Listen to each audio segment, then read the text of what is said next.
Such miserable creatures,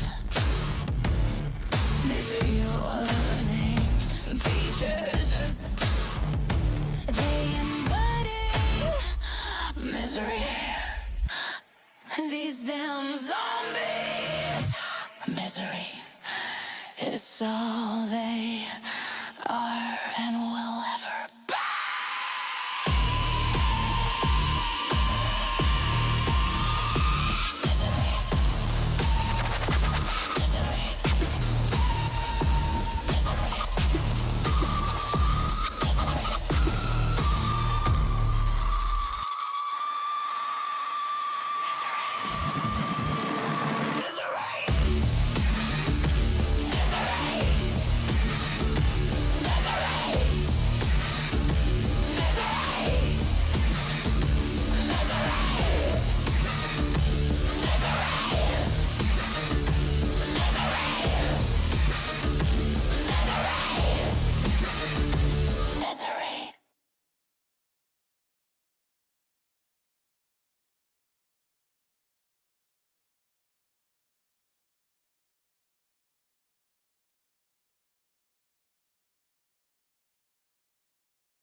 Roasting cockroaches on an open fire. The skies filled with crows soaring higher and higher. My ravens stand watchful on guard in a realm filled with dirty liars.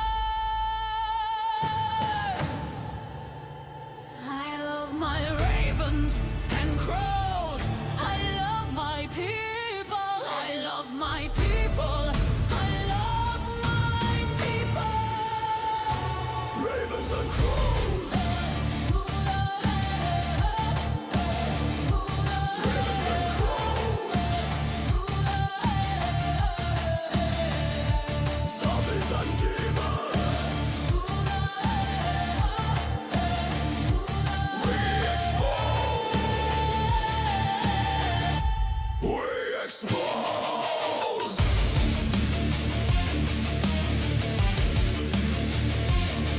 Expose them.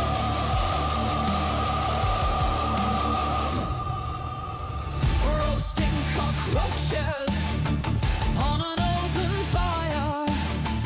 The skies filled with crows soaring higher and higher.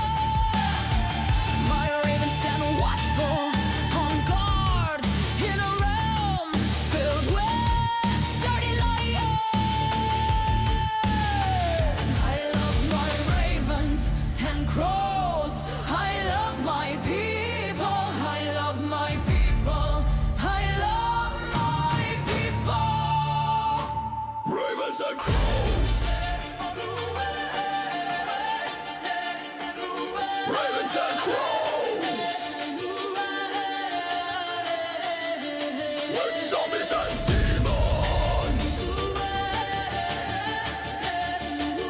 We dispose.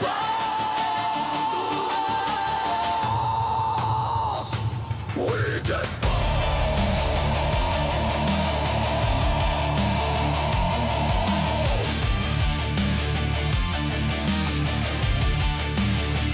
Dispose of them.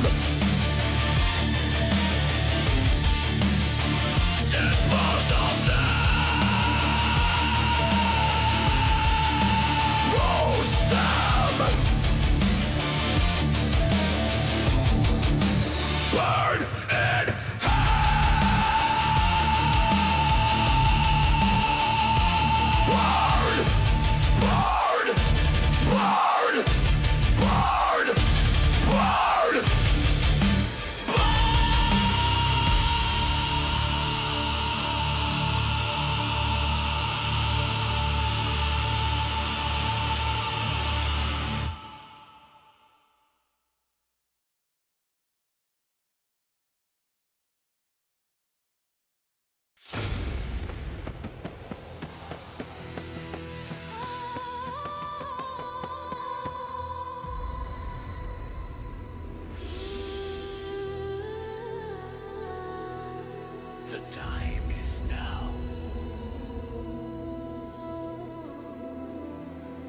is the time.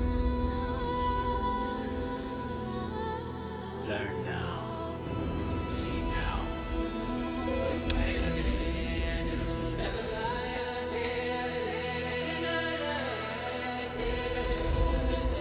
The time is now. It will all double.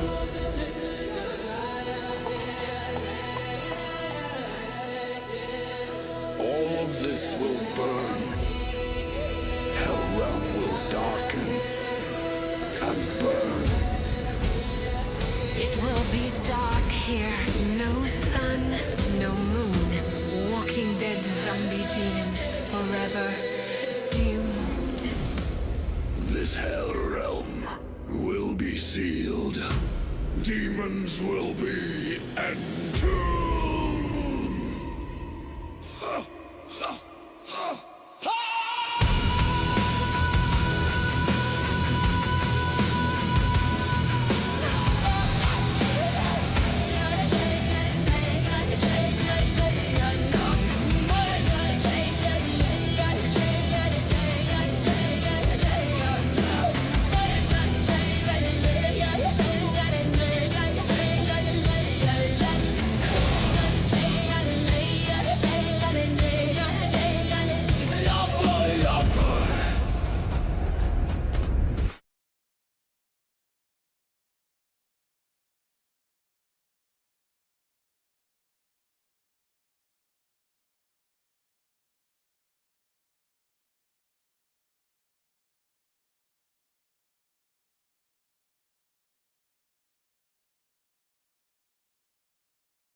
This is God. I am God. You are my children. You are my sons and daughters. I am your God, the Father. I love you, my children. I gave you life. Be thankful for every breath. I breathed life into you. I love you. And I heard you too!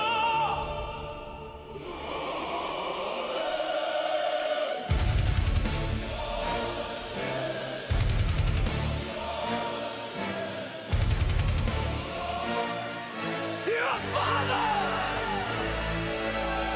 You have no mother.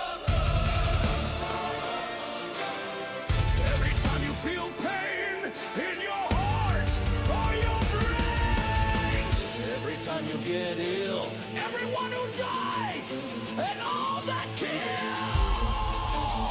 praise me, thank me, worship me.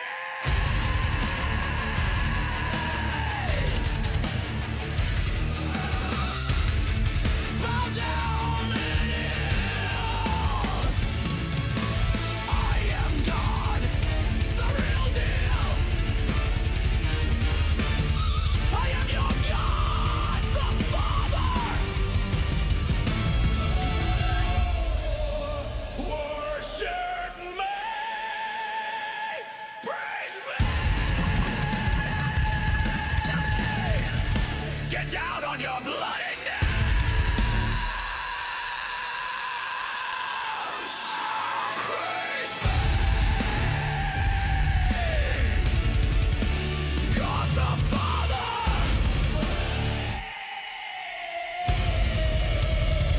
Praise me. Glorious, glorious God. I am your awesome God. The Father. The ruler.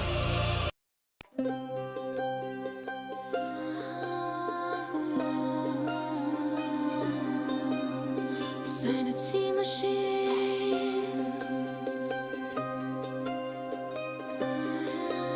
The sanity machine.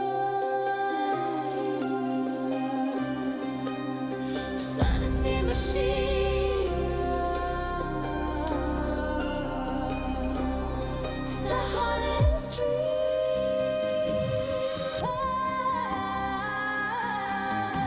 makes bedrooms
My people, my people.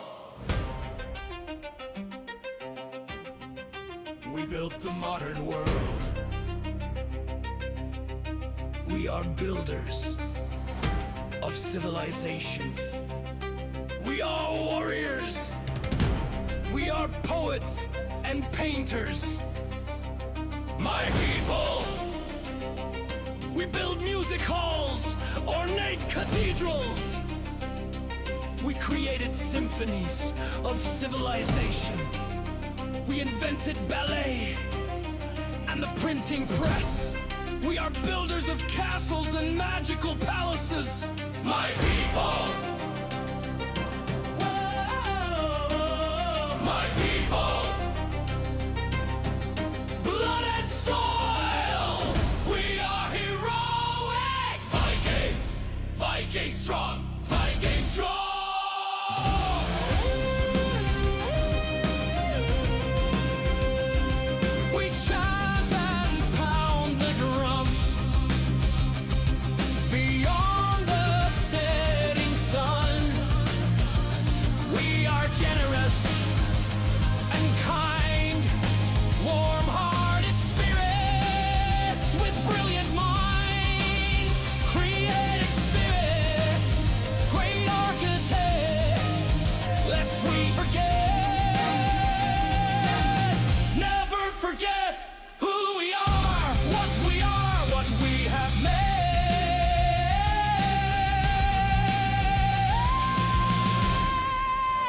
I love my people.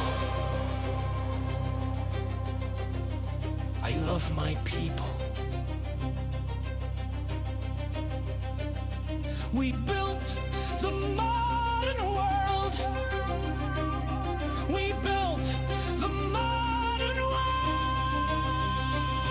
Behold our resilience and beauty. Behold and cherish respect to our ancestors. Blood and soul. I love my people. I love my people. I love my people. I love my people. My people. My people.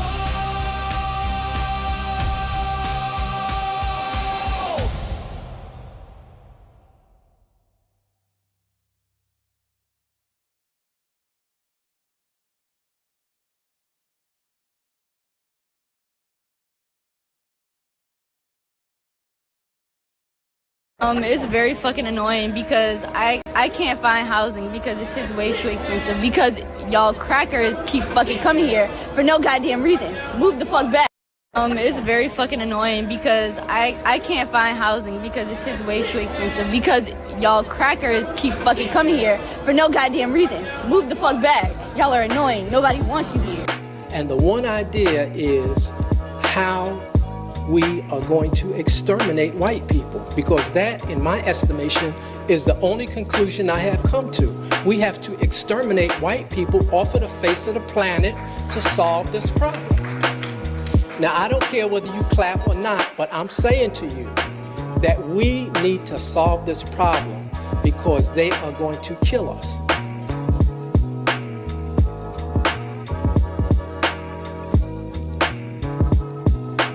Black people are the most entitled and racist people in America. The amount of hate that we hold in our minds, in our hearts, is something that everyone sees. You can call someone a white boy, you can call them a cracker, you can call them whatever you want, and there's no consequences for that whatsoever. Let the roles be reversed, that a white person says something to a black person, no matter how subtle it may be, it is considered racism. It's considered a hate crime. They lose their job, their livelihood, everything. They will lose everything they have for talking to black people in a way that makes them feel uncomfortable. So I want you to think about this. Just think about the America that we're living in. An America where one group of people can be as racist as they want, and there's no consequences for it. One group of people can be, as hostile as they want, as violent as they want, and there are no consequences for it because, well, white people were racist in the past. The president can be racist, senators can be racist. It doesn't matter whom it is. Anyone can sit back and talk about how they don't like white people and how much they hate and have a disdain for white people all day, writing poems and songs, and then going to gas stations and trying to harm people just simply because they don't like black people, because they see the violence within black people, they see the hatred in the eyes of black people.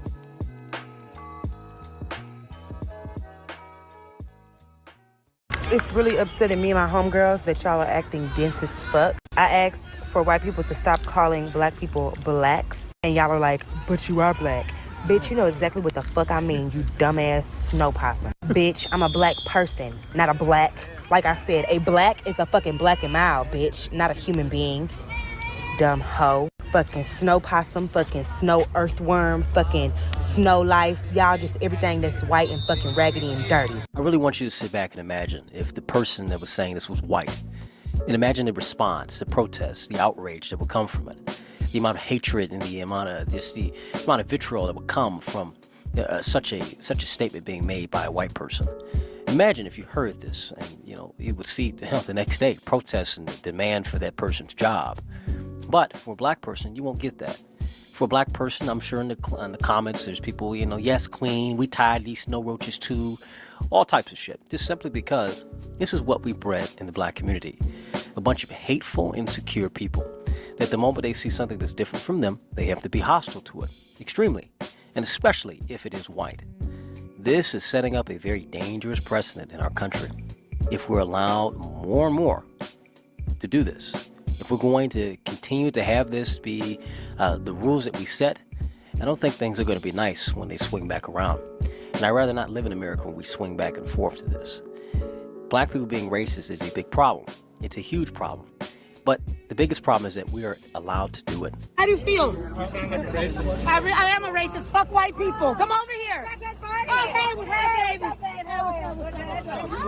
This is probably one of the weirdest arguments that white people make on a regular basis. Because white people will just blatantly disrespect us when a black voice is literally telling you, like, hey, don't do this. And then you're just like, why? I do it all the time and nothing happened. Like, what do you mean nothing happened? Like, do you mean nobody beat your fucking ass? Like, do we need to assault you in order to give us basic human respect? Do you mean nobody put their hands on you? Do you mean nobody felt comfortable enough to say something to you? First off, what the fuck is on this bitch's head? What are you wearing? You're outside? What the is that Walmart that you're at? Where the fuck are you going that you have to dress like this? Anyway, besides the clown outfit she's got on, let's look at the clown shit she's saying. Do we have to put our hands on you? We have to do all this. We have to assault. So that means that we lack self-control, that we can't, control ourselves because now we have to put our hands on white people. Imagine if the roles were reversed. Imagine if someone white had made this video and said exactly this. Imagine the outrage from it. But black people, no, it's a clap and it's an applause and it's a, yeah, we have to. In the comment section, we feel like, yeah, we sure need to. And what does this do? This creates a very, very dangerous precedent for black people in this country. It creates a very dangerous environment for us because the pendulum will swing back. And once it does, we'll be the first ones fucking crying. And her clown ass will, I don't know, be doing a dance or some shit. I don't know what the fuck she's wearing, but someone get her medicine, because apparently she's on the loose and crazy. But man, this shit's tiresome, very tiresome that we see it constantly from black people. This is always the excuse. It's okay for us to be violent and to us to be, you know, hostile and angry towards other people because of, you know, we don't like what white people are saying to us. It's just so fucking, just shows that we lack self-control. And here we are, white people, right? Not all white people are racist. Like, some of us have good characteristics. Like, yeah, but the majority of y'all like to vote for Trump and Republicans. So it's like, maybe we need to be a little bit hesitant about the white people that we allow into our space. You see what I'm saying? So you're right, baby girl. I don't know you. But here's what I have learned about you. You're a hit dog. And ow, ow, ow, you howled. You hollered. So, I don't know. Reflect? Well, if black people should be skeptical of white people, hesitant of white people allowing them to their spaces, well, are white people justified to being hesitant of black people when they go out and they're looting fucking freights? Or when they're in the mall beating up, you know, someone that's white just because they're white, you know, and all ganging up on each other and ganging up on this person to beat them up. I mean, you know, how many times do we have to see this and see this for black people and then hear, well, we just want to be treated fairly. We just want to be treated equally. You know, we just don't want people to, you know, look at us the wrong way or do this and do that. And then we go to a restaurant and we're shaking our ass on a table. You know, we can't even go out to fucking dinner. Because we shake our ass like a bunch of baboons in a restaurant where we're supposed to be eating. And probably this is like an expensive restaurant. I pay good money to get in this motherfucker. We got these bitches ratcheting out. They couldn't do this shit on 7 Mile. What the fuck, man?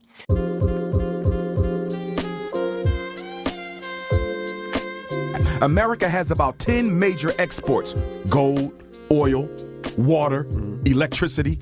We get a 25% cut. Permanently. This is perpetual. Every time America makes a dollar, we get 25 cents of that dollar as part of the reparations payment. American Africans, 60% of us make up 10 states. All 10 of the states that represent 60% of us are seaboarding states. We should automatically control the port so we know what's coming in, what's going out, and we also get a percentage of that. But here's my biggest issue with reparations 3. 1, psychological damages. I'm not hearing enough of the reparations talking heads discuss enough about the psychological damages. You know you can get far more from what you're owed psychologically than you can ever get for 243 years of unpaid labor on the plantation. The psychological damage is what affects us the most. Every time you see a black man with a white woman, that's psychological damage. Every time you see a black woman with a blonde wig on her head, that's psychological damage. Every time you see a little black boy or girl playing with a white doll instead of a black doll, that's psychological damage. When you see a black man take the life of another black man, that's psychological damage. America owes us more for the psychological Holocaust than she can ever owe for the labor. So all this nonsense, homelessness, and all this other garbage y'all talk about, police violence and all this stuff, don't nobody care about that. Don't nobody real care about that. We care about our reparations.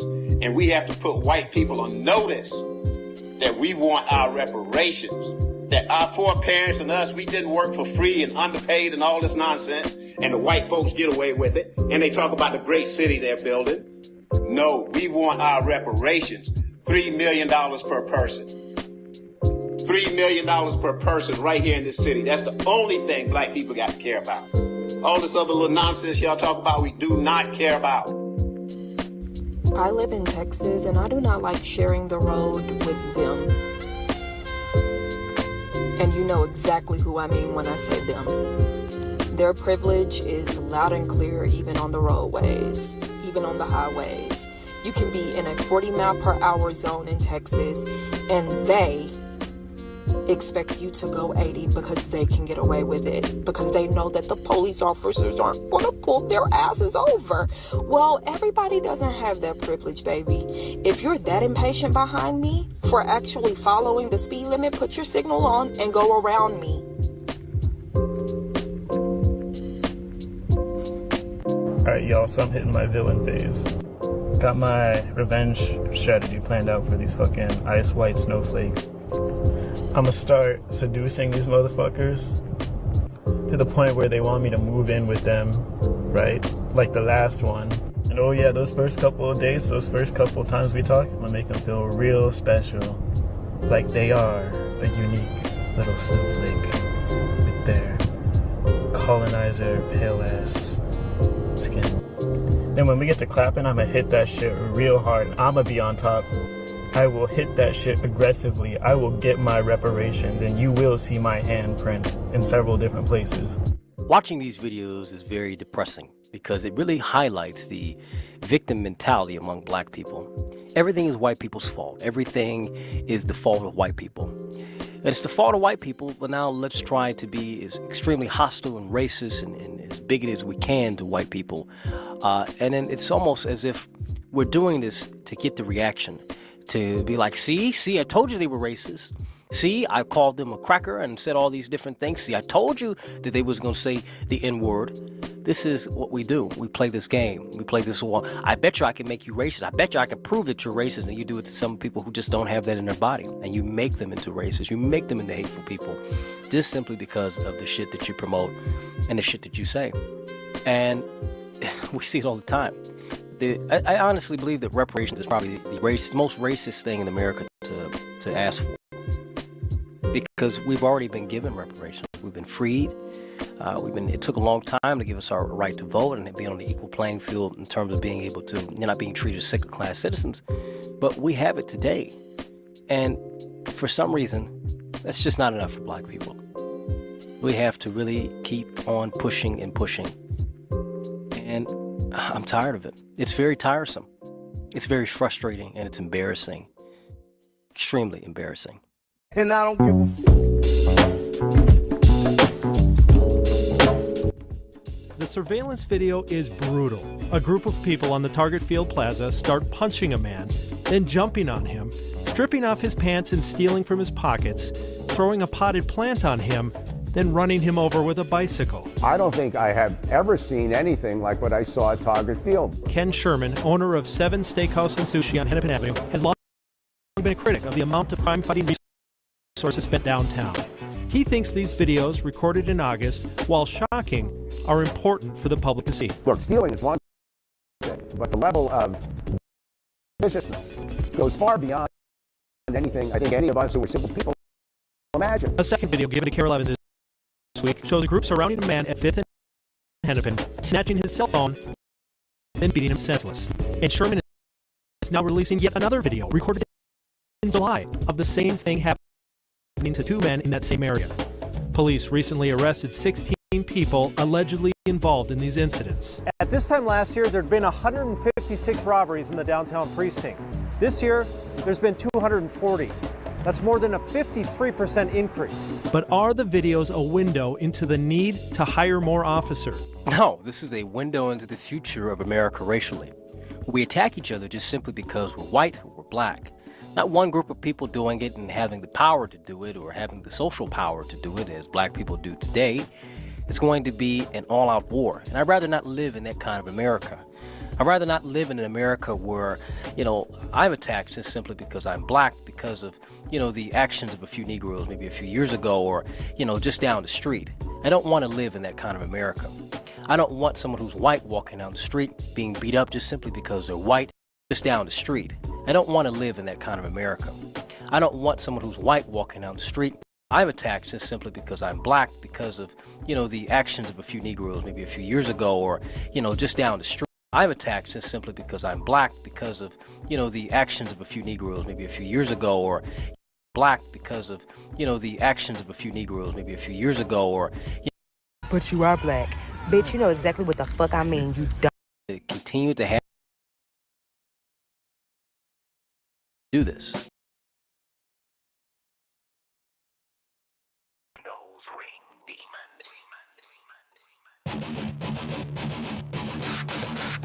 Nose ring demons. Nose ring demons. The usual weirdos. The usual weirdos. Freaky, freaky, dicky demons. Gross ass demons. Freaky demons. Freaky, freaky demons.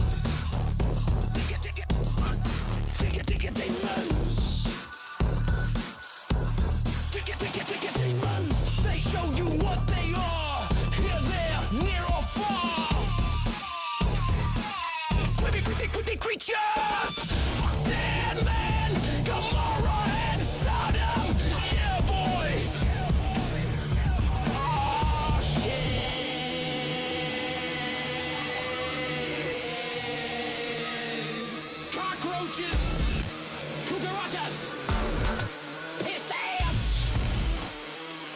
Nose ring demons.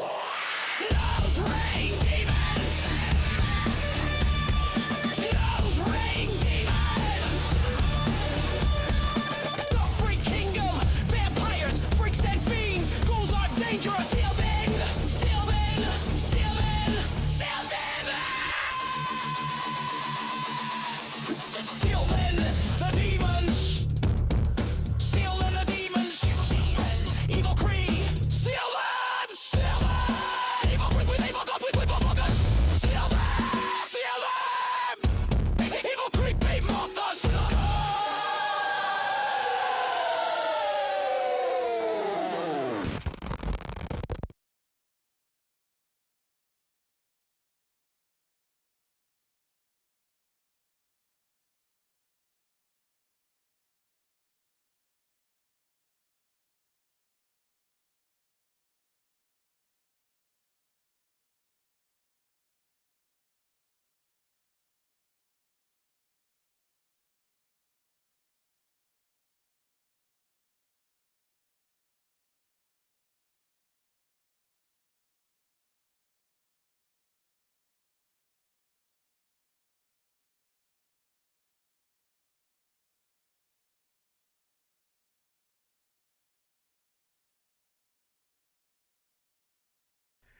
Hi everybody, I'm making this video in response to a video that I just watched from Mushroom Coyote, who is going through a hard time right now. Basically, he is being harassed and ridiculed and told to KI double hockey sticks himself, and he's dealing with this because of a specific KI double hockey sticks himself and KI double hockey sticks himself and to KI double hockey sticks himself, and he's dealing with this because of a specific cult that is sort of it's sort of like a kind of a problem in this space, this truther space. So we have this Sanity Machine character. His name is Steven. He likes to call himself the king of truthers, I believe is what he would like to believe. He's clearly a narcissist. He's clearly got issues because he stalks and harasses people. He has created this delusion, or this it's possibly like just a control tactic, like a power of suggestion type of thing, where he tries to get people to believe that they are surrounded by demons. So he creates a sort of like fear mindset, and he vilifies people. He creates villains out of members of the truth community. In the case of Mushroom Coyote, I have to say I do think about your situation a lot, and I have been wanting to do something to help, and I just haven't done it. I think part of the reason is I probably don't want to draw in drama or make myself a target, because I just don't want to deal with it, and that's sort of I think a coward move on my part, if I'm being honest. I think that more people should rally behind you and in your situation, and truth be told, the Sanity Machine is a major problem, and it's not such an easy thing to deal with, because he's very careful, and he does it in a way to where ultimately he's going to get away with it unless his channel gets shut down for like hate speech or something like that.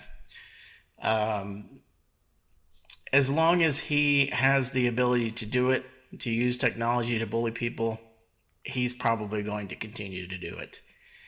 And because that's just who he is. He can't help himself. He's a narcissist, and narcissists can't stop.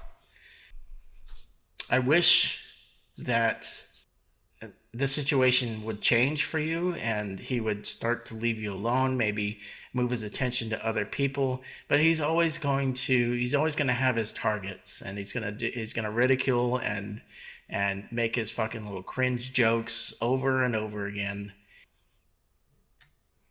I mean, I don't know. I hate that he exists. I hate that he is in this space acting like a punk ass bully, just going around bullying everybody. And it's just so fucking cringe. A grown ass adult, maybe in his 60s, acting like a fucking high school bully. It's the most pathetic shit. It's just the most pathetic shit. I don't understand why people follow him. I will admit that I followed him for like a week or so. I found his content and I agreed with a lot of what he said. And for whatever reason, I was drawn into his little circle, and then realized that the guy was, a sociopathic narcissist, and got the fuck out. I witnessed him bully this person, which it was just the saddest thing, one of the saddest things that I've ever experienced in my life. And I don't know how people can sit through an experience like that and still continue to want to be in his circle, and not, it should be obvious the type of person that he is. But anyway, I feel bad for whatever energy I gave him during my time there, and I wish I could take it back, but it is what it is. But I did get some insights into how he sort of operates and what kind of person he is. So there was value in it, I guess. Mushroom Coyote, I don't know what to do to solve your problem. I don't know what to do to make your torment go away, to make these fucking people go away, or this fucking person rather.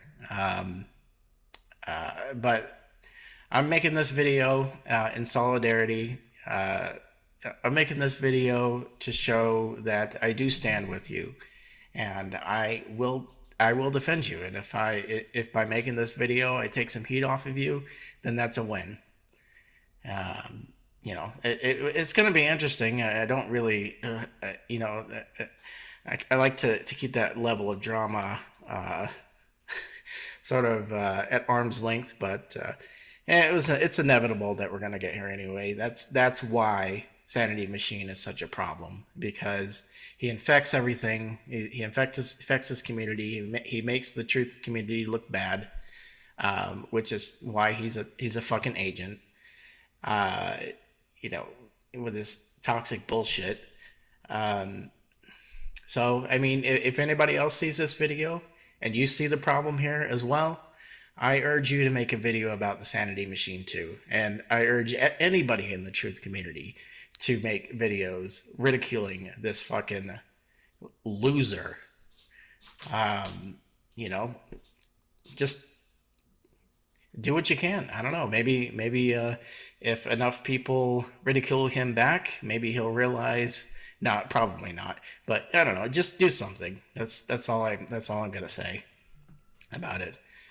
I'm sorry, Mushroom. Yeah, I hope this helps. I hope maybe just this video, just the fact that I made this video, it makes you feel a little bit better. I don't like it. Seeing someone in torment, I've been tormented, and it sucks. So, I hope you feel a little bit better. That's it.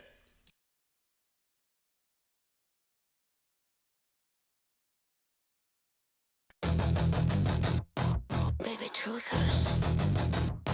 Baby. We little. Truthers! Baby truthers! Baby truthers! Crow demons! Baby demons! Man children! Squeaky cat toy voices! Munchkins on helium. Little demons, weak ass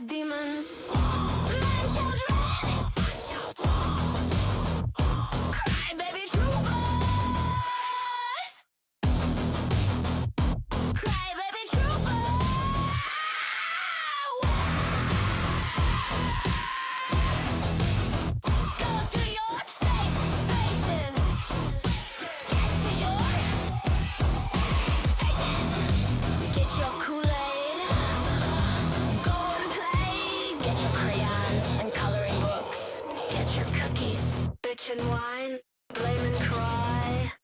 Man, child, man, child.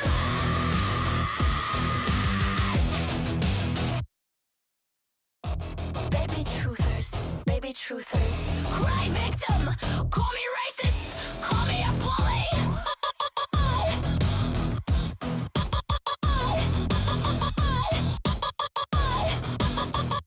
Baby truthers, pathetic, weaklings, pathetic, weasels, go, cry, cry, cry, cry, burn it out, bitches.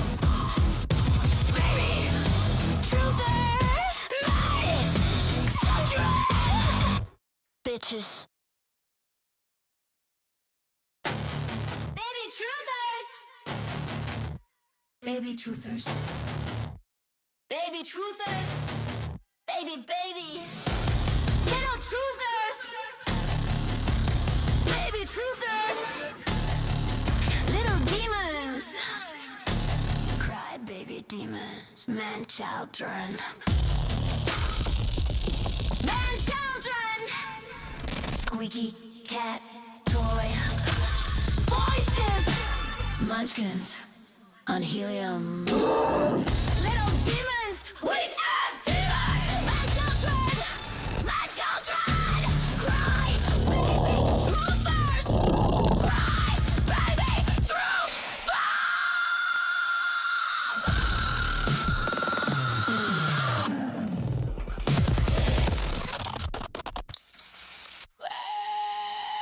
Go to your safe spaces. Get to your safe spaces.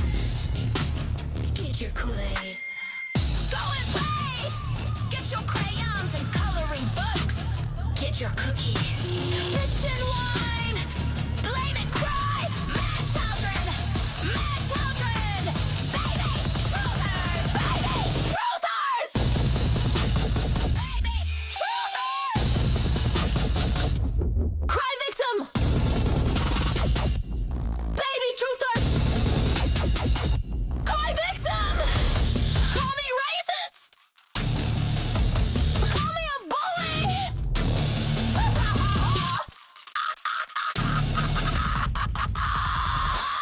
Baby truthers, pathetic weaklings, pathetic weasels, go cry. Cry, cry, cry. Burn in hell, bitches. Baby truther. Men children. Bitches! Bitches! Bitches! Bitches!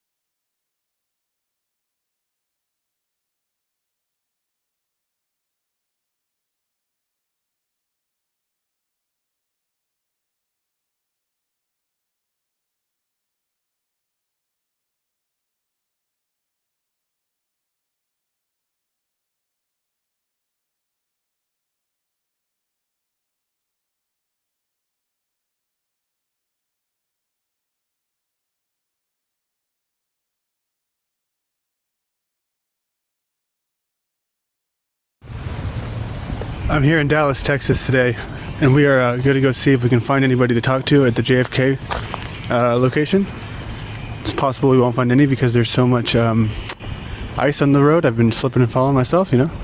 But it's all good, right? We're here, we're trying to make some things happen, right? We're trying to get out of the damn comfort zone and see what we can do. So where are the people at? I found somebody. I found George Bannerman Daly. I always hated that name. I've always wanted to call it Daily Plaza, but it's Dealey. Just a bizarre phenomenon. The old Red Museum, no longer a thing, but it's Dealey.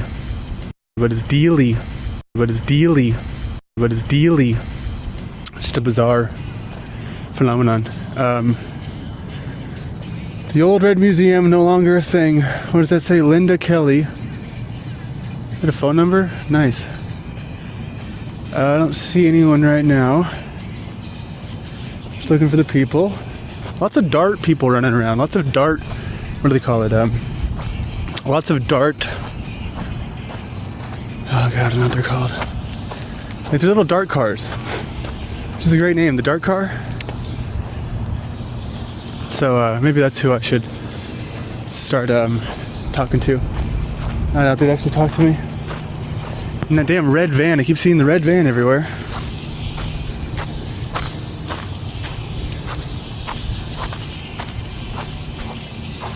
Really nobody right now. You think that this historical location would have some people here, but there's certainly nobody around.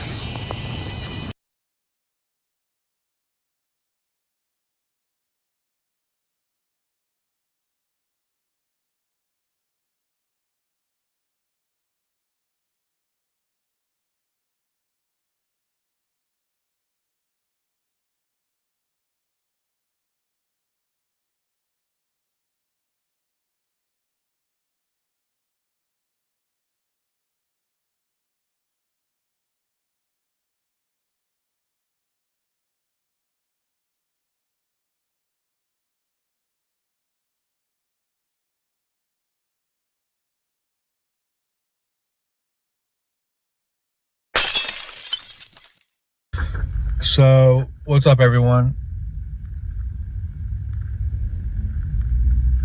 I'm going to speak on this mind and this prison planet stuff, this soul trap. I don't know, whatever the new, I don't know what the new thing is that everyone latches onto about this realm. And really, all of it is really true. Technically, untechnically, I mean, it's very intricate.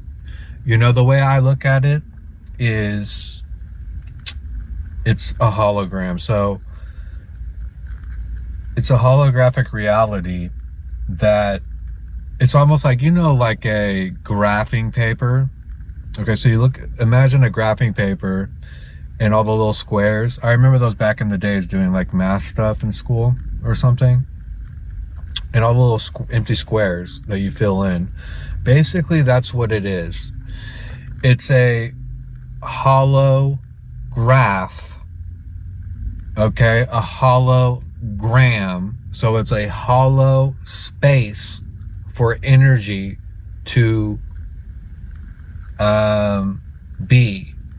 And the energy can go any way. You know, it could be negative or positive, just like an ion. It's just it's an energy that is whatever is put into it. And so that's why this world out there, that's why it's so twisted and backwards, because they know it's that, and they have to give you the space. Not all the time. I mean, it's basically, overall, you have to have the space to actually be and to kind of consent and be able to be truly present or not. You know, you kind of. So, what's up, everyone? I'm going to speak on this mind and this prison planet stuff, this soul trap. I don't know, whatever the new, I don't know what the new thing is that everyone latches onto about this realm. And really, all of it is really true, technically, untechnically. I mean, it's very intricate. You know, the way I look at it is it's a hologram. So it's a holographic reality that it's almost like, you know, like a graphing paper. Okay, so you imagine a graphing paper and all the little squares. I remember those back in the days doing like math stuff in school or something. And all the little empty squares that you fill in. Basically, that's what it is. It's a holograph, okay, a hologram. So it's a hollow space for energy to be, and the energy can go any way. You know, it could be negative or positive, just like an ion. It's just it's an energy that is whatever is put into it. And so that's why this world out there, that's why it's so twisted and backwards, because they know it's that, and they have to give you the space.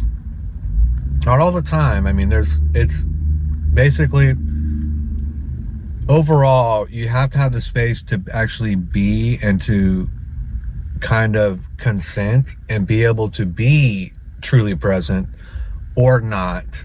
You know, you kind of. So, what's up, everyone? I'm going to speak on this mind and this prison planet stuff, this soul trap. I don't know, whatever I don't know what the new thing is that everyone latches onto about this realm. And really, all of it is really true, technically, untechnically. I mean, it's very intricate. You know, the way I look at it is it's a hologram. So it's a holographic reality that it's almost like, you know, like a graphing paper. Okay, so imagine a graphing paper.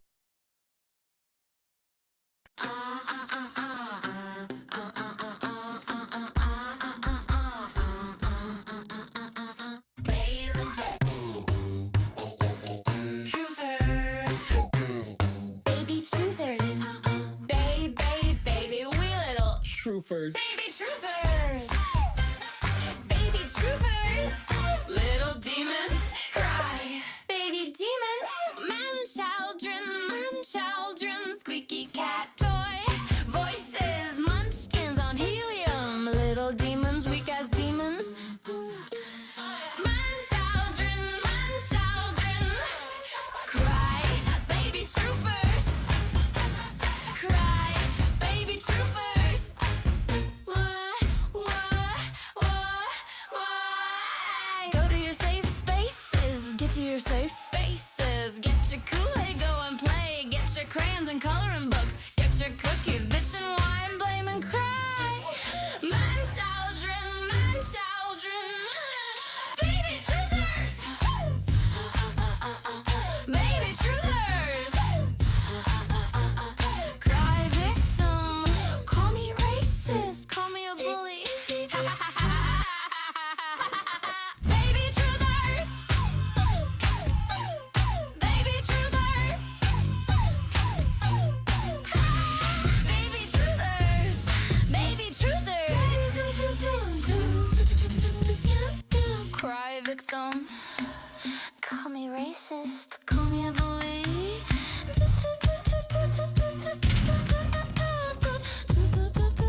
Black-eyed.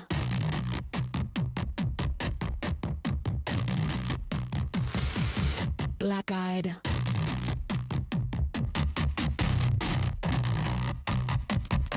Black-eyed demons.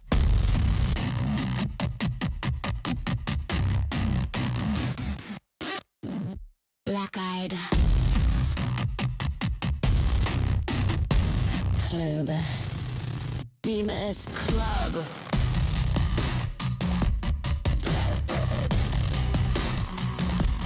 Black-eyed demons club. Black-eyed. Homeless bums. Homeless bums. Homeless truthers. Stinky bum truthers. Losers. Losers.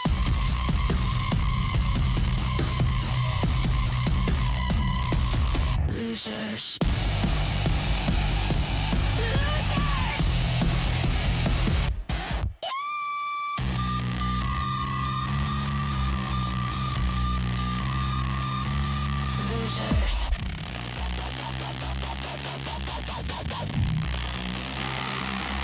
Losers. Losers.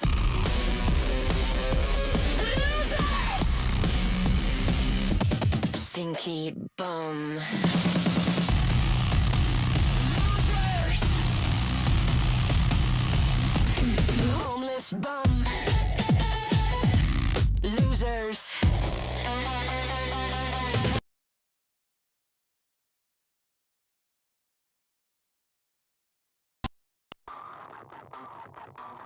Black-eyed. Black-eyed.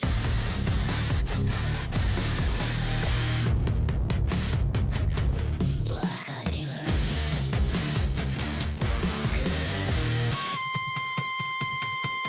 Black-eyed demons club.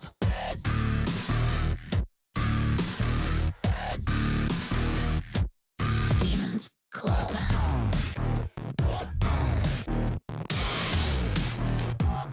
Black-eyed demons club. Black-eyed.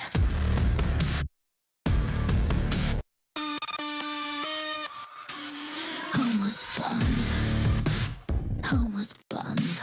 Homeless truthers. Stinky bum truthers.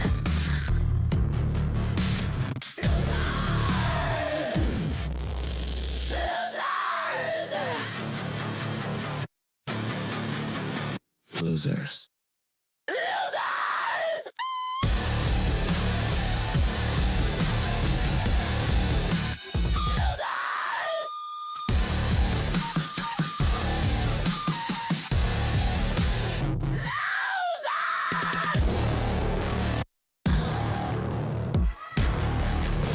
Stinky bum.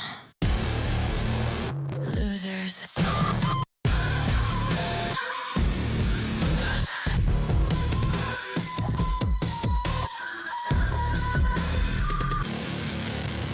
Homeless bum. Losers. Black-eyed demons club. Homeless bum. Losers. Losers. Homeless demons. Losers. Losers. Dirty little bitches. Dirty loser bitches. Bitches.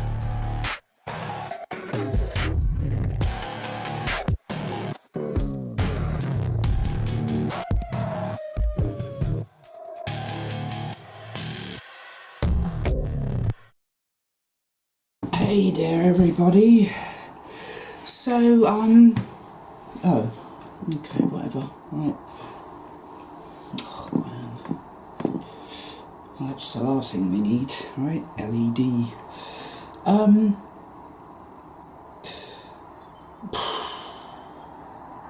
Blimey, right? So my last video was tampered with. I'm not gonna use the correct terminology because that will just lead to more trouble, and I'm not gonna bother with that. And then I get comments from people complaining to me about not being able to watch it because, oh, blah, this, that and the other. And there are ways that you can watch it. You've just got to get a Google account and bloody sign in if you're over 18. It's as simple as that. Then you can watch the video. There's nothing I can do about that at all. I can't help you. And the only reason that my video got tampered with is because, well, I speak the truth and the dark side doesn't like that.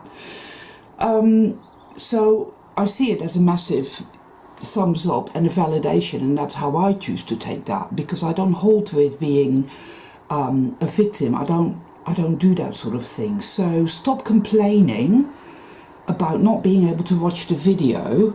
And if you're a 3-year-old conspiracy theory minded toddler, then just ask mommy or daddy to sign you in and then you can watch it, right? I mean, yeah, I don't even owe anybody an apology, in all fairness. I really don't, because I didn't tamper with the video. I just do my videos. When I'm guided to do a video, I then sit down here or in my living room, or I go out for a walk out there in Mother Nature, and I do my video. No more, no less. That's it. That's all there is to that, right? So if you want to watch a video but you're not signed in, then you need to set up an account, sign in, whatever, and do whatever you need to do to watch the video. Where there is a will, there is a way. I'm a firm believer in that. I'm the living embodiment of that. So that's all there is to that, and I'm gonna not talk about this anymore now, because it is just not even worth me spending any of my life force on. Right, for those of you who enjoy my channel, who get something out of listening to my videos, you will make the effort. I know you will, because you're dedicated and you're wonderful, amazing people, and I love you all insofar as I'm able to in this insane, bizarre world. So I've just been feeling this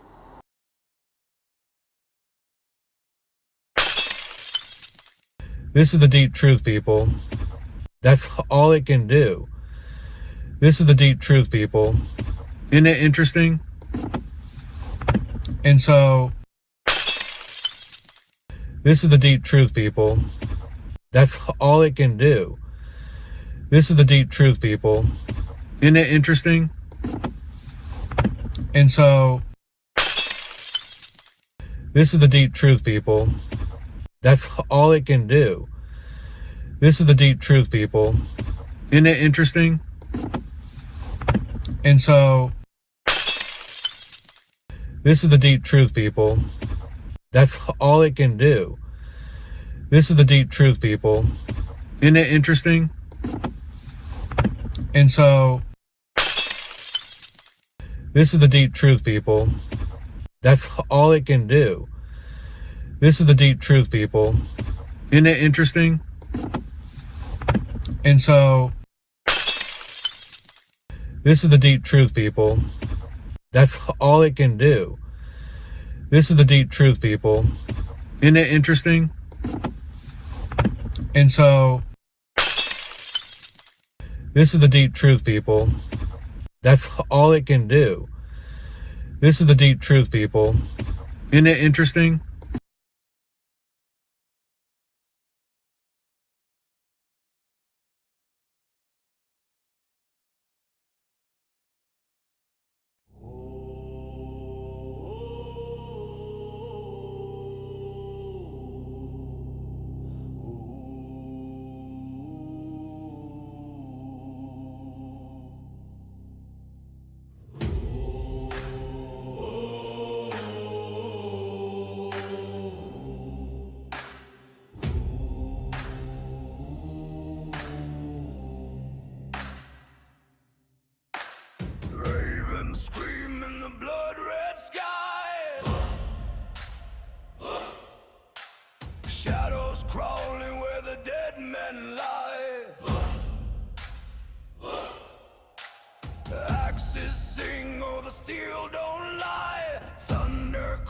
his name's the cry.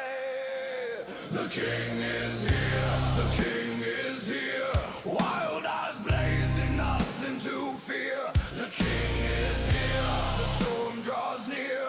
Power bleed, the choice is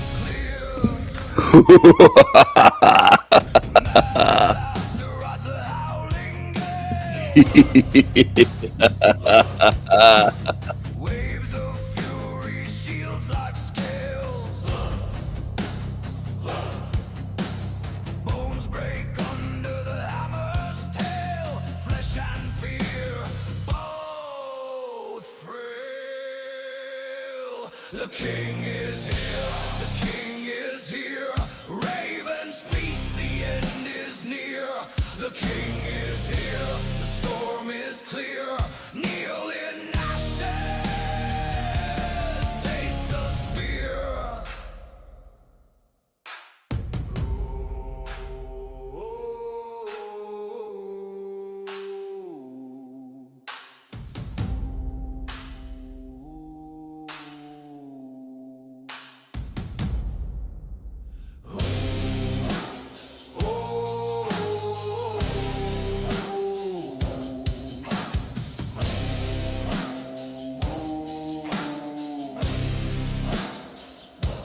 Crown of iron, dripping flame, carved by war, etched with pain.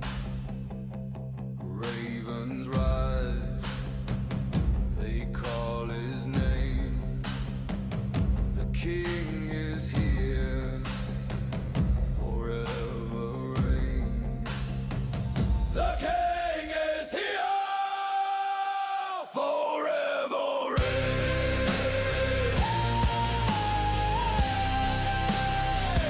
Forever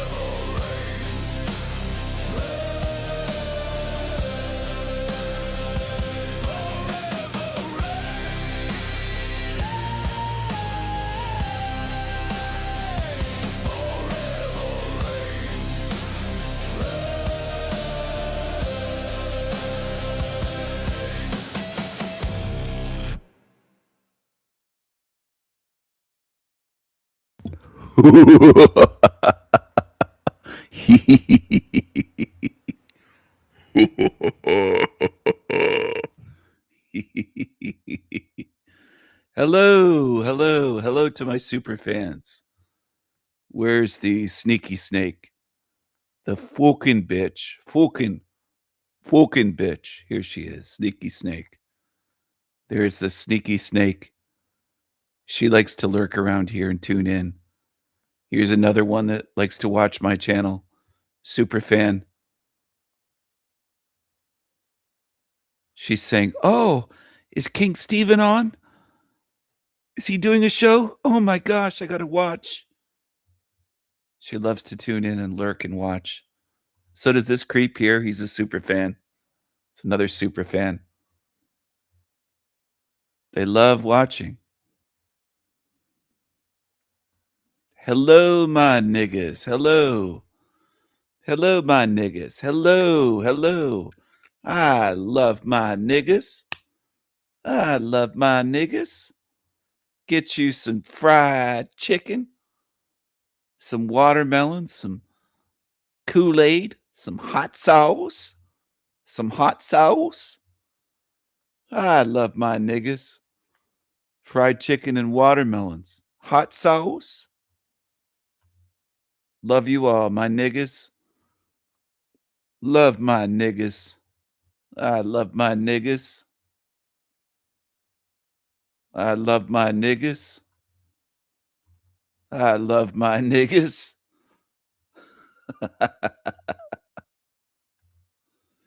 Imagine being afraid of words, numbers, colors.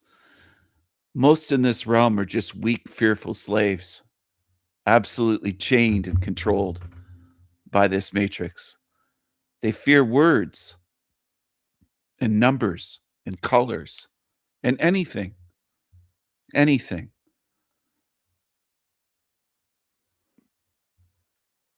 Zombies. Zombies.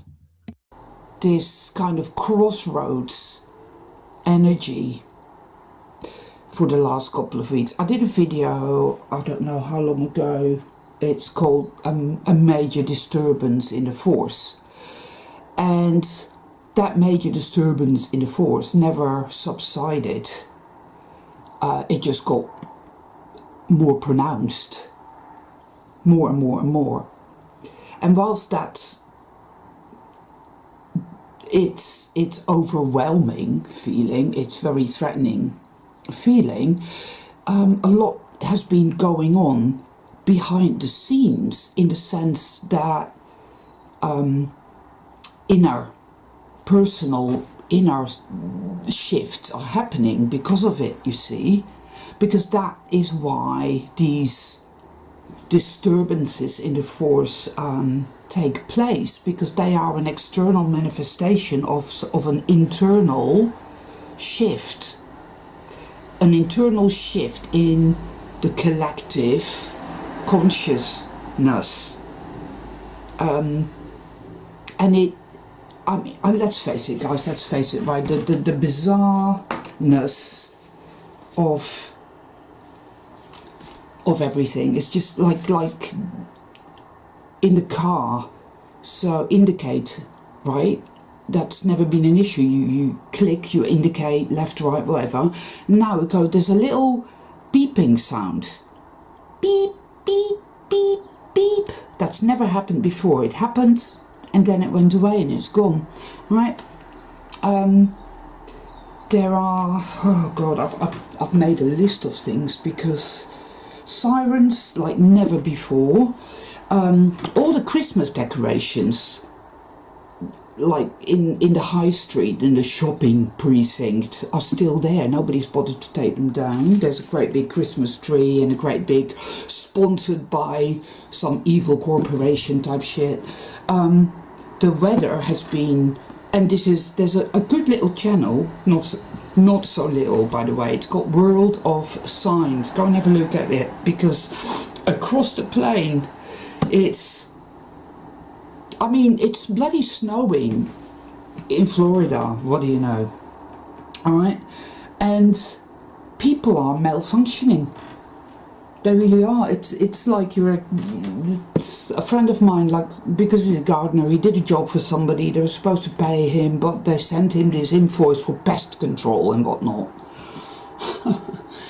It's all download this app and get this app to do that, and this app, and then this app, and then this app, and then this app to get there, and the sun is LED. Yes, it is.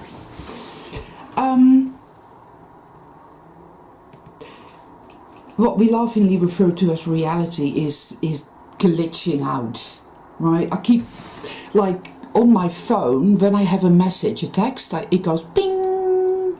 So I switch my phone off. I have it switched off most of the time, but I barely use it at all.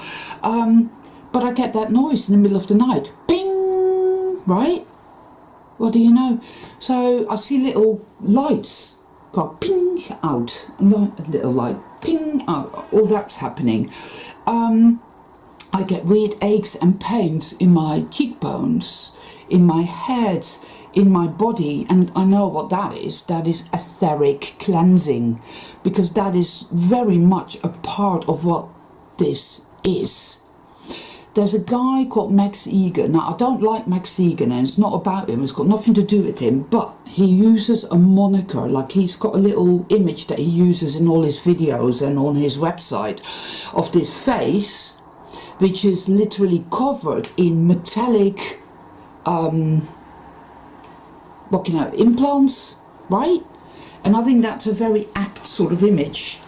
Because, and also of course there's a Voyager, Star Trek Voyager episode called Scientific Methods. If you haven't seen that, have a look at it.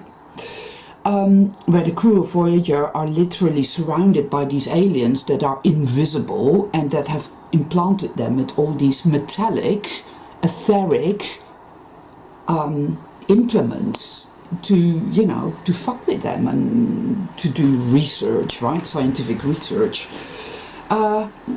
for their own use. So I believe very much that we are indeed dealing with that sort of thing, and that every time you clear an implant, which happens organically and naturally, I have always found that to be the case. I am shown in my mind's eye a particular implant in a particular area of my what do you call it, astral body. I don't like any of the terminology, you know, because none of it is correct.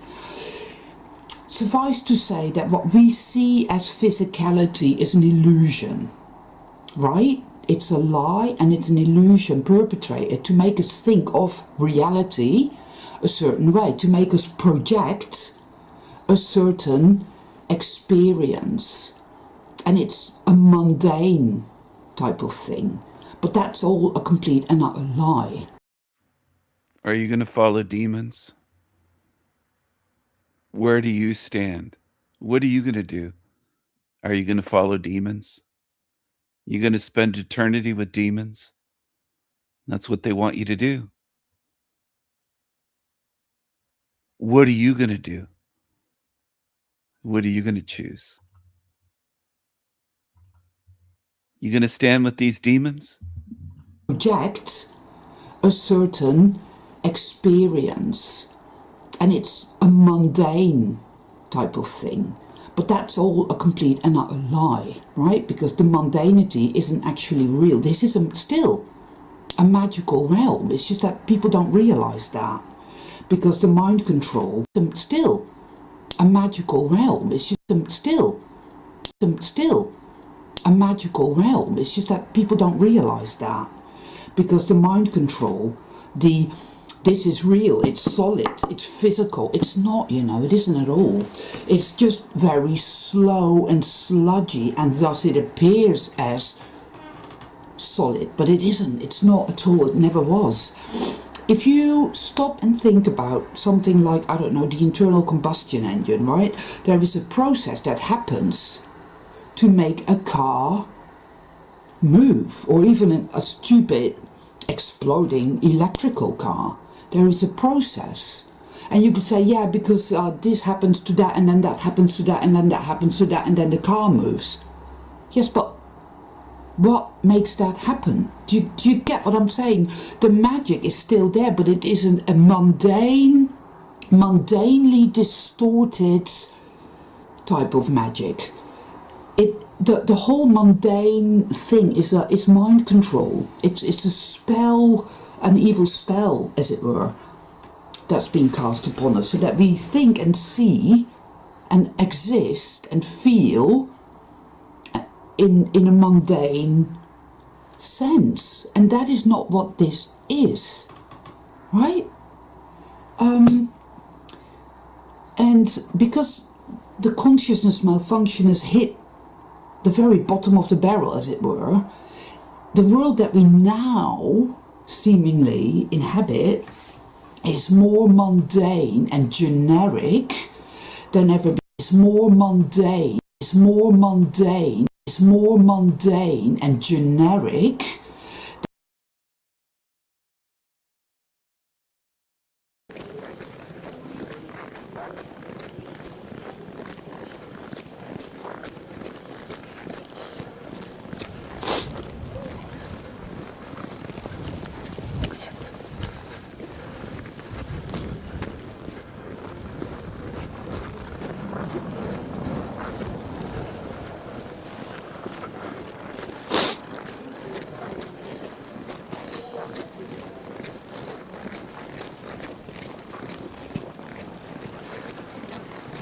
All right, one more stop.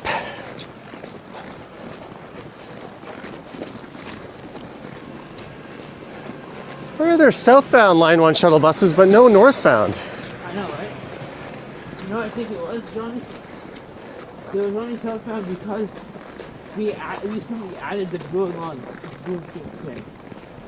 That's why we were all going. But we should have seen some by now.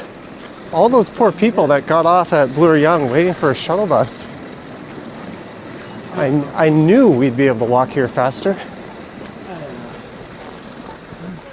Hey, it's the new Fresh Buy Market. Good to see them in their new digs. We have the light. We have the light. Let's stay here. Well, the sidewalk should be better, at least.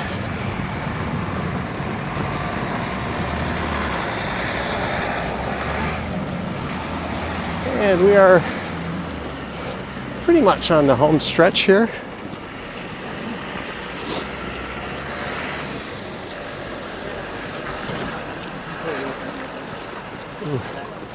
You're waiting for the bus? You're waiting for... I walked from Bloor Young. I haven't seen a single bus. Well, good luck. That must... Maybe it was a 97 they saw? No. He might have started before the... Or one I didn't notice. Sometimes it goes from a different way. Or like... Yeah. Look at this. Look at this sidewalk.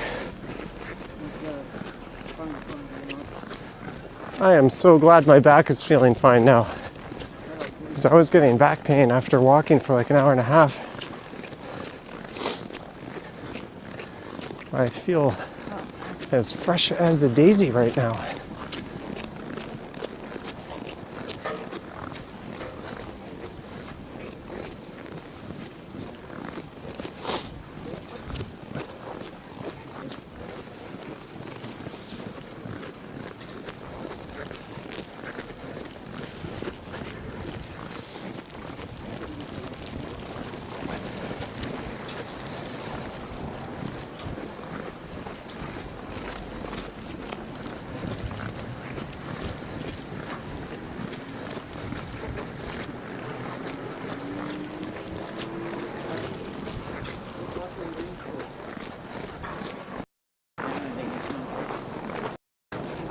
I guess I guess I'm home, but... Is that your bus? And I was talking to people, I was asking them how... Have a good night. Who's waiting? I was in the coach next to me.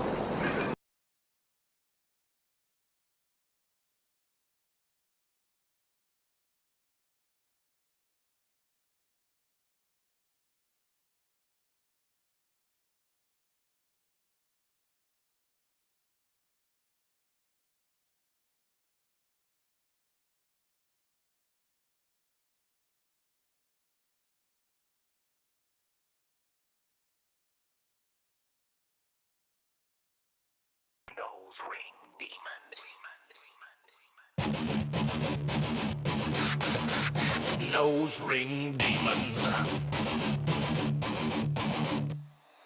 Nose ring demons. The usual weirdos. The usual weirdos. Freaky, freaky, dicky demons. Gross ass demons. Freaky demons. Freaky, freaky demons. Freaky, freaky demons. They show you what they are, here, there, near or far. Creepy creatures. Fuck that, man. Gomorrah and Sodom. Yeah, boy. Oh, shit.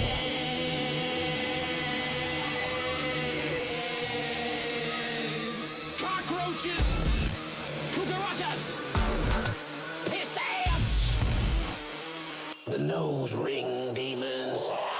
Nose ring demons. Nose ring demons. The freak kingdom. Vampires, freaks and fiends. Ghouls are dangerous. Seal them. Seal them. Seal them. Seal them. Seal them. The demons. Seal them. The demons. Evil Cree. Seal them.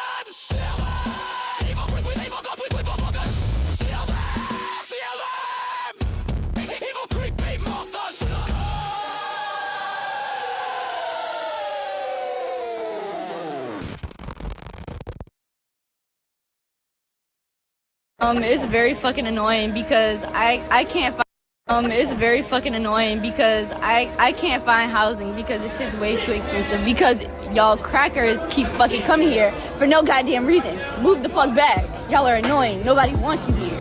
And the one idea is how we are going to exterminate white people, because that, in my estimation, is the only conclusion I have come to. We have to exterminate white people off of the face of the planet to solve this problem. Now, I don't care whether you clap or not, but I'm saying to you that we need to solve this problem because they are going to kill us.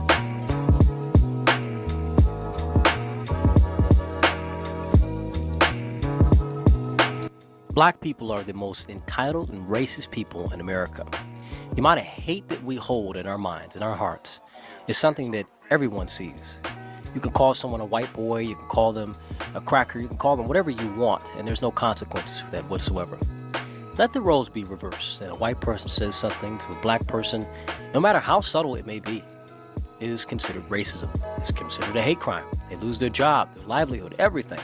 They will lose everything they have for talking to black people in a way that makes them feel uncomfortable. So I want you to think about this. Just think about the America that we're living in. An America where one group of people can be as racist as they want, and there's no consequences for it. One group of people can be, as hostile as they want, as violent as they want, and there are no consequences for it because, well, white people were racist in the past. The president can be racist, senators can be racist. It doesn't matter whom it is. Anyone can sit back and talk about how they don't like white people and how much they hate and have a disdain for white people all day, writing poems and songs, and then going to gas stations and trying to harm people just simply because they don't like black people, because they see the violence within black people, they see the hatred in the eyes of black people.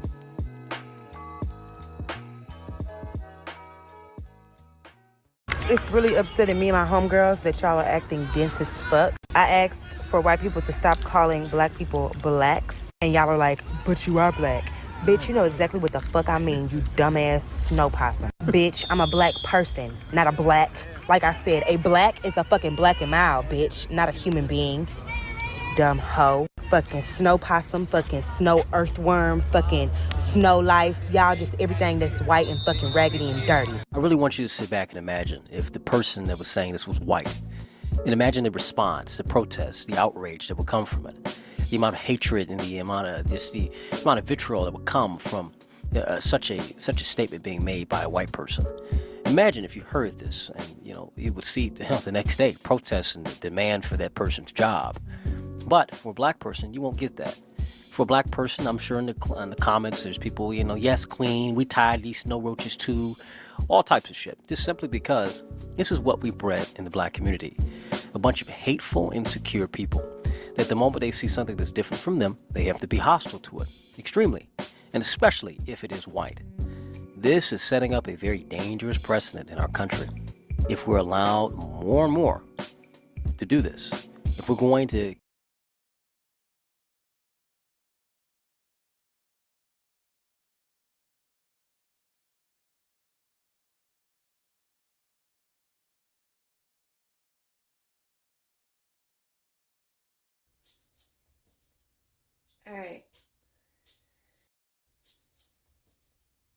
Alright. Since this is important times that people need to know, do not ever think that I would ever do this shit on normal fucking circumstances. I do not want to be exposed in this way, but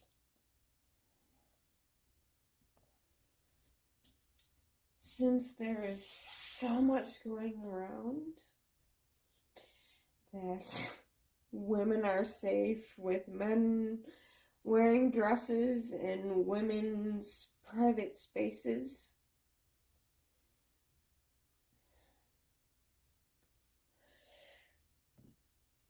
I grew up severe childhood trauma, but I grew up knowing how to use weapons. Alright, first, my friend gave me this. It's a little spider that has a little knife coming out of it. Then I have a throwing knife. And then I have a curved knife. I could not find my bigger one. I have so many knives. And then I just have a general, you know, whatever the fuck. You know, pocket knife. I want to show women the places to hit. If a man is in your private space, where to hit them. This is not at all a I love violence kind of video. No, we don't love violence, but we want to be able to protect ourselves. So, as I have learned from personal experience,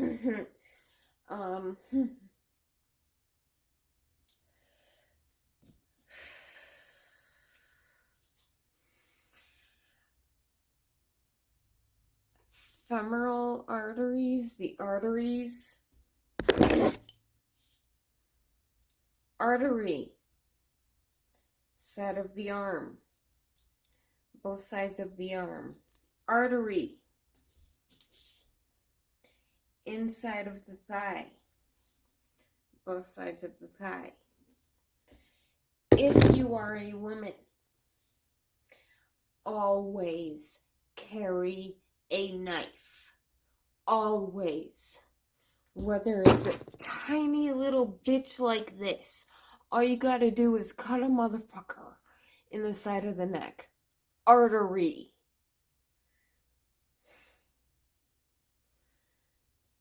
This little thing can do a lot of damage. What I want to show you is how a woman can protect herself from a man wearing a dress invading a woman's private space. And I have many of these. Throwing knives. Not quite the best for self-protection, except throwing. But, I wish I could find my other, but, curved knives, you can get these on Amazon for fairly cheap. If a man is coming at you, all you have to do is cut the artery at the arm, cut the artery at the leg, cut his neck. You can do the same with a straight knife. You can do the same with a small knife, which is best done with the carotid. This can also be used to puncture the eyes, to puncture facial whatever, to puncture whatever you can. This was given to me by a friend, so I don't know. There's many of these around, but most of you would be carrying a pocket knife. Although I like curved knives better, they can do much more damage. Pocket knives. If a man is attacking you, carotid artery, arteries at the arm, they are under the armpit, arteries in the leg, arteries at the arm, arteries at the arm, they are under the armpit, they are under the armpit, arteries in the leg, they are along here. And if you really can't get to those places, the left side of the abdomen, see, as the right, there is not much going on there is just intestines, but the right side, or left, apologize, the left side of the abdomen, stab, twist. There are a lot of internal organs that you can hit, that if a man is coming to you, stab and twist. You can do severe damage, internal bleeding. He will not bother you anymore. Right side, not going to do too much damage. There's not much on the right side. It's just intestines. But the left side... She's wrong. The right side is where your liver is. And that's a liver shot or liver punch or liver stab would be one of the most painful things that you could experience. It will shut down your entire body. You kick or punch someone to the liver or puncture their liver, they're done. It will shut them down onto the ground. So she's wrong, but what else is new? She can barely stand up, it seems like. And if you can't hit any of those, hit anywhere you fucking can. Eyes. Hands. Chest. If you can get hard enough, they'll stop in their tracks. I'm a fucking woman. I have been raped. I have been sexually assaulted. I have been decades of a man trying to kill me. I know what it's like to be a woman in a private space and having it invaded by a man claiming to be a woman in a fucking dress. So if you want to protect yourself, know how to protect yourself. This is just the beginning. I implore you to take measures, to take other videos, to take just a little weapon like this, just in the fucking eye, can keep you from being raped. Always carry a weapon. Always. Not just knives. Carry mace. Carry stun gun. Protect yourself. Because we're in a time where the creeps are coming out the woodwork claiming to be women so they can take our spaces. Protect yourself. I want to help women. I don't want to be on video doing this attire, but I want you to know how to protect yourself. And the best way, right in the gut and twist. That will cause internal bleeding, and that motherfucker ain't getting up. But inside the arm is an artery, inside the thigh is an artery, the neck is an artery. Eyes, stab a bitch in the eye, ain't going nowhere. She must have dull knives, because if I touched one of my knives to my body like that, I'd be bleeding. I mean, the way that she just touched like that and made marks instead of cuts, I can't do that with my knives. That much pressure would be causing cuts easily. Easily. So she has very dull knives. Now, she made this video a long time ago. I haven't seen any videos from her for 2 years. So I wonder what happened to her. This is her last video 2 years ago, and then she just disappeared. She hasn't posted in over 2 years. Please, I implore you, carry a weapon of any sort. because women are becoming obsolete. We can no longer be defined as women. No one can say what a woman is. Obsolete. Women are becoming obsolete. Women are becoming obsolete. We can no longer be defined as women. No one can say what a woman is anymore. I got tits. I got a vagina. I have ovaries. I'm a woman. No one can say what a woman is anymore. I got tits. I got a vagina. I have ovaries. I'm a woman. As women, no one can say what a woman is anymore. I got tits. I got a vagina. I have ovaries. I'm a woman. And me and you deserve protection. I got tits. I got tits. I got tits. I got a vagina. I have ovaries. I'm a woman. And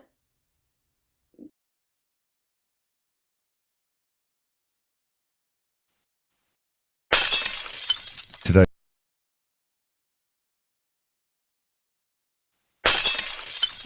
I don't fucking need to listen to the fucking universe and I know everything because that's what you said. Like, I know everything I need to know. Really, bitch?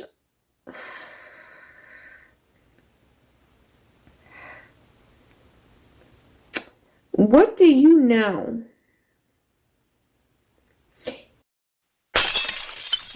I don't fucking need to listen to the fucking universe and I know everything because that's what you said. Like, I know everything I need to know.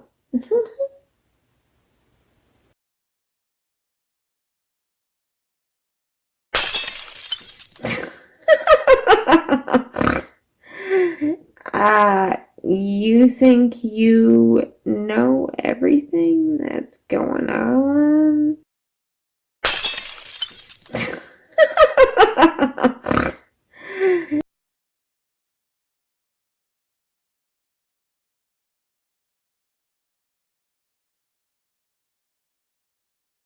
Anymore.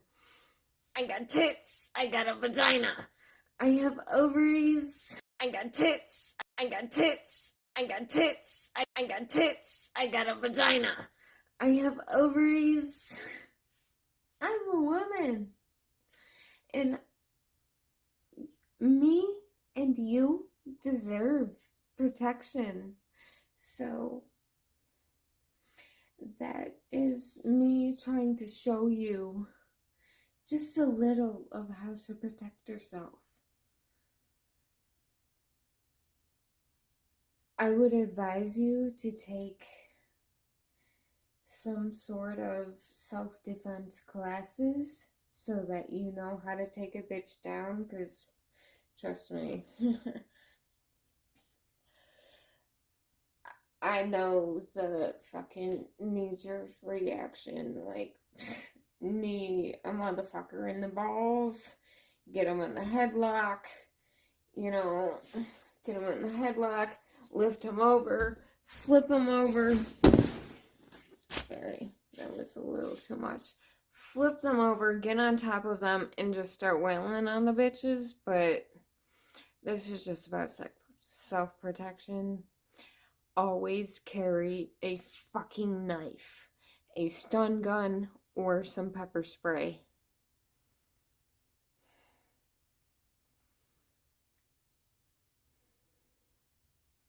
I feel absolutely abysmal that I have to make a video of how women can protect themselves because men are taking their spaces. You fucking stupid feminists are like, trans or That's literally the patriarchy. Men posing as women taking our spaces. You fucking idiots. So every woman. That's literally the patriarchy. That's literally the patriarchy. That's literally the patriarchy. Men posing as women taking our spaces. You fucking idiots. So every woman, carry protection. Carry a knife, carry pepper spray, carry a stun gun. Protect yourself. Because ain't no man in this world. The creeps are coming out the woodwork and they're gonna take you out. So protect yourself. Love y'all.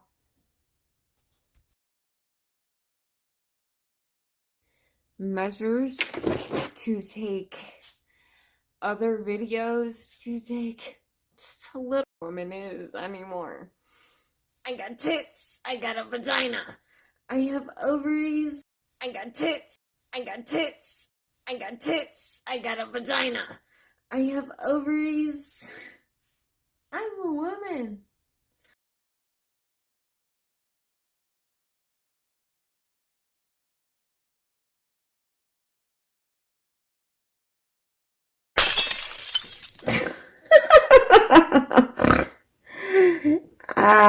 You think you know everything that's going on?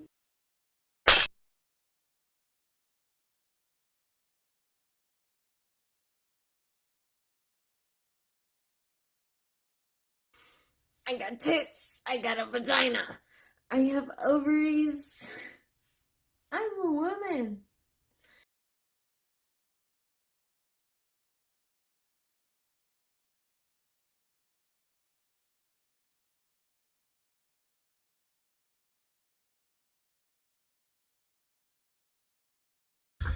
So, what's up, everyone? I'm going to speak on this mind and this prison planet stuff, this soul trap. I don't know, whatever the new, I don't know what the new thing is that everyone latches onto about this realm. And really, all of it is really true. Technically, untechnically, I mean, it's very intricate. You know, the way I look at it is it's a hologram. So it's a holographic reality that it's almost like, you know, like a graphing paper. Okay, so you look, imagine a graphing paper and all the little squares. I remember those back in the days doing like math stuff in school or something, and all the little empty squares that you fill in. Basically, that's what it is. It's a hollow graph, okay, a hologram. So it's a hollow space for energy to be, and the energy can go any way. You know, it could be negative or positive, just like an ion. It's just it's an energy that is whatever is put into it. And so that's why this world out there, that's why it's so twisted and backwards, because they know it's that, and they have to give you the space. Not all the time. I mean, it's basically, overall, you have to have the space to actually be and to kind of consent and be able to be truly present or not. You know, you kind of they have to give you that space, because when you don't take that space and you surrender that to, let's call it the Matrix or whatever, and you're not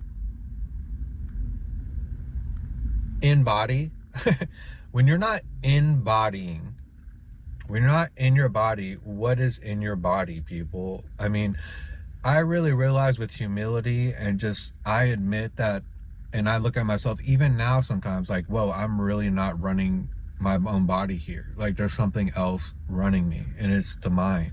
Well, so my point is that they have to give you that space for in body to be in the body, because whatever you're not is power you're giving up. And where is that going? It's going to the matrix. Now people have problems with the word the matrix. How do you know we're in a matrix? Whatever, that's the word I'm using. In this realm, that's how it operates. So we have a holograph, a hologram, and so it's all this space to fill it with energy. And that's why they have all this twisted backwards programming going on outside there, because they need us to keep feeding the parasite and being the parasite. So we fill that space with an inversion,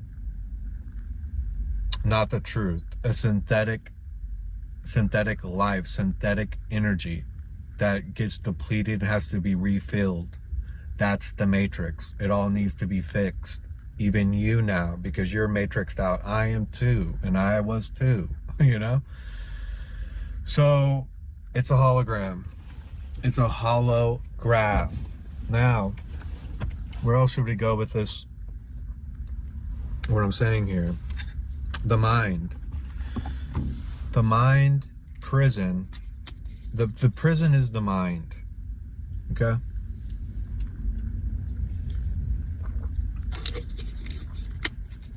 You got to ask yourself, the ones that are just so hell-bent on this is hell and that's just the way it is and there's no ifs, ands, or buts about it, there's nothing I can do but escape. You do you, boo-boo, okay? I'm not trying to control anyone or wake people up to the truth that they should find themselves or anything. I'm not trying to do that. I'm just speaking my truth. I'm speaking what I know to be the truth now, you know?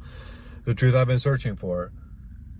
This mind is the prison, is the overlay, is the automatic program woven into your energy and your beingness from second one. Probably even before that. Who knows? Nobody really knows. And I'm not really concerned with that. But this mind is the big culprit. And so when I was in hell, okay, and granted, a lot of things happened in my life and things I saw that I didn't have control over. It wasn't my fault. You know what I mean? It wasn't my fault that happened. And I've seen a lot of things happen to people that wasn't their fault. You know what I mean? They didn't deserve that shit. But for me now, for me personally, like I can't just go off of everyone's situation and come up with a conclusion. I'm just saying for me, it's like, yeah.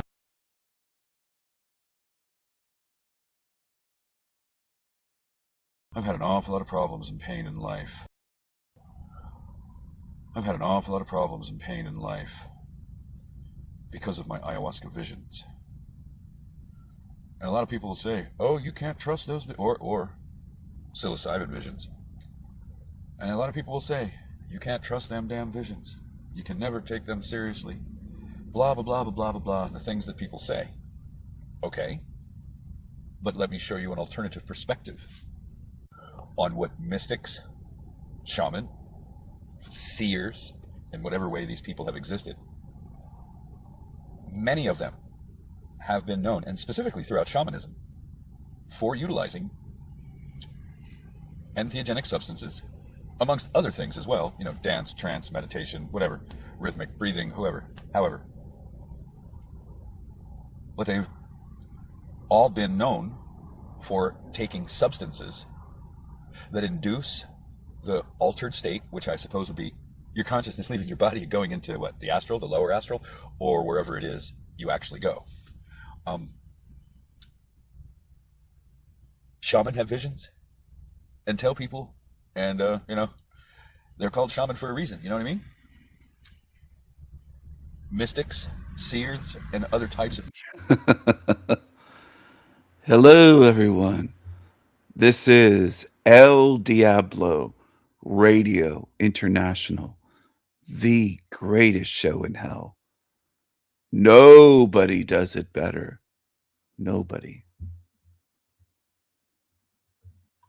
People have been telling people things, giving them information and or wisdom or whatever it might be, based off of the visions that they had through some type of shamanic ceremony that used a, well, shamanic substance, entheogen, something of that nature that generally just comes from the earth, not a laboratory thing like LSD or any of that bullshit.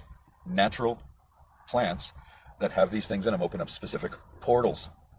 LSD, it's a synthesized thing.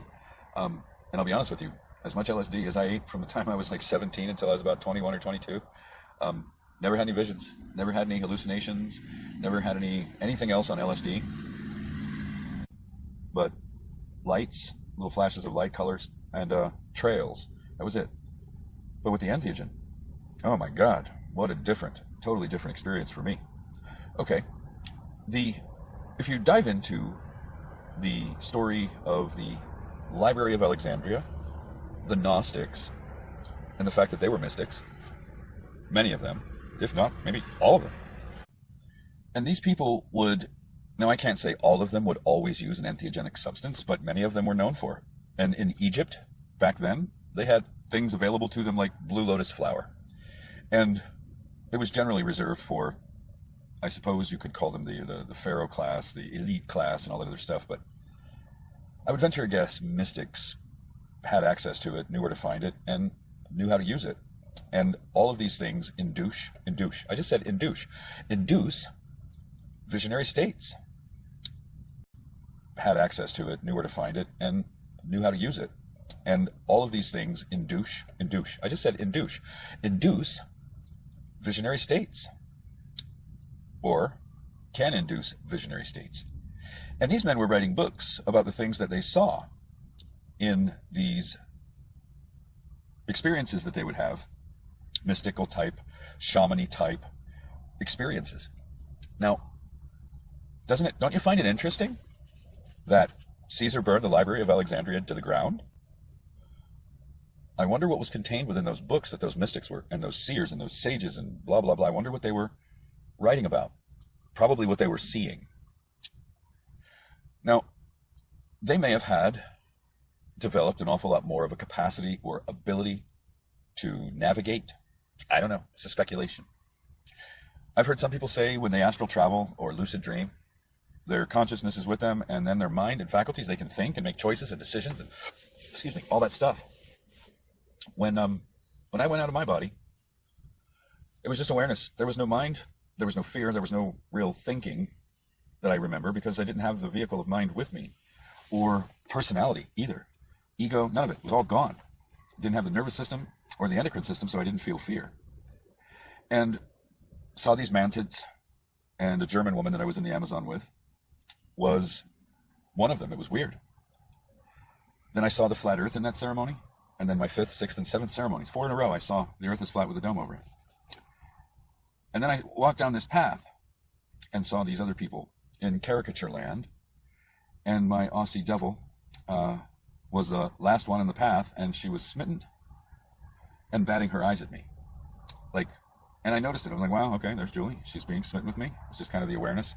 And then when the ceremony was over, excuse me, for whatever reason, with all the wild and crazy shit I saw in that 4th ceremony, the fact that I saw Julie in that ceremony, and specifically that she was being smitten with me, of all the things that I experienced, that was one of the ones that stuck out in the days after. I was like, what the fuck is all that? What was that all about? Okay. Now, I don't know, in all the context up until mine, when you think about it, throughout time, people, don't know if they're right to do it or wrong to do it, but they have believed these shaman who have visions and maybe tell them things. Apparently, Caesar believed that the information contained within the Library of Alexandria that was filled up by those Gnostic, mystic, seers, sages, whatever they were, was important enough, and I guess contained enough truth in it is the point. You can get real information I suppose you have to develop your legs, if you will, get your legs under you, learn how to navigate, develop discernment there as well, a way in which you can properly perceive what you're experiencing, seeing, perceiving in the experience. Admittedly, that was my first time. I guess the word greenhorn would certainly apply. I just had my proverbial cherry popped in that regard, so maybe even greenhorn doesn't work. You gotta get your cherry popped before you can even be a greenhorn. I don't know, something like that, but that was it. And to this day, I don't know why I saw the flat earth. Don't know. Kind of strange that it showed itself to me when I came back from the Amazon. Do you like Keith's lip smacking? Do you like that? Do you like how he does that constantly throughout this whole video? I opened my laptop some weeks later and saw a flat earth video in the recommendation section of the YouTube. And it was Eric Dubé's video of 200 proofs of the flat earth. And I didn't watch it then, but I about fell out of my chair because that was like this 3D confirmation. Move forward. I come back from, no, move forward. Let me retract that. Then shortly thereafter, or was it shortly before? No, it was before. Yeah, it was before. So what I just told you, that happened after. What I'm about to tell you, this happened before I saw the flat earth video and got this weird 3D confirmation of this thing that I saw in the fucking ceremony. I'm just like, okay, right? Like I said, I was a greenhorn, new. I didn't know how to interpret all this shit, whether it was real or not. So it was filed away in the memory banks of the wild and crazy shit you can see in a psychedelic entheogenic journey, sitting in the Peruvian Amazon. So I see these videos about the flat earth and I'm like, what the fuck? Because up until that point, I'd quite literally never heard the words flat and earth put together in a sentence. Didn't know there was a flat earth thing, had never seen a video, just was one of the things that I had never stumbled across. And it was relatively new because when I went back and looked a little while later and did a search on YouTube for the oldest flat earth videos that I could find that had been on YouTube and just sorted by date and just kept scrolling and scrolling and scrolling and scrolling to the bottom.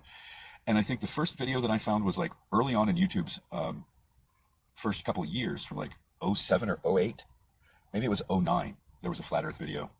And it didn't contain much in it, but I don't remember exactly the name of it. And then there was one other one from like, I don't know, maybe 2011. That was it until like May, June of 2015. I went into the Amazon in the middle of August of 2015.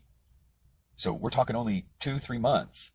This shit had been going on the internet and I hadn't stumbled across it. I was focused on what the government's doing and all this other shit on top of, for the couple of months leading up to me going into the Amazon. I wasn't so focused on the external shit and taking in lots of content because I was in the process of selling everything I'd accumulated in 43 years of fucking life to that point. And yeah, so I go to this, when I came back from South America, I landed at in Miami Beach because a woman that she'd also drank ayahuasca. She knew that I was coming back from ayahuasca, so you kind of get that, we're like medicine community family type people. And she's like, you can come here and stay. And usually when you go and as a woman, she didn't even know me, but I guess she kind of understands the medicine and that most people are not like creepy and shit that do medicine. That's okay. So she's like, you can stay at my house on the floor while you're looking for a place. And that's exactly what I did. She was really cool and it worked. And a week later, I found myself a place. But in between there, she was constantly telling me about this guy, once I got there, that she knew, her friend. His name was Michael. You've got to meet Michael. Michael. I'm like, okay, I'll meet Michael. And he also drank ayahuasca. So I drank ayahuasca, she drank ayahuasca, he drank ayahuasca, and I met him at an ayahuasca ceremony in South Florida because there's medicine circle communities, medicine communities, where they do ayahuasca. Yep, you can find it if you know the right people. And anyway, so this guy walks up to me once I get to the ceremony, when just like 20 people there, and I didn't know anybody, and I'd only been back from Peru for like 5 days, so I'm still processing a lot, I'm still absorbing a lot, kind of, wrapping myself back together, putting things back together, kind of being protective of my energy and all that other shit, because ayahuasca does kind of open you up energetically. So this guy eventually walks over to me and squats down in front of me, and I'm sitting on the floor Indian style, and he looks me straight in the face, and this fucking guy, blonde hair, and he's had work done, a dude, and he's had work done. You can clearly see it, but nobody ever mentions it because I don't know. But anyway, motherfucker looks like Archangel Michael. Like he literally, if you look at the tarot cards and you see images of Archangel, this motherfucker looks just like Archangel Michael, and his name is Michael. And yeah. Anyway, his last name is Smith. And there's 100 million Michael Smiths out there, so I'm not giving away anybody because there's 100 million fucking Michael Smiths out there. It's a very general, generic, basic. No, I'm not putting the name down. I'm just saying it's like it's a very common name, and his name's Michael. I'm like, okay, and his last name's just Smith. Okay, and this guy walks up to me. Shit, you're not. I experienced this shit, and the only three people that know are me and him for sure, and then the woman, because she knows. I told her, and anyway, this guy squats down in front of me and he looks me straight in the face. He's like, I know who you are. It's an honor and a privilege to meet you. And I've seen them too. I knew immediately what he was saying. Inside, my brain started firing off. Like, holy shit, what? What? Come again. Meanwhile, all the hair on my back and neck and arms was standing the fuck up on end. And I'm like, what'd you just say?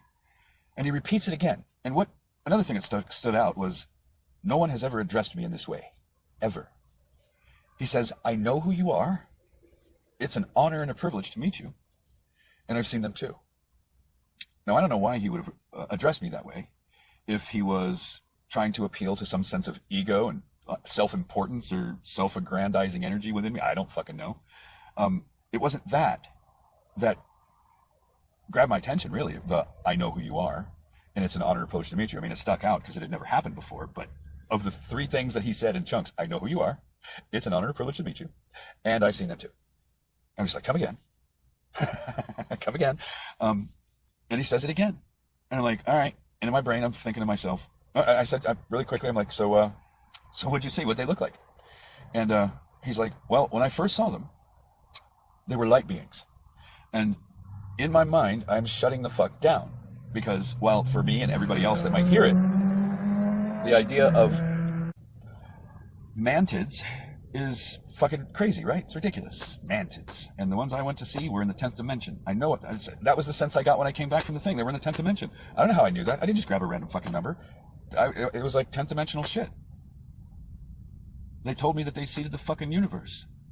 They told me they seeded the universe with the genetic code that's out there. And my speculation is that whatever we call Anunnaki, they're probably what manifested out of that seeding of the universe. All those hundreds of millions or billions of years ago. And then they created us, or something like that.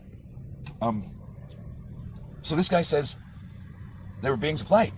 And I'm shutting down because, as crazy as mantids are, I'm not going to sit there and feed some fucking knuckleheads wild fantasies of light beings and new agey bullshit. I'm not going to be like, oh yeah, I saw that. No, I saw mantids. Can't logic and reason that shit away. Didn't see anything else at that point. I saw fucking mantids. And he goes on to say, but when I was ready, I saw them in their true form. And I'm like, all right, what was that? He's like, they were mantids. And I'm telling you, man, I about jumped out of my motherfucking skin. Now, I do not know if this guy was like clairvoyant or something, where you could like read people's minds. I just don't know. Because that was too fucking bizarre. And that the first go around where he tried to probably grab me by saying it's an honor and privilege to meet you, and I've, like you're important. Hey, and I've seen them too, and they were light beings.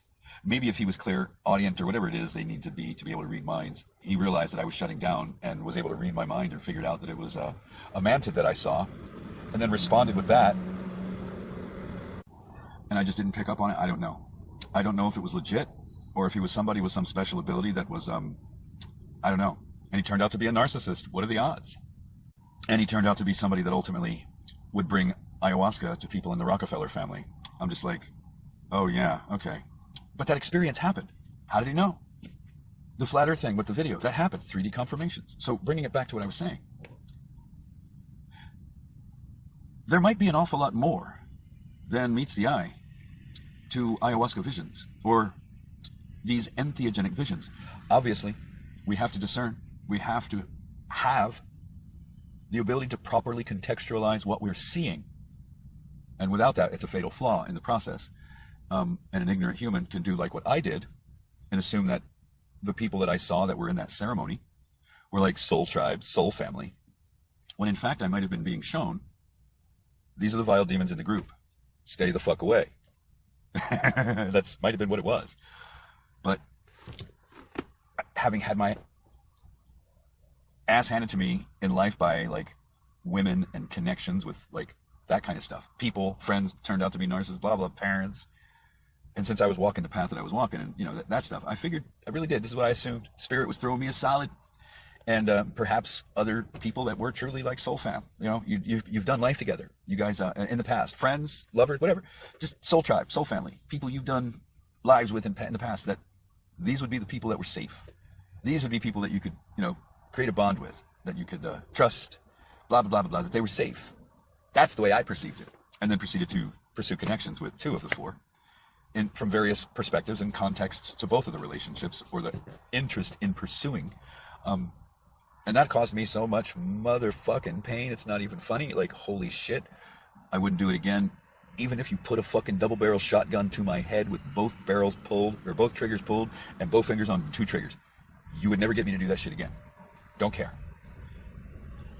The pain was far too great for the reward, for the lessons. It's like paying, I don't know, $1 trillion for a 1-carat diamond that may even have a few flaws in it.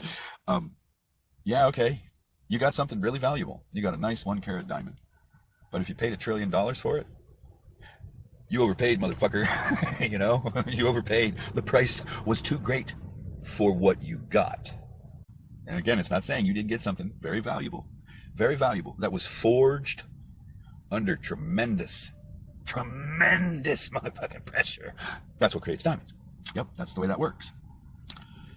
But was the cost, or the price, actually worth the value of what you got, so to speak? Yeah, when you don't or can't properly discern your vision, I guess that's a whole different realm of experience and the Hurt Locker and just all kinds of fucked up shit. So the visions were real, and I saw a lot of interesting shit. And see, another thing, you know, another thing, and I've only mentioned this briefly as a passing point a few times in the years that I've been doing videos since I came back from Peru the first time, or the second time, because I had it happen mostly in my second journey to Peru and ceremonies that I had in the Sacred Valley, where it was like, and then I was told that, I don't know, somewhere in some place I might be something kind of important, but not here. I'm just a meat sack. But somewhere else, it was just weird. I'm like, what the fuck am I supposed to do with that? How do I quantify that? Yeah, okay, whatever, because I'm really not, I don't have a huge ego. I mean, my ego can respond to people, and I can, you know, give an egoic response. I'm not impervious to that. But I don't have a huge inflated ego of how, you know, and some of you fuck, okay, whatever, because I'm really not, I don't have a huge ego. It's a meat sack. But somewhere else, it was just weird. I'm like, what the fuck am I supposed to do with that? How do I quantify that? Yeah, okay, whatever, because I'm really not, I don't have a huge ego. I mean, my ego can respond to people, and I can, you know, give an egoic response. I'm not impervious to that.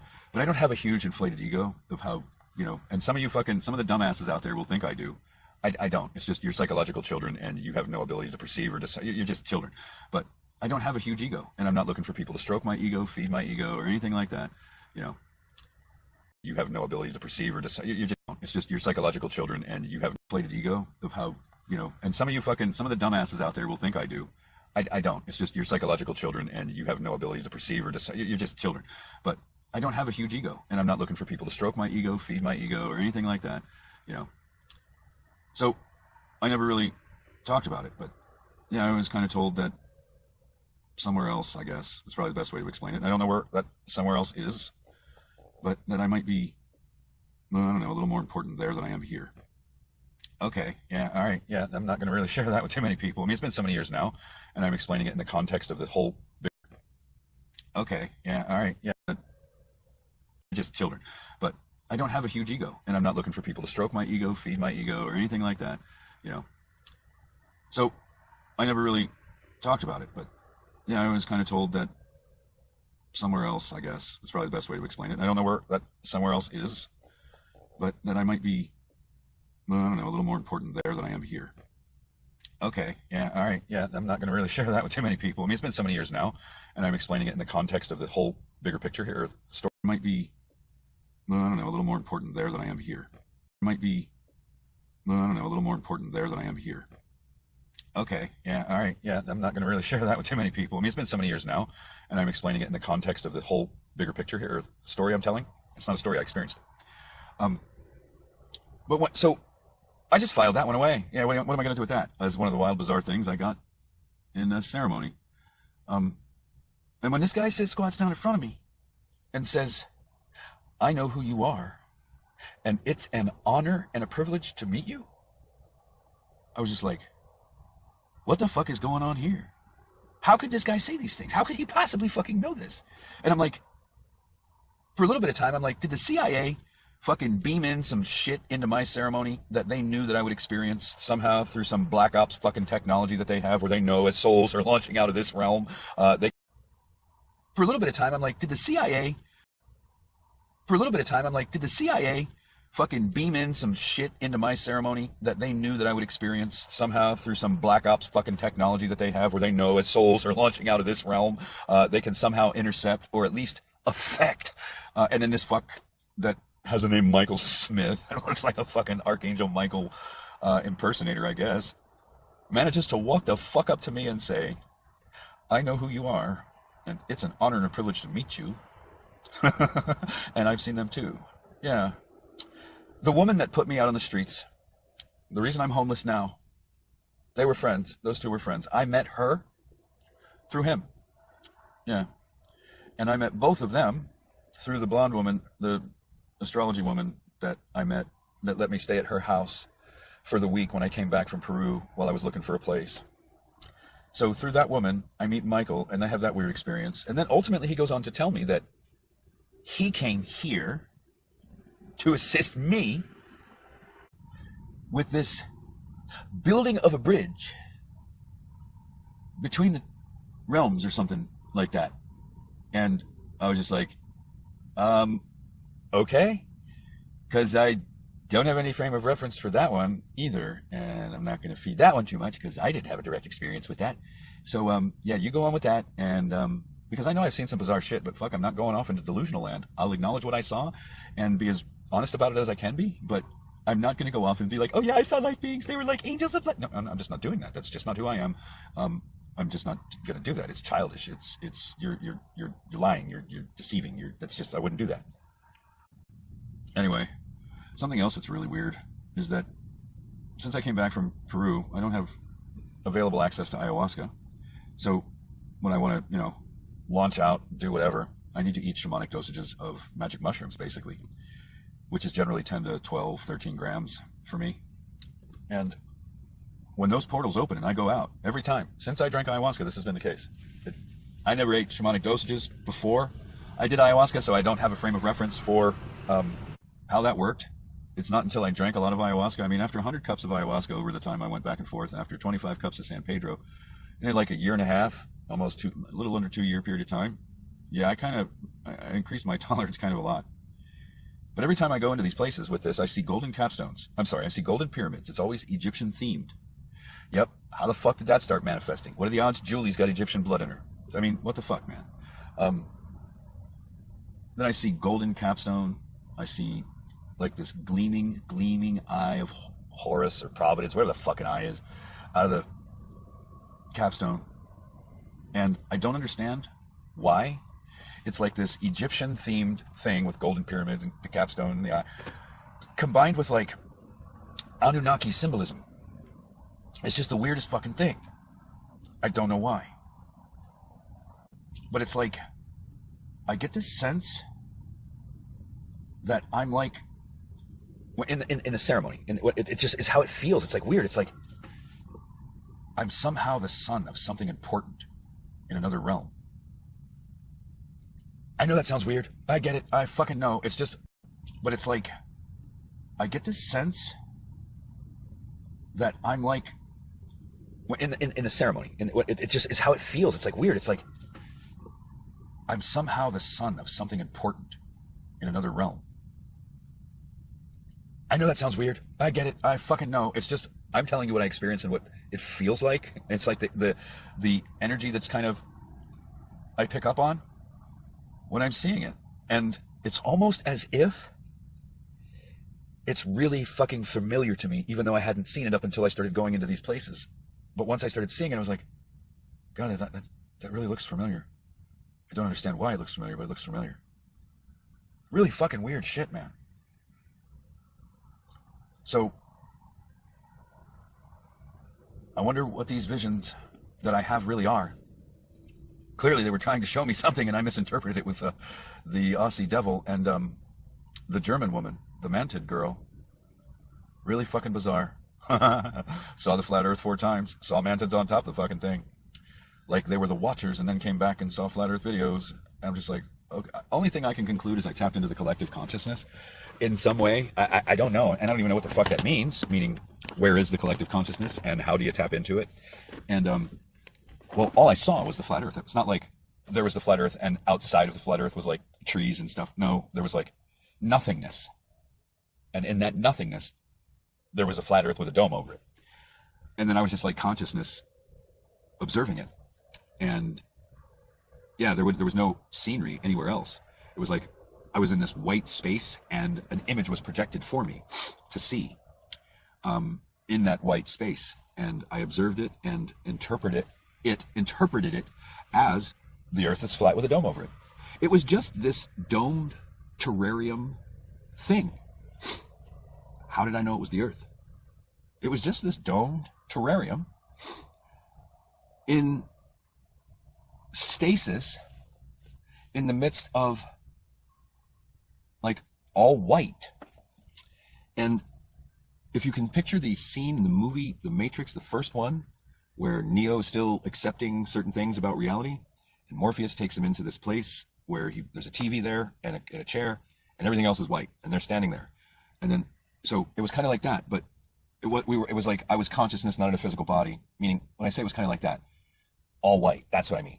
Exclude the TV and all that stuff. I was just showing you this, or telling you about the scene, if you remember that, and they were in that all white place. Well, in my version of being in that all white place, in this part of my ceremony, I saw a domed terrarium-like thing.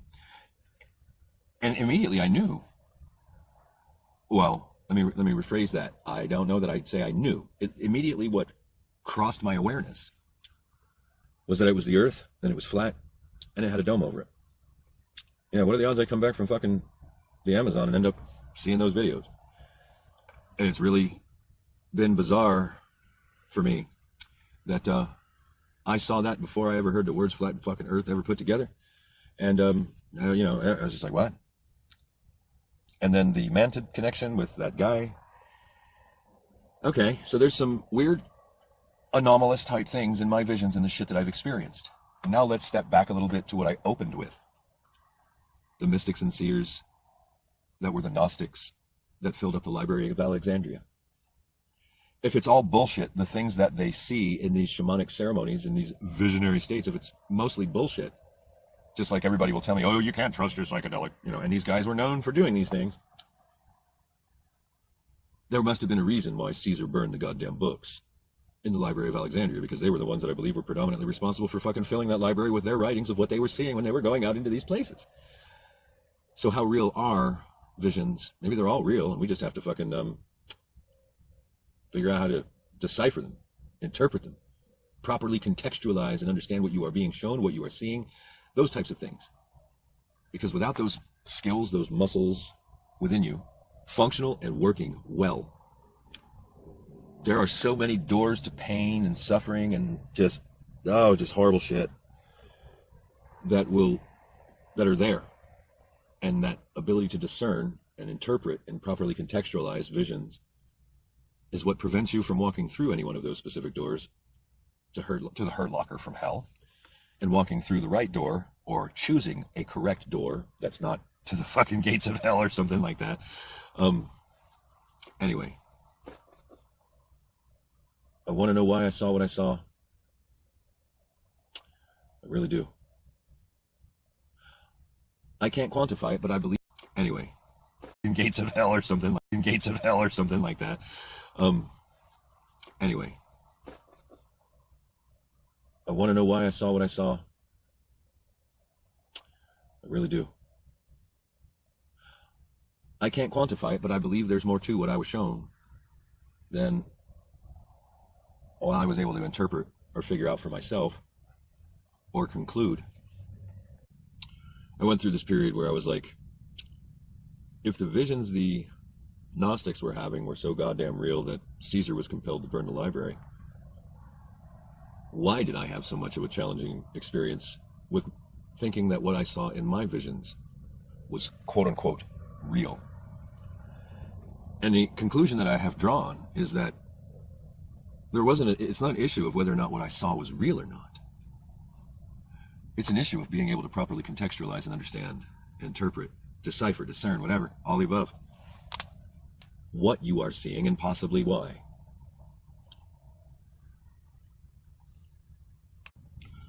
Anyway, just some thoughts about visions based on some of my experiences, and then what I've come to realize that a lot of the stuff is like from the Gnostics or other groups.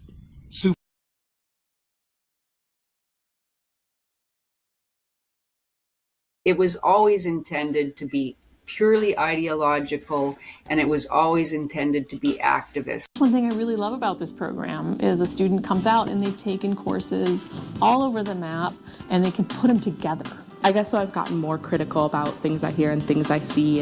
And it was always intended to be activist. It was meant to send out foot soldiers into all of the disciplines in academia and to all of the spheres of society, to fill all of those spheres with aggrieved, angry women determined to change the world. It always had an ideological lens. Men oppress women, and women participate in their own oppression and in the oppression of other women.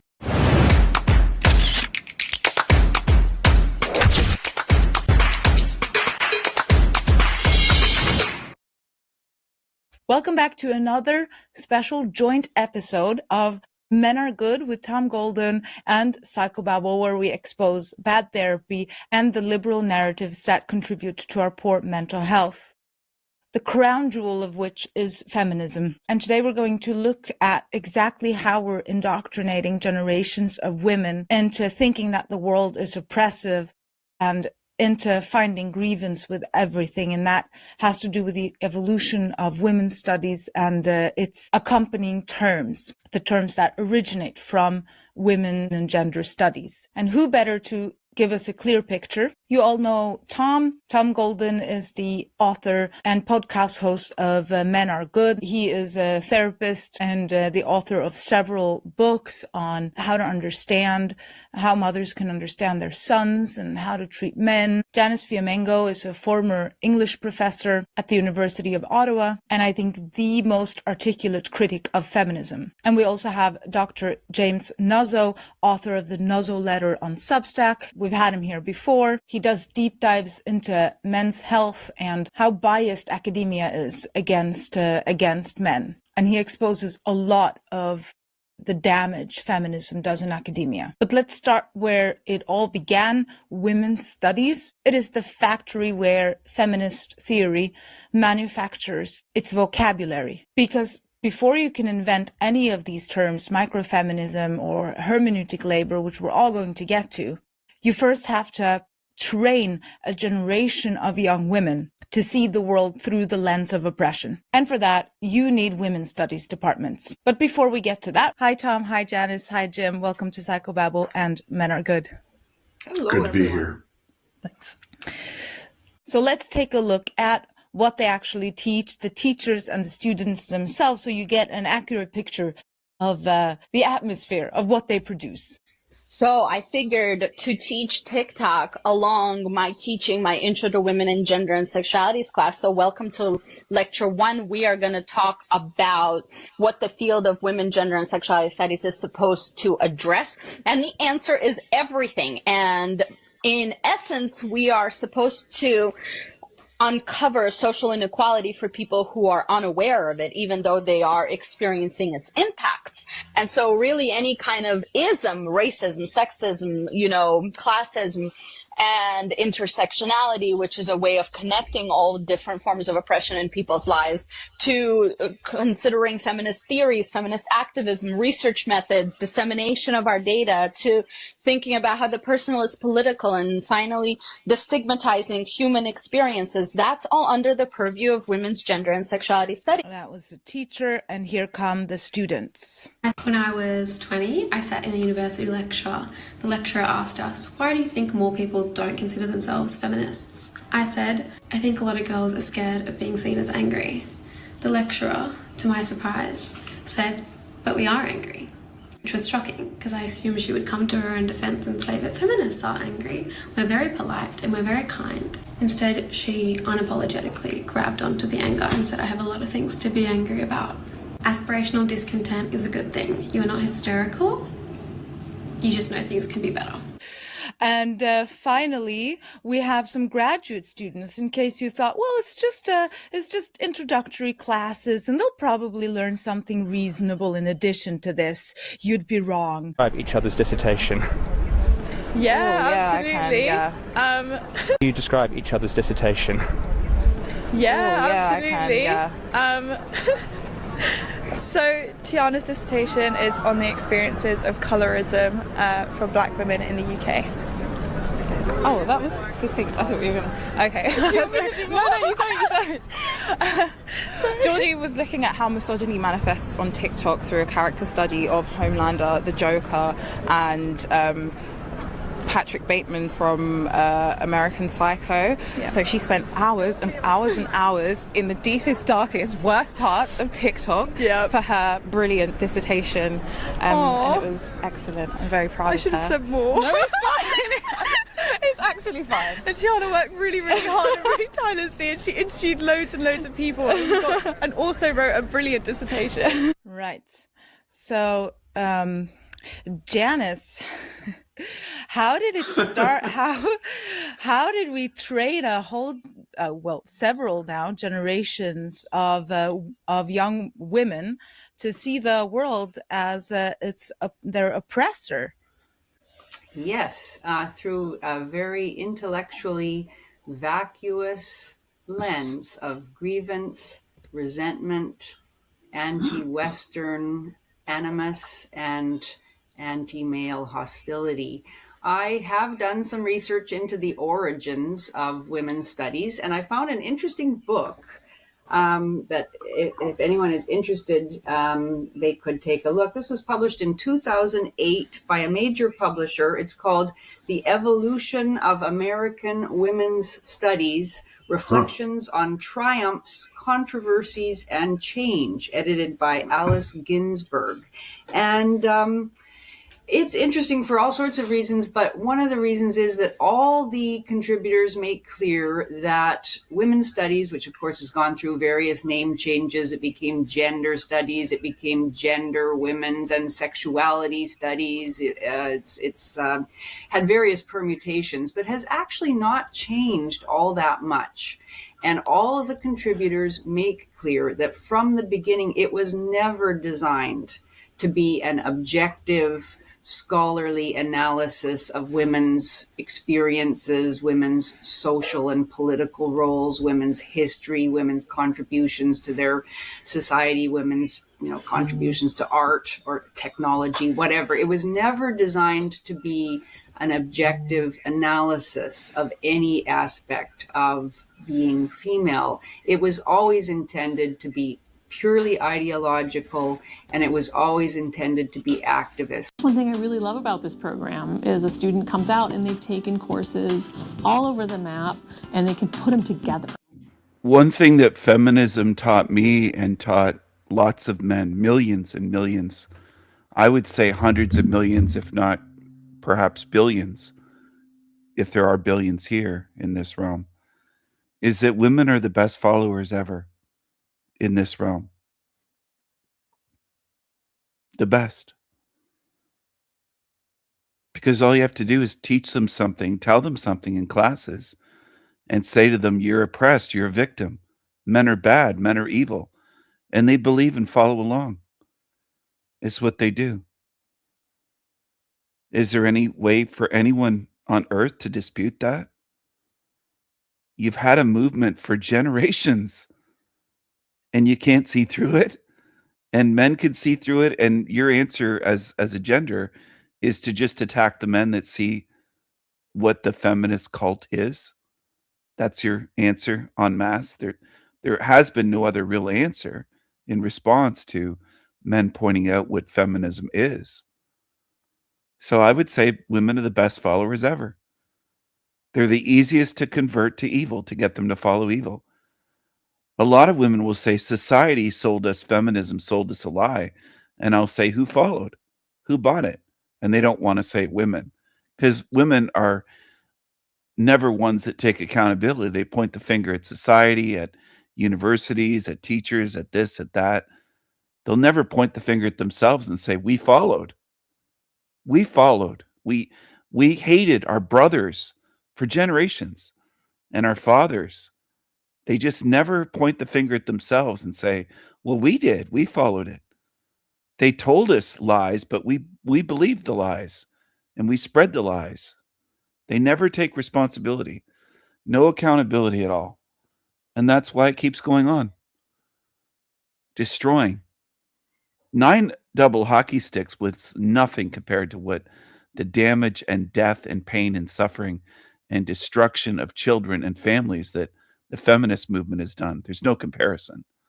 9 double hockey sticks is something that everybody points to as the worst event in their memory, and it's nothing compared to what women have done. Nothing. There's no comparison. The amount of pain, suffering, destruction of families, death of babies that feminism has caused is immeasurable. You've done immeasurable evil that should never be forgotten. And most women want to say it wasn't them. Well, who was it then? It wasn't just a couple women with green dyed hair. I mean, it's a mass movement. Massive amounts of women bought it and still defend it and say they wouldn't have rights without it and everything else. Like you're Kool-Aid guzzlers. The female gender is the best Kool-Aid guzzlers this realm could ever ask for, or evil could ever ask for. They truly are. That's what feminism taught me, that women are natural born followers. Whatever's put in a textbook or told to them by a lesbian university professor or high school teacher, a high school female gym teacher with a butch haircut, you'll believe it. Maybe not all of you, but the vast majority of your gender believes obvious lies that are just obvious, that would only fool a child. That's the gullibility of the average woman. I didn't say all women. There are women that aren't average, that are able to see through things. But anyway, this is the way it is. And a lot of women just can't acknowledge it. They can't deal with it. They can't face it. You went from beings that were housewives that were essentially looked after and pampered in a way like children. Housewives where your husbands paid for everything. They paid the bills. They worked outside of the home, and husbands bought the homes and they had the hard jobs, whether it was in a coal mine or in an office, whatever it was, in construction. And women went from looking after children in their pajamas and doing a bit of vacuuming and dusting and cooking a dinner for their husband that loved them and protected them and spoiled them and was everything, to hating men and working for Rockefellers. Like, I mean, you took the dumbest deal in history, and I would say in human history.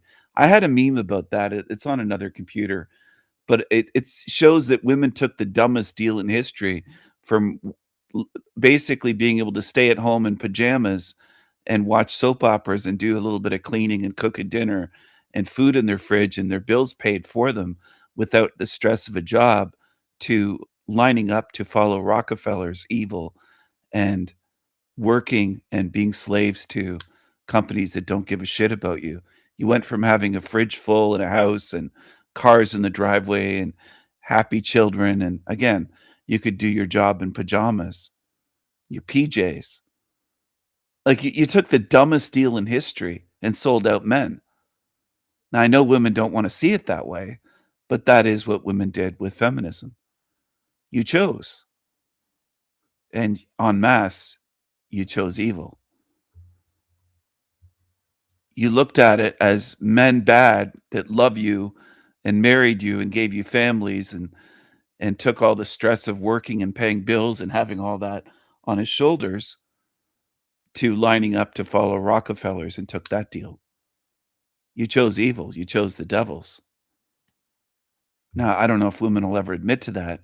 I've spoken about the system where you're not going to go through the gates just because you have a bit of knowledge. And that's what some of you, well, I would say most truthers on YouTube believe, that getting out of this hell realm system, all you have to do is study and have the knowledge and you're going to be able to do it. But I think if you're an immoral piece of shit that sold out good beings, I don't think you're going anywhere. I don't think you're fit to leave here. So if I were a being that sold out men, for example, or children, or had abortions, which some of you have, I would start working on that spiritually. Someone that was here not that long ago felt very, very guilty and insecure about having abortions and then made all the excuses. It was not her fault. It was her boyfriend's fault. And she didn't have support, and she was 20-something years old and a grown woman. She wasn't even a teenager. There are teenagers that keep their baby and give it up, or keep it or give it up to adoption. They don't sign papers and go to a clinic to have it torn to shreds. A lot of you women go your whole life avoiding responsibility. Let's face it. It's what women are good at. They're good at following evil. And that goes way back. That's ancient knowledge that was written about, as far as we can tell, thousands of years ago. And it holds true to this day. Given a choice, most women, between listening to a man that's speaking the truth that they don't like to hear, or listening to evil tell them lies, they're going to follow the liar that's evil. Most of you on earth.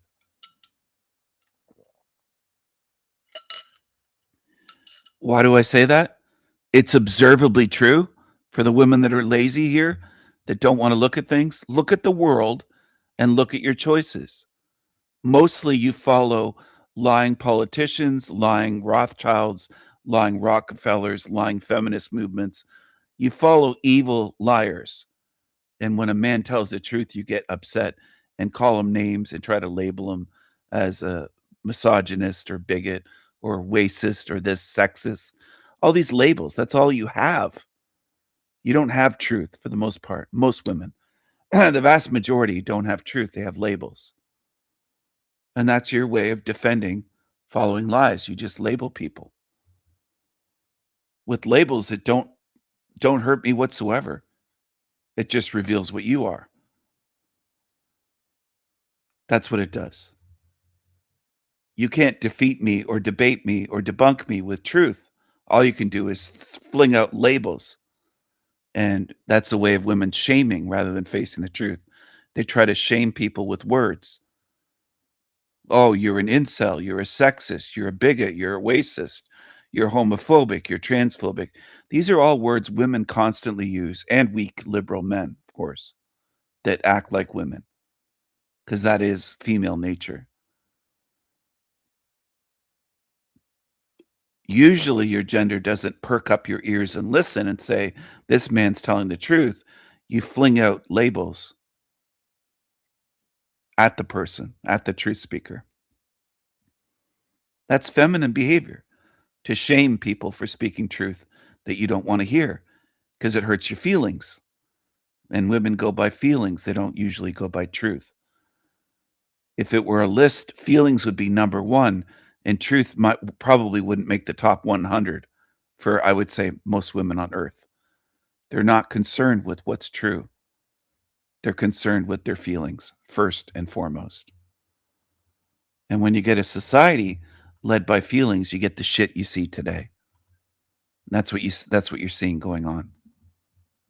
A feminized, feelings-driven society, not a truth-driven society, not a merit-driven, competence society, not a society where brilliant men of moral character are leaders, But whereas pieces of shit that hate men, man haters, driven by their feelings and their victim complexes, are teaching young women and girls.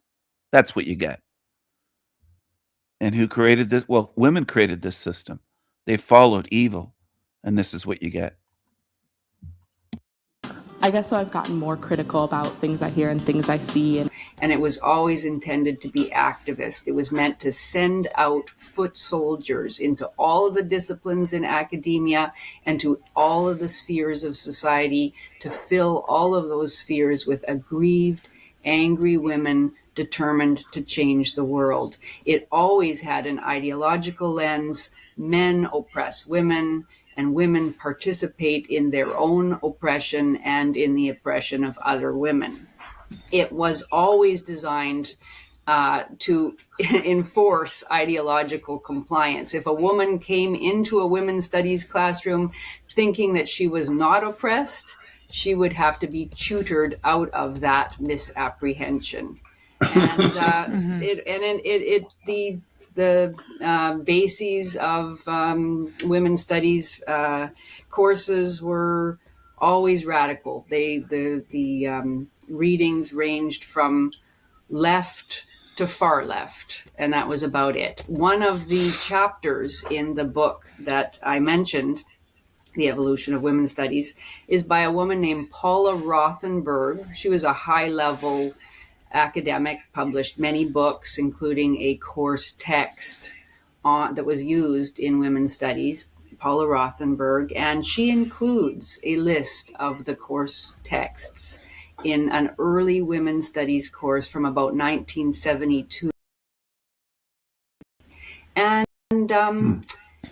it starts with Frederick Engels, The Origin of the Family, Private Property, and the State, which of course is a communist text, which argues that the family is the site of women's oppression, and that just as the relationship between the exploitative capitalist and the exploited worker, just as that characterized the social sphere, so the relationship between the exploitative male and his exploited wife that's the characteristic of the woman's experience in the family. So It starts with that.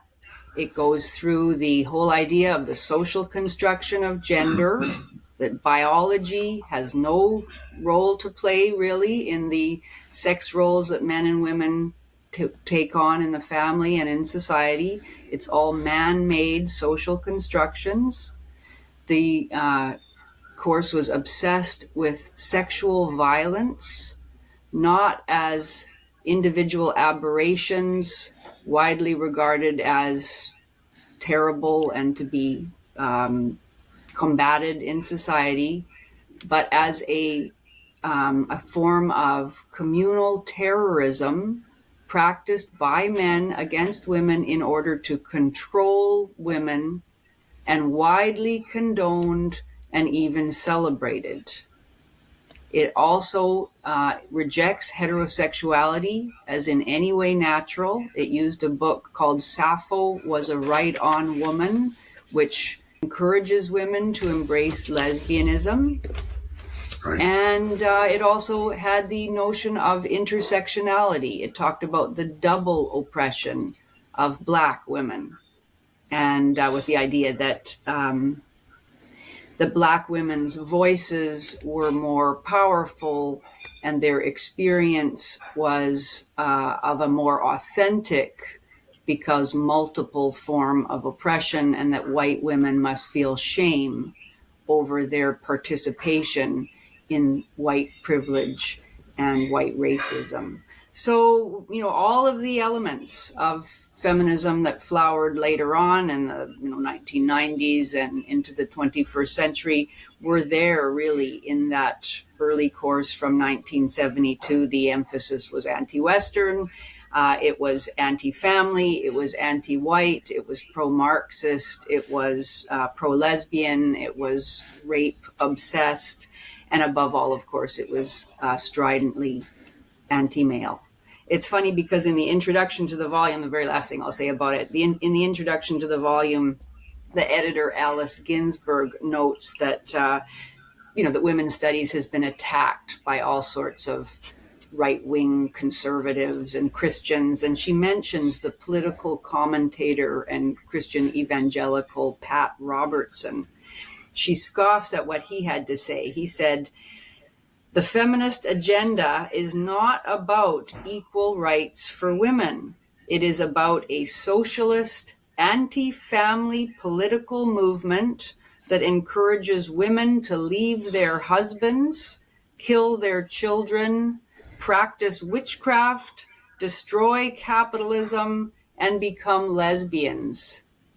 She thought that was hilarious, but with the exception possibly of the witchcraft, even there I'm not so sure, every facet named by Robertson is on display in Rothenberg's syllabus. So, but really, Janice, that was fascinating. That was good. And a wonderful, wonderful description. Thank you very much. Yeah. Jeez. So, Jim, you published something on your Substack. I'm going to show here a graph. Do you want to quickly say something about the graph of women's studies majors, graduates? Yeah, so I was interested myself to know whether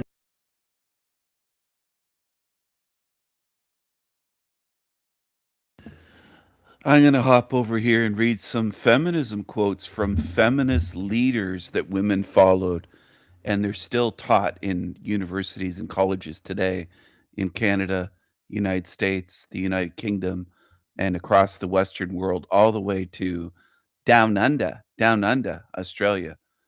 And women do not speak out against this en masse. You hardly see a woman say a peep about it, about the feminist leaders.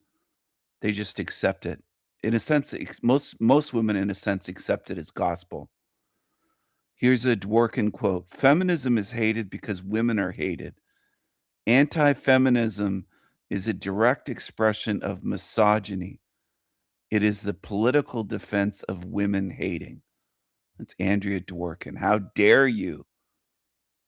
How dare you stand against feminism or disagree? That means that you're a woman hater, and this is how women frame things and blame men and try to get away from they shield themselves from any criticism of their movements. Here's another quote by Dworkin, the great big pig, that creature that it is. "Many women resist feminism because it is an agony to be fully conscious of the brutal misogyny which permeates culture, society, and all personal relationships. Every relationship you women have is misogynistic, according to her."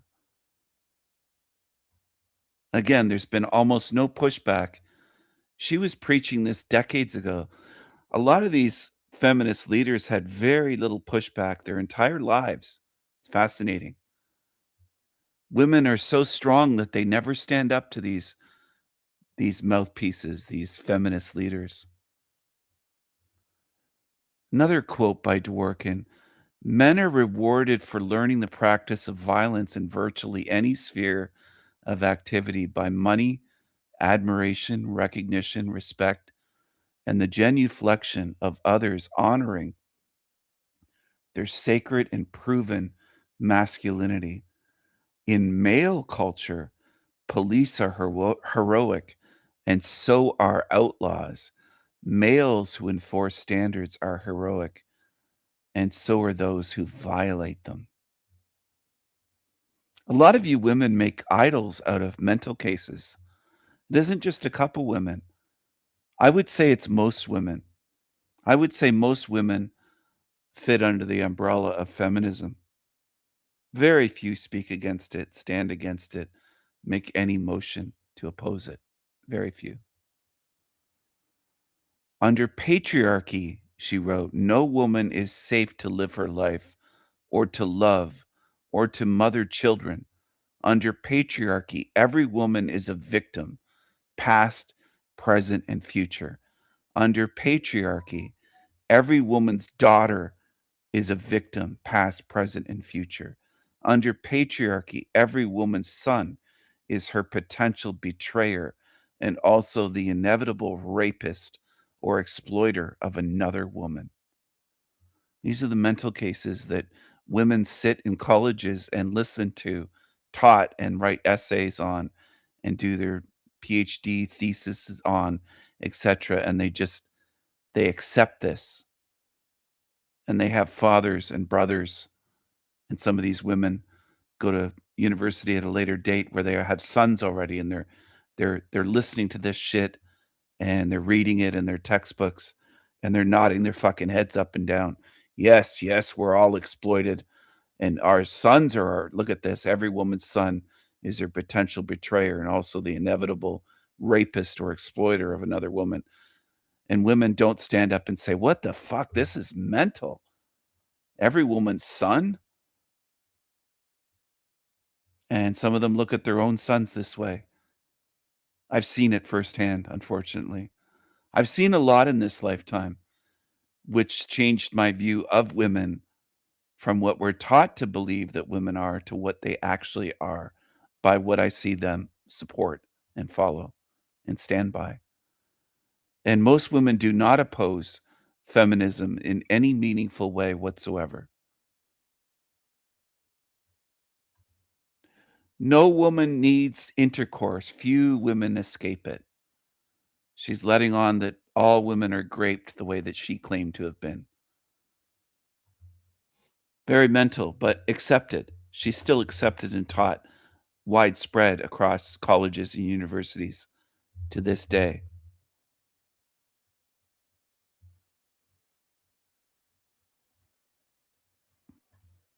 This one here.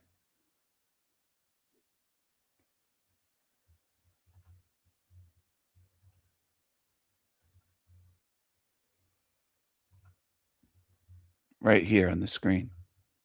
Get a good look.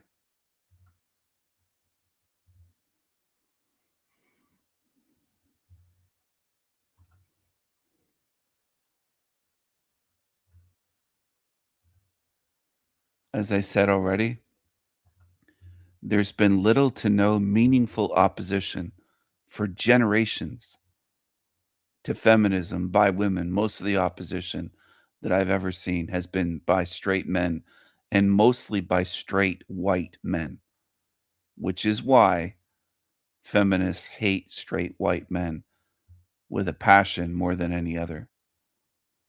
A lot of feminists are into or were into witchcraft.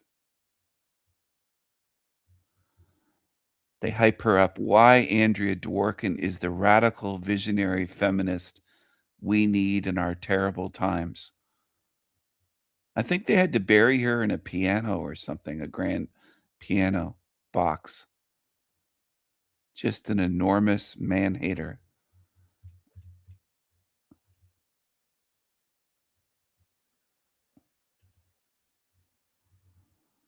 Here's another quote by her. These are famous quotes, by the way.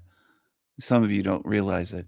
You don't realize how accepted this shit is. And some of your daughters have been learning this in school for years and not mentioning it to you as well. It's widespread. Any man will follow any feminine looking thing down any dark alley. I've always wanted to see a man beaten to a shit bloody pulp with a high-heeled shoe stuffed up his mouth, sort of the pig with the apple. It would be good to put him on a serving plate, but you'd need good silver, she wrote. These are famous quotes that she wrote or spoke at lectures. This is someone that your gender, female gender, has hyped up as a kind of heroine. And I don't mean the stuff that you put into a syringe. Viewed as a heroic figure, a large figure in feminism, you might say. And she's not the only one that had man-hatred issues. So I want to say that I don't believe that most women, this might be controversial because I don't think women have the understanding that I do. I don't think you've done the research over the years to look into feminist leaders, the movement, what it is, what it's done, the impact. I just don't buy it. I don't think you spent the hours. I don't think most modern women can or do love men or their sons, males, whether they're boys, sons, brothers, husbands, boyfriends, because I think that most women did drink the Kool-Aid, at least on a subconscious level. Most women seem to believe the feminist narrative, the lie, false narrative, that women were oppressed throughout all of human history, and that the feminist movement came along and freed you and gave you these abilities, and that you were just oppressed slaves. And I've talked with women, including in my family over the years. Most women do tend to believe this, even if they say, I'm not a feminist, because they associate feminism with something that men could potentially view them with disgust. And it is disgusting. But they thank feminists for giving them rights, as women say. Even siblings and female cousins believe that they wouldn't have any rights in Western society without feminists, without the feminist movement, that they wouldn't be able to drive or have a bank account or this or that. They're absolutely warped. So deep down, they view men with fear and contempt and resentment. And they believe that white Western men oppressed women for centuries or from the beginning of time. That's the female view of men. So you can't actually love a man in a real way because deep down subconsciously you resent men and you believe that men, that the gender of the male oppressed you, or your class, your gender, your sex. So I think that love involves trust and not deep resentment based on false history. I don't believe that most Western women from here to Australia, from the north to the very bottom, wherever you want to view it, from here to Australia, which is far away, no matter which way you get there, by plane or by boat, don't know proper true history. I don't believe that most women research history. I don't believe that most women understand very much in terms of that at all. And I think that there's a reason why most, I would say, of the truth speakers, leaders, if you want to call it, in truth, are men, almost always, because men are willing to do what women are not willing to do.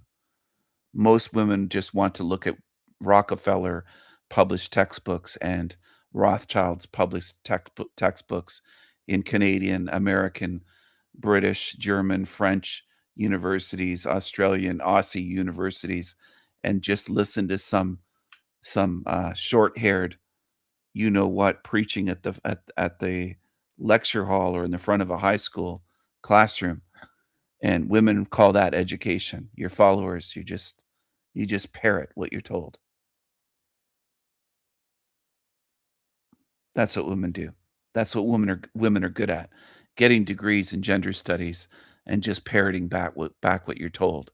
You have no understanding of how men built civilization to protect you, to make you more comfortable, and you don't get it. The evidence is all around you, but you prefer the lies to the truth with evidence. As a gender is what I'm speaking about. A lot of women these days say the male species. They treat men like we're a different species from you. It's fascinating.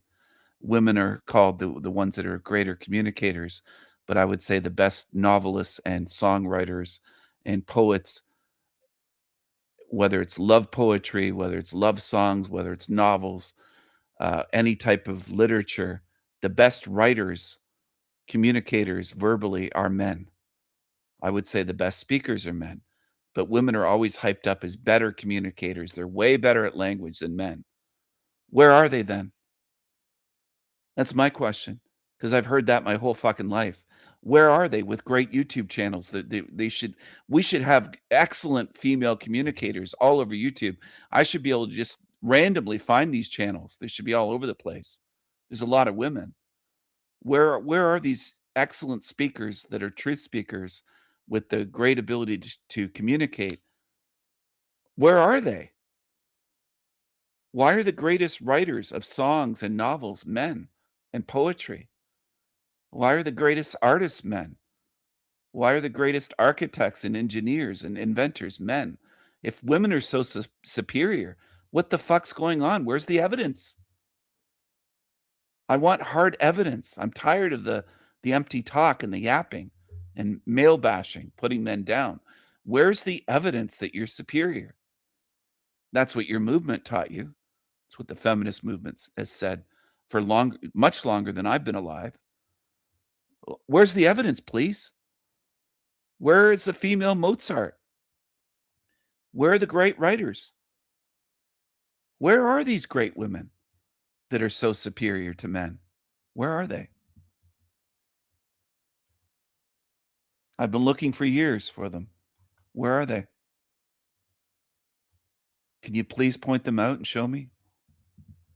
This is a field that is continuing to grow or plateauing or descending in some way. And so I grabbed the data from the Department of Education, in which they categorize by academic major, the number of bachelor's degrees earned in the US in women's studies.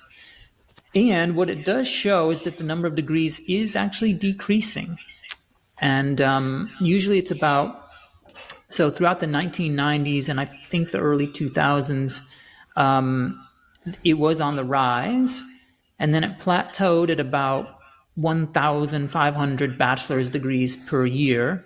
And then ever since, it started to decrease over the past maybe like 8 years or so. And so, yeah, it's about 1,500 degrees each year, bachelor's, and then master's, I think, peaked around 150 master's degrees per year, and then PhDs was maybe around 30. Wow, and then they complain about not being able to pay off their debts. Wow. Why do you think that is? Do you think it's sort of because we have so many other types of subjects like this, that they sort of redirected them to those subjects, or is it actually becoming more unpopular? Yeah, I guess I don't know for sure, but that would be one way to go. Is it?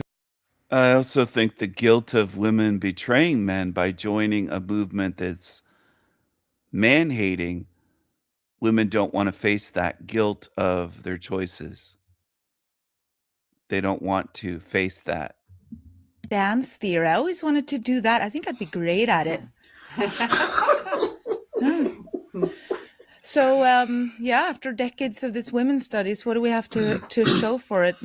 Definitely not a generation of women that's freer and happier, that's for sure.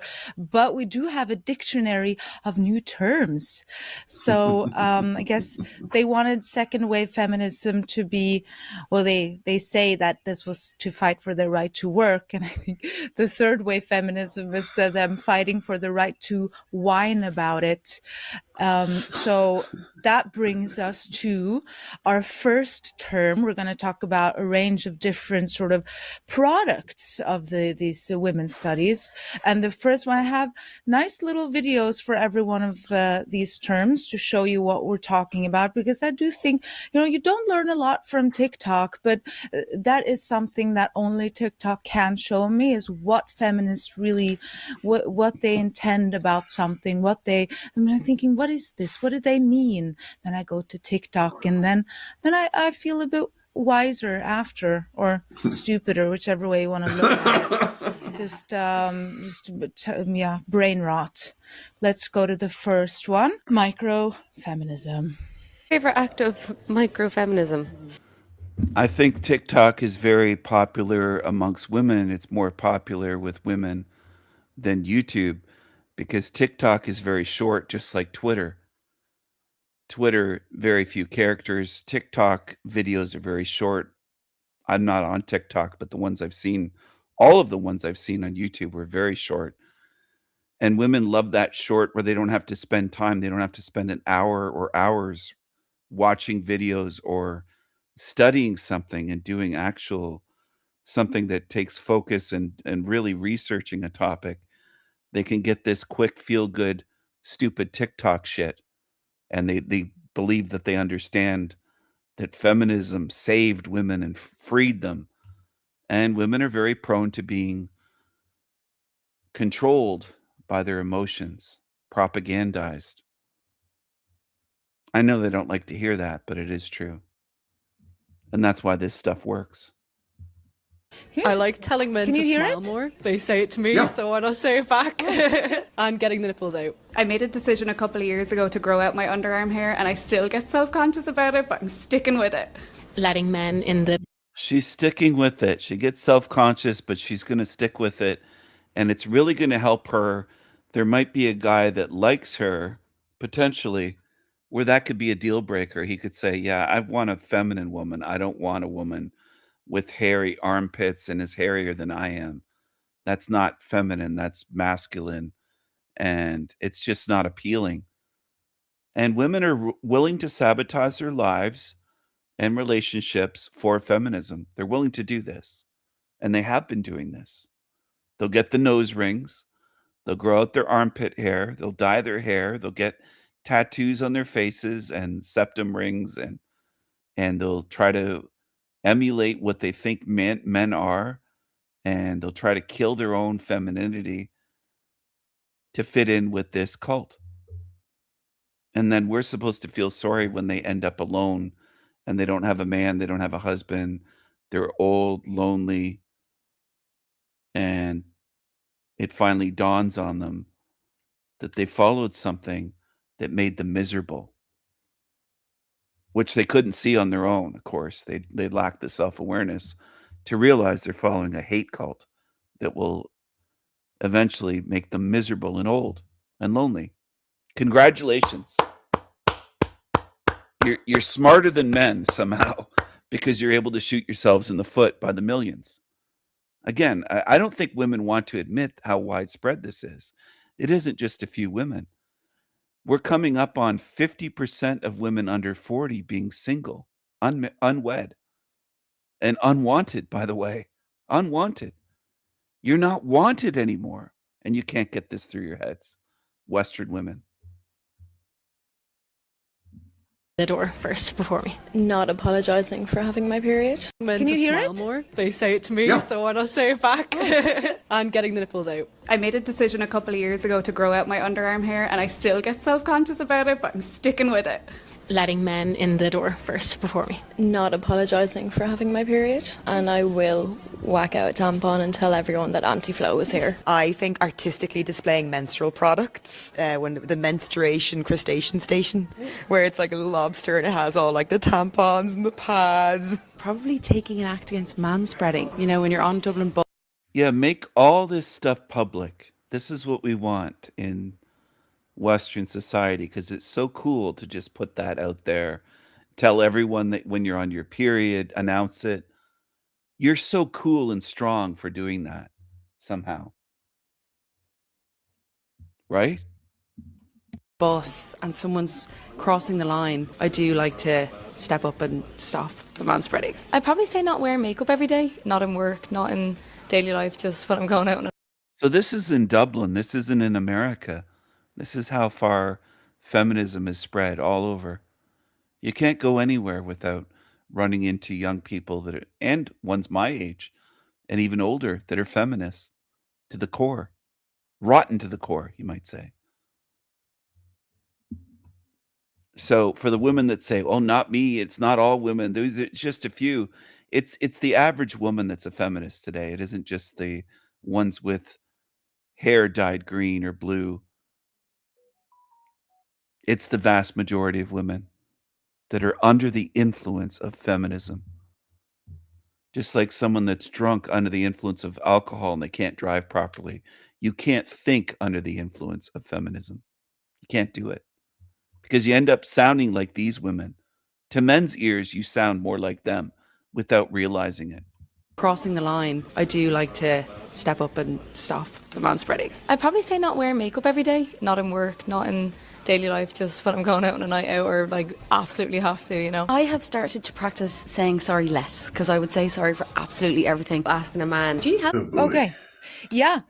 Tom, do you want to take it away from here? Oh boy, microfeminism. Yeah, it's just amazing to me how the whole microfeminism thing started, 4 or 5 years ago, and it was about making feminism into everyday life, so that we'll see the patriarchy in everything we do. I mean, that's kind of what's behind all this. And the examples given in the TikTok were interesting, but if you look online, you find a lot worse.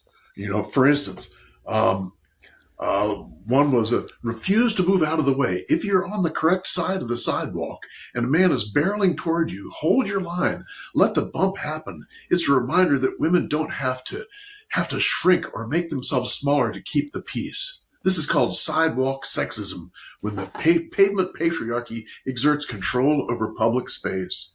I mean, that's the kind of thing. And what's happening here, in my mind, the important thing is that the feminists are encouraging women to be in the world with a defensive and hostile stance.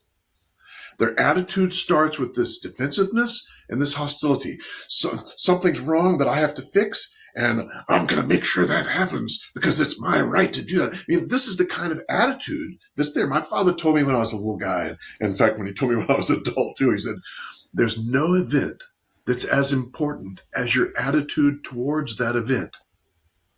It took me a while to figure out what he was talking about, but he's talking about feminists is one thing, because they go in with an attitude of hostility, an attitude of you better make it right for me. And what does that do to their own psyche? What does that do to their own being? It robs them really of being joyful. In my mind, that's what it does. It robs them of being joyful. So that's my take on it. Right. Of being able to... I don't feel sorry for them if they're not joyful, if they're miserable. They make themselves miserable. They're following a movement of misery, a cult of hate. They don't deserve happiness for what they're doing. They're trying to destroy society. They're trying to ruin the fun of all others. They're trying to make everything worse. And they call it empowerment because they're not honest. And very few women stand against it, which is very revealing. to love, I think. Yeah. So, Jim? I'll jump in for sure. Yeah, so these are meant to be these little acts of resistance. NPR called it, quote, the next big thing, end quote, when they wrote their article about it. Tom gave an example of one. I'll throw out a couple of others that I found, very childish, really. Exactly. Don't ever refer to God, if you're a believer, as he. Refer to she. When you're talking about sports games at the water cooler at work, don't assume the sex of the team. Clarify whether it's the women's team or the men's team. And that was really actually quite funny, because then the author went on to then encourage women to watch more sports, basically, because they're not even watching. And then things like, just dress for yourself and all these things. But it's kind of interesting because it made me wonder what's going on bigger picture here. Is it sort of a sign that maybe the bigger efforts aren't really working as well as they would like, and so they're going to these tactics? Maybe some of the women getting called out in some of the the university protests and stuff, maybe that's making them shy away from those more kind of public acts, and so they're trying these little micro feminisms instead. I don't know, what do you guys think? Yeah, I think they're so trained to see grievance everywhere.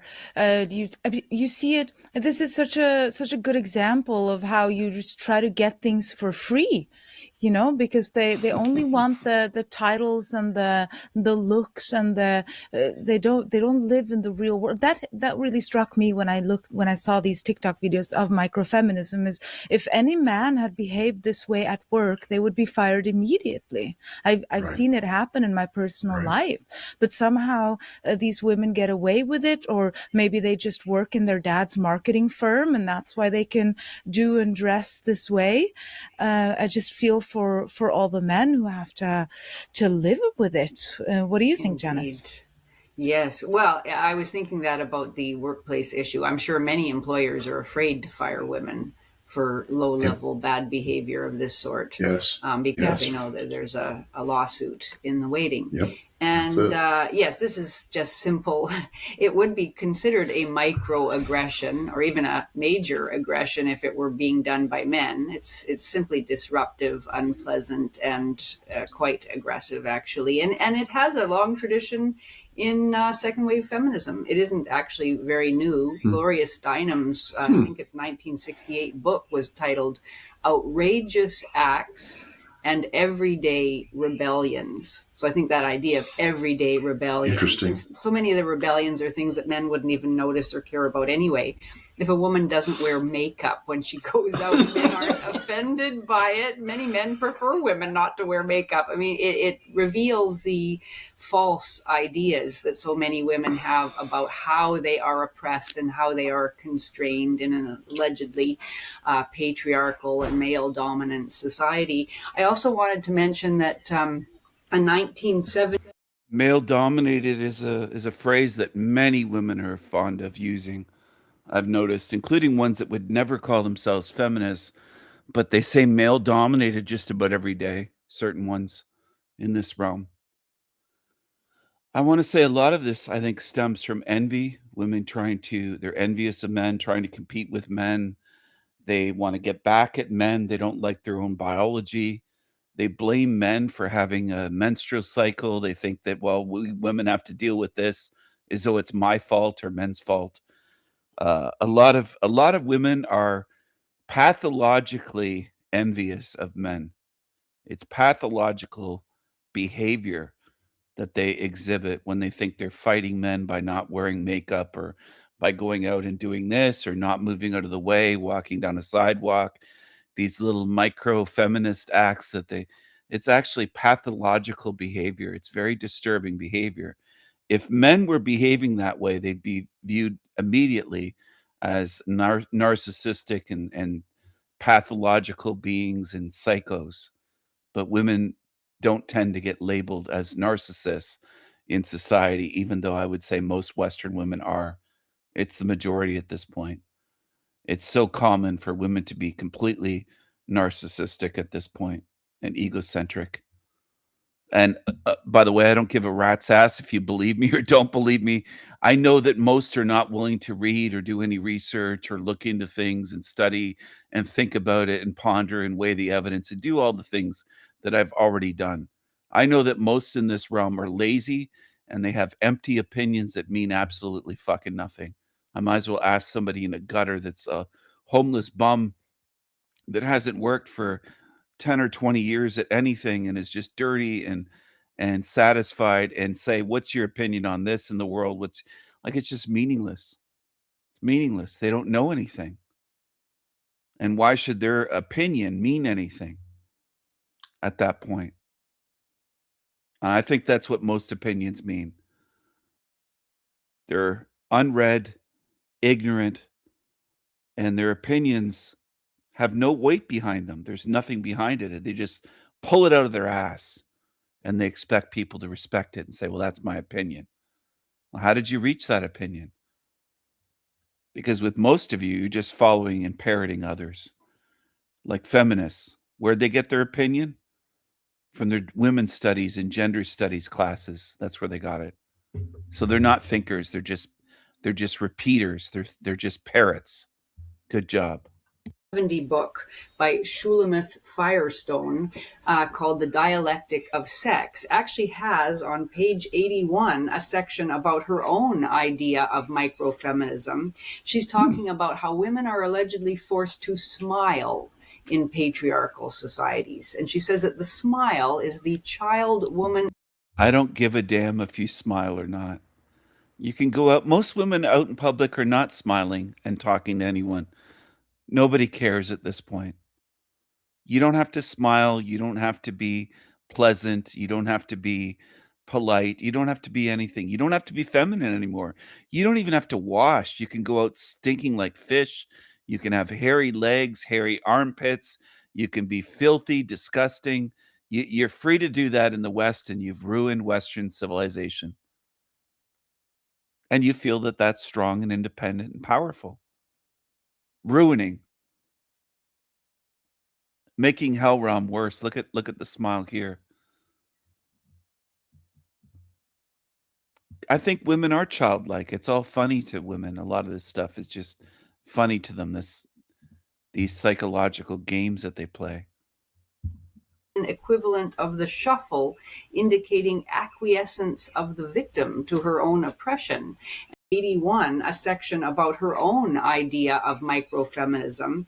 She's talking about how women are allegedly forced to smile in patriarchal societies. And she says that the smile is the child woman equivalent of the shuffle, indicating acquiescence of the victim to her own oppression. And she says that her dream action for the women's liberation movement is a smile boycott, at which declaration all women would instantly abandon their pleasing smiles, henceforth smiling only when something pleased them. And she thought this would really strike a blow against the patriarchy. So we considered that as from 1970 on a dominant strand in feminist activism. Yeah, and then they complain about the feminist stereotype that people think that feminists are just so angry all the time because they look angry all the time. It's not something we think.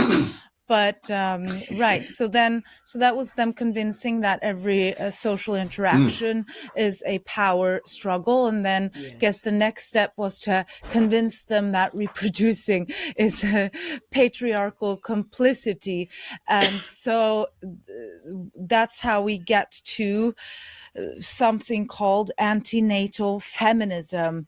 And this is actually difficult to figure out exactly what they mean with that. So let's have TikTok explain. Yeah, TikTok is a great place. I've been live now for 3 hours, 32 minutes. And I started this live stream at 9:11 a.m. 9:11, I went live. We're almost at the 333. This is El Diablo Radio International, the greatest show in hell. Nobody does it better. Nobody. 3 hours, 33 minutes. I hope you're enjoying the show. I hope you're learning something. Now, people take it for granted that they're learning in this realm, but I don't believe that. I think most people go cradle to grave without learning anything meaningful, true, or spiritual. What most of you do is feast on lies at a pig trough. You fill up on lies, feast on lies, and everything that you quote unquote learn is a lie. Congratulations. And then most people, when they find a channel like mine, don't pay attention enough to learn something. They're too lazy. Blaine, as usual. We're seeing something super interesting with anti-natalist feminism. I've been researching the Western, European, and American reproductive rights movements for over a decade now. I think we're seeing a fundamental shift. Maybe it's post-COVID, maybe it's post-Trump, I don't know exactly. Fundamental shift in how we have to frame, from a feminist point of view, the role and meaning of reproduction in women's lives, or in people's lives. Like through the 2010s, but especially like post 2017, invigoration of the Black Lives Matter movement, there was a pretty public reckoning, especially of white and middle class led feminist organizations and movements around reproductive rights, reckoning with anti-blackness and sort of the failures of choice feminism and reproductive rights focused feminism that's focused only on rights and not access or structural issues. What that looked like mainly was taking up the reproductive justice framework. Reproductive justice is a lens that was developed by a group of women of color at a conference in the early 1990s. Basically says we can't just ask the courts for rights to reproduce or not. We need to talk about all of the spectrum of issues in the context in which people reproduce and whether it is just or not. So we need to think about the right of people to not have children, abortion rights, and access to contraception. But we also have to talk about the right to have children. If you want to have children, is the government shaming you, literally coercing or forcing you to get sterilized or go on birth control or all these other things? So the right to not have children, to have children, and if you choose to have children, to parent the children that you have in safe, healthy environments, free from gun violence and pollution and all of these things.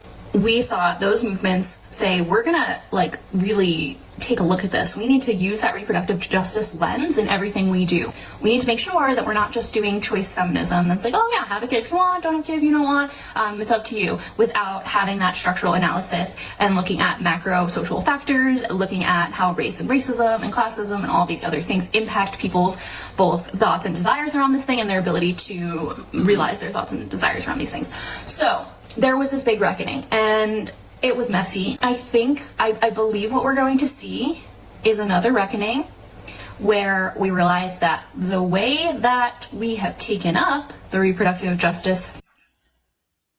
Okay. So I think it's important to say here that that she is a professor. That astounded me. She's a professor.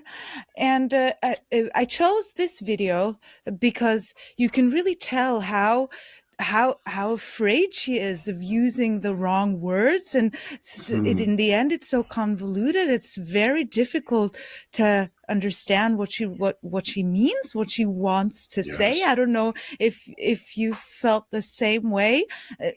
Janice, can I jump to you?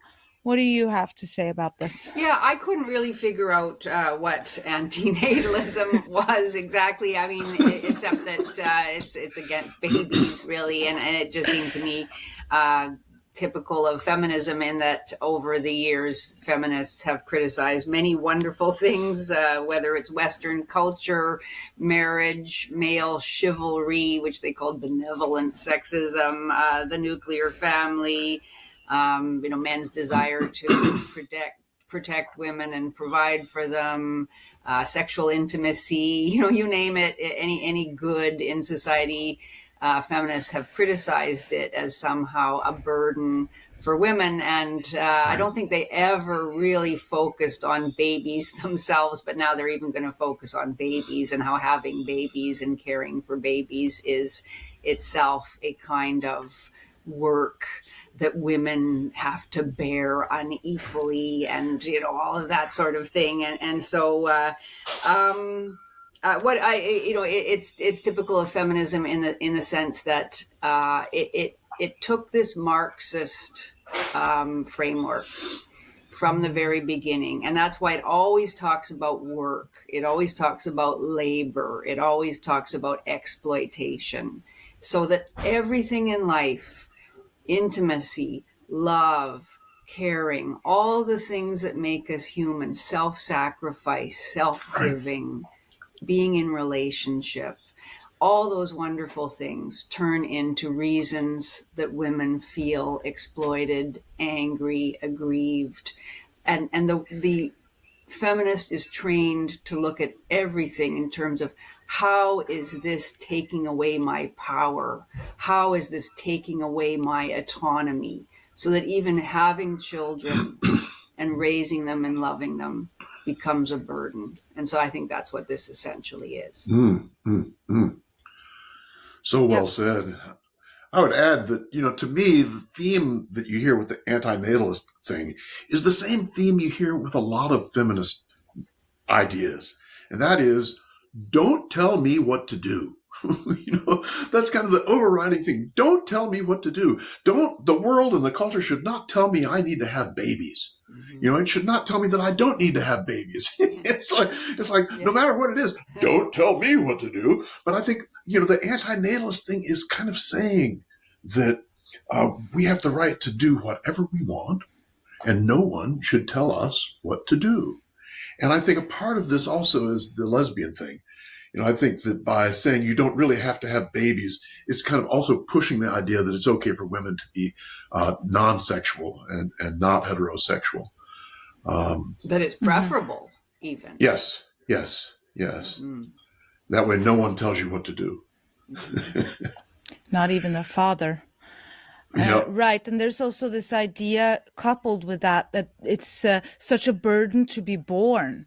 So feminism sort of hitched its wagon to this, I don't know what to call that ideology, but you see it now in kids, not kids. We have to stop calling 20-year-old people kids. They break contact with their parents. So we have this parental alienation epidemic. And one of the most common, I just spoke to Noelle Mering, who's writing a book called No Contact about this. And she said the most common thing that they'll say is that it's such a you chose to have me. And it's such a burden to be born. So now you have to do this and that, and you have to take responsibility. And I heard that in this antenatal feminism. Yes. It's such a poor me. Poor me, I'm born into this terrible world, and you are so selfish. Parents are so selfish to have kids. Yes. But that brings us to, yes, I was Janice. just going to say that, feminism has been really effective at bringing in all the worst elements of every other ideology. So we have the radical environmentalism, having babies is bad for the planet. We have the anti-humanism, life is suffering, having children is a selfish act. Of course, the Marxism, the idea of oppression, all of those very anti-human and destructive, hateful ideologies become part of the core ideas of feminism. Yes. I would add one thing too, Hannah, and that is that, the very thing that's going to help women mature, help them move into a space where they become mature women, that is having children, they want to do away with. Because that, I don't know about anybody else, but from my perspective, my experience with my wife and I over the last 40, 50 years has been just incredibly building of character and building of self that I would never have gotten if I had not had children. I mean, we had to learn how to really deal with each other in a different kind of way. We had to sacrifice all kinds of things. And it's those kinds of elements that help us build a certain piece of ourselves that we never would have found otherwise. And the antinatalism thing is saying, oh, don't do that. Don't do what's going to help you feel better, And of course, the other piece is it's not just pain, it's joy. The joy you get from having children. It's incredible. It's just absolutely incredible. And these are people who are pushing that away. Right. It's but just, they've it's sort of sad. they made sure that at every step of a woman's life, the ideology can go in and grip her and twist her into making that phase of her life terrible, into something miserable. So it's when the baby is born, you make sure that she feels uncomfortable being a mother. So we have this surge in postpartum depressions. I just wrote about that. We're making that into a terrible phase for the mother. And so at every phase, if you grip feminist attitudes, it will make sure that phase in your life is miserable, and it will not, for women who harbor feminist attitudes, they will make sure that she doesn't grow with her husband, that she doesn't take responsibility, that she completely overemphasizes her own work, her own contributions, and sees everything he does as the bare minimum. And so we'll get to that. But I think with the setup. anti-native feminism, it takes us beautifully over to this choice feminism. You heard this in that TikTok video, how she is sort of, if kids is what you want to do, and if kids is not what you want to do. And she tried to thread that needle very carefully, because the feminists are, they're not agreeing on this. I have the sense that you're allowed to have kids if you intend on bringing up those kids with the feminist attitudes in mind. Does that make sense? Yeah. And then, so I wanted to quickly tell what happened to me when I had my first child, and I decided to go away from feminism and quit my own, I put my pride aside. And Oh, wait, she was a feminist. Okay. Interesting. said, I don't want the title. I want to bring up my child, and I want to be there for my husband. I was told, you can't choose that. And I said in that conversation, I can't say with whom that was, but I said, wasn't that what feminism was always about? For me to have this choice, and I'm choosing to quit my job. And because the hospital really begged me to stay, that A lot of women think that it's funny. They think that feminism gave them the choices in life. They don't understand. They're like children. No matter how much they're so-called educated, it's laughable to men because women think that feminism fought for your right to give you choices. You don't understand. Nowhere do they have enough doctors or this, and I'm choosing to quit. Wasn't that what feminism was always about? And I said in that conversation, I can't say with whom that was, but I said, wasn't that what feminism was always about? For me to have this choice, and I can't say with whom that was, but I said, wasn't that what feminism was always about? For me to have this choice, and I'm choosing to quit my job. And because the hospital really begged me to stay, that nowhere do they have enough doctors, or they're like, how can we make this possible? 50%, 40%, what do you need? And I was told, you can choose how much to work, but you can't choose not to work. I was told that verbatim. And I said, I was so confused. So that brings us to choice feminism and the infighting between feminists. So back to TikTok. Here we go. Shut up. Yes, I thought feminism is about women choosing. If they choose... Shut up. Shut up. Yes, on the surface, feminism can be interpreted as women having choice and agency. But how are they able to have that choice and agency is through what? Liberation from the patriarchy, right? Choosing to serve the patriarchy isn't feminist. That is not feminist. It's a choice, but it's not a feminist choice.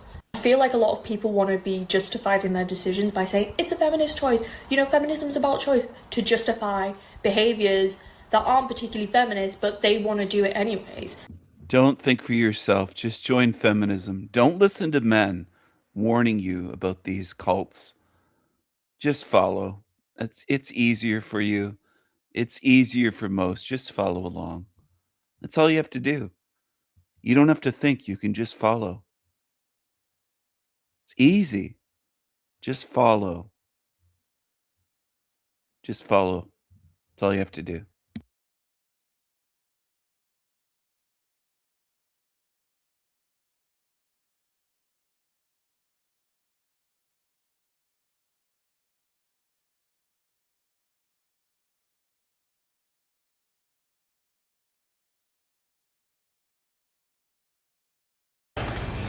I see some sign of, is that my friend RJ over there?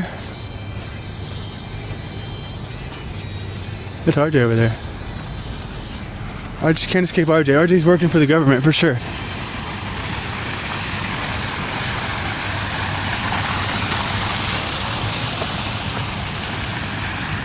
And him over there. I think that's him. I could be wrong though.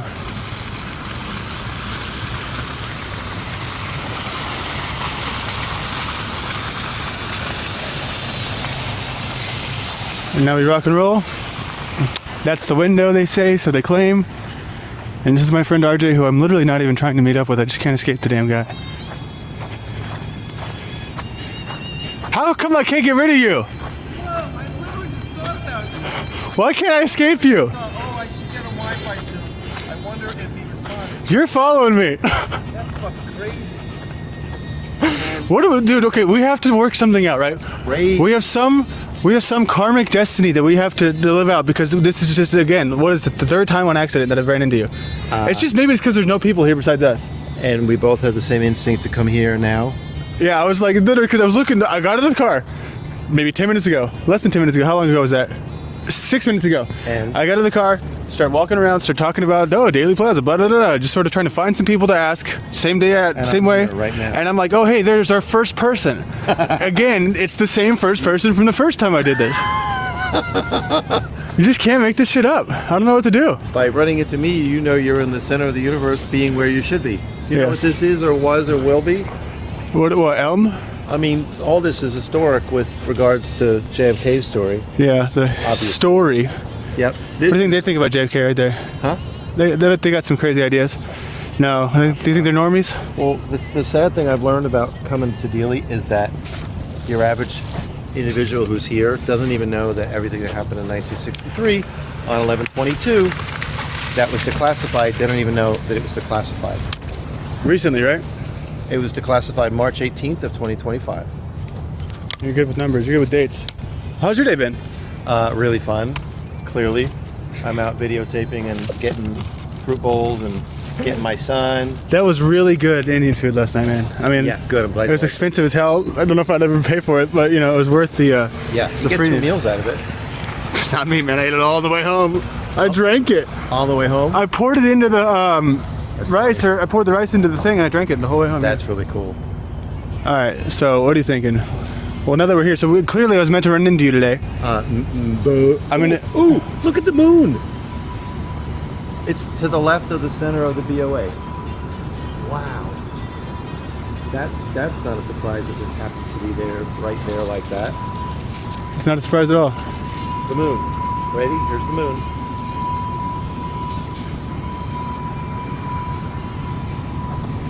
Hope you get that. You know what I need to get? What? This is a sign. Yep. The Museum of Money. Wow, that's interesting. Yep. Are you filming?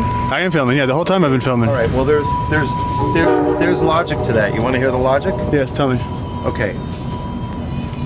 I'll say this. Here's what yesterday's date was, not on the Gregorian calendar, but on the Julian calendar. They're 13 days apart. Actually, no. Saturday's date. Saturday's date here, Gregorian, was the 24th. Minus 13 days is the 11th. So that means that Saturday on the Julian was 1/11/2026. Add the 2026, you got 10, which is a 1 or a 10. Now I'll go back and do it over. 1/11/10 is 1/11/10. JFK's executive order he signed to put us on the gold standard on June 4th, 1963 was Executive Order 11110. That was the date, Saturday on the Julian, and that was the date that the storm hit on the weekend, the whole country. Oh yeah, what day was it? The 22nd or no? 24th. 24th. Okay. Okay, so that's not an accident. Meanwhile, he is the man who signed America onto the gold standard, or tried to, which Trump is completing that process, or JFK, who I think could literally be still alive. If he's not, then it's Junior who's alive in witness protection, doing this, putting us on the gold standard. Right here at Dealey Plaza is where this money.com, what is it called? I just recorded it. It's Mo Money. Is it momoney.com? It's behind you too. No, museumofmoney.com. Yeah, museumofmoney.com. And look at that power. What does money mean to you? It says opportunity. You don't see it. I guess it's a little bit high. Okay, you ready? We're ready for what power is?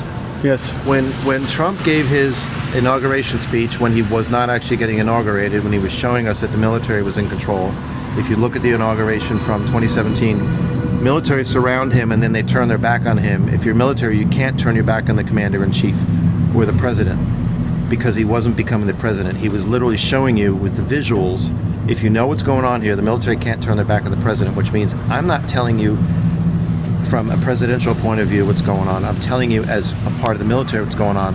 He says, we are giving back, he says, this is a different kind of administration. We're giving back the power to you, the people.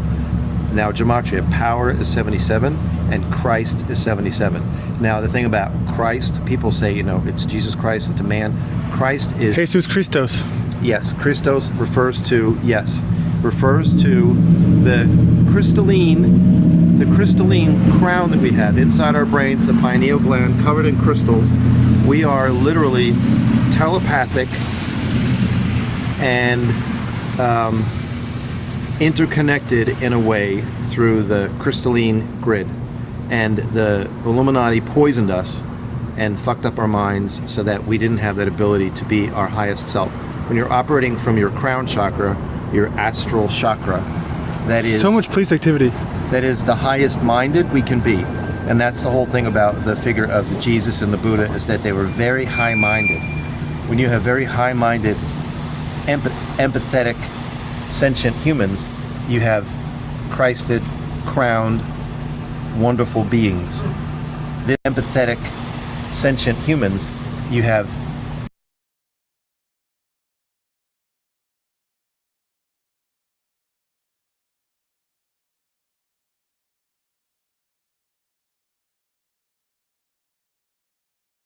Christed, crowned, wonderful beings.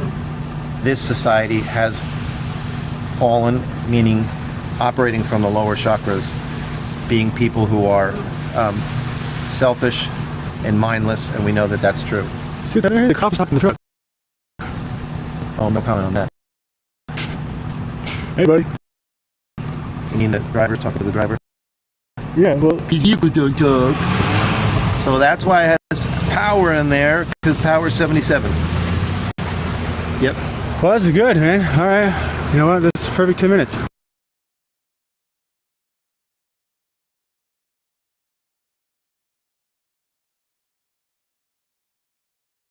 What shooting? No. All right. JFK. Oh, the JFK. Esra is what they call her around these parts. Her father, who art in heaven, just be thy name, and wanted like a video version of the art. It's simple here, right? But that's so. This is not completely computer generated. This is obviously just enhanced with subtle movement, right?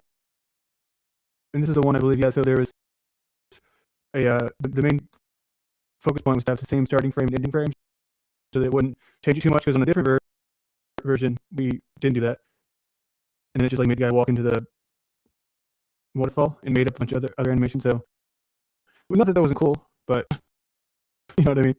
It's not like it's just AI slot, because it's it's focusing right on your photo. That's all it is. Oh shit. Once upon a time in Louisiana, there was a woman named Rose in a wheelchair. And from the moment we saw the nose, we knew that this woman was not your ordinary Jew. But this woman wielded such power, she managed hundreds of dudes every hour. And when shit hit the fan with that gun, now she knew that she could have fun. So she recruited a modern man. What's up, DJ M? Hi, Landry. How are you? I'm good. Good. It's been a long time. I know. How you been? Good, good. Just I'm working. I thought I'd come up and say hi. In solidarity? Well, I appreciate you. Why in solidarity? Wait, why? I mean, why can't we be in solidarity?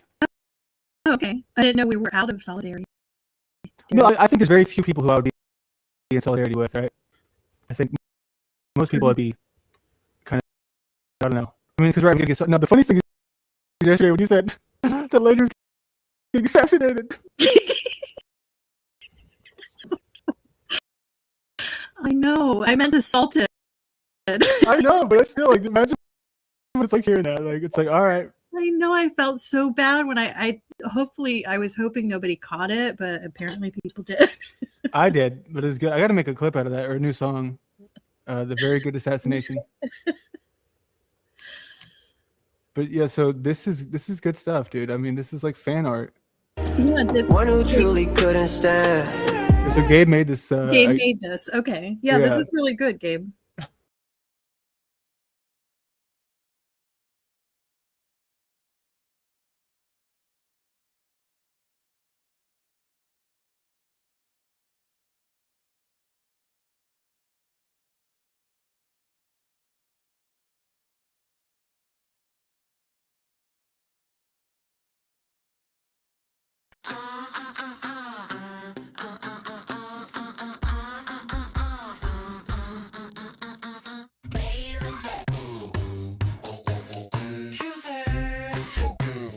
Baby truthers.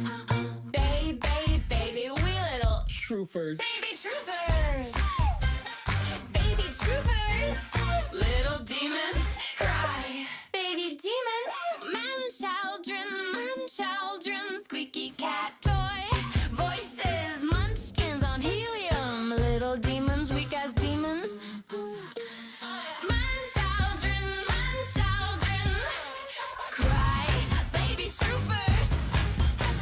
Cry, baby truthers.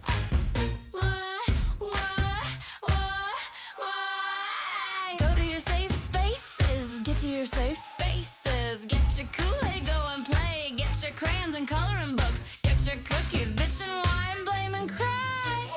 Man children, baby truthers. Baby truthers. Cry victim, call me racist, call me a bully. Baby truthers. Baby truthers.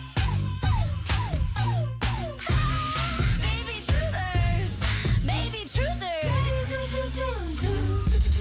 truthers. Cry victim, call me racist, call me a bully.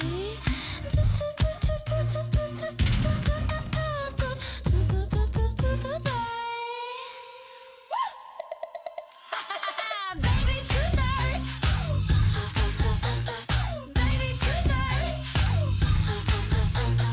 Baby truthers. Why, baby truthers. Pathetic weaklings. Pathetic weasels. Cry, go cry. Cry, burn in hell, bitches.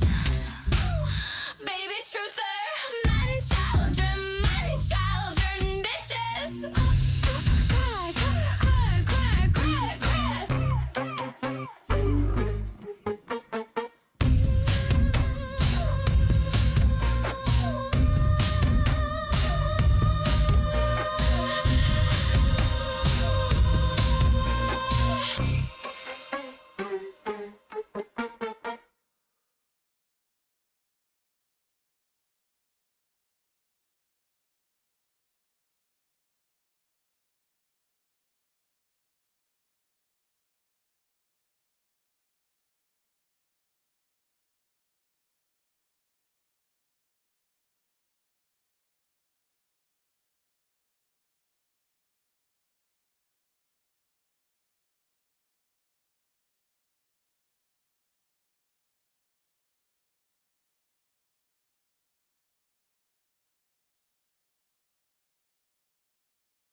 That's all it can do.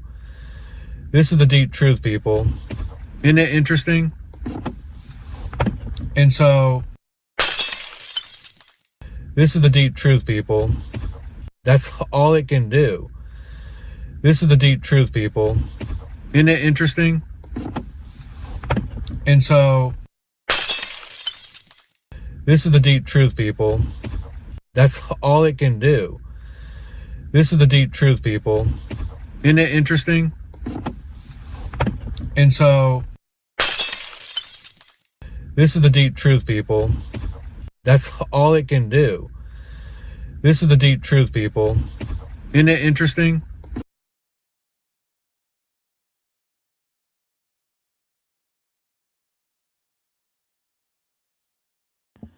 Hello, hello. Who's still here? Who's here? Who's here? Yeah, good job, Gabe. It's like it's like the Landry love and appreciation. Hey, my birthday, 11/06. Look at that. Look at that butt, dude. Nice, Landry. On his own 2 feet a single second. Lost again, eating eye boogers again. Rose, The you're flow breaking stayed TOS. quick. All right, so we're here today on 2nd and Terry. Where's the people at? We're here today. We're in downtown Fort Worth, a place called AMC Palace. I don't know what's going on here. That's the gayest thing I've ever seen in my life. At noon? Dude, what kind of company do you think that is? This is like an office party. All right, welcome to Modern Man Lost again. We're here in front of the Palace, right? Just like Dallas. Are we in the Matrix? We got one person right there. She's definitely in the Matrix, but we're probably going to pivot to a better location. And we're going to find some people. That's for damn sure. We won't let you down. Subscribe, pay us money. Thank you. I don't know if you were the Matrix. You don't know? Why not? That's too real, you know? Well, in what way? How's it too real? I mean, not like a simulation, but like in a way where you can kind of hijack it. No. You're a very practical guy? Very practical. I mean, you know, I believe in God, you know? I think that God could be running the simulation. He could be God at the computer, you know? You think so? I don't know what God is, but it is not on this computer. Maybe. We all have free will here. His show absolutely sucks. That's all I can watch of that shit. I got to switch to something else. That was just terrible. It wasn't entertaining. It wasn't funny. It was just dumb and stupid. Just dumb. Dumb, dumb, dumb, dumb, dumb. Just dumb, dumb, dumb, dumb. Dumb show, dumb shit. Dumb show, dumb shit. Just dumb, dumb, dumb. That little white girl said they weren't gonna win. That little white girl said they weren't gonna win. That I done ya. I'm sorry. No, I'm sorry. I'm sorry. I didn't mean to say that. That little white girl said they weren't gonna win. That I done ya. I'm sorry. No, I'm sorry. I didn't mean to say that. That little white girl said they weren't gonna win. That I done ya. This is what they think of your children, and they find it funny. It isn't just Cardi B. It's a lot of them. It's a lot of the Negroes. It just slips out once in a while. But most people block it out and pretend it never happened. That's what most of you do. You don't want to face the truth. That little white girl said they weren't gonna win. That I done ya. I'm sorry. No, I'm sorry. I didn't mean to say that. Yeah. Excuse my voice, but Cardi, why would you sit there and call that tall LB over some NFL picks? You have a whole daughter. What is we talking about? But y'all see this clear as day. The internet is quiet about this.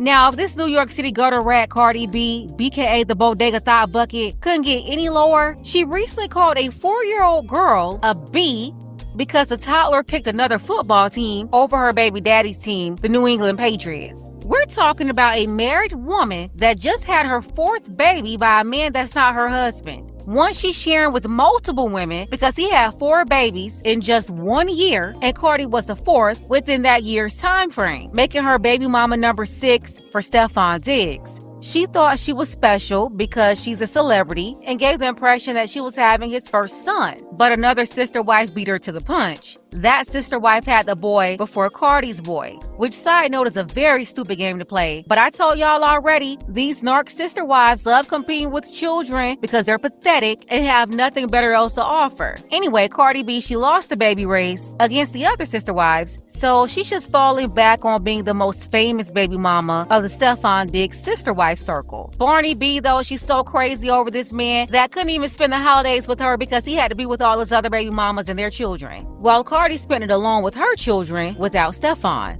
Since she's been at all the NFL games, constantly trying to make it up and prove she's a top thought bucket on his roster, being sure to soak up all the cameras for this PR relationship. But Cardi B is obviously crazy about this questionable man accused of essaying men and choking up his live-in BBL chef. She's so crazy about defending him that she cursed out a toddler that didn't even mention his name. All the toddler did was choose another team over his team. Cardi B called that little white girl a I ain't just taking the word of a lie. She called a little white girl a It ain't about the little girl being a white girl. It's about her being a little girl. You don't talk like that to no child, okay? And as much as y'all want to say, oh, Carly, really, she cute, all that do is not cute. Sometimes she do not always be ladylike. Sometimes she do not always be motherly. My big thing is this: if somebody wants to cuss out Culture and Blossom, playing or not playing, she'll come and check some. What's good for yours should be good for somebody else. Do you need them in your society? Do you want them? What do you choose? You're going to have to choose eventually. Even if you don't want to, you're going to have to choose. Are you going to choose evil? What are you going to choose? Not the cold itself. It was its duration. Not the cold itself. It was its duration. The longer the winter lasted, the more it depleted people's supplies and the economy. The winters of Central and Eastern Europe were not only recorded in chronicles, they changed the fate of entire regions.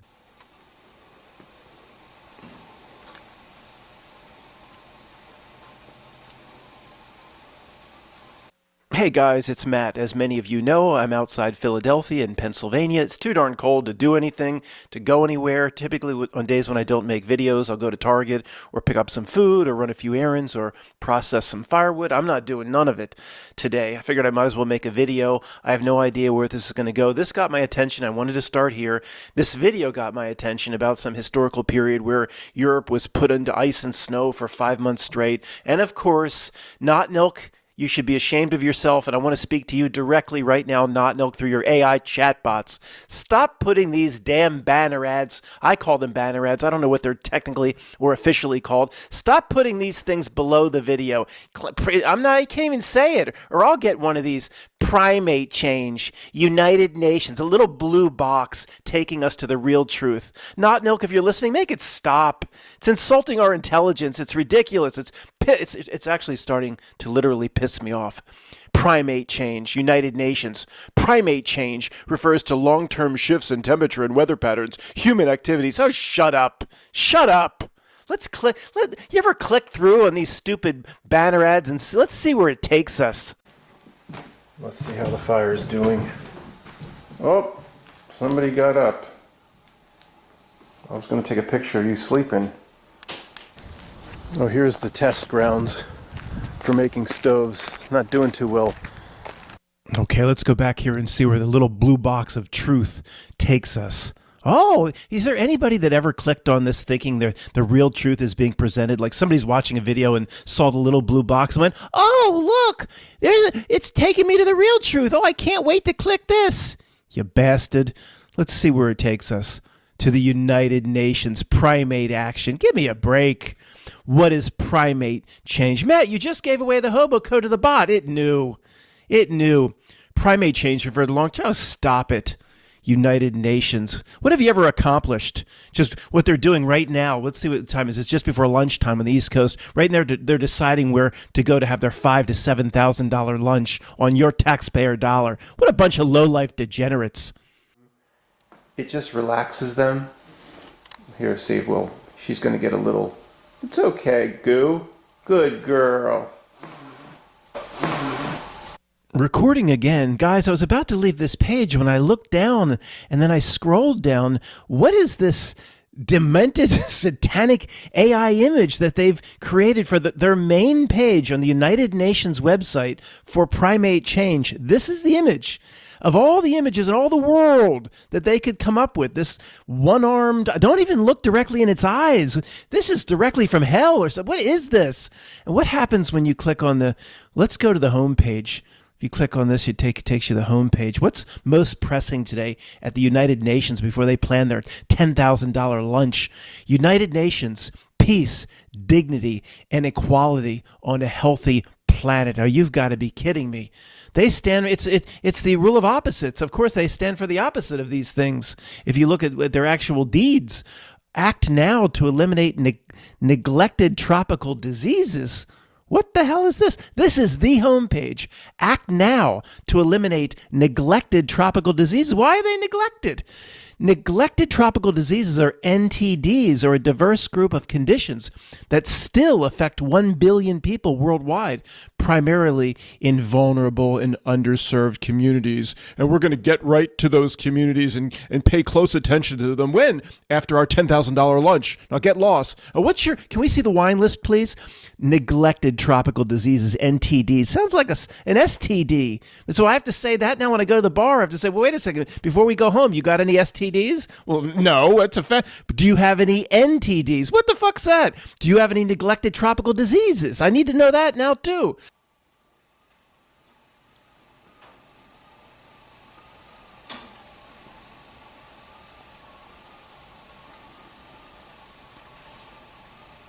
I haven't forgotten, guys. I missed last Sunday because of the storm and no internet, the Free Voice video. The one before that, I think, was the Phantom of the Opera. I will absolutely follow up on this, guys. I can't show you the clips. I showed them to you already at freevoice.io, but we need to continue this conversation.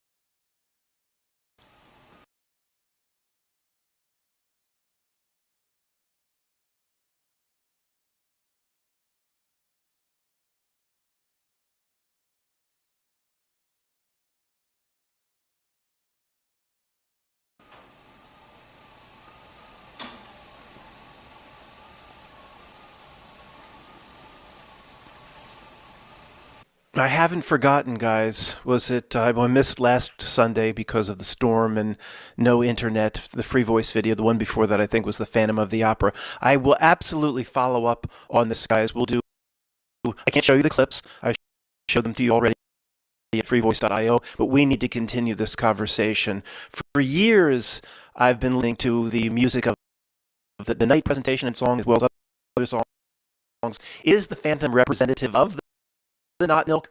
Or as time went on, of course, that was my inclination 3-4 years ago, but as you really examine it and listen to the lyrics, it's much more representative of Steen being you and not milk being your spiritual higher self or oversoul, or the part that's not there, and one being necessary for the Phantom or the higher self, and one being the something to be molded or something to be taught in a certain way. But yeah, it's a little disturbing. Matt, it scares me to think that our higher self could be the Phantom. It's a little disturbing, but it is clearly not the not milk. And for anybody that may be stumbling upon this, saying, why does it have to mean either of those things? Oh, it does. Or maybe something I'm completely missing.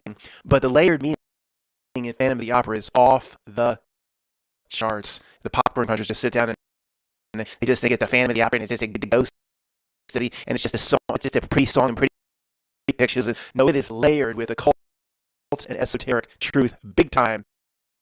Guys, remember a few weeks ago I showed you that pathetic little brochure for the Philadelphia Speaker Series. I believe it's at the Kimmel Center. But I was wondering, how do you think they do this? They must do 3 or 4 speakers at a time, because there has to be a way to avoid the embarrassment. Let's just say they did it one at a time, and the middle row there, David Gergen, was the only guy up. There would literally not even be 10 people in the audience in the entire gigantic Kimmel Center. That's for the Philadelphia Chamber Music and Orchestra, and one of the 10 would be his mother. Nobody would go see David Gergen, and maybe there'd be a few people from his high school reunion class that would go out. the way they must avoid the embarrassment, okay, the headline will be President Bill Clinton, bottom left, all the liberal army in Philadelphia, and the nuts will come out in droves to thinking he's some sort of hero. So they'll fill the hall for the Clintons, of course, and they always will. And then they must combine that with a David Gergen, or who's the person, the top, the black woman there in the middle. Nobody knows who some of these people are. Ayaan Hirsi Ali. I mean, she'd get maybe 15 or 20 people if it was just her. They must combine some of the lower, lesser known degenerates with the major league degenerate like Bill Clinton. So you don't want to have to sit through maybe. All right, everyone. Here's a new meme. This is Matt's cat. Hey, guys. Hey, guys, it's Matt. It's Matt's cat on a dirty floor. Look at how dirty that floor is. How long would it take for a floor to get that dirty, that filthy, dirty, and dusty and disgusting? How many months would that take? It would have to be months, right? Maybe a year. Do you think he's cleaned that floor in a year? It looks to be real hardwood to me. When was the last time he vacuumed and cleaned that floor with wood floor cleaner polish? Even just ran one of those dusters over it for hardwood floors. When was the last time? What do you think? Do you see how thick that dust is and dirt? Dust, dirt. Look at that. Do you see that? Do you see why I've been saying for years Matt needs a little helper to clean his house, open up cans of soup for him? He's too busy to do anything. He's retired for a decade. He doesn't have a fucking job. He doesn't have kids. He doesn't have grandkids. He has nobody to look after but himself. And this is what he lives in. When his cats aren't pissing on the floor, his floor is just filthy dirty. His house is dirty as fuck. All right? Do you understand that?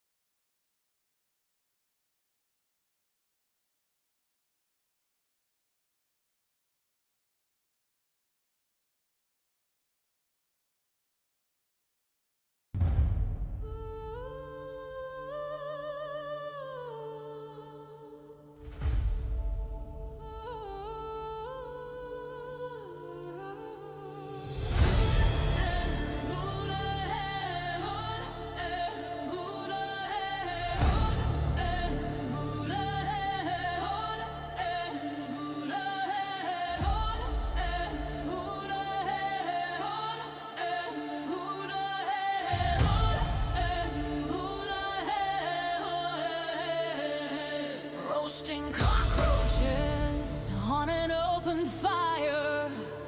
The skies filled with crows soaring higher and higher. My ravens stand watchful on guard in a realm filled with dirty liars. I love my ravens and crows. I love my people. I love my people. I love my people. Ravens and crows. Ravens and crows. Zombies and demons. We expose. We expose.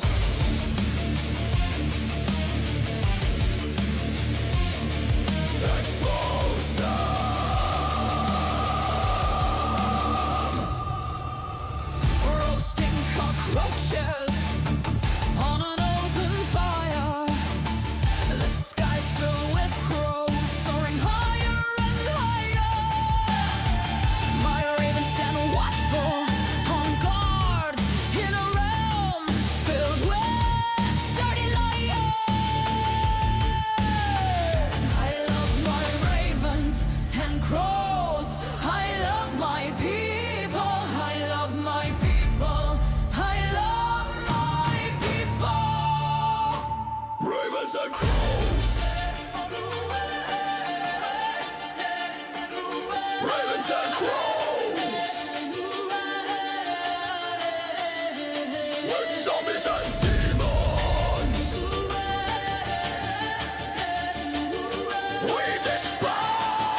Dispose of them.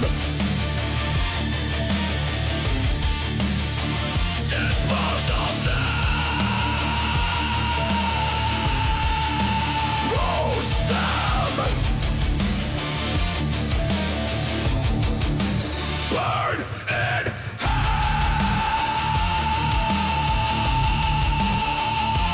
Burn, burn, burn, burn, burn.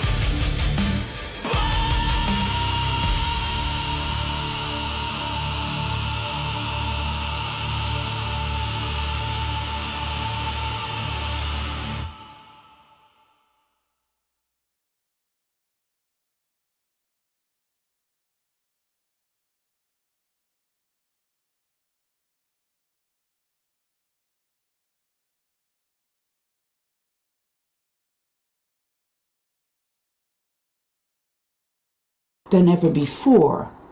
And the word exist and feel of magic. The whole exploding electrical car, there is a process. And you could say, yeah, because this happens to that, and then that happens to that, and then that happens to that, and then the car moves. Yes, but what makes that happen? Do you get what I'm saying? The magic is still there, but it isn't a mundanely distorted type of magic. The whole mundane thing is mind control. It's a spell, an evil spell, as it were, that's been cast upon us, so that we think and see and exist and feel in a mundane sense. And that is not what this is, right? And because the consciousness malfunction has hit the very bottom of the barrel, as it were, the world that we now seemingly inhabit is more mundane and generic than ever before. And the word generic, etheric, generic, etheric. The word generic is just a stupid, clunky word, a mundane word that refers to, I don't know, how dreadfully, almost soul-destroyingly ugly this world is. I mean, you look at what people commonly refer to as Tartarian architecture or Tartarian art. Now, again, I don't necessarily see things the way that other people see things, right? So when it comes to Tartaria, I believe we're dealing with something other than what most people say it is. I think we may well dealing with possibly Atlantis. I think it was a civilization that lasted for quite a long time, and in and of itself went from a quite high pinnacle to, and then there was a massive event, a dark city type of event, and we ended up in this situation, which has also even gone from bad to worse, as it were. This is the only way I can put it, but it's way more complicated than that, because evil loves complexity, dark, distorted complexity, right? The generic, the bland, square, devoid of any kind of beauty architecture that we are surrounded by, the motorways that we are surrounded by, the cars, the ugly. I mean, back in the 70s, right? Cars have always been shit anyway, but back in the 70s at least, you had a few cool cars. You had like the Ford Capri, I used to like that. You had interest that things were still a bit more vivid and a bit more idiosyncratic and alive.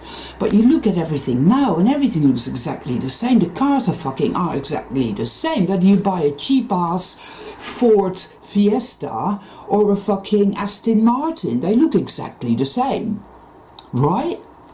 And there's cars every fucking where. Wow. The people are really generic. The clothes they wear are really generic. Where's the colour gone? It's all beige and khaki, black or white or grey. right? All the individual little shops selling individual little idiosyncratic, colourful, whatever stuff is gone. It's all gone. It's all corporate.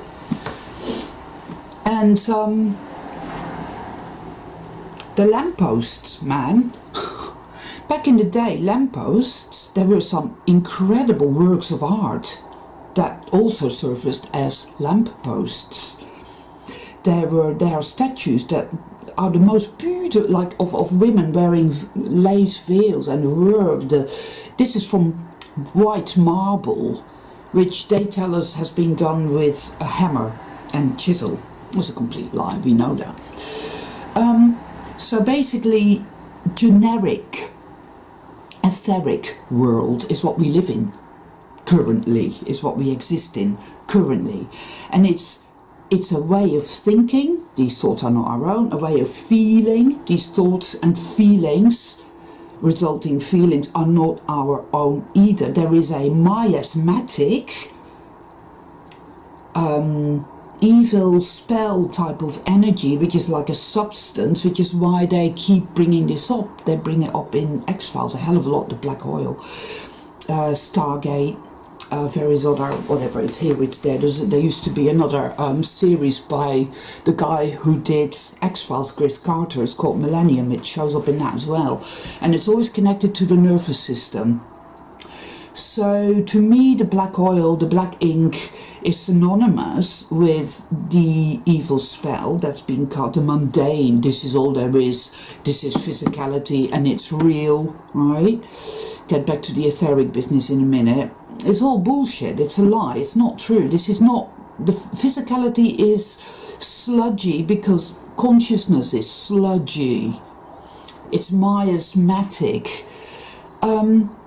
Our emotional reactions are not correct. They are not in accordance with the light of love. They are being manipulated and distorted towards, toxic negativity towards self and others. Right? So when I hear my neighbour go off at her children, calling them all kinds of horrible names and so forth and so on, when I observe my own emotions, and we're using my metacognition and stepping back from my own emotions, from my own thoughts, and literally observing myself, and I see the reactive nature of my emotions and how often, really often, it's completely incorrect. It's the suspicion, so-and-so has said this, so-and-so is doing that, so-and-so is mean, they're taking a piss out of you, or it doesn't really matter. It's like I was having a conversation sitting in the sauna with my friend who said to me, I don't, because I was going to do some lunch that day, and he said, I don't want the sauce with the pasta. And for some weird reason, this wave of antagonistic emotion rose up in me, and before I could realize and stop and be in balance, I was like, what the fuck are you on about? And he was like, whoa, Nico, what are you doing? So I had to own that. I had to say, look, I'm really sorry. Please accept my apologies. I don't know what happened there. It was like a wave, a tidal wave of really toxic, antagonistic, attacky, emotional energy. And you've got to be aware of that. It isn't just a case of, my thoughts for most of the time are not my own thoughts at all, and they're very distorted and they're tacky. You know that. I had to say, look, I'm really sorry, and be in balance. I was like, what the fuck are you on about? And he was like, whoa, Nico, what are you doing? So I had to own that. I had to say, look, I'm really sorry. Please accept my apologies. I don't know what happened there. It was like a wave, a tidal wave of really toxic, antagonistic, attacky, emotional energy.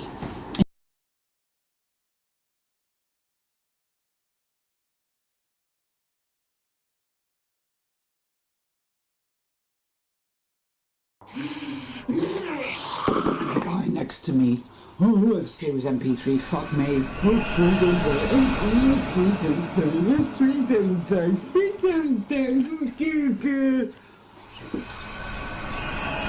Oh, the hate, the hate, the hate, the hate.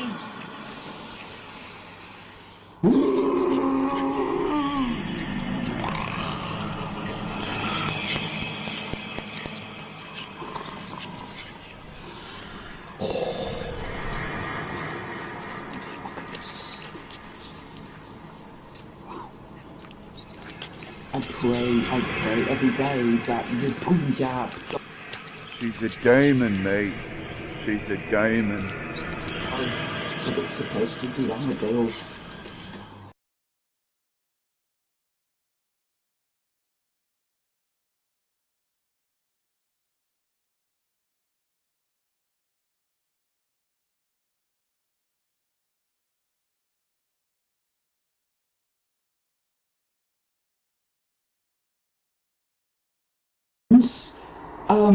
It was, I was like, what the fuck are you on about? And he was like, and for some weird reason, this wave of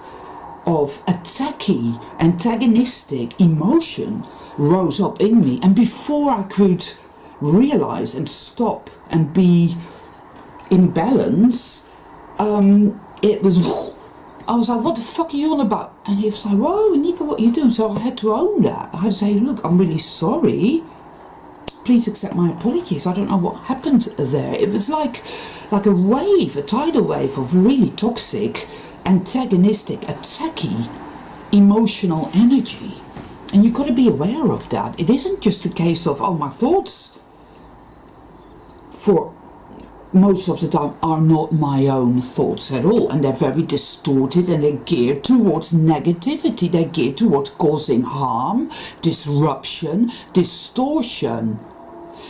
But also my emotions, and see that then affects your body, because your body feels those emotions. Your body feels the resonance of these negative thoughts that become negative emotions, that become it's all connected. It's like dominoes. So as far as etheric, I don't want to call them implants, I don't like that word. Etheric devices, let's say, is concerned, I've always been shown these things in myself and in others as well. I can pinpoint them, and I'm shown in my mind's eye, and they are then dissolved. They are dissolved, and when they dissolve, there is always a purging out of that which any particular implant was designed to keep trapped in your etheric body, in your being. So it's all connected, right, to the mind control. These etheric devices are put into us and onto us in order to keep us stuck in a particular bandwidth of experience, of thoughts, of emotion, of energy, of belief programming. So that's it. So when they are cleared out, if you are doing your inner work, they get cleared out, right? Not all at once. You have to literally go through your entire being, and bit by bit this happens. And you know that it's because a lot of people, I come across a lot of people saying, oh yeah, you know, these etheric devices, yeah, they may dissolve, but then they put them right back. And I get so sick and tired of this defeatist, victim-y garbage. I really do, because how the fuck is that going to get you anywhere, right? When you do your inner work, you know you're making headway, because you may not as yet experience the physical benefits as such, However, observe yourself. Where are you at? Have you changed for the better? Yeah?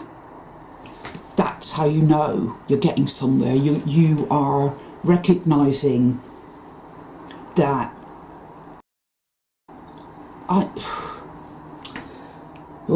it's your love for yourself, your ability to set boundaries, your ability to feel positive, good, emotional resonance, your continual awakening. You see it more and more, which, yes, is very, very painful, but it needs to happen. You cannot go anywhere. You cannot heal if you don't wake up to the truth. So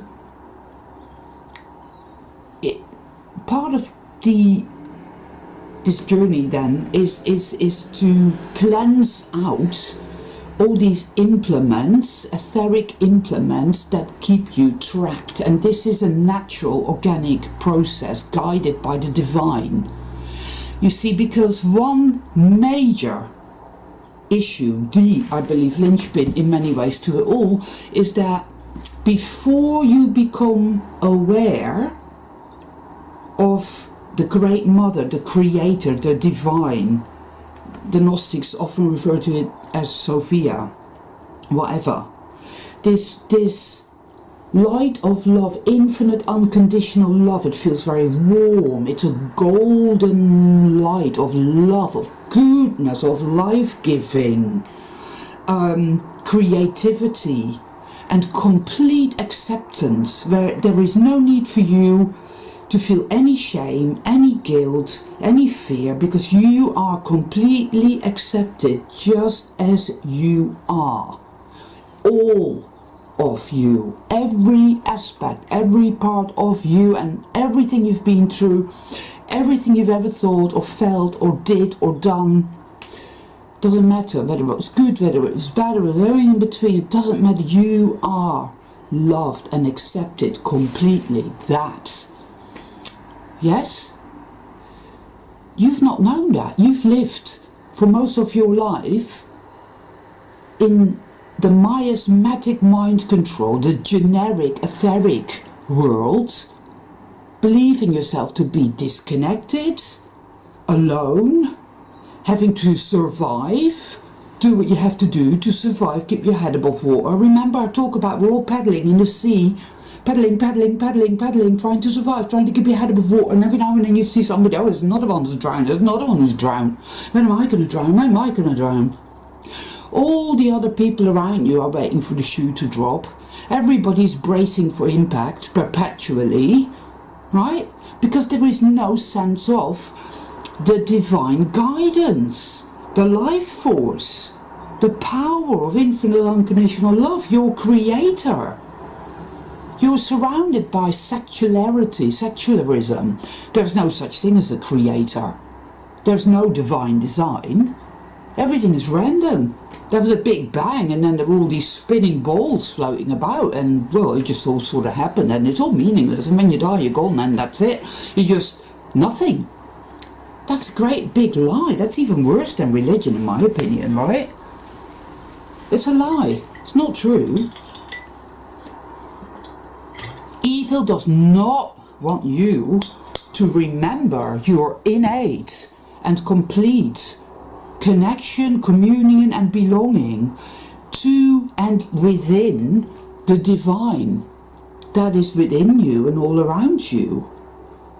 It doesn't want you to come back to return to union, guidance, the knowing. It needs you to be doused in shame and guilt and feel dirty and worthless and bad, because that's the only power it ever has, and it never ever fucking changes its modus operandi. It never does. It's always the same old garbage, right? Because it's not creative and it can't create life. So it needs for us to believe that, oh yeah, it's all real, it's all physical and it's solid, And it needs us to believe in viruses and bacteria. It needs us to believe in having to pay to live, and it needs us to believe in old age and the menopause and male pattern balding. It needs us to believe in estrogen and testosterone. It needs us to believe in procreation and male versus female, right? It needs us to believe in black and white and Chinese and Japanese and Taiwan and Russia, and it needs us to believe in the winter and the summer and the Monday and the Tuesday and the Friday and the Saturday, and it needs us to believe in a vengeful God. It needs us to believe in sin. And it needs us to think a certain way and have all these concurrent thoughts and emotions that go along with that negative agenda, all to keep it in its seat of power. And that, my friends, is what is shifting now. That's why the Matrix is glitching out. You could say, oh, well, it's only that way because they are doing that so that they can herd us into the 15-minute cities and so forth and so on. And it's like, no, it's not. It's nothing to do with that at all. If they could, they would have done that already. We would have had the passports and all that. But no, it's not like that at all. We have the power, we always did. But everything hinges on that reimagining, that remembrance of the divine connection. Because without it, we can't do much. We've lived without that all these years. Do you remember? Where you weren't aware, you weren't awake, you weren't questioning anything. You were surrounded by the mundane reality reinforcement officers. Well, what about this and what? Oh, well, that's just the way it is. Yeah, you know, that's just the way it is. You were told a load of lies and you believed them. You never questioned anything. You're still surrounded by all these, whatever they are, that never question anything. It's like the people in the place that I go to have my sauna, they don't question anything. It's like you're in the changing room, they're having a shower. They come out of the changing room, they have another shower in the pool room, then they go in the pool. They come out of the pool, they have another shower. They go in the jacuzzi, they come out of the jacuzzi, they have another shower. They go back in the pool, they come out of the pool, they have another shower. They go back in the changing room, they have another shower. They get dressed and go home. Right?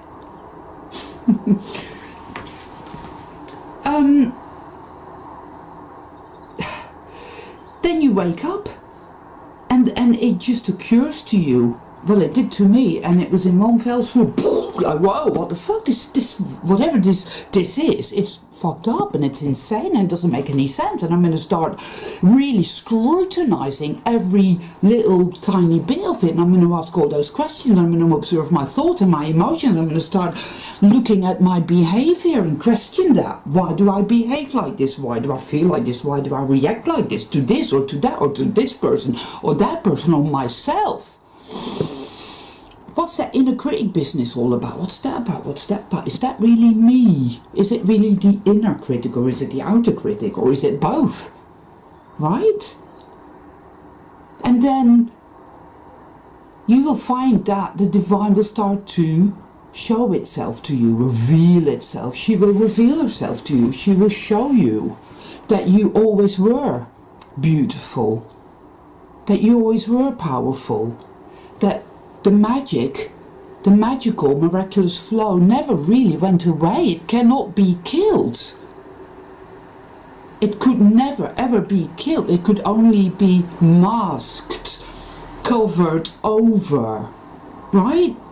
With all these implements that make you see the world a certain way.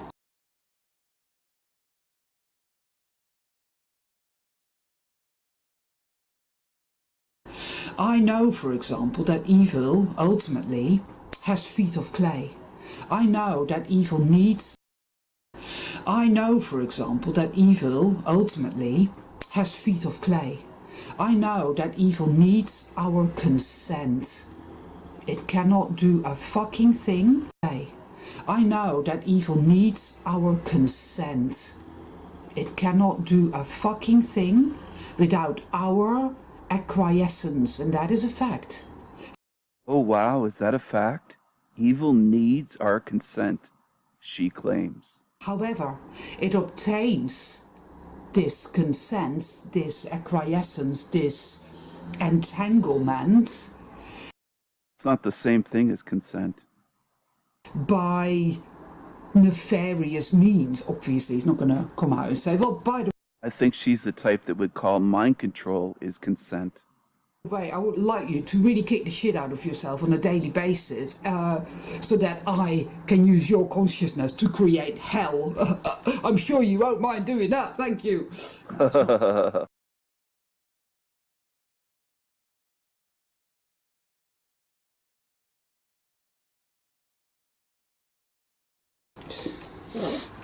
Hey guys, see my t-shirt? My new t-shirt. Yeah. Oh, guys.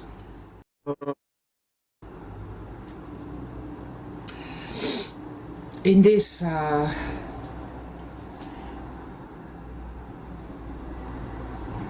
experience, you know, and it's got so much, there's so much in my mind, right? And I'm wearing shades because I'm just having a shade day. Yeah, that's it. So there we are. Great day to make a video though, right? For everyone else? Okay. So much on my mind, so much. Oh, I bet. I bet.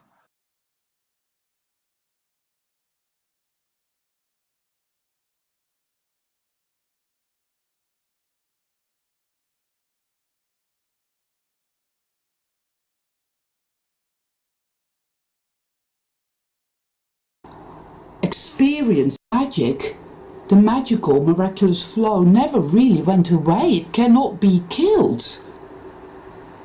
It could never ever be killed. It could only be masked, covered over, right? With all these implements that make you see the world a certain way, experience the world a certain way, believing it to be real.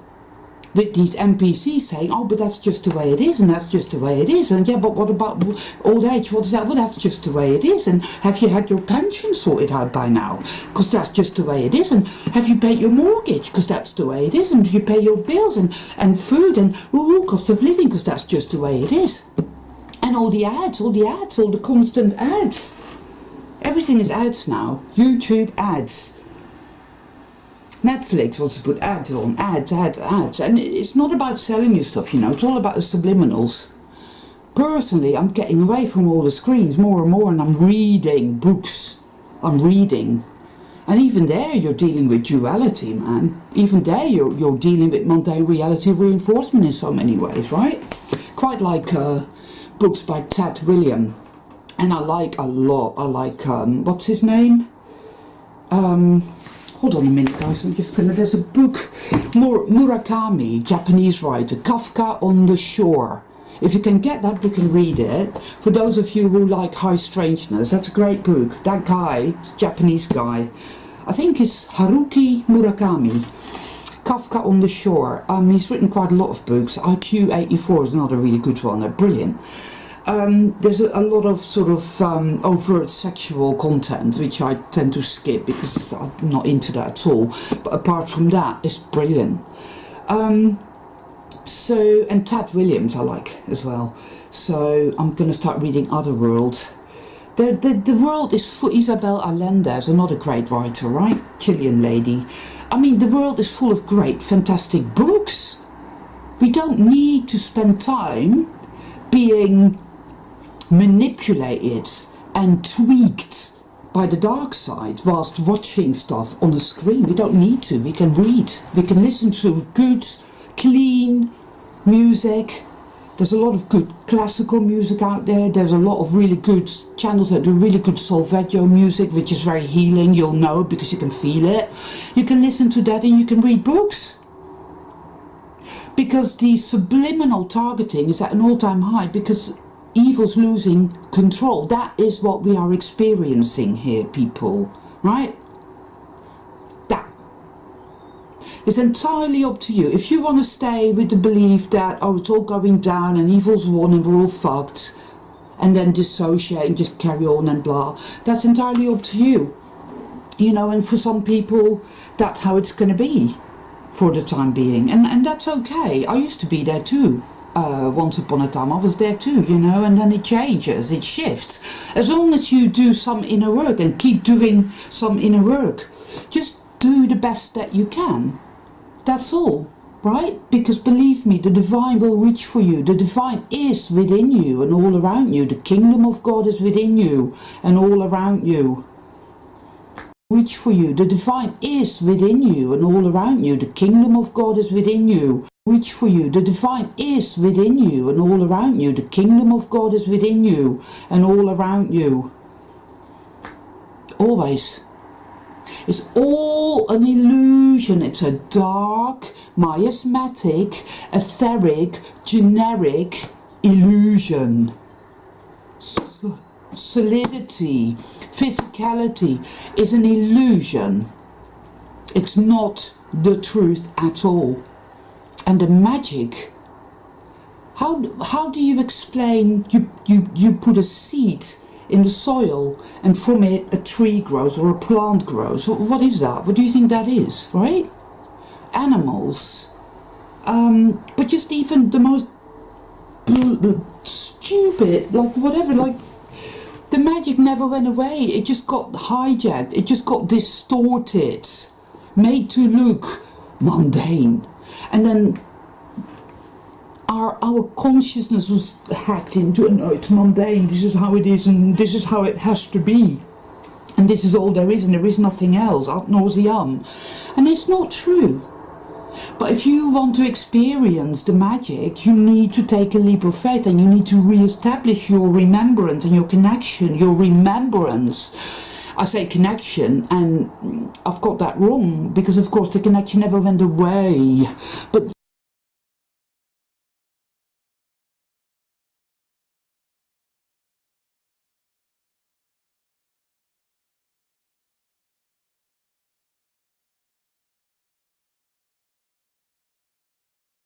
Sir, do you need help with your lawn? I was gonna offer to do it for free. I go and I find yards and I edge up the driveways and stuff, and I'll do all the edging and everything, and then I end up mowing it. That's interesting. Is your backyard bad too? Yes. I can get that cleaned up for free too. Yeah, I mean, that might be good.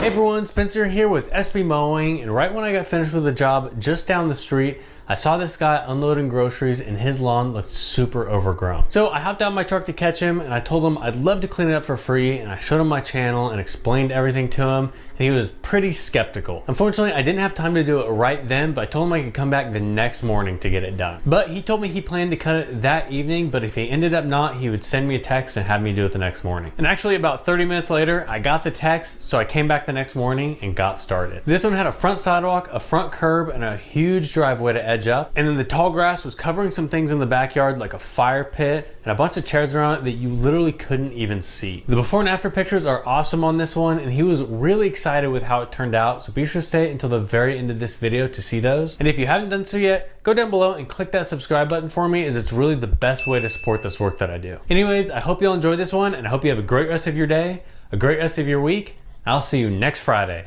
SB Mowing, out!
I'm all finished. Man, that's really awesome, man. Does it look good? That looks really perfect, man. Absolutely looks wonderful. I really appreciate you.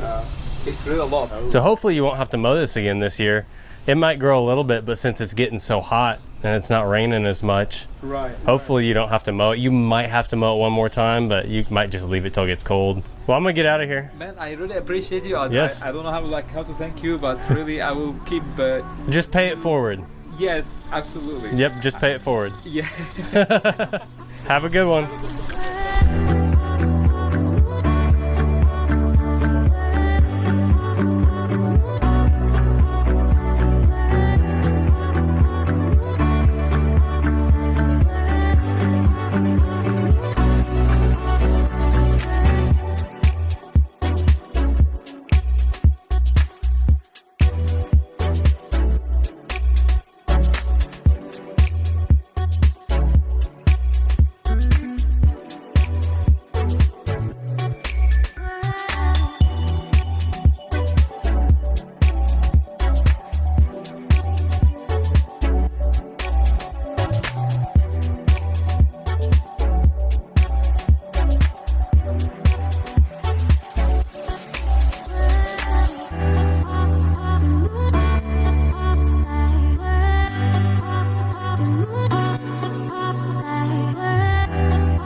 Nose ring demons.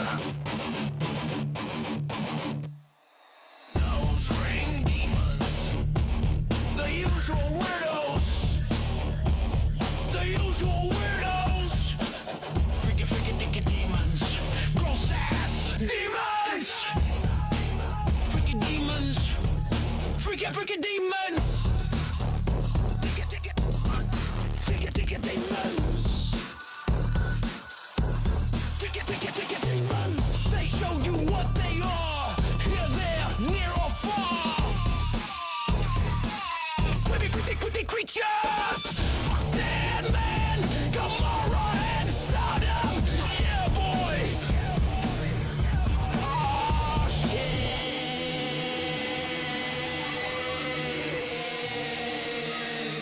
Cockroaches. Cucarachas. Piss ants. The nose ring demons. Nose ring demons.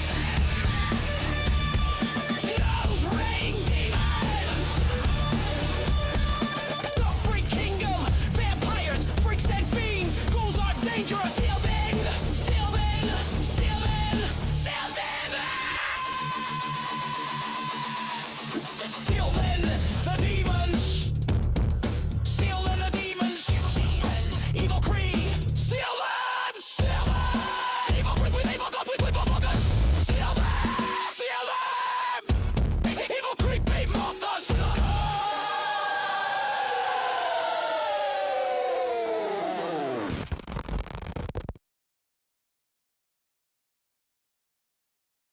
It's very fucking annoying because I can't find housing because it's just way too expensive because y'all crackers keep.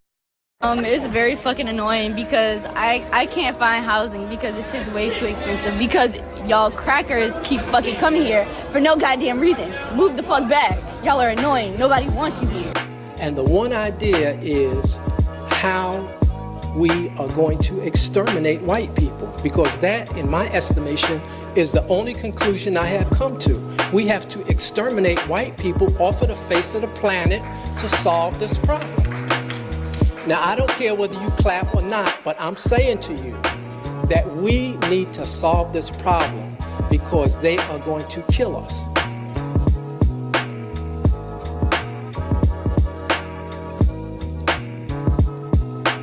Black people are the most entitled and racist people in America.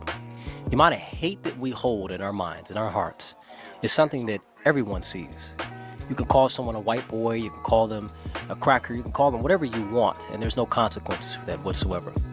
Let the roles be reversed, and a white person says something to a black person, no matter how subtle it may be, it is considered racism. It's considered a hate crime. They lose their job, their livelihood, everything.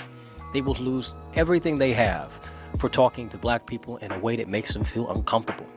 So I want you to think about this. Just think about the America that we're living in. An America where one group of people can be as racist as they want, and there's no consequences for it. One group of people can be, as hostile as they want, as violent as they want, and there are no consequences for it because, well, white people were racist in the past. The president can be racist, senators can be racist, it doesn't matter whom it is. Anyone can sit back and talk about how they don't like white people and how much they hate and have a disdain for white people all day, writing poems and songs, and then going to gas stations and trying to harm people just simply because they don't like black people, because they see the violence within black people, they see the hatred in the eyes of black people.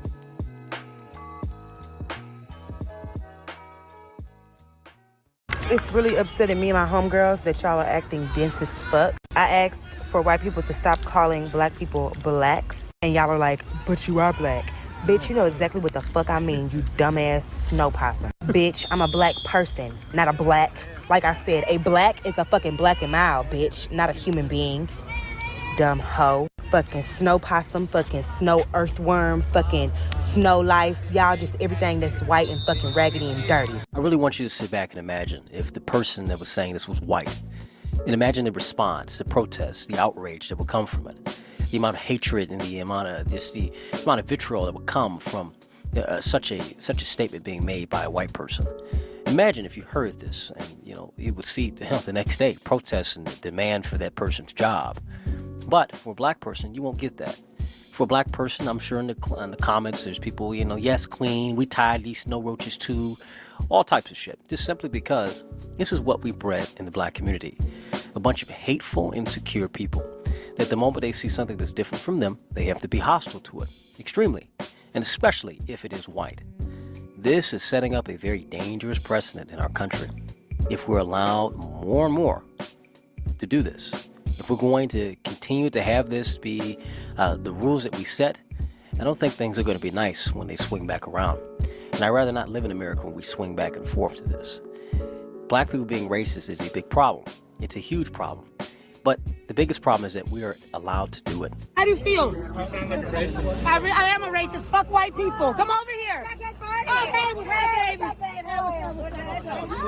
This is probably one of the weirdest arguments that white people make on a regular basis. Because white people will just blatantly disrespect us when a black voice is literally telling you, like, hey, don't do this. And then you're just like, why? I do it all. Respect us when a black voice is literally telling you, like, hey, don't do this. And then you're just like, why? I do it all the time and nothing happened. Like, what do you mean nothing happened? Like, do you mean nobody beat your fucking ass? Like, do we need to assault you in order to give us basic human respect? Do you mean nobody put their hands on you? Do you mean nobody fucking ass? Like, do we need to nothing happen? Like, do you mean, what do you mean nothing happened? Like, do you mean nobody beat your fucking ass? Like, do we need to assault you in order to give us basic human respect? Do you mean nobody put their hands on you? Do you mean nobody felt comfortable enough to say something to you?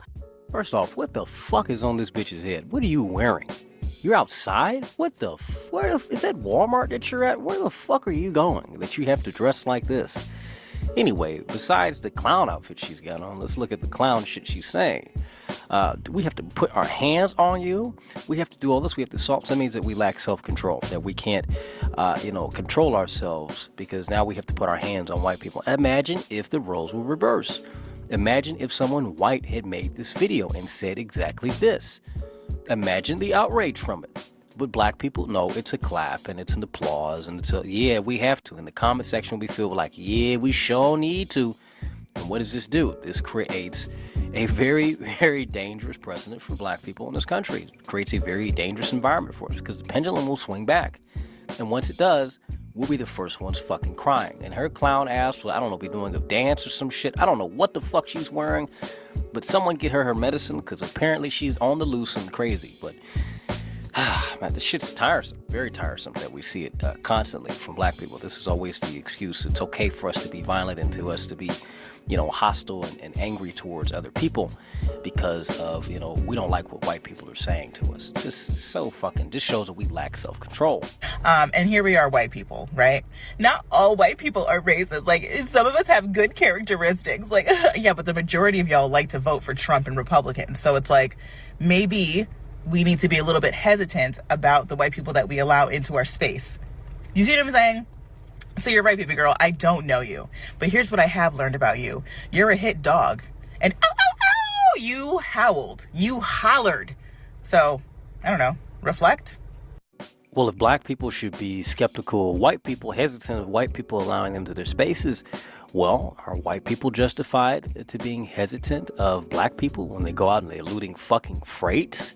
Or when they're in the mall beating up, someone that's white just because they're white, and all ganging up on each other and ganging up on this person to beat them up. I mean, how many times do we have to see this and see this for black people and then hear, well, we just want to be treated fairly. We just want to be treated equally. We just don't want people to, look at us the wrong way or do this and do that. And then we go to a restaurant and we're shaking our ass on a table. We can't even go out to fucking dinner. Because we shake our ass like a bunch of baboons in a restaurant where we're supposed to be eating. And probably this is like how many times do we have to see this and see this for black people and then hear, well, we just want to be treated fairly. We just want to be treated equally. We just don't want people to, look at us the wrong way or do this and do that. And then we go to a restaurant and we're shaking our ass on a table. We can't even go out to fucking dinner because we shake our ass like a bunch of baboons in a restaurant where we're supposed to be eating. And probably this is like an expensive restaurant. I pay good money to get in this motherfucker. We got these bitches ratcheting out. They couldn't do this shit on 7 Mile. What the fuck, man?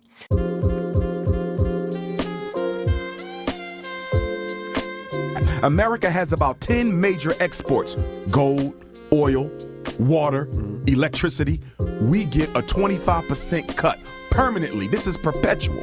Every time America makes a dollar, we get 25 cents of that dollar as part of the reparations payment. American Africans, 60% of us make up 10 states. All 10 of the states that represent 60% of us are seaboarding states. We should automatically control the port so we know what's coming in, what's going out, and we also get a percentage of that. But here's my biggest issue with reparations 3. 1, psychological damages. I'm not hearing enough of the reparations talking heads discuss enough about the psychological damages. You know you can get far more from what you're owed psychologically than you can ever get for 243 years of unpaid labor on the plantation. The psychological damage is what affects us the most. Every time you see a black man with a white woman, that's psychological damage. Every time you see a black woman with a blind wig on her head, that's psychological damage. Every time you see a little black boy or girl playing with a white doll instead of a black doll, that's psychological damage. When you see a black man take the life of another black man, that's psychological damage. America owes us more for the psychological Holocaust than she can ever owe for the labor. So all this nonsense, homelessness, and all this other garbage y'all talk about, police violence and all this stuff, don't nobody care about that. Don't nobody real care about that. We care about our reparations. And we have to put white people on notice that we want our reparations. That our foreparents and us, we didn't work for free and underpaid reparations. And we have to put white... Don't nobody real care about that. We care about our reparations. And we have to put white... Nobody real care about that. We care about our reparations. And we have to put white people on notice that we want our reparations. That our foreparents and us, we didn't work for free and underpaid and all this nonsense. And the white folks get away with it. And they talk about the great city they're building. No, we want our reparations. $3 million per person. $3 million per person right here in this city. That's the only thing black people got to care about. All this other little nonsense y'all talk about, we do not care about. I live in Texas and I do not like sharing the road with them. And you know exactly who I mean when I say them. Their privilege is loud and clear even on the roadways, even on the highways. You can be in a 40-mile-per-hour zone in Texas and they expect you to go 80 because they can get away with it, because they know that the police officers aren't going to pull their asses over. Well, everybody doesn't have that privilege, baby. If you're that impatient behind me for actually following the speed limit, put your signal on and go around me. Alright, y'all, so I'm hitting my villain phase. Got my revenge strategy planned out for these fucking ice white snowflakes. I'ma start seducing these motherfuckers to the point where they want me to move in with them, right? Like the last one. And oh yeah, those first couple of days, those first couple of times we talk, I'm gonna make them feel real special. Like they are a unique little snowflake with their colonizer pale ass skin. Then when we get to clapping, I'ma hit that shit real hard. I'ma be on top. I will hit that shit aggressively. I will get my reparations and you will see my handprint in several different places. Watching these videos is very depressing because it really highlights the victim mentality among black people. Everything is white people's fault. Everything is the fault of white people. And it's the fault of white people, but now let's try to be as extremely hostile and racist and as bigoted as we can to white people. And then it's almost as if we're doing this to get the reaction. To be like, see, I told you they were racist. See, I called them a cracker and said all these different things. See, I told you that they was going to say the N-word. This is what we do. We play this game. We play this war. I bet you I can make you racist. I bet you I can prove that you're racist. And you do it to some people who just don't have that in their body. And you make them into racists. You make them into hateful people. Just simply because of the shit that you promote and the shit that you say. And we see it all the time. I honestly believe that reparations is probably the most racist thing in America to ask for. Because we've already been given reparations. We've been freed.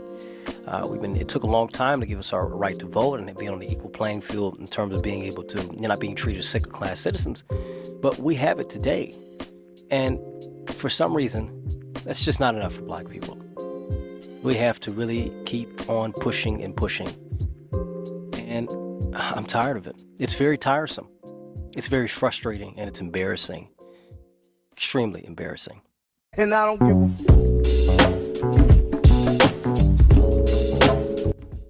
The surveillance video is brutal. A group of people on the Target Field Plaza start punching a man, then jumping on him, stripping off his pants and stealing from his pockets, throwing a potted plant on him, then running him over with a bicycle. I don't think I have ever seen anything like what I saw at Target Field. Ken Sherman, owner of 7 Steakhouse and Sushi on Hennepin Avenue, has long been a critic of the amount of crime-fighting resources spent downtown.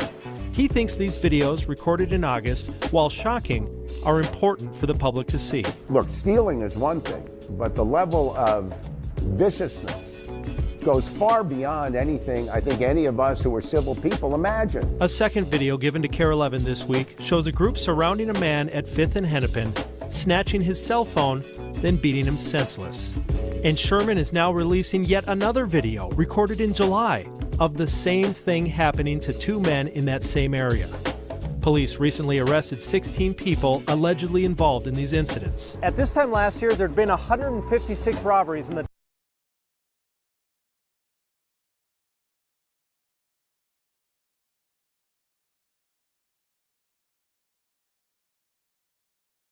Watermelon felons. Watermelon felons. The usual suspects. The usual suspects. downtown precinct. This year, there's been 2 happening to 2 men in that same area. Police recently arrested 16 people allegedly involved in these incidents. At this time last year, there'd been 156 robberies in the downtown precinct. This year, there's been 240. That's more than a 53% increase. But are the videos a window into the need to hire more officers? No, this is a window into the future of America racially. We attack each other just simply because we're white or we're black. Not one group of people doing it and having the power to do it or having the social power to do it as black people do today. It's going to be an all-out war. And I'd rather not live in that kind of America. I'd rather not live in an America where, I'm attacked just simply because I'm black, because of, the actions of a few Negroes maybe a few years ago or, just down the street. I don't want to live in that kind of America. I don't want someone who's white walking down the street being beat up just simply because they're white and it's okay to do it. If we're going to set this precedent in America, we better be ready for the outcome. We better be ready for what is in store for us, because I don't see it being nice. Black people really need to watch carefully for what they wish for, because what will come back in return will not be well.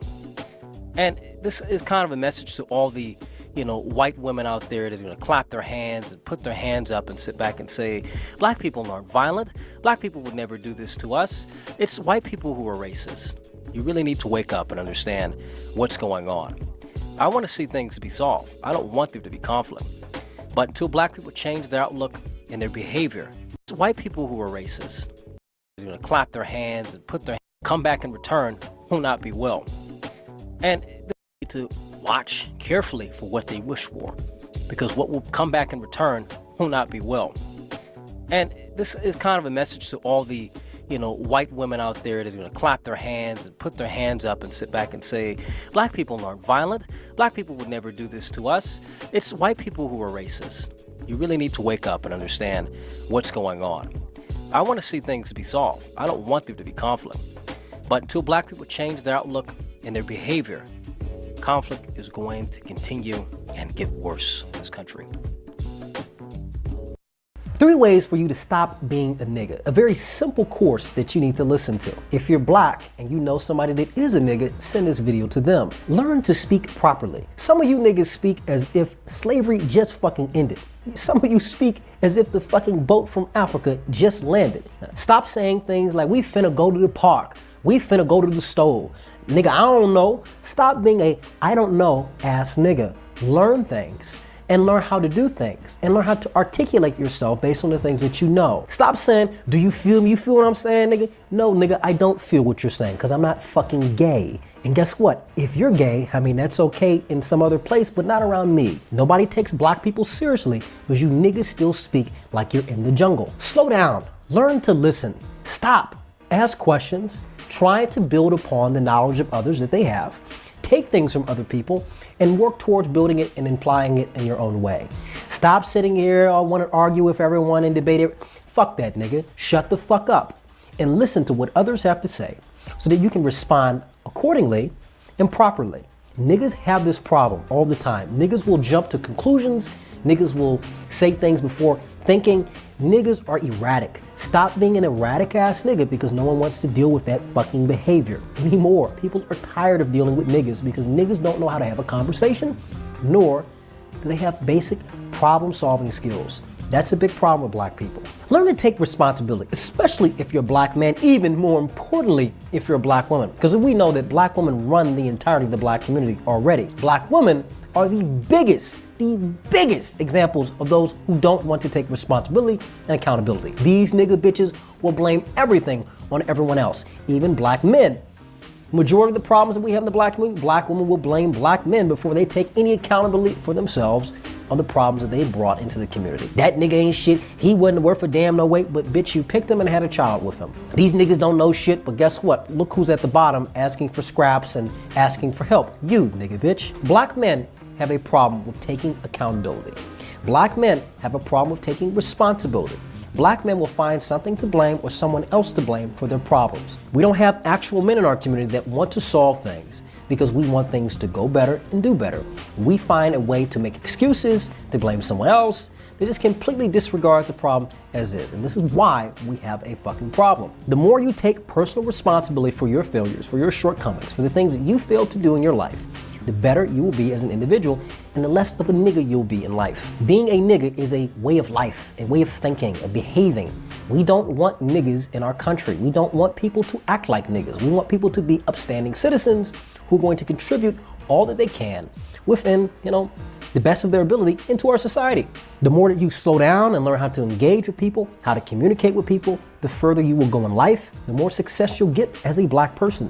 But don't expect anyone to give you anything if you don't know how to fucking carry yourself properly, represent yourself properly, articulate yourself properly, and do everything that you must to earn the respect of other people. You are judged based on the content of your character. If your fucking character's poor, nigga, guess what? You're gonna be judged like the nigga that you are. Simple as that.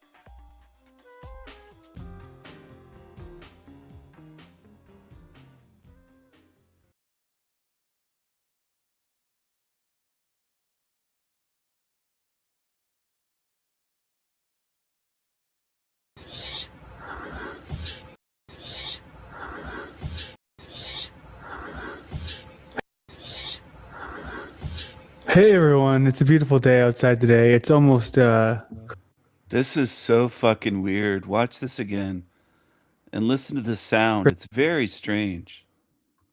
Very, very strange. Watch this. Very fucking weird. Hey everyone, it's a beautiful Hey everyone, it's a beautiful day outside today. It's almost Christmas. Tomorrow's Christmas and it's 80 degrees. Had a very fulfilling day today. Obviously, very, very happy about the way that today went. But, this is a situation where I'm never going to be the guy anymore who says, oh, I don't do the drama. Because anytime it presents itself in a way that's going to be beneficial for me to, sort of delve into, it's too easy here. But I'm honestly too happy to be here because it's not a matter of anything that matters, right? None of this matters.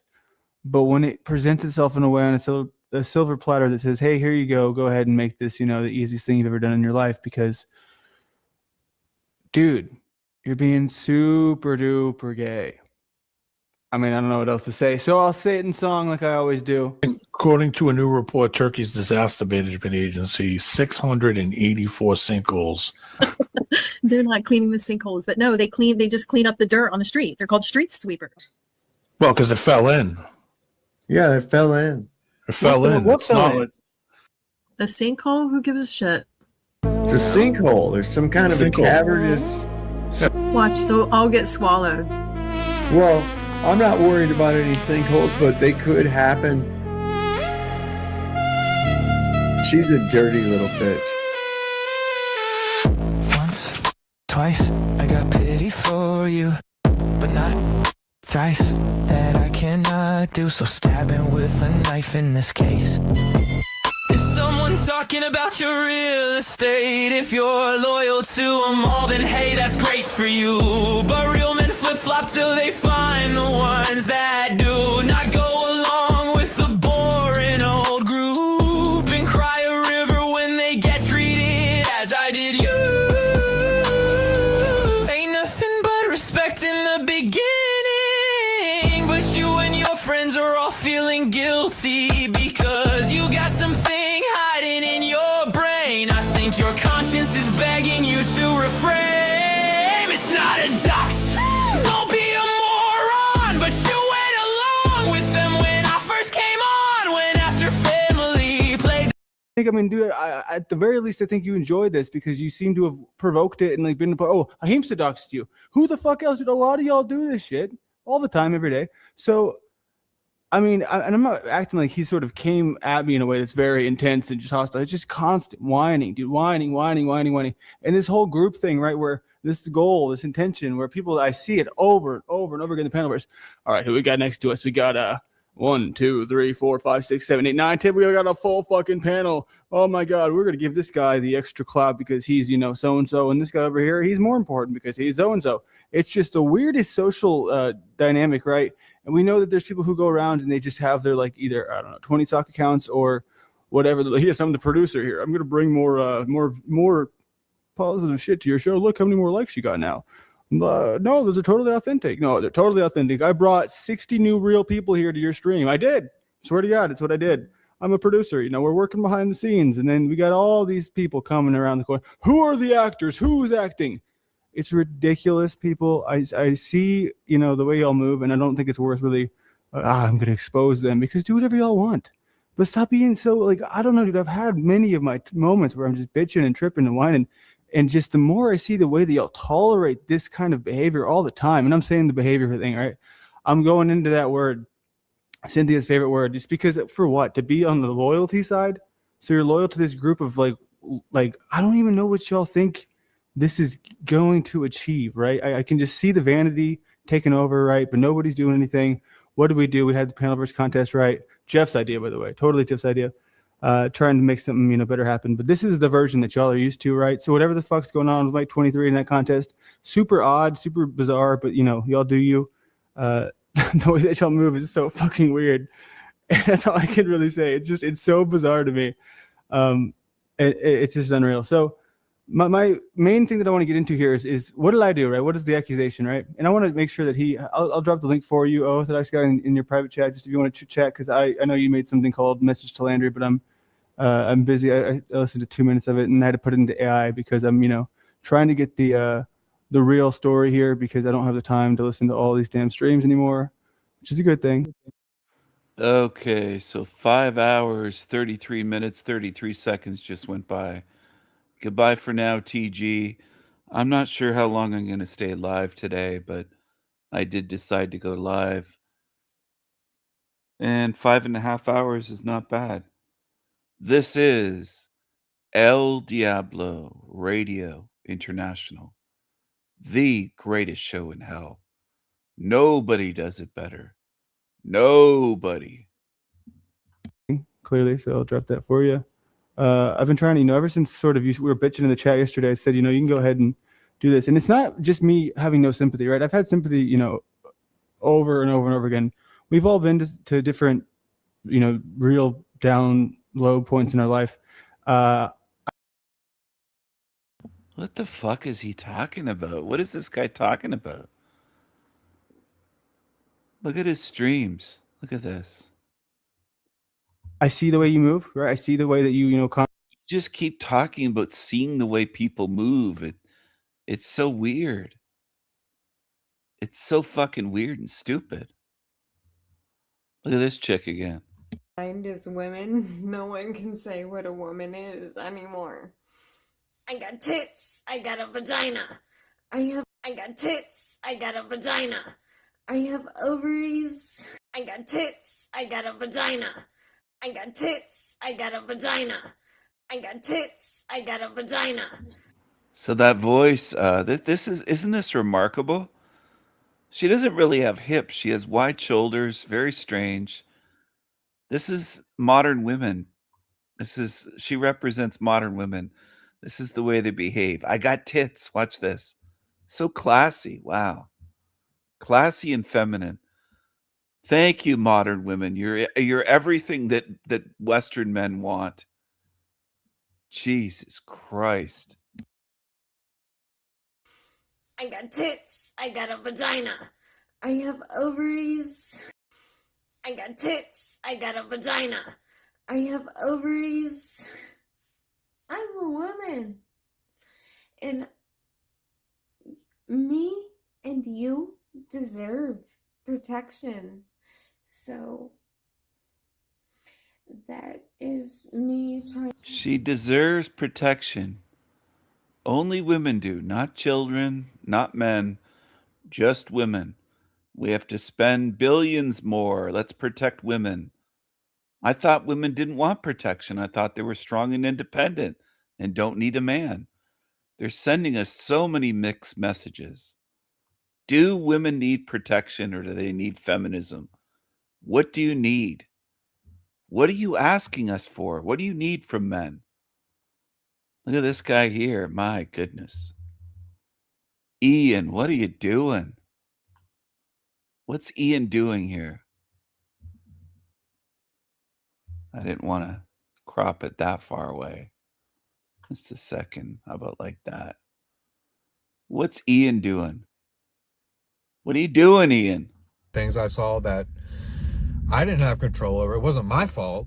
You know what I mean? It wasn't my fault that happened. And I've seen a lot of things happen to people that wasn't their fault. You know what I mean? They didn't deserve that shit.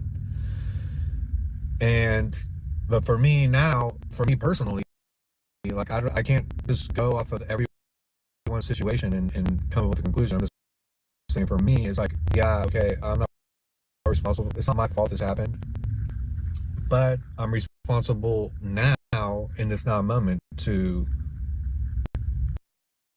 be, you know what I mean? Like but now I'm responsible, you know? So let me continue this. The mind was always the one looking back and reflecting, was always the one that I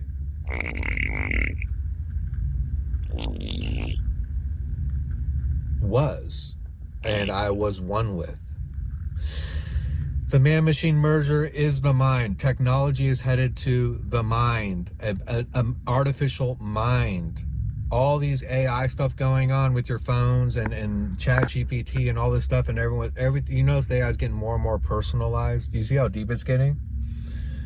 What's it going to end up being? It's going to end up being a thought, a mind. What happens now when you have thoughts or all this stuff and you want to look into something or something like that? Everyone goes to their phones and looks things up and you know, it's this big thought machine that is coming out into you as another mind. This is the loop of technology that's already happened, you know? And eventually we're going to be born with it, and it's going to be this automatic upload of a synthetic mind connected to the machine and the inversion and the invader and the overlay. So that's already happened, but it's also happening. This is how this system operates. It has nothing original to do. It's not in the moment, present, and spontaneously flowing like true life does. It doesn't do that. It can't do that. All it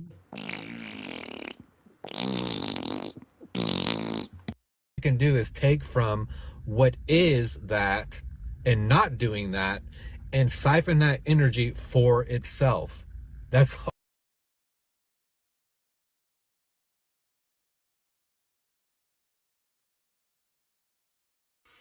I got tits, I got a vagina. I have all it can do. This is the deep truth, people. Isn't it interesting? And so, and I get the suffering people go through. I get all of it. I understand. I understand people have gone through things that are, you know, there's no turning back from, and they're just in just total suffering from it. I understand, and I feel for those people, and I get it, you know? And there's situations I can look at and I can just, you know, now label everything as that, but there's much more going on here. And so backing up to what I was saying, where was I at? So the mind, the machine mind. Yes, people, that is the big culprit.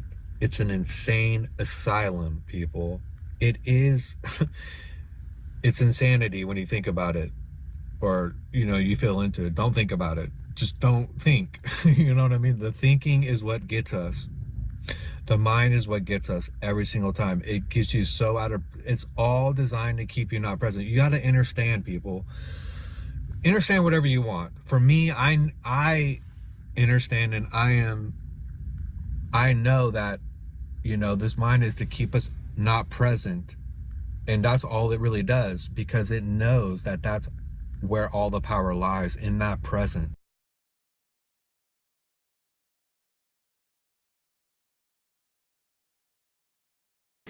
Well, Ilhan Omar is firing back on Twitter. She's not having it with these racists and fascists and Nazis. She's a tough cookie, guys. We saw her defending democracy. She ran after her would-be assailant who sprayed her with salad dressing.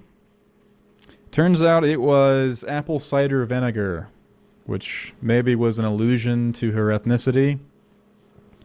But, yeah, I don't know. It seems a little bit fake. You would figure someone that actually hated this woman would at least make it bacon grease. Some kind of pork substance, perhaps. Maybe piss. Not apple cider vinegar. Seems a little suspicious. Seems like it's conspicuously inauthentic. I don't know. Almost like it was a cheaply executed publicity stunt to seem like you're being oppressed, even though you're embezzling. You're helping to embezzle billions of dollars in a massive fraud scandal with imminent disclosure. And hold on, let me turn this. Congresswoman, what is your message? We'll call on Tom. We're out of time. Any concern about doing events like this? Any fear after what happened to you last night at a town hall meeting? Well, I think my presence here. Any fear after what happened to you? Look at these fucking goofballs. These complete hack dorks. Man, how do you carry on, Ilhan Omar, after being sprayed with salad dressing last night? Even if it were ostensibly genuine, no one cares that you got sprayed with fucking vinegar. Here should Good tell Lord. you that the fear and intimidation doesn't work on me. Oh, dude, she is a bad ass. Well, I think my presence here should tell you that the fear and intimidation doesn't work on me.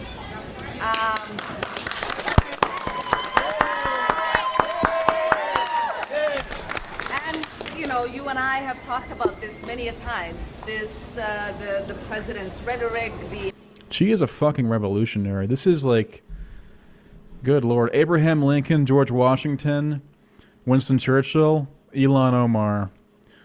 Oh my! They should put her on Mount Rushmore. Let's be honest. This is the incumbent Mount Rushmore candidate. I'm assigning her I've gotten into public office from the right a wing granite has always bust. Been, really to stop me from being in public service, to intimidate me, to make me want to quit, And my only message is it has.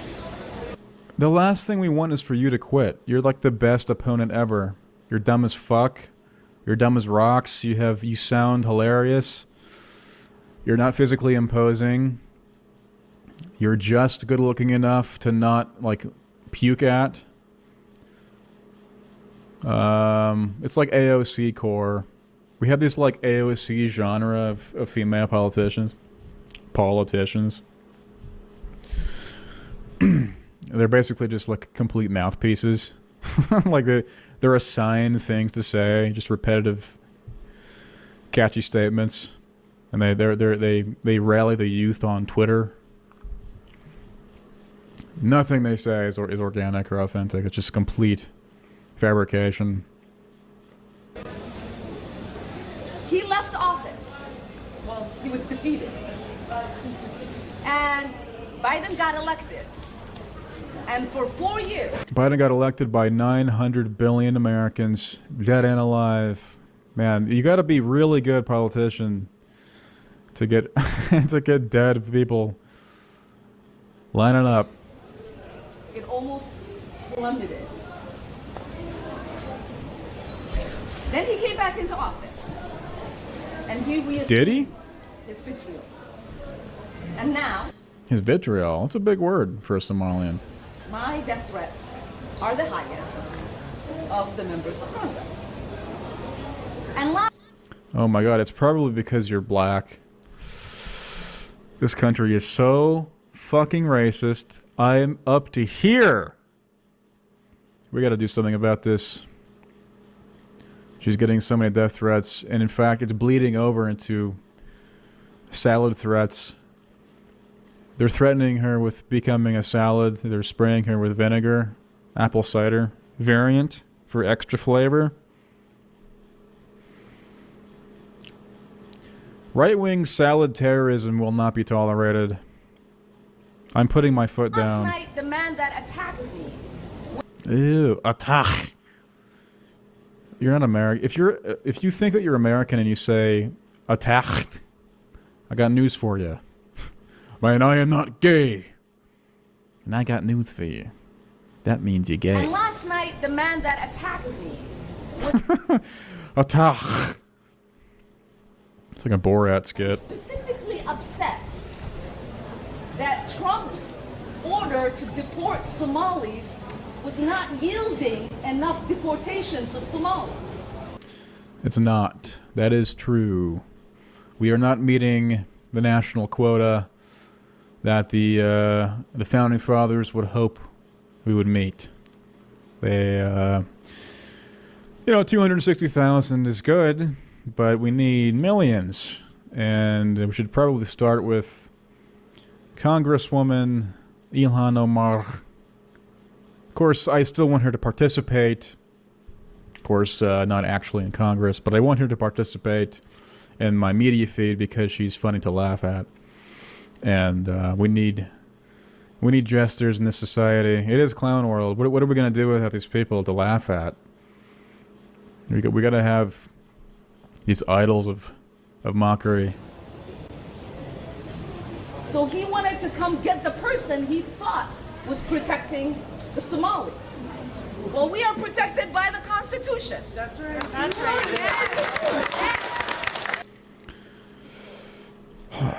These people wipe their ass with the Constitution.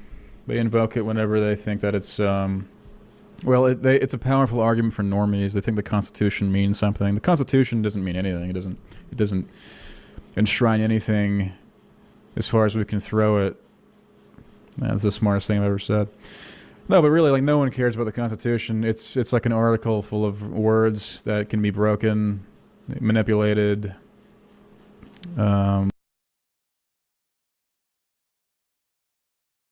So they essentially made her famous. She took the money and ran. Whatever, right? No loyalty. We're women. Whatever. And so I know how much work Brett skipped by having a man do it for her. I had plenty of men help me along the way. I'm not trying to take complete credit for it.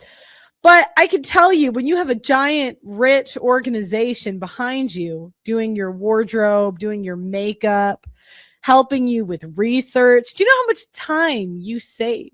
So Brett Cooper became famous because she was hired by the Daily Wire and they made her a star. She got 1 million subscribers in a year. I became famous around the same time. And, I think famous is a stretch for me. She's a way bigger star than me. And did she express gratitude to the people that made her who she was? Let me jump. I jumped a little bit in the story. So after about 1.5 years, Brett Cooper quits and they end up hiring her best friend.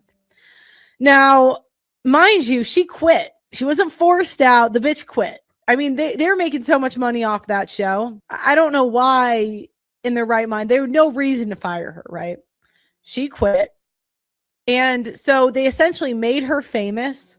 She took the money and ran, whatever, right? No loyalty. We're women, whatever. Now, again, as women do, now she married rich. So now her husband's got is her security instead of the company. Again, making her problem someone else's. Whatever, that's what women do. I'm not trying to prescribe morality to it. But it really grinded my gears because when she quit, she would indirectly speak ill about the company and created an entire drama around this and pretended she did it. She would make ominous statements. Like her mom came out and started bitching about the company. She completely sent her fan base to bully her ex-best friend who took her job. It was a completely emotional wreck. And I was so disgusted by the situation. How dare you? How dare you express anything but gratitude for the position that you're in? How fucking dare you? How spoiled, how bratty, fuck you. That's how I felt about it. That's how I felt about it. Because, today I was talking to a fireman and he was telling me the ins and outs of his jobs, right? And he's telling me this is the guy, or an EMT, I don't know what it's called, but the guy, he does firemen. He also answers he does firefighting and answers calls for when you call 911. So this is a guy he's seen people commit, he's the person called when someone commits suicide. He sees their brains blown out. I've interviewed men that do construction and are seriously injured on the job. And the fact that you express anything but gratitude from the men that made you who you were, fuck you. Fuck you. And I know how much work it is to do it without them. Not with a big do you know how much credibility you get by just being with the Daily Wire? Dispatcher. Yeah, sorry. You guys, I'm bad with names. I will always be bad with names. There's certain names I forget of things. I don't know what it is. Maybe I'm dyslexic. I don't know. I wish I wasn't like that. I am. So if you can't take it, it just is what it is. I have flaws. I've interviewed men that have lost everything. And so for you, this is why YouTubers, commentators get the rep that we get. Because fuck you for that. So she creates this whole tirade to the point that they are bullying her ex-co-host. And she completely co-signed it, pretended she didn't, and indirectly what women do is they're in the ear of a lot of people. And her mom's commenting all these videos and they'll pretend like they don't have any control over that, even though they do, right? I mean, if your mom's crashing out, unless you and your mom hate each other, if you said, hey mom, I got this, please stop, she'll stop. And the challenge is women like Brett and women in general, nobody ever tells them this. Nobody tells them how insufferable they are. Nobody tells them how bratty they are. Nobody tells them how spoiled they are. That is so fucking spoiled. And this is coming from, I'm probably the worst person to deliver this message ever. Put a wool jacket that you made yourself there. Do you have those wool? Is it made of wool or plastic? I don't have any wool. I would love to. That's one of my lottery dreams is buying wool fabric because I love wool, but it's Sean's very got some expensive. sheep. Sean, you can't spare any sheep? I actually my mother does knitting as well, and she does it all with wool. And we used to have wool from sheep, but we don't have sheep anymore. So my land now is reforested. I've planted loads of trees. There used to be sheep there, and now I've planted loads of trees, so it's all wild now. Hey, Welcome, we got King Stephen. King Stephen's Long back. time no see. Oh my God. What's up? Hello. Oh, hail the king. How you been? Oh, I'm fantastic. great It's good see to have again. you here on my show. It's good to be here on your show. Thanks for Why inviting do me. why do you send all this bad weather to us? Why do you do that? I didn't send any bad weather, but I think Sean from Ireland might be a commie. No, it was Greenland. It's their retaliation. They sent us this weather. Oh, Greenland. Greenland! Greenland. It's a very Yeah, they're cold pretty- place. It's not very green. There's not a lot of green grass there. They So I'm fooled told. people with the name. Yeah. Yeah.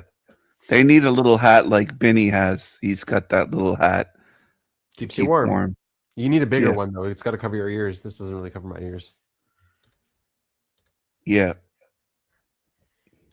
Hank, you're King Stephen. You're the best troll. You're the king of trolls. I'm not a troll. I'm a real king. All right. Hank, you're the Stephen. Hank, you're the Hank, you're the King Stephen. You're the best troll. You're the king of trolls. I'm not a troll. I'm a real king. All right. But Sean, you are a communist, aren't you? You like to talk about I'm the not communists. sure. I'm He's not not sure. a I'm probably. He's I'm probably six, somewhat. 6'7" on the communism. All right.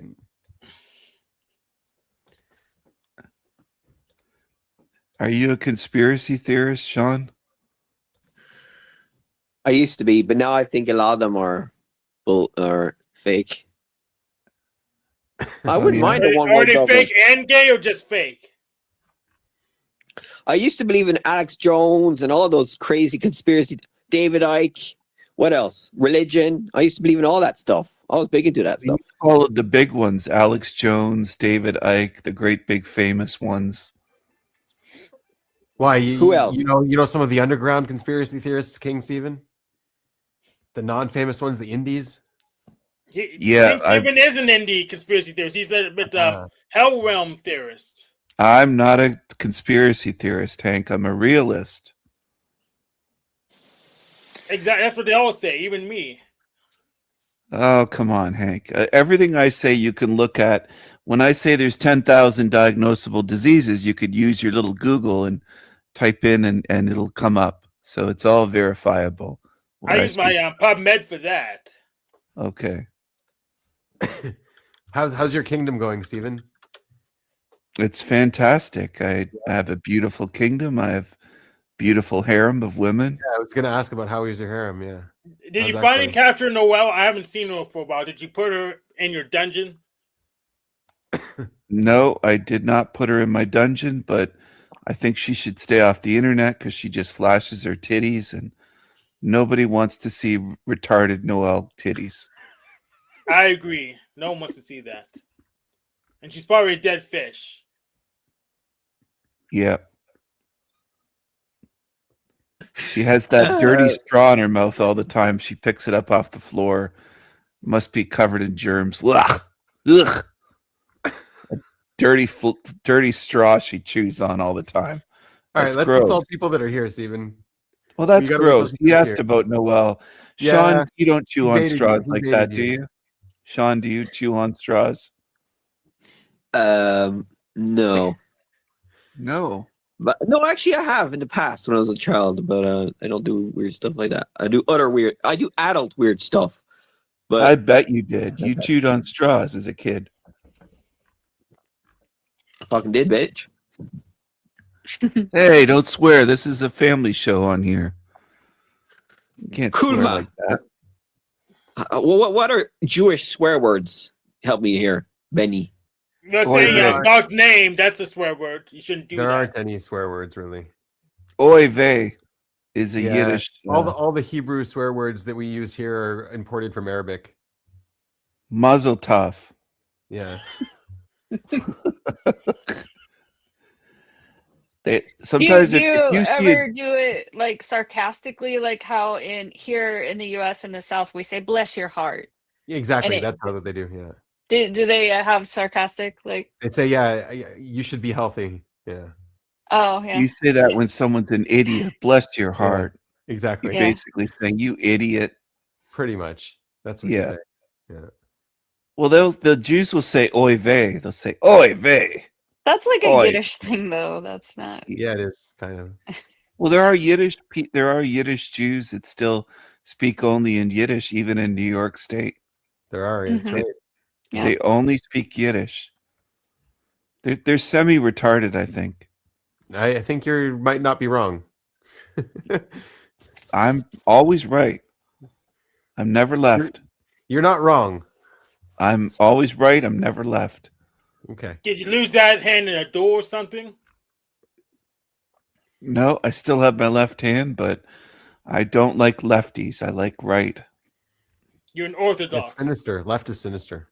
Right Yeah. is might. The left hand path is the evil path. You got to be on the right side, not the left. Yeah, you're orthodox, not southpaw. Did you ever go driving in England? No, I've never gone driving in England. I usually have a driver. I have somebody. Right. Yeah. that yeah. drives They me drive on the around. left there, so that's why they're wrong. I just don't think I could do that. Like when I was younger, my brain was more flexible, maybe, but I mean, I can't even handle the traffic in my little town. It's too overwhelming. Really? Yeah, I just can't. It's hard for me to process visual information, and I don't drive very often. So then when I do, I have to like concentrate. And I can't, look at, they have all these billboard. I mean, not a lot, but like signs and stuff. I can't look at all that. I just have to really, really focus. Yeah, Nicolas Oh. Cage. Yeah, that. They have a lot of Well, he's- signs. Well, in big cities, there's big cities driving. There's a lot of traffic. You go to a great Mhm. big city. Well, yeah, and I lived in Dallas, Texas for a while and drove all over the place. And I was younger and my brain was more flexible and it just wasn't as much of an issue. But now I get confused if I drive anywhere new. I'm just like, I'm an old lady. I just can't handle it. I can't drive at night. I don't even go up to Portland, which is a really fun, cool place that's nearby. I don't go unless someone takes me. Well, they're all Can't handle homeless it. in Portland, though. They're all living on the street. These people. Not all of them. In tents. Well, maybe not all, but almost all of them. Yeah, we lot have of a them. lot of that here too. Yeah.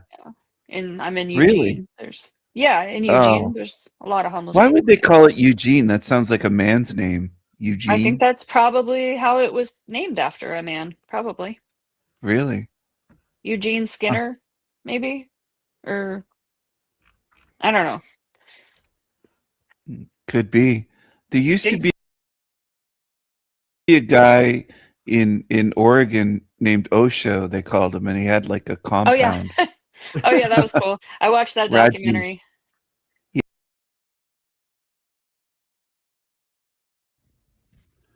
Hello there, everyone. So I decided to start doing some more videos on Hare Krishna stuff. It's been way too long. This guy calls himself PP, perpetual pervert. Perpetual pervert. I still can't believe he reached over 1,000 subscribers. This creepy creature. This scat lover, this fucking sicko psycho. He's a real creepy creature. I wonder if he's done creepy crimes in what you would call real life. Look at this thing. He's a Hare Krishna. He's a real weirdo. So let's dive right in, shall we? Hello there, everyone. So I decided to start doing some more videos on Hare Krishna stuff. It's been way too long. So let's dive right in, shall we? First of all, for those of you who are not familiar with the Hare Krishna movement and set of ideologies, the core principle is that each one of us has an eternal identity that is forever engaged in a romantic, loving relationship with the pleasure goddess and pleasure god, the original goddess, the original god, uppercase G in both cases, Radha and Krishna, that we're dancing with them in paradise, playing with them in paradise, etc., etc. We each have our own eternal set of things that we do with them in an eternal cycle of playtimes in paradise, etc. We each have our own custom paradise realm that we dwell with them in, so on and so forth. Okay? And so in your meditations, in your chanting, and your singing, and all that type of stuff, your focus should be on meditating on your eternal relationship with them in fully vivid detail at all times, 24/7. There you go. There is Hare Krishna, the ideology, the essence, in as fast a summation as I can describe it. Okay? So, there you go. Really fun practice, really useful, really helpful, and you can apply it to any other branch off ideology or practice as well, as long as your focus remains on understanding who you are literally in full detail eternally, and immersing in your eternal paradise loving dynamic with the pleasure goddess and pleasure god, uppercase G in both cases, in the sense of, the reason I say uppercase G is to distinguish them as, in the Hare Krishna ideology, they are the source, supreme, original, gushing, emanating essence of every other goddess and god, lowercase g, right? And every other being and every other thing that exists, versus just being another one among many, basically. So that's why the uppercase G is used in both cases for the Hare Krishna practice. So with that being said, I wanted to cover in this particular video the actual reason that it's actually a totally pointless thing that never needed to happen and shouldn't have happened, and I've been calling it out for ages. And in fact, this thing that I'm going to talk about in this video is the central single, pretty much the only single reason I was not able to continue interacting with the vast majority of other Hare Krishnas in my life, in person interactively for the most part. It's because of the things I'm about to tell you about, okay? And they're totally pointless, totally unnecessary, because they do nothing but create division between people. And that's it. They don't do anything to unite people. They don't do anything to help anything. They don't do anything to enthuse people to be team players, to work together to achieve a common cause. They just divide people. So these things that divide people, that should never have happened. So in other words, that description I gave you at the beginning, okay? That description should have been the entirety of the Hare Krishna world forever, eternally. Ever since humans have been on this planet, ongoing, that should have been the whole thing. Each and every person daily talking about their eternal loving relationship with the goddess and God, and sharing stories, sharing meditations, sharing inspirations, dancing and singing together, having a good time together. And then when everybody dies and passes off from this world, ideally, hopefully, everybody makes it back to their ideal paradise state with the pleasure goddess and pleasure god and each other. Ideally, hopefully, or at least as close to that as possible. And there you go. Hunky-dory. Everybody would have been a worldwide united community if they had just kept it at that. If they had just kept it at that. Right there. There you go. Right? But, because of all this man-made bullshit and man-made crap that floats around in their minds, and all this hierarchical bullshit and all this sexual insecurity crap that they try to mask with philosophy and all this mumbo-jumbo, right? Instead, what we got was a bunch of people arguing over shit like initiation and who's fit to initiate, who's not fit to initiate. How exactly are we supposed to chant? Are we supposed to do it sitting down and quiet and private, or are we supposed to dance and chant out loud in public or whatever, or blah, blah, blah, blah, blah, blah, blah, blah, blah, right? On and on and on it goes. And it's always about those two fucking things, which are supposed to be non-issues, because the idea is you just do it spontaneously all the time, in every way, version. You dance and sing, singing the names of the pleasure goddess and pleasure god, and the names of those close to you, your eternal friends and associates and everything else, right? You dance and sing each other's names. You dance and sing Radha and Krishna's names. You dance and sing like that. And you also, while you're meditating quietly, privately, you also sing or speak the names of the pleasure goddess and pleasure god, right? Hare Krishna. In private also, you do both. So when you're in private, you do that. And when you're in public, you do it. You do it in both cases. Why not? Why would you only do it in private? Why would you only do it in public? Why wouldn't you just do it in both cases? So when I'm alone in my room, yeah, I'm chanting privately and meditating. Cool. When I'm out and about in public, I'm dancing and singing. Cool. Or you can just do one or the other. If you don't feel comfortable dancing and singing out in public, you don't have to. If you don't feel like sitting in meditation is the thing for you, then do the dancing out in public thing, or dance in private. Dance privately and sing in private when nobody's around in the middle of the forest somewhere. If you don't want to sit down and sing and sit down and talk. Here's what was going on, okay? When I went to these Hare Krishna temples, this is after I'd read the entire Srimad Bhagavatam. The Srimad Bhagavatam is one of the big texts within the Hare Krishna fold, okay? I'd read that all the way through. I'd read the Bhagavad Gita as it is all the way through. I'd read Sri Upanishad all the way, a bunch of other books all the way through. start to finish, okay? And thoroughly the commentaries and then processed what I was reading, okay? And I used basic sense the whole time too. If there was stuff I agreed with that obviously was lining up with what was sensible, relating to the goal of being in paradise immersed with your eternal, your eternal romantic beloveds, etc. Things that lined up with that, then okay, cool. Yeah, that makes sense. Yeah, definitely. I agree with that a lot. And if anything I saw didn't line up with that, leading to that in an obvious way, I was like, yeah, okay, whatever. That's some man-made thing that they put in. All right, whatever. Big deal. The point is the same, right? I get the gist of what they're getting at, in spite of all these little minutiae, right? So, but what happened instead was when I went to these temples, everybody everywhere was hung up on all these fucking pointless minutiae things.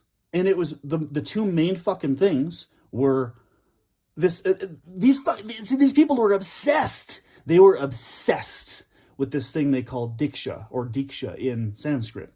Some people pronounce it diksha, others pronounce it diksha.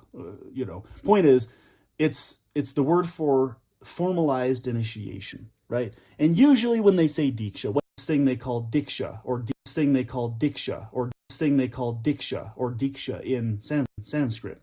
Some people this thing they call diksha or this thing they call diksha or diksha in Sanskrit. Some people pronounce it diksha, others pronounce it diksha.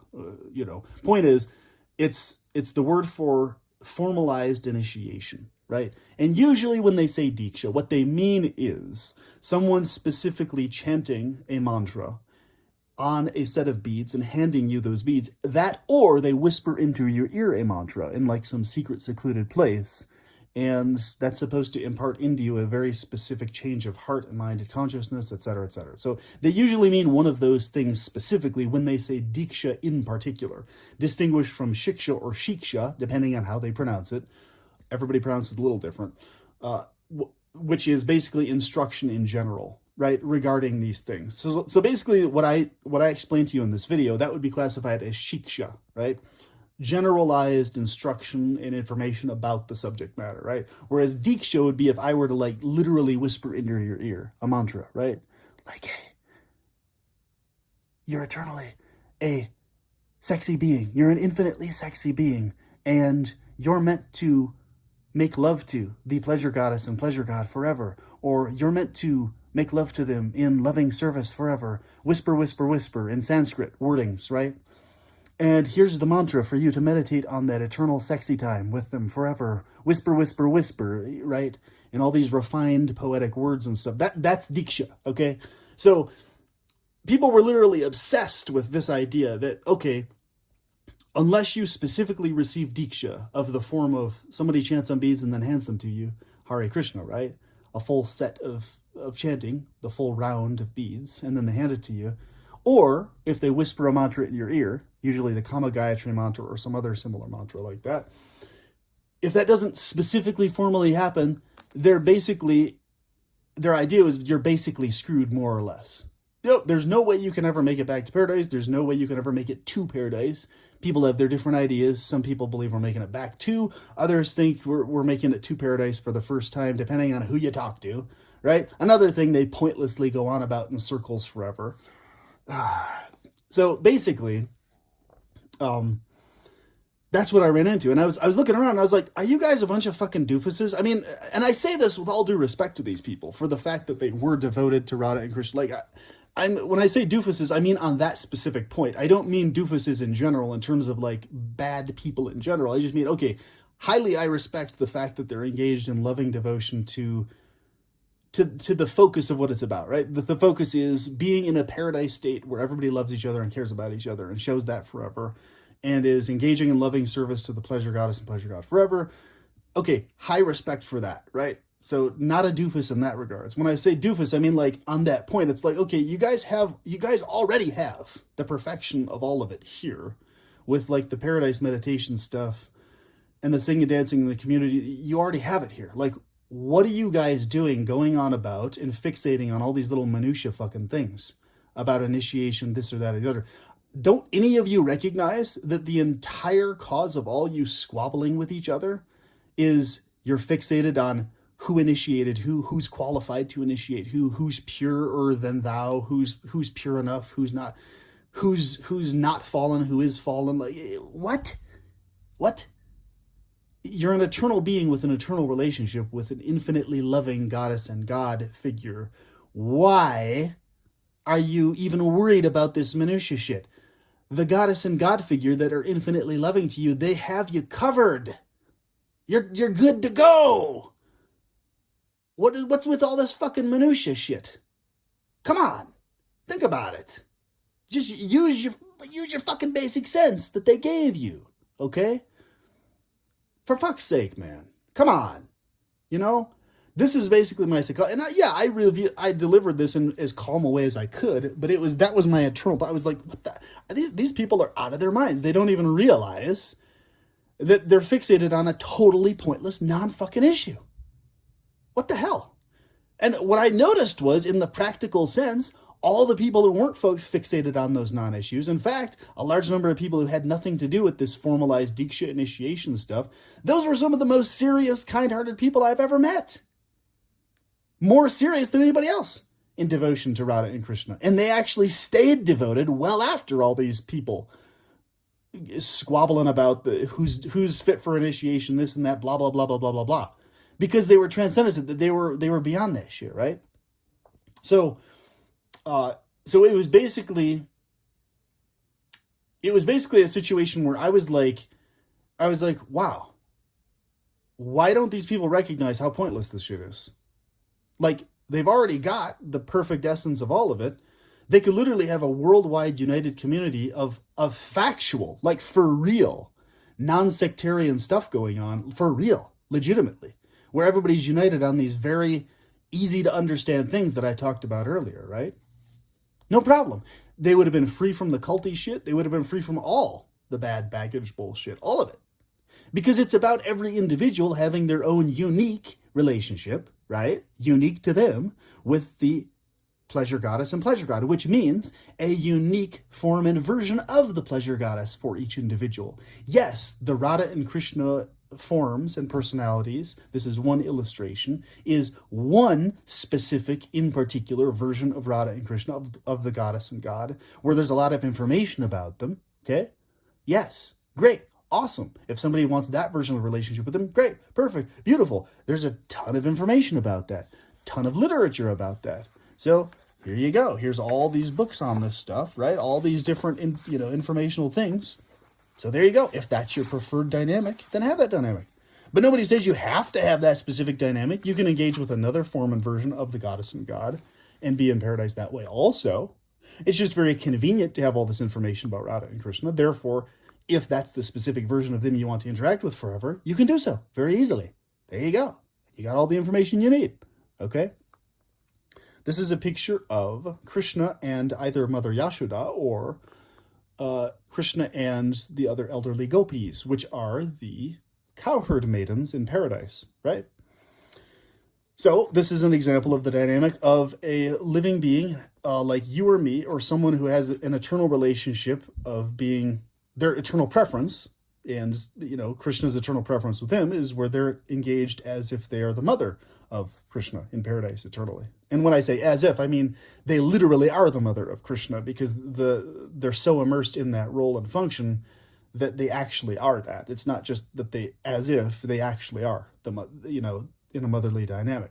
I'll get into that in other videos, talking about how that's actually the case beyond just a sentiment, beyond just a mood or whatever, right? That's a minutia point, but don't get hung up on that. The point is, this is one of the versions of relationships you can have with the pleasure god, uppercase G, Krishna, in paradise, okay? According to the Hare Krishna set of ideologies and viewpoints, so on and so forth, okay? And actually that lines up with a lot of other ancient esoteric viewpoints that have been lost to history. We simply have Hare Krishna as one of the only ones that's remaining from those very early esoteric practices. But I would probably bet money that a lot of the early Celtic practices and other views, early Greek practices, a lot of other really ancient stuff was also aligned with this overall theme concept of you have an eternal identity in a paradise blissful state with a romantic goddess and god figure, so on and so forth, right? Different versions of that overall view. Now, And when I say romantic, I mean no matter what version of the relationship it is, you experience it in a deep romantic way without the need for sexual contact. So you don't need to have genital contact in paradise to feel the romantic dynamic, according to the Hare Krishna ideologies, which is great. So you can be a servant-master dynamic and experience full romantic dynamic that way. You can, but there is a version where you can have genital contact and experience romance that way. That also exists, but it's not required. Basically, you're already completely fulfilled in paradise without the need for genital contact. So it's like a take it or leave it. You can have it, but you don't have to. Like, there's a perfectly romantic dynamic here that's in this world we would look at and be like, okay, that's a pure mother love for a son or child, right? With no sexual genital anything going on. As far as anybody could tell, it would be very obvious that wasn't going on. But the dynamic in terms of how she feels inside and how Krishna feels inside about each other is fully romantic in nature. Does that make sense? Inside, internally, without the need to touch genitals to each other, okay? So I hope that makes sense. So the reason I say this is because a lot of people think that, oh, paradise, okay, well, unless physical sex is happening, then it can't be actually romantic, can it? That's actually not true. That doesn't work. In paradise, because things are free-flowing, free-form, they're not limited the way they are temporally in this world. You can have romance without the weird, pervy, crappy shit connected to it. You see what I'm saying? Like actual romance. Like in this world, there's always some pervy, weird, fucked up shit connected to romance of every type, basically, right? So that's the difference. That's the distinction between the mundane, fucked up, twisted, pervy world and the eternal world that isn't pervy, that's pure and clean and where everybody actually has clean hearts and shit. You know what I'm saying? That's the difference. Okay, good. I'm glad you got it. I'm glad you understand the point, okay? And yes, there's a lot of symbolism with this too, esoteric symbolism, all that. And, sexual romantic symbolism here to the churning of this rod. Yes, that is a thing also, right? But it's pure, it's clean, it's not the pervy fucking version of it. You got it? Okay, good. I'm glad you understand that now. Thank you. Thank you for being someone with basic sense. So, and here's another, playtime of Krishna walking into the, or his friends, rather, walking into the Aghasura, the giant snake demon's mouth, and him saving them from being killed by this snake, right? So it's another story in there, etc. So these are living beings in the role of being Krishna's eternal friends, etc. So on and so forth, right? So there you go.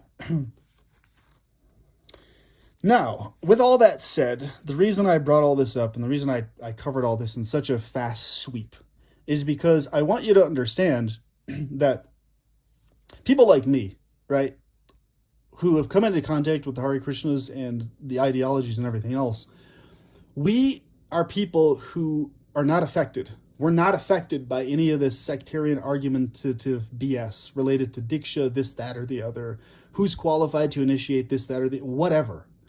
We don't even care about it. We're just like, okay, who is a kind-hearted person who's enthusiastic about Radha and Krishna or pleasure goddess, pleasure god stuff, topics, etc., that we can hang out with and have a good time with? Who is that person? Where are they? Cool. Let's hang out. Let's talk to that person. That person's fun to hang out with. You see what I'm saying? For us, it's not about whether they're qualified, this or that, how pure, impure, whatever. To us, that's stuff totally irrelevant. Okay? But the majority of the world of Hare Krishnas, unfortunately, nowadays, they're obsessed with who's pure, who's not pure, who's fit to initiate, who's not, and blah, blah, blah, blah, blah. And they'll go on about this shit for fucking years, decades. They'll spend their entire lives arguing about minutia BS like that. Well, people like me will just be like, hey, chill the fuck out and actually immerse in feeling happy in your eternal meditations about who you are in your eternal relationship in paradise, etc., etc. So it's like, oh my God. But here's the thing, no matter how much you bring this up, no matter how much you say this, you can't get it across to people who are fixated on those non-issues. You just fucking can't, okay? It's like no bueno, it doesn't fucking register to them. Because they're fixated, they're obsessed with like scriptural references. The scripture says this, the scripture says that, it says this, it doesn't say that, blah, blah, blah, blah, blah. Yeah, the scripture says a gazillion fucking things in different places, written by different people, okay? And it says many different contradictory things and seemingly contradictory things and things that aren't really contradictory but seem contradictory, blah, blah, blah, blah. But what is all that? It's all noise. Noise. It's noise. It's extra noise. You have an eternal loving relationship with the goddess and god, the pleasure entities in paradise. That's what it's about. So immerse in that relationship and chill the fuck out. Okay? Cool. You got it? Immerse in that relationship and chill the fuck out. Got it? Good. There you go. There you go. Good job. And scripture, okay, cool. Take it or leave it. If it's helpful to you, take it. Use it. If it's not helpful to you, if you find that it's like asinine and mean and cruel sounding and like, hey, that's kind of a fucked up thing that it says right there, then just fucking don't worry about that part then, because it's not helpful to you. Take what's helpful to you. Reject what's not helpful to you, right? Why would you do anything else? You know, if someone's hugging you and being like, hey, good to see you, that's something you're going to accept. If somebody's punching you the fuck in the face, saying, do this or else, motherfucker, you're just going to reject that person, obviously. So if the scripture is doing the same thing, if in one spot the scripture is encouraging you and being like, hey, take it easy, you know, you're good, you're in good hands, you know, focus on meditation, have a good time, you know, relax, because you're covered. You're taken care of by the pleasure goddess and pleasure guide. You're good to go. If it says that, hey, that feels nice, cool, I like that. Thanks, scripture. But if in another place it's like, you do this or else you're fucked, asshole, then you're like, well, fuck that. I don't like that. Fuck you, scripture. I finally accepted that I don't have a dream job. I've wasted so many years of my life on this whole dream job, what are you doing for your career narrative that we're fed from such a young age. If only I knew back then what I do now about money, work, the amount of time and energy I could have saved doesn't even bear thinking about, but better late than never. Isn't it crazy that even as soon as we can basically walk and talk, we have that pressure of what are you going to do for work? Every kid remembers that moment in school, in primary school, of getting asked, what do you want to be when you grow up? What do you want to do? What career do you want to do? You could also say that the school system indoctrinates and trains kids into the workday. You know, they have to clock in at this time, clock out at that time. You get your set time to have you time and then straight back to work. It doesn't matter how you're feeling that day. That's not important. It's all about that productivity. And every kid has to do the same kind of subjects. There's no discovering what is their passion. It's these set subjects, these boring subjects that don't even keep any of them engaged. It just stresses them out. You know, kids are so innocent and free, yet we insist on just battering that out of them through the school system. So many kids just can't handle it, especially at that such a young age. They're just ripped from their parents and put into this machine to turn them into these good little work slaves, and then by the time it's time for them to work or go to university, they're used to it. They just accept it. It also batters any critical thinking out of them. It's, this is what you're told, you must believe it. What you're told in school is your foundation. So it just makes it even harder to break out of that when you're older, and that's why so many people are just still trapped in that cage. Even from such a young age, all your innocence from the world of work is stripped away slowly over the years. And then by the time that you're in high school, the pressure is unreal. You're expected at an age where your brain is nowhere near developed to know what you want to do and invest all this time and energy into for the rest of your life. Who knows what you want to do? You've barely even had a chance to know yourself yet. For me, having a dream job is such a contradiction. Why would I dream of having a job? Why would I dream of having work? At the end of the day, it's still work. You're still owned by that person paying your paycheck.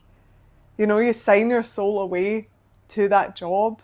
And so many people just live in fear of losing that job, losing that income, getting in trouble at work, not doing so well. I mean, for example, some days I might wake up and not feel well. Why would I want to then drag myself into work, force myself to do something unnatural? when all my body wants to do is rest. And that over time, every time that you force yourself to push your body through a time when it needs to rest, it's just breaking down your health.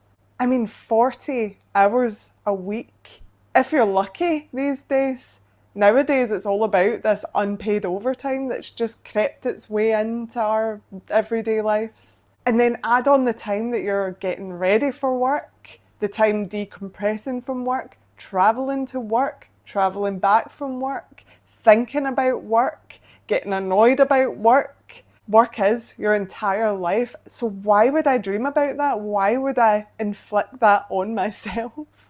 If it's something that I genuinely don't want to do, I'm taking away all that pressure of career. What are you? What are you doing? For me, what I am is no longer defined by my job title.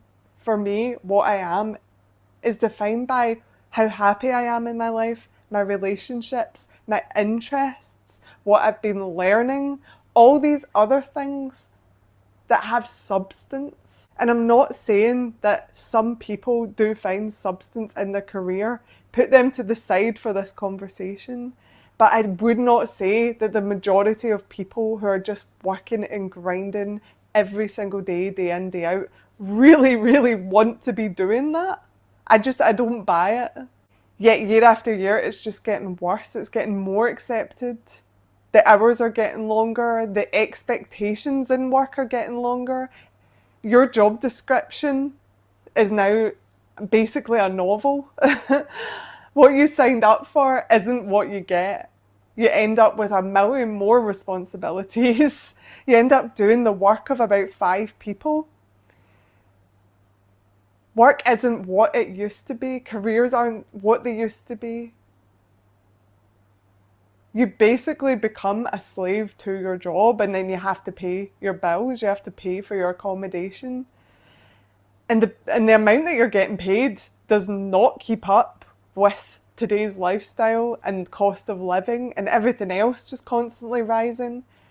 The wages, the salaries just are stagnant. Very, very small wage increases every year, maybe if you're lucky, but not enough to ever get ahead. JOB, just over broke. That's what it keeps you at. And the perfect partner that goes hand in hand is consumerism, constant bombardment of advertisement, trying to get that hard-earned money that you've slaved away for, that you've sold your time for. It's trying to take that from you so that you can never break out of this vicious cycle.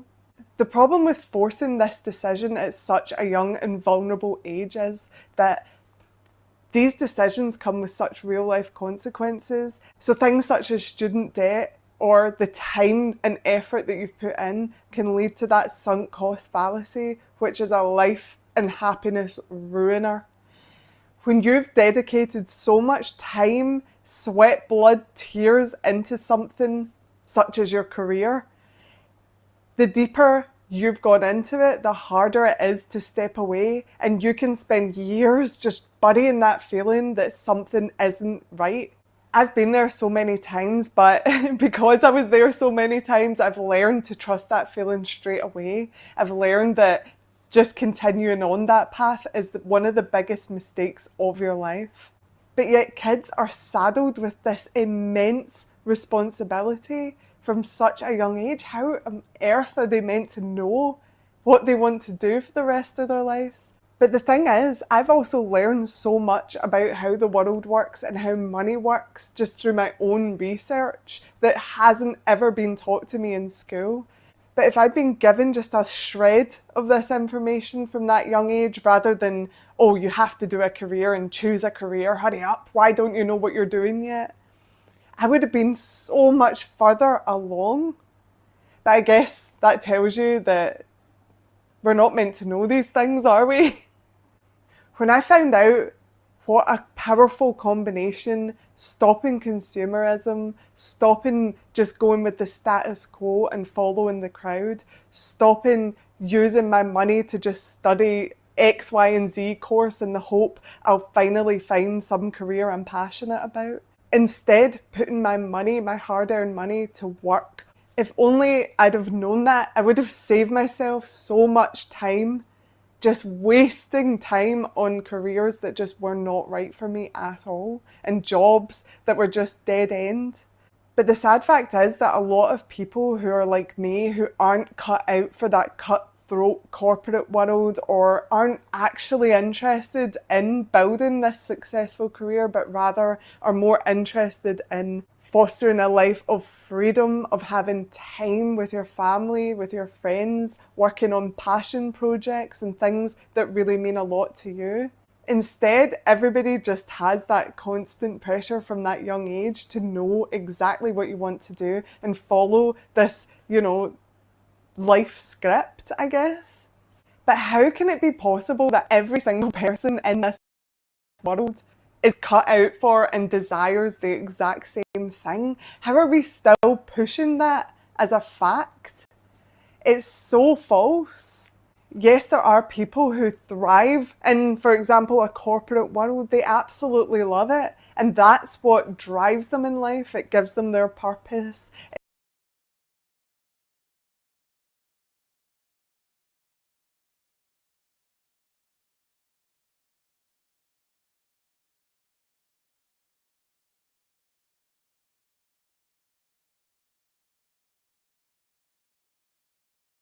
I'm going to talk about people.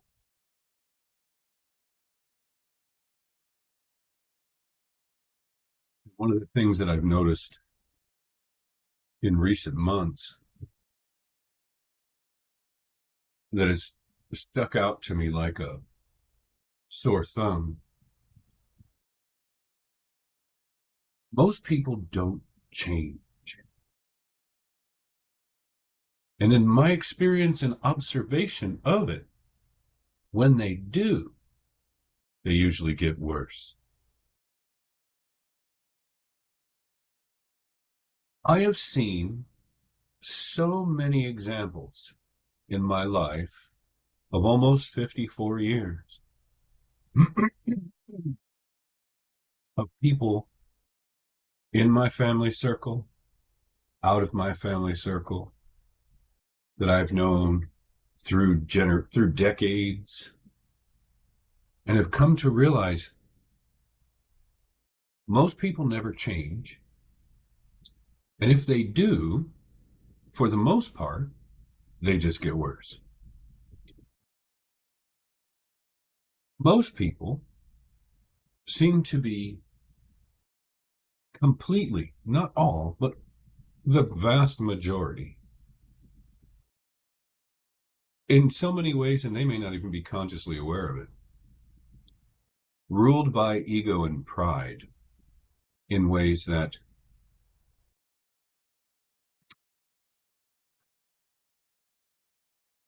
it causes all kinds of problems, because people don't change. One of the things that doesn't change about people is their perspective, because they don't spend their lives, or portions of it, educating themselves out of the ignorance that we are all born into. It seems like once people get programmed up as kids, as they come up as kids, and reach adulthood, at some point along the way, they become solidified. And as they get older, that solidification of who they're going to be, if you will, becomes more calcified. And it seems like most humans stop learning, stop growing, and there's very little in the way of change, except for towards the negative spectrum of, for instance, you ever know a narcissist, as they got older, they just got worse? It's a perfect example. Now, I'll use these as examples because they were closer and I got to observe them much closer. My grandfather, rigid, calcified belief system, never wanted to learn anything. I saw that in my mother. I saw that in my father. I've seen that in people that I've known. People so largely don't change. That is why our formative years are so profoundly important. Absolutely, positively, without doubt. One of the reasons why our formative years are so important, because people don't change once this shit gets into their head. And in my experience, in watching people, and believe me, I watch people. I study people. I observe people. I observe over time. And most people don't change. Most people are not interested in inner evolution, growth, developing themselves, becoming more, cultivating themselves in some way. They're not concerned about honing their moral compass, cultivating virtues within themselves to any degree. And it largely reflects on the condition of the people in the world and the things they do.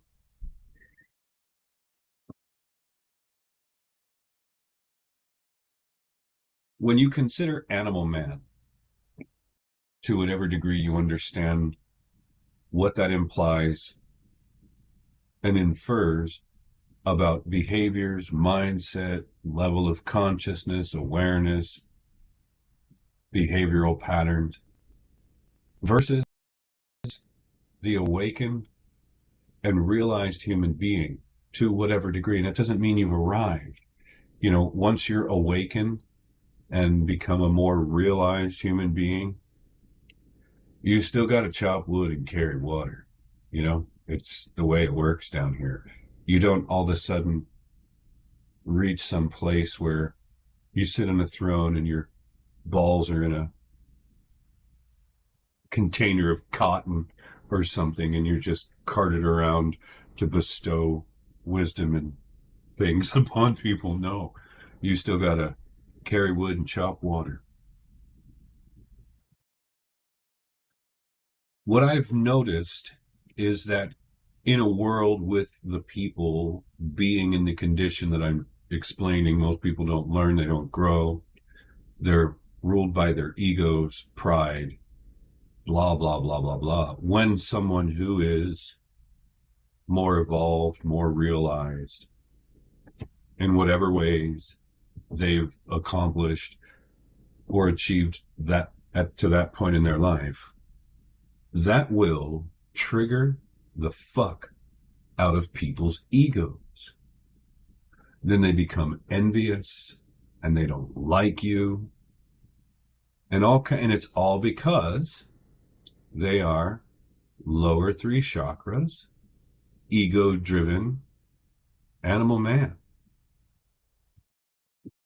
And I see it everywhere. And all I have to do is just be me. And it intimidates people.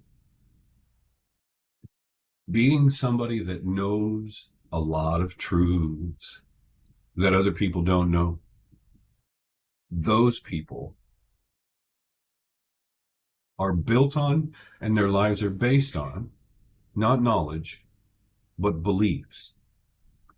And when someone that actually has knowledge and is confident when they speak, because people are beliefs-based by people, driven by their egos largely, and pride and all this other shit, to speak confidently about things that most people don't know triggers them,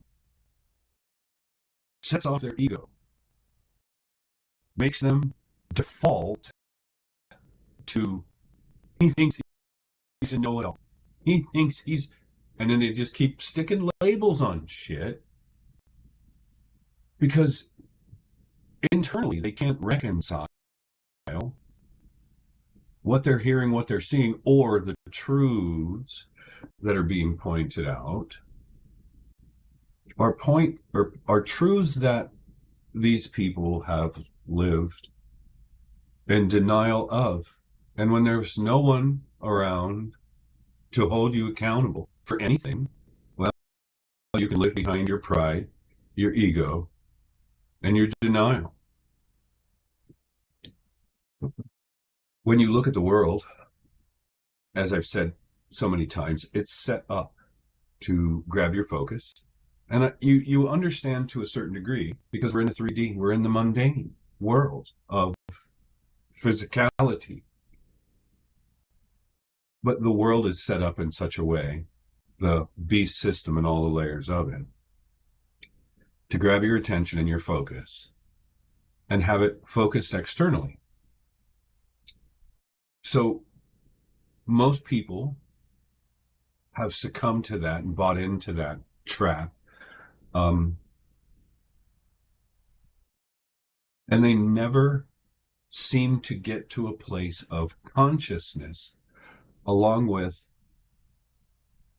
a compulsion, a desire, an inner motivation for growth, development, inner evolution. This is how the human evolved. It's not appendages. We're not going to have forearms and a tail in an evolutionary state. No, it's here because this is where we live. This is where the pilot of the ship operates. And there's so many people out there that do not walk around with conscious awareness of the vast majority of this stuff. But back to this, most people don't change thing. And when they do, in my observations of humans in almost 54 excuse me, 54 years of life, they tend to change for the negative. They get more calcified, more rigid, more stood sturdy behind their denials or their beliefs. Like, we have a real deficit of humans that have any inner compulsion or inclination to improve themselves in meaningful ways.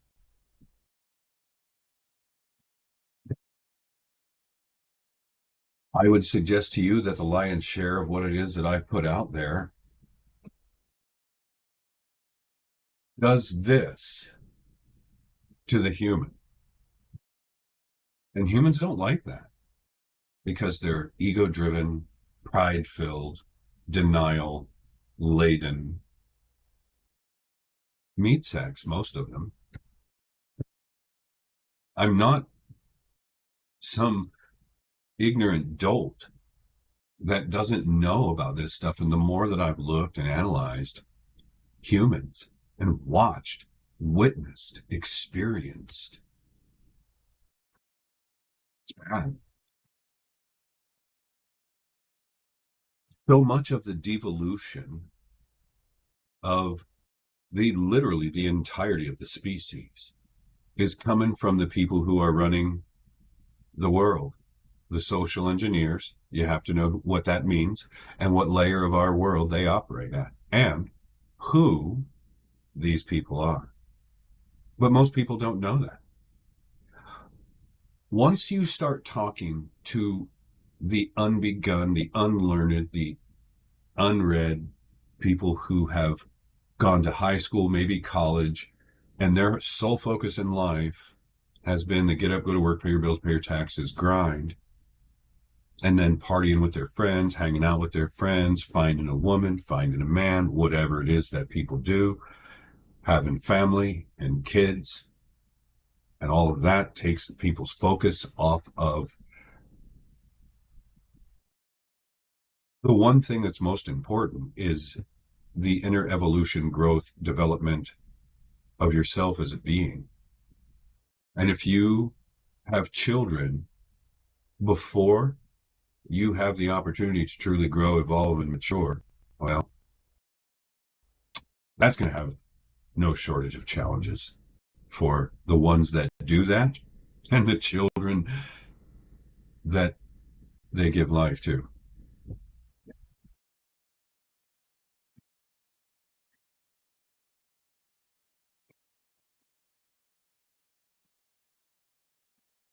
My life, because I really think this is the thing. I think your zodiac is your blueprint, very much so. And my North Node, which is your life's path. That's your life path. It sits in the 8th house, which is the house of transformation. So for me, throughout literally the whole of my life, I've gone through one transformation after another transformation after another transformation. My whole life has been about change, growth, and evolving. And I look at the world and I'm like, that is not what most people are interested in. Becoming better versions of themselves, becoming better humans, aspiring to become more than they were born to be in the ways that I've explained. Humans, other than butterfly or other than caterpillars, lots of different types of caterpillars that turn into moths and butterflies, but that whole transformative process, that's been my fucking life, man. And I just went through probably one of the most profound processes of being in that chrysalis. Chrysalis, I think, is what the caterpillar goes through. Of the past, I'd say 7 or 8 years. And as I have emerged from that process and look at people, in the last handful of months, I've tried to reach out to people, old friends, and I observe certain things and start to see that, oh my God, you quite literally have not changed since we were fucking kids. You're just an older, more mature version of what it was you were then. And I'm just like, wow, what a trip. Now, there was this guy, I think we met when I was 10, 11, and there was a group of us in the neighborhood. And we weren't the bad kids or anything that ran around robbing houses or anything. We were just a group of kids that hung out. But this one guy, we were always friends. We went to high school together, middle school together. He was always an asshole, but he was our friend, and he had his moments, and everybody that was just him. Well, I meet up with this guy. It's been 8-9 days now, right when I first got here, within the first handful of days. And we sat down, we had beer, ate some food, talked, caught up. And I've talked to him a few times. And I'm like, the last time I saw you, I didn't say this to him, I'm just thinking to myself. We were 17 years old. And other than the fact that you've gotten older, you got a beard now, and you're like a man and shit, you haven't fucking changed. And I saw certain components where I'm like, you're still the same asshole you were. I mean, I love the guy anyway, but it's just like, people don't fucking change, man. And that is very perplexing to me, because isn't life supposed to be about change and growth? No. One of the big traps of this world, when people go on a spiritual quest, journey, begin to explore more spiritually oriented stuff, what is the two biggest traps that catches most people? And I would say they're venturing away from the Abrahamic, dogmatic religions. One of two things catches them. This whole Buddhist, Hindu thing, Indian, bum, bada bim, bada sabam bim, and everybody's like, oh, meditation, excuse me, and all these Indian things, or New Age. And there's a hell of a combination of this Indian shit and this New Age stuff. And I think that it becomes just a spiritual trap where people spiritually bypass, and it feeds and inflates their egos.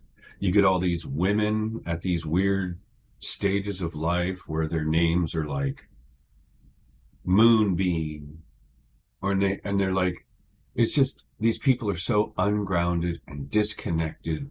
They don't truly understand. And they're just walking around thinking they're all so spiritual because they do yoga and meditate and we're so spiritual, man. And these people don't even understand the first fucking thing about spirituality.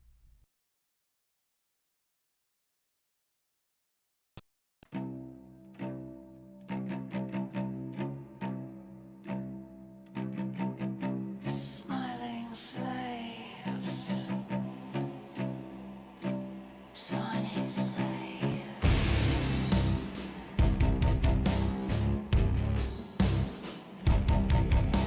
zombies dream of electric sheep.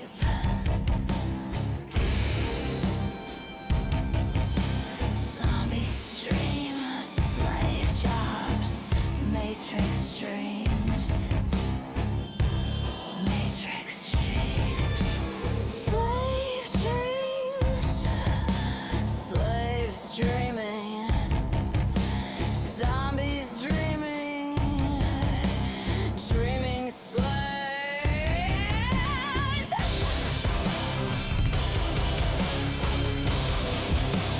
Life demons.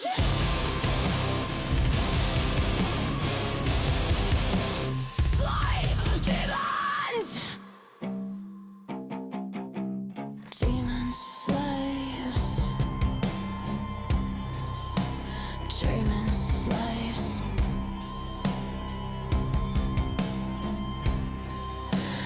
Dreaming demons. Dreaming demons. Work harder, work more. Dream of work, work to dream. Live to work. Slaves to dream. Slaves to dream. Slaves to dream. Slaves to dream. Slaves.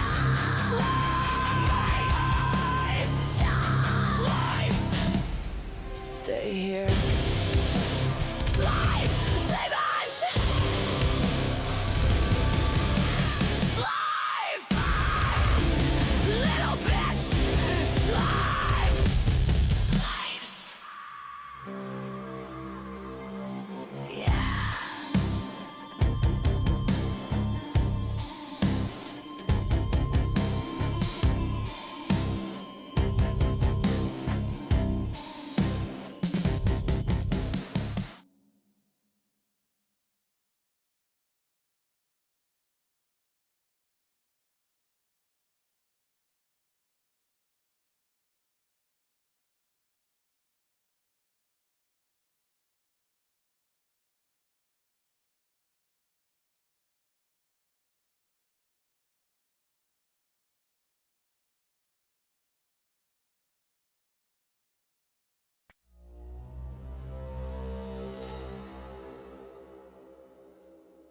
Smiling slaves. Smiling slaves. I don't know what that is. What is it? A channel that they collect jugs or what? I don't understand.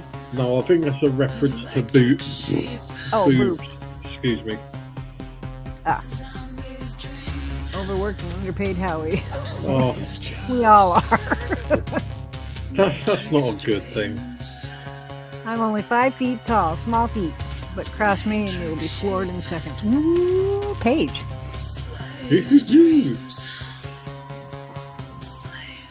Oh, he was on a Juggalo channel. Oh. No, you cannot gift premiums. Oh. You should stay away from those perverts. Who's a pervert? Who's a pervert? The Juggalos? I don't know. I don't know any Juggalos. I wouldn't know a Juggalo if I saw him on the street. I wouldn't know what that is. I know what a gigolo is, but a juggalo is, I don't know. Yeah, no. Gigolo is one thing, but Juggalo? What the fuck is that? Is that one of those people that follow the Insane Clown Posse? Is that what that is? I don't know. I don't like. I've never seen or watched the Insane Clown Posse. I've only seen pictures, and yeah, no. You're not a pervert, Catman. Good God. I was going to say Catman. I'm not going to say anything on that. Boy Blue is a pervert. I don't know who Boy Blue is, so I guess I'm safe from this pervert. Because I know little boy Blue. Blue is on. But, hi Yak Attack, how's it going, my Hi, Yak. lovely? Juggalos and juggalettes, or juggahos. I don't know. I don't know anything about juggalos. I don't want to know anything about juggalos. I am not a juggalo. If anything, I'm a crew kid. I'm a crew kid. That's what I am. How is Moobies? Where's Moobies? Hello.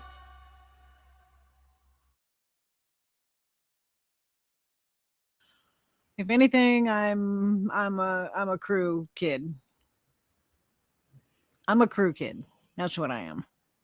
How is Moobies?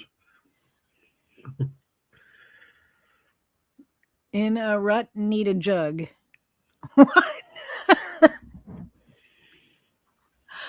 Well, just stay away from that shit. From the juggalos, I guess. I wouldn't know one if I saw one. Hey, pissed off handicap guy. How's Unless it they going? dress up like Insane Clown Posse. Do they do the whole makeup and everything? Shit. Hi all from the UP of Michigan. Michigan. 200 inches of snow just 200 about an inches. hour north of me. Holy crap! 200 inches of snow. Alexa, how many feet in 200 inches? 6 feet. 200 inches equal about 16.67 feet. What?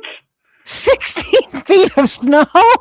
Holy shit! I can't even. I can't. I can't. I can't. Imagine, I I can't can't imagine even it. fathom that. Because 16 feet. where I used to live, it was a 3-bed house, right? And to get to the top of the where the rain goes in the gutters, that was about 16. That's about 16 feet high. So it's nearly the height of my home, my old home. It's taller than my ceiling. My ceiling Well, is 14 I think I was 16 feet. So I think 16 feet, I would be under the snow. Yeah, I'll be buried, literally buried. I can't even imagine. That's Holy insane. Oh my word, the record was over 300. Holy Dude. moly. Holy moly. Holy moly. Ugh. Hey, Jet, how's it going? Let me get this in here. That's freaking nuts, isn't it? Jeez. There we go. That's There bad. y'all go. There's the pin, or there's the link. The link is pinned. That's what I tried to say. That I couldn't. I kind of jumbled my words up. I think you've got my teeth in there. Testing. Bury the tiny houses under Testing. snow. 16 feet would do it. 16 feet would definitely bury me under snow. It would bury me too, because mine's only like single. I'd be able to floor. get out. I'd be able to get out of my in the loft. I have a sunroof, so I'd be able to get out that way. I used to have big man boobs when I was weightlifting. I just stand on the edge of the thing and then just dive into the snow. That'd be cool. That'd be kind of fun.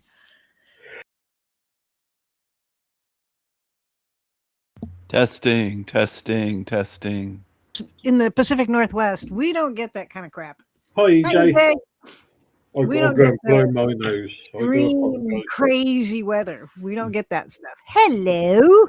Hello, hello. How are ya? How are ya? How are ya? Hello.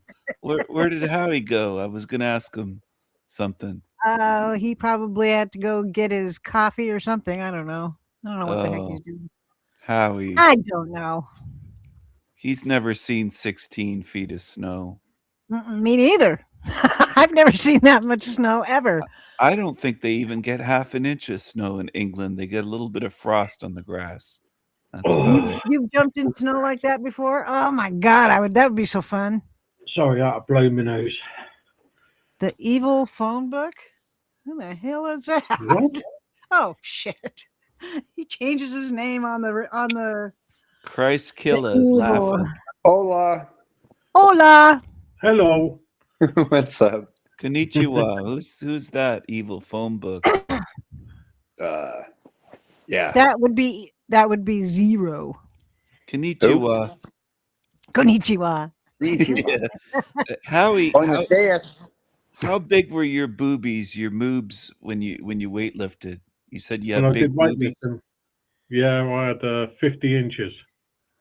50 inch boobies. TV screens? Yes. Really? TV screens. You had watermelons. I was a big dude back then. Well, except for Savvy. You were That's top when he was heavy. born. It was in '63. He was born in '63, so he would have missed it completely. Howie, you were top heavy. You had big titties. You had big boobies, but you didn't have any legs. Oh, my legs were huge. Did you have a back brace for them titties? No. Did you have a It was boulder all- holder? Were you wearing a it was bra? all- An it was over-the-shoulder boulder holder. No, it was all muscle, so I didn't need one. Oh, Zach. Hey, the Deutsche. Oh, hey, Zaddy. What's And up? then, unfortunately, I had to have spine in operation, and then I couldn't do shit. Did you get a hernia, Howie? No, I had a prolapse disc. You had a prolapsed anus? Disc. Disc. Yeah. Oh, Don't- I'm sorry, I misheard you. What? A prolapsed disc? Oh shit. Well, there's Yeah, there's and it- such a thing as a prolapsed anus. I think it goes inward. Yeah, No. it goes out. It's like Oh, it goes out. It goes out. Originality, not in It's any. like your whole inside of your anus comes Oh, out. you didn't have Howie. that, Howie, did you? No. No. He had a prolapsed disc, which is in his back. And which is- when they showed me Where'd the disc go? A prolapsed dick? What? Yeah, what it done is disc. Oh, disc. D-I-S-C. Dick. Disc. Okay, disc. Disc. Where does it go? So let's say if that's like the Floppy spine discs. and the disc basically came. That looks like something else. It looks like you put I know. a penis But, in through a vagina hole with your fingers. what was that supposed to be? That's not a disc. He was demonstrating how his prolapsed Yeah. disc. So if that was the spine, the disc came Oh. out, and when it showed it on the X-ray, oh, that was pretty cool. But Pretty cool. Yeah. I would have been in more pain if I'd seen it. Did they weld it back on or something with like a rod or did they? They said What did they do?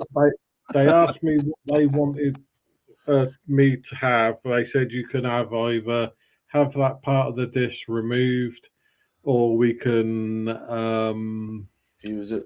Was it Put a plastic one in freeze? there. Freeze. Go play frisbee. What do they call it when they fuse the spine? They I could fused have your had. spine together. I could have had that, but I just went with just cutting that part of the the disc. I just cut that part off, and that's basically what was pressing up against my sciatic nerve. And ever since then, I've not been able to do any heavy lifting. So you were what? A bodybuilder? Used to be, yeah. Prove it. Take off your shirt. So your Okay, back we got all gotta fucked get- up from lifting those heavy moves. You were so top heavy that you got a bad back. Hang on. Hello, caller. You're on the air. G.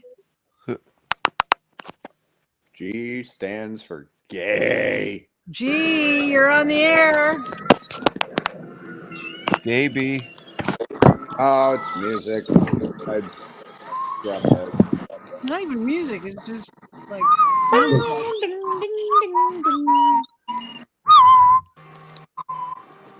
Well, if you're not going to talk, then I'm Say going something. to remove you.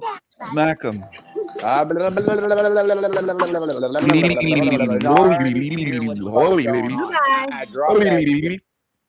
Hey, Slow Burner, how's it going? He gone. He Who didn't was talk, it? so that's it. Oh I don't no, know. I started to hear the other shit coming in. That's why I started. I saw it, and that's why I put the porn blocker up, because I don't know who the hell this guy was. Have no idea. Don't know. Might have been a Don't porn know. bomb. Don't know. Yep, that's No, why I put heard the porn other blocker. shit in the background that started to kick in. You probably want to start next time right at the fucking peak, not the intro, you dumb shit. Fuck. Who? The person who was trying Yeah. Oh no, I heard, for you there. already know where that was headed. Fucking What? dumb He shit. didn't do anything. He didn't even come in here until. No, there was stuff in the background that was starting The to. sound, because I could hear Oh. where it was headed to, and it started throwing I out. heard, Yeah. that sounded like a load of kids shouting. I don't know what it was, but it just sounded like background white noise. People are stupid, so they go with the intros. Or people, when they try to porn bomb you, they'll throw it in the backstage first. I'm like, oh, you fucking dumb shit. Yeah, but I always verify and I always put up a porn blocker. I'll give you a hint. You might want to stay on panel for a while before you try to do that. I can't believe Howie had bigger moves than Savvy Bear. She had 44. What was it? 44 double D, triple 40 D. triple D. Jesus 40 Christ. What, Jerry Springer She titties? used to have. Like 40 my daughter. triple. My daughter has those big, huge knockers. Really? God. She didn't get it from me. That's for damn sure. What's her name and number? Well, you shrink over time. Okay, number one, she's 36, I think. Well, that's okay. Why do you know that? 5. Why do I know how old my daughter is?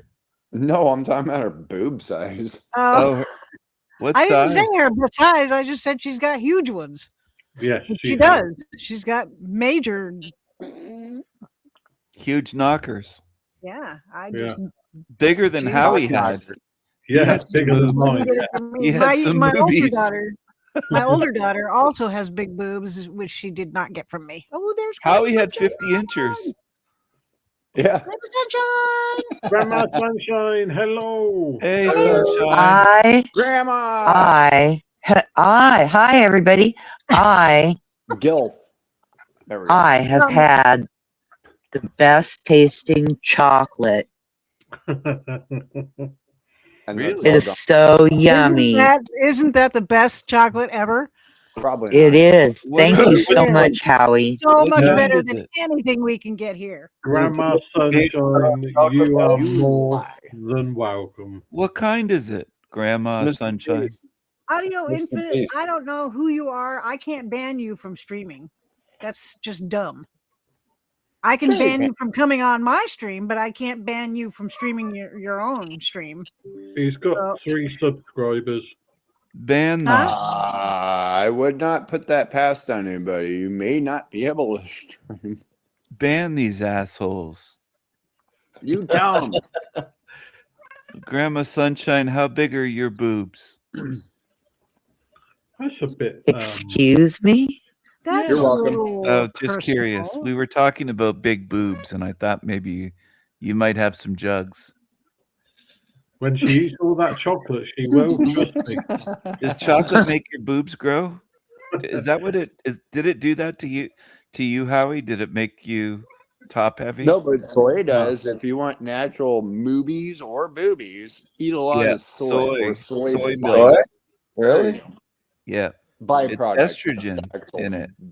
Really? Yeah. Ooh, yeah.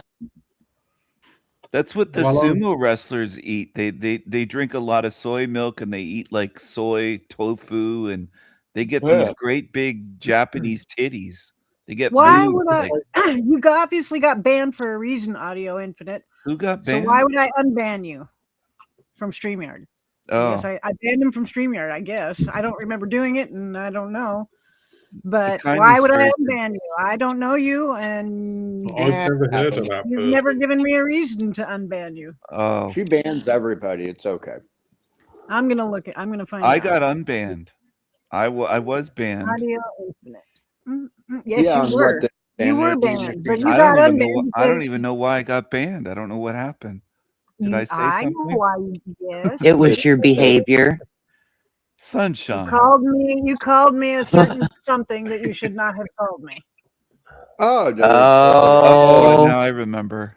And I you got just thought- banned, well- and then you and I talked, and you apologized, and we made up, and everything's fine now. I apologize to the done kindness that. fairy too.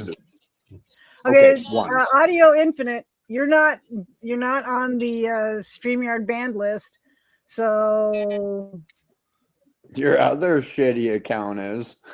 yeah, if It's probably if you changed your name, then I can't help you because I don't know So what they you used changed to how it call. works then. Six Estate said, I've never been banned. I feel left out. You want me to ban you really quick and I then think I've been unban you? banned all over the internet.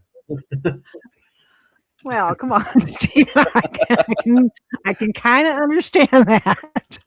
I Well, could barely Cheryl- go on anywhere. Cheryl M says, watch yourself, I can. Can I do it Kindness- now? Do what?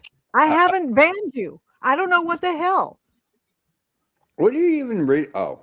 I don't even know who you are. I don't know. I looked on the banned list. You're not there, so I don't know what to tell you.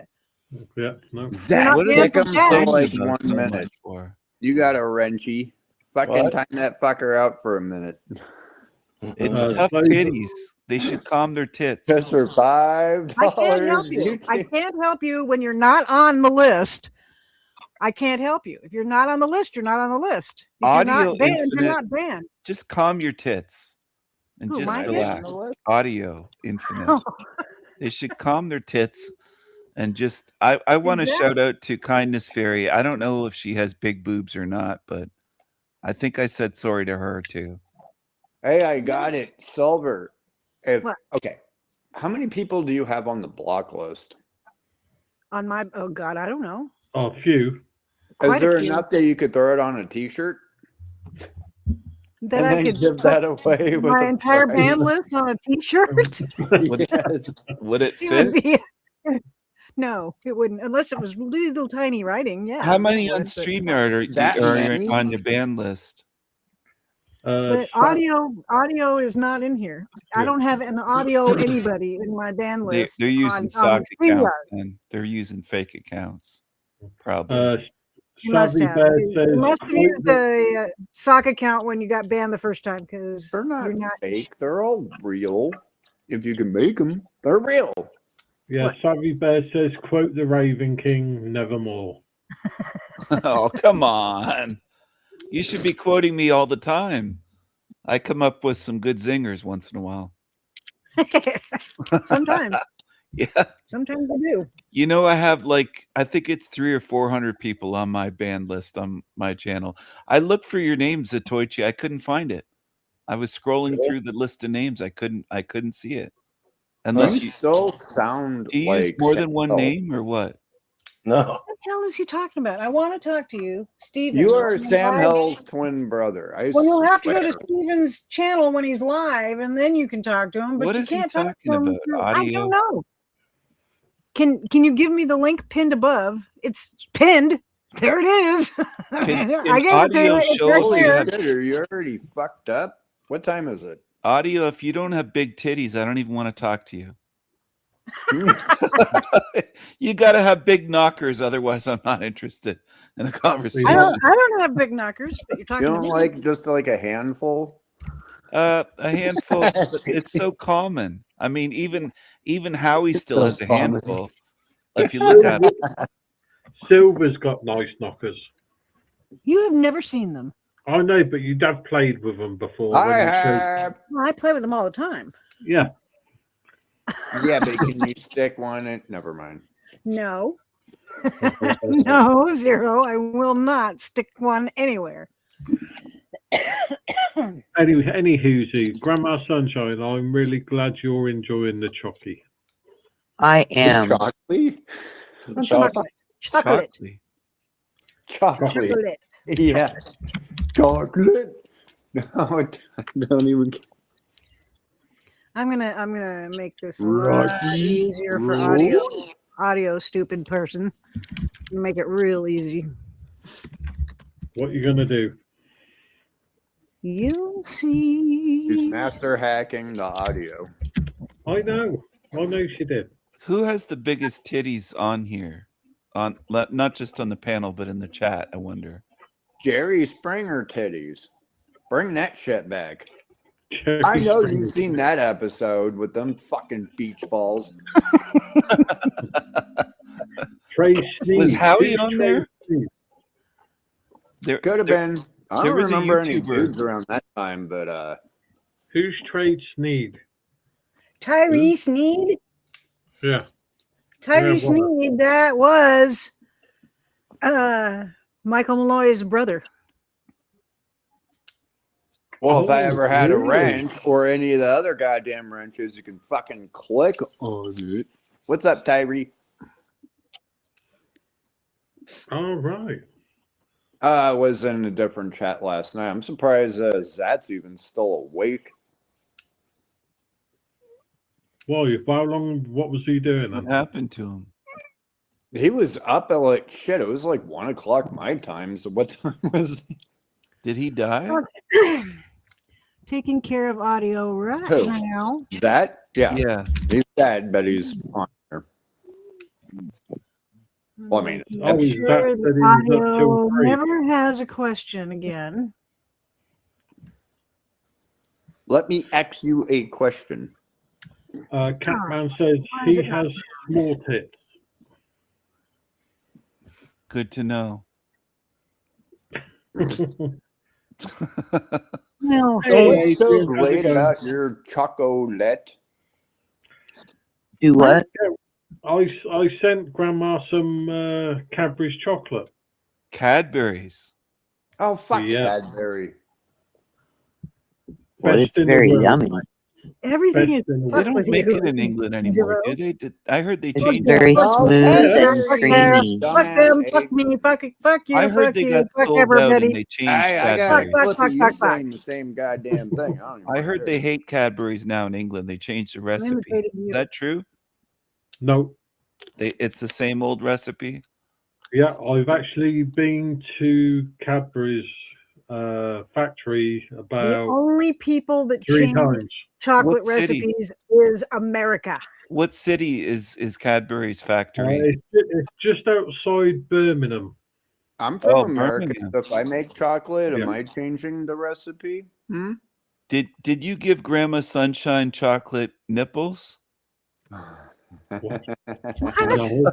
They have chocolate shaped like nipples. Did you know that? Like titties? Yeah, they also got dicks and vaginas and a million other. They've fucking got things. asshole ones for Valentine's as well. Smile like a donut. They look like a chocolate starfish. You didn't give her anything naughty, did you, Howie? Was it just regular No. chocolate? Brown eyes. She got three bags of chocolate buttons and some bars of chocolate. Chocolate buttons. What? Yeah. Are They're you just wearing little your chocolate chocolates. buttons, Grandma Sunshine? No, I'm saving those till last. Oh. No, you can stick them on a string and then you can. Hey, Jay Black, how's it going? Don't get me started. You already know where I'm headed with this one. Oh, no. She's eating the chocolate naked, I think. No, Okay, just put I it don't. on subscribers choose to do only, so things that's gonna naked. kick audio stupid person out. The only things I do naked are shower and sex. Oh, you're only here for half an hour. Okay, Cheryl! good. Cheryl! Where are you? She's there. Where? She's right there. She just posted in your the black. chat. Did you give her any chocolate creams? Do they make any cream chocolate? It's all cream Do chocolate. you want a salty Grandma Sunshine salted likes chocolate, creamy, salty and dick sweet fucking cream thing? chocolate. I'll tell you what, Grandma Sunshine, tell them exactly what chocolate I sent you. Cadbury chocolate. It's very good. I have a question for you, Grandma. You have a Yes. You have a grandson? I have two. You have two grandsons? Aha, I know what she's going to say. And two granddaughters. Do you think that they would like an RC car? Oh yeah. That's why I said give it to either Grandma Sunshine or Cheryl or somebody. If you send me your address, why am I frozen? I don't know. Oh. If you send me your address, I will send you an RC car because Uh, that's what I gave away last week and nobody freaking wanted it. So I did. I'll take it. Hell yeah, I'll give it to Dominic for his birthday. there you go. Dominic's birthday is February 4th. Ah, perfect. Well then get Cheryl just posted my email. And email me your address. It's got and bands we'll- too, right? Yeah. I wrote it down one day and now I can't get it out of my head, so I've got it memorized. Hi, 6 Estate. Hey, Six Estate, how's it going? Long Been a time long no time. see. Done using Who's it. this guy? It doesn't Sixth work anymore. Estate? Then send it. This is 6 Estate. He's been coming to my channel for a long time. Wow, I didn't recognize him. Oh, is that What's he backwards? holding up? Oh, Joyo. Let me zoom in. What is Joyo? King of Kings. Joyo? King of Kings. Joyo, Yeah. King of Kings. No, I'm the It's a king guitar of kings. pedal. That's nice. No, it's a guitar pedal. No, you think you're the king of kings. I'm the king of kings. It's like an animal belongs to something. This guy's trying to tease me. I'll tell you what, King of Kings is basically king of, what was it? Fuck out. Well, I had it all worked out as well. And that would have been brilliant. Burger King. I hate when that happens. It's all Yeah, that I tomato hate it when soup the onto your head. Alzheimer's kicks in. Yeah, the only king here is Burger King. Oh, come on. No, okay, that's Gmail. I know, so I'm always too bloody slow. You get What that about out. Charles? Doesn't Charles count as a king? Yeah, King Charles, yeah. He's a twat. King Charles is a twat. Yep. I'm surprised they really got his And I can't head on understand coin. what he sees in Horseface. Hmm. I will never understand that. Horsey sauce? I think Horse face. she gives him good BJs, I think. You think? Probably. Yeah. She's under Dude, but can investigation. you imagine looking down and seeing that? Ugh. Seeing a horse face? I want to see horsey face. Yeah. Ugh. She's under She sits on the royal staff. investigation. You know, he's related to Vlad the Impaler, King Charles. Is he? Yeah. Cool. There's a video on YouTube of him saying that. Face. He admitted it. He said he has a bit of a stake in the country. Oh, that's really droll. He did say that when he was there. Yes, all hail Prince William. I will definitely hail Prince William. He's awesome. Yeah. No, he's a And dummy. Princess Kate. Isn't he Princess stupid? No. Prince William? He's not a Prince dummy. William, no, not a dummy at all. Is Harry the He's one a that bit- Diana she fucked some redheaded guy? No, Harry is also Charles's son. You think it's really his son? Yeah. He looks Red just like hair, the other red guy hair that. is recessive. Yeah, but Princess Diana had an So affair it with could a have been redhead. Prince Philip. Prince Philip had red hair. Yeah, but Princess Di admitted to having an affair with this redheaded guy, and it looks just like the No, father. she was killed with the guy she had an affair with. No, killed this with was him. another guy. Fahid was his name. Yeah. This was way back before, years before, and it was right around the time Harry was born. And he just it looks like his father. It looks like they could be twins. I really like those freaking glasses Six Estates got. They are awesome. Oh. Oh, these guys? Yeah, look at that. Oh shit! I know, broke I've them. never, You broke. these, though, like the plastic might wear out after a while, but I never lose these. You broke Never. them. You pulled them apart. That is awesome, I man. break them constantly. Yeah. Wait, how does it do Big that? old magnet. It's magnet. Is that magic? There's a magnet, right? No, Magnet. magnet. Oh, magnet. I thought you said magic. I thought this guy was doing magic for us. Exactly, Savvy. To be fair, Charles was having an affair with Camilla the whole time he was with Diana. Camilla the cunt. Did you know that Princess Diana fucked half of England when she was alive? That's what I heard. Did she fuck you, Howie? I wish, but no. She didn't fuck you? You So it must have been the other half, right? What was the queen of England that used to fuck the horses? Remember that one? There was one that used to. Was it? Remember that one? Yeah, it's called in Mexico, and those are Was that donkey like Queen shows. Victoria or something? Hmm. I don't know. Who fucked horses? I've never heard of that. Yeah, it was a horse fucking queen in England. But horse I think her fang- name was Queen Cheryl or something. No, there's never been a Queen Cheryl.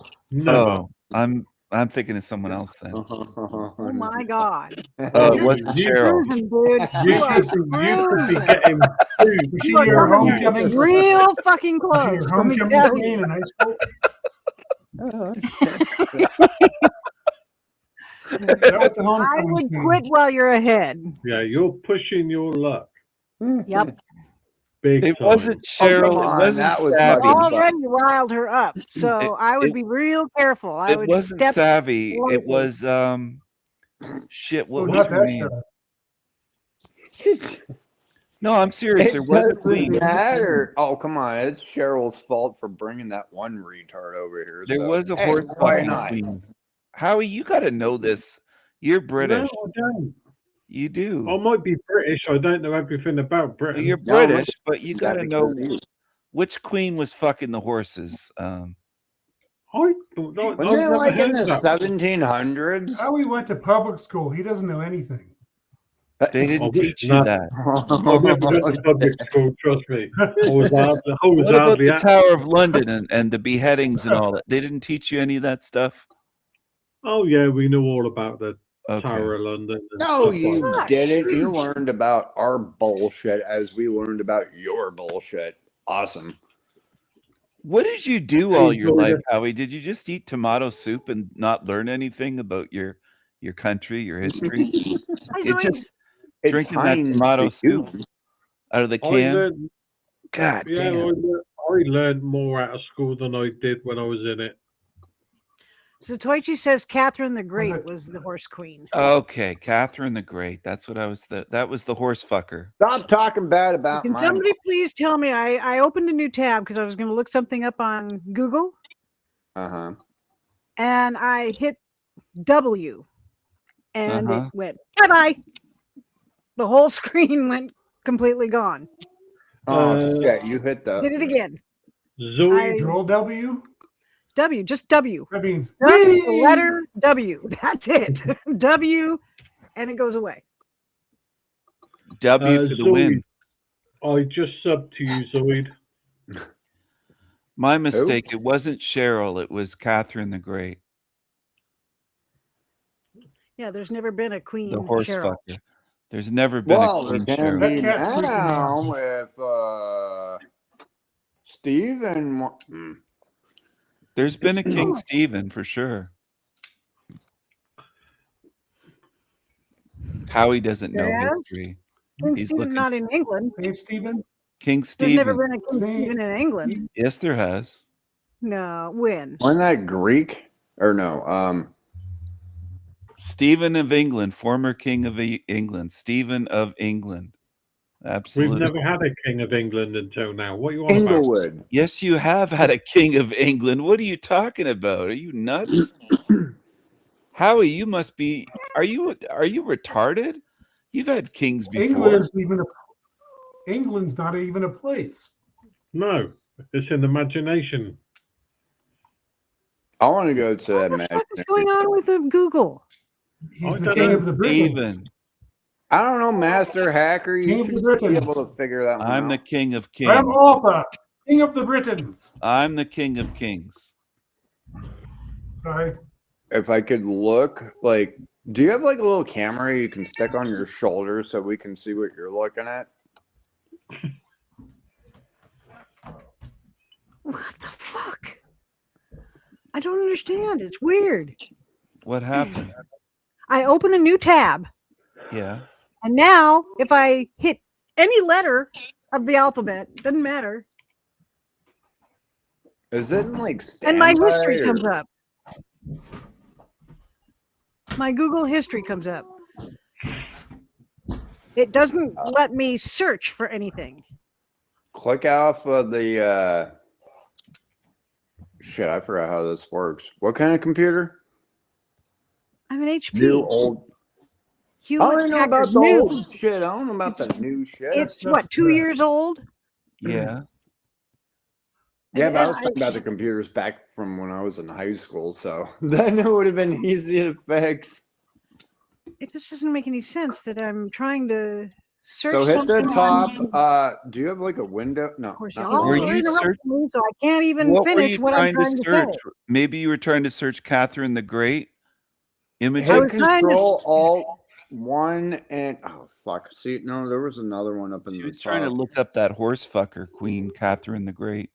Yeah, originally, and it won't let me search anything. Control I can't search on Google at all. Alt 1 and oh damn it. Is it F? Control Alt. What? For Control what? Alt Hold Delete. it the fuck down. Control Alt Delete. Yeah. That used to work, but not anymore. Yeah, it used to. Then it's got to be a different button. That's why I said if I could look at your keyboard or whatever. Well, there's no way to do that because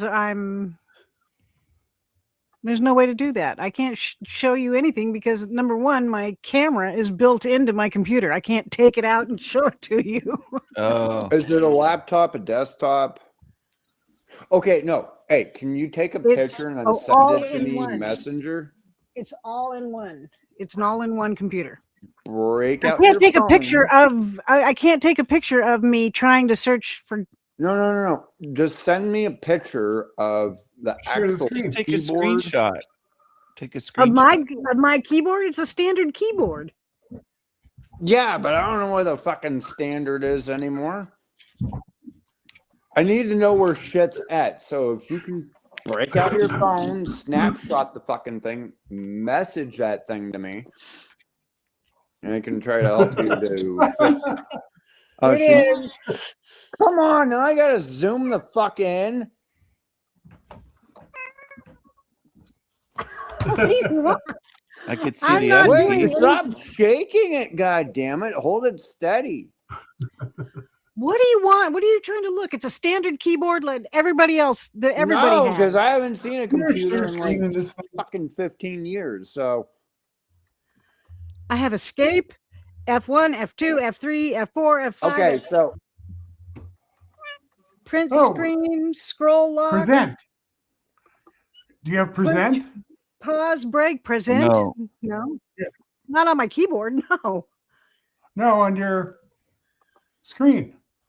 Yeah, I On have the present, but I have to. I have to have something to present. I can't have present my president? keyboard. It'll show your screen. No, it won't. Yeah. It should ask you to. Go to share screen. I don't want to press it because then Yeah, I have So what kind present. of I have message it there. But it'll show the screen. It's not going to show my keyboard. It's not going to show my keyboard at all. Oh yeah. I Sorry. represent. So you kick me? I didn't kick you. Mhm. No, I haven't kicked anybody. She kicked me because I wanted to see the keyboard. No, I did not kick you. Yeah, I you have did. No, I Liar! did not. Ed said you have That been will get kicked. you kicked. That will get you kicked. Calling What me will? a liar. not a liar. Lies! You kicked me. Ed I'm said not a I've liar. been I don't lie. There's no point. So I hold represent. all the uppers down. Hold down F1 and control. I'm pretty sure you got that fucker on your King keyboard. Stephen, what is this that you've Oh, got down here? that's a guy thinking. He's trying to come up with the answer, the solution. he's pointing to his temple, saying, "I." He's pointing to his eye. Why do you have a computer if you don't know how to use it? I know how to use it. I've never run into this before. I've never had this issue before where I just try to type something into Google and the clearly tab did goes away. something. She has a car too, so you know. It's got a what? Car. Car? Card Yeah. reader? Well, There no, was you split that. I was trying to do a women driver joke. It didn't land. Didn't land at all. No, it didn't, because I'm a good Yeah, driver. but she doesn't drive. She only goes to Burger King. No, I go other places besides Burger King. Is Prove there a it. Dairy Queen there? How am I supposed to prove something like that? Hop in your car and let's go for a ride. Right now? Okay. see you Road later. trip. And now go live on your phone. Wait, we need Howie back before you Don't leave. call me stupid. You can fucking go live on your damn phone. Take us on a road trip. No. Mhm. Where would you like to go? Dairy Queen. To the beach. Dairy Not to Queen. the beach. Show us the beach. The beach? It's Remember, I live in like rainy a and yucky desolate. right now. I've been to the beach. You won't and, see much out my windshield because my windshield is going to be. Well, no, you'll be Already. getting out of the car. No, I won't be getting out of the car in the rain. You're stupid. Well, let's What is it, acid rain? You feel like you're gonna melt? I mean, what? I ain't going to get wet and I ain't going to get sick. let's go on a road trip and count up the From homeless. what? people. Water? I've been to I'm the not beach at going Lincoln City, and I like it. outside. How many times a day do you wash your hands? Do you get sick from that? My hair would get wet. I don't want my hair So wet. then throw it in a fucking bun. Throw on a fucking A beanie. bun. Space buns. I can't wear hats. I've said that many Beanie. times. That's not a hat. That's a hat. It's the same no, thing. it's not. It still goes around your head, It's and I almost like can't a wear condom those for your things. head. Why? I cannot wear anything on my head Why? Why? because it feels claustrophobic. I can't wear bra and underwear for the same reason. I Oh don't. well, How about now an I umbrella? already know how to fuck with you. How about an My umbrella? head is being You squashed. telling me more about your fears? I'm gonna stick you in the tiniest cage. Who has the biggest Throw a titties? plastic tag over it. And where did until Howie you go? figure out a Howie way to get out. I don't know. Where Use did an Howie umbrella? go? What happened to Howie? And he's Howie not said, down. "Fuck all of you. I'm gonna He go took eat his my big hiney." moobs and went home. Where did he go? Oh shit, I got kicked off somehow. What the fuck? The hell?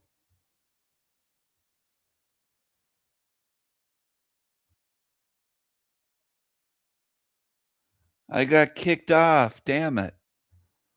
Hold on, everyone. Hello.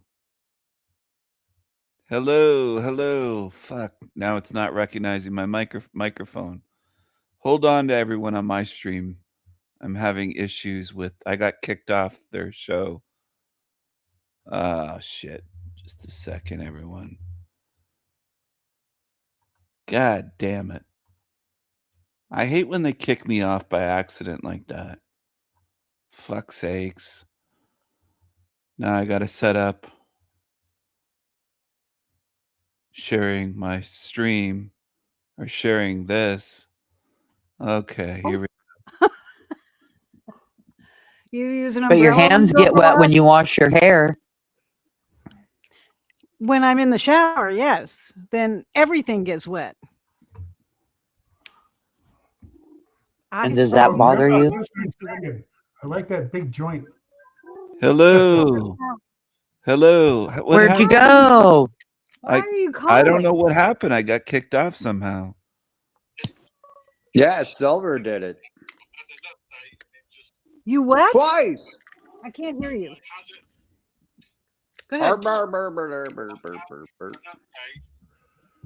And it kicked me out of Facebook and everything. So can you send me the link again so I can come in? Facebook? Why are you in It should still Facebook? be in Messenger. Howie, stop going on Facebook. You're You know no, better. Howie. I don't know what you're doing, but it doesn't. You when you leave Messenger, it doesn't wipe out all of Messenger. It has lately. Tell him we're on YouTube. He's lost. He doesn't know where we are. Well, no, we're on StreamYard, so Howie. That's weird. StreamYard's the only thing that always works. he can bring up the history. I haven't seen Patrick lately. Has anybody? No. Which Patrick? Of course, Uh, Zatoichi hasn't been live in a couple of days, so. bullshit. But he was here earlier. Or he's Am I here in now. the Twilight fucking zone over here. That was live yesterday. I cannot get Messenger to open. Yeah. He, I can't get my Zatoichi. notifications to open. I can't get Messenger to open. It will not open. Oh, it's the starting of the apocalypse. Woo! If it really is, you're in so much trouble, Zero, for bringing that on us. Silver, what is happening? I can't open. I'm Well, not on. compared to what's about to If happen. everybody shuts the fuck up, I can say what's happening. Ooh, pissy. Well, it drives me nuts when I'm trying. When somebody asks me a question. Whoa! Turn that down. God damn Is your it. screen locked somehow? No, Oh, it might be on standby or. no. I've never put my screen on lock or Well, standby. no. or What anything. is happening? What are you looking at? just restart your browser. I'm on Facebook right Yeah. now. Right now, I am looking at Facebook. Okay. I click the little talk thing at the top, and it's not opening. Messenger is not opening, and neither is notification. Refresh the goddamn thing. Yeah, just refresh it.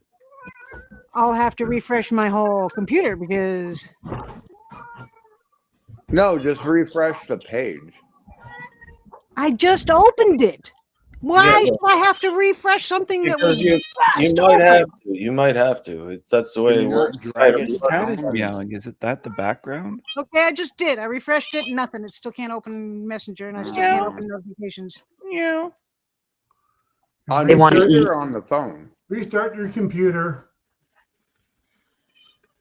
Fuck! I did that There already. also might be an update. There's no updates. It's just being stupid. Yeah. I mean, you can do it through like a thing of the button. Well, then- where you hold F. Okay, how'd you get in? I just went into YouTube. Messenger? No, How's YouTube. that? What's going on Maybe here? because once I get an update, it kicks me out of Facebook. So when I get back into Facebook, the messages are gone that I had there before, and I don't understand why it does that because it never used to do it before. So that's why I had to go all around the fucking houses trying to get back in again. So Are you talking about Facebook, the actual bullshit thing, or are you talking about Messenger? Messenger. That's what I'm Two different dealing things. with. Yeah. Well, through the same thing, but two I can different. get on Messenger. well, I'm here now anyway, so don't worry. I'm in the center square. Well, now she's stuck and can't get out of whatever the. Oh, can we play Hollywood Squares? I'll take plane crashers for 400. Thank you.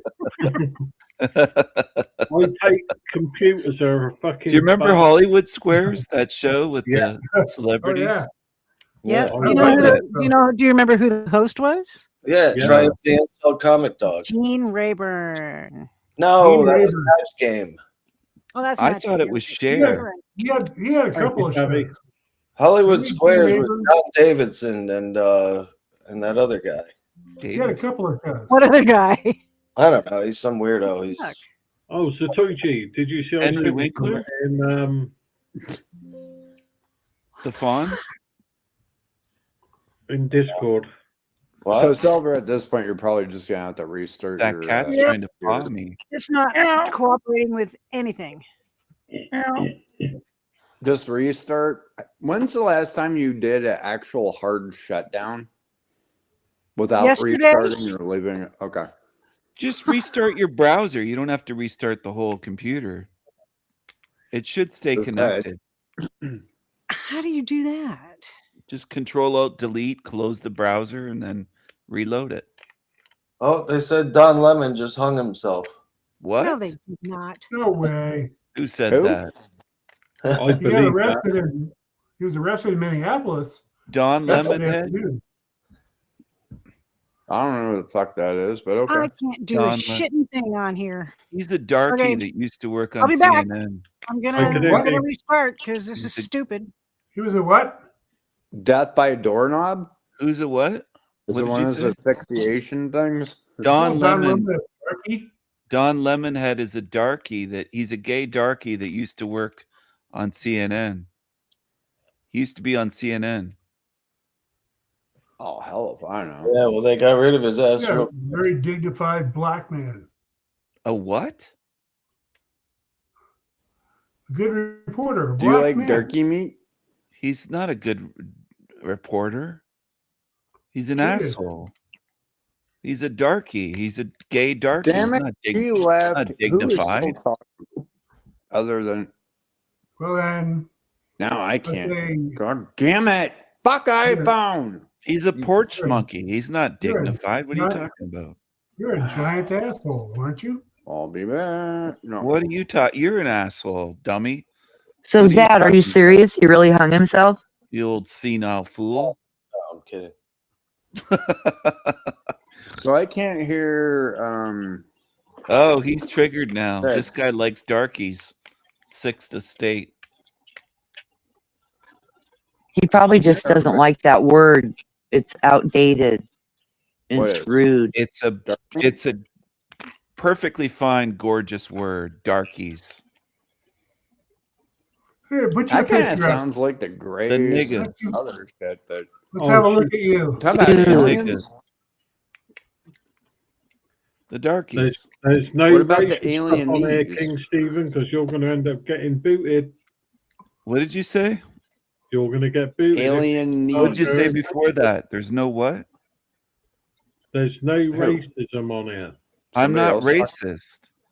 Yes, you are. Sounds I- like it to me. No, I'm not. I call my own followers on my channel my niggas. That's not racist. Well, that's not okay either. It's No. a term of endearment, dummy. There's Bullshit. nothing wrong It's, with it. it's like if I called you. Okay, a I'll be fucking back, so I can't rat-ass hear douchebag. half. It's a That's not perfectly fair. fine word. There's not a racist bone in my body.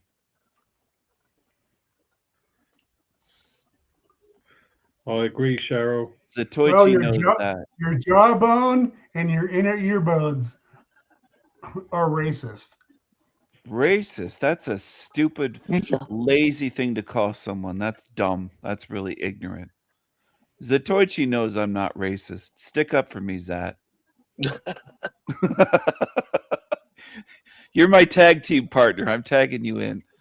Stand up to these dummies, these accusers, false accusers. I'm not a racist. How dare you call me a racist? That's insulting. Fuck You're you. a racist. sick- You're fuck, a racist. Fuck you, you old senile coot. I'm not a racist. My buddy, my pal. You're an old More Santa. weapons carrying. You're an old Santa wannabe Democrat. Fuck you.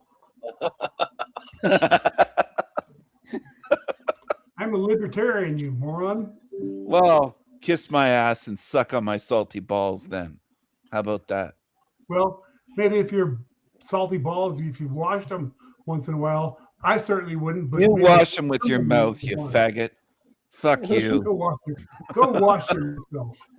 Wash that filthy mouth out calling me a racist, trying to smear my good name just because I say Cheryl, looks darky. like you're gonna have to do your thing, Darky's Cheryl. darky is a Sorry, perfectly Howie. good word. I just had to engage. What do you mean I'm gone when Silver gets back? Silver loves me and I'm not a racist. I'm the best guest ever. You're insulting I me. wouldn't go that far. I am the best guest ever. I know you wouldn't go that far. Grandma Yeah. Sunshine, you've always tried to sell me short when I've been on here. King Stephen, No. the You Antifa should be Patrol is licking on my their way. boots, Sixth Estate. What are you talking about? I heard some stuff. Hang on. As long as he doesn't use a hard R, I didn't. it's fine. I know. I'm I heard streaming right now. You said nigga. Yes. And I'm fine with Yeah. nigga, but no hard R's at the end. I have songs on my channel with nigga right on my show when I open my show, and everybody sings and they call me their nigga. I call my viewers, my niggas, my team, my mods. I think it's perfectly fine. It's a beautiful as long as way. it's not the hard R, I'm fine. Yeah, with it. well, it's a term of endearment. There's a black guy on my channel from Florida outside of Miami. He's like, "What's up, my nigga?" when he comes on, and we get AC along uses great. it all the time. Who does? AC. Who's AC? Authority check? Authority check. Yeah. Shit show. I don't know who that is. I had to wait till you came back up because I couldn't hear half You the get kicked fucking off people. too, my nigga? So, What's No, up, you my didn't no, nigga? I left You didn't because get I kicked couldn't off. I hear didn't get anybody. Oh, you didn't get kicked off? Kick off this guy And no beside one me. I kicked love him being off. in the center No. square, but this guy beside me is ignorant, giving the finger. He's How many hateful. times can I state this? How can you be racist if we're all human-ish, but we're all on the same Human-ish? planet? I am very much human. No Human, fish. maybe some in between. Calling me Now, racist. the only be race would be from a Hi, Sharon. different fucking planet or Yeah, but you somewhere know else, what? right? That guy beside me calling me racist is like saying Sharon doesn't like sex. Color is not race. It's That's not true. ethnicity. Sharon loves sexual jokes. She loves it. And Oh, I yeah. love Sharon all my loves sexual brothers and jokes. sisters. I love them all. Oh, He's being out of please pocket. explain that one. Sharon Wait is a a fan of mine. She said I'm a fan of King Stephen. Thank you, Sharon. Do you guys have a recipe for making Molson? Thank you, And Sharon. what You is- can suck For my dick making what? anytime. Molson? I don't know what that is. No, Molson. It's What's that? it's honeyed Canadian wine. beer.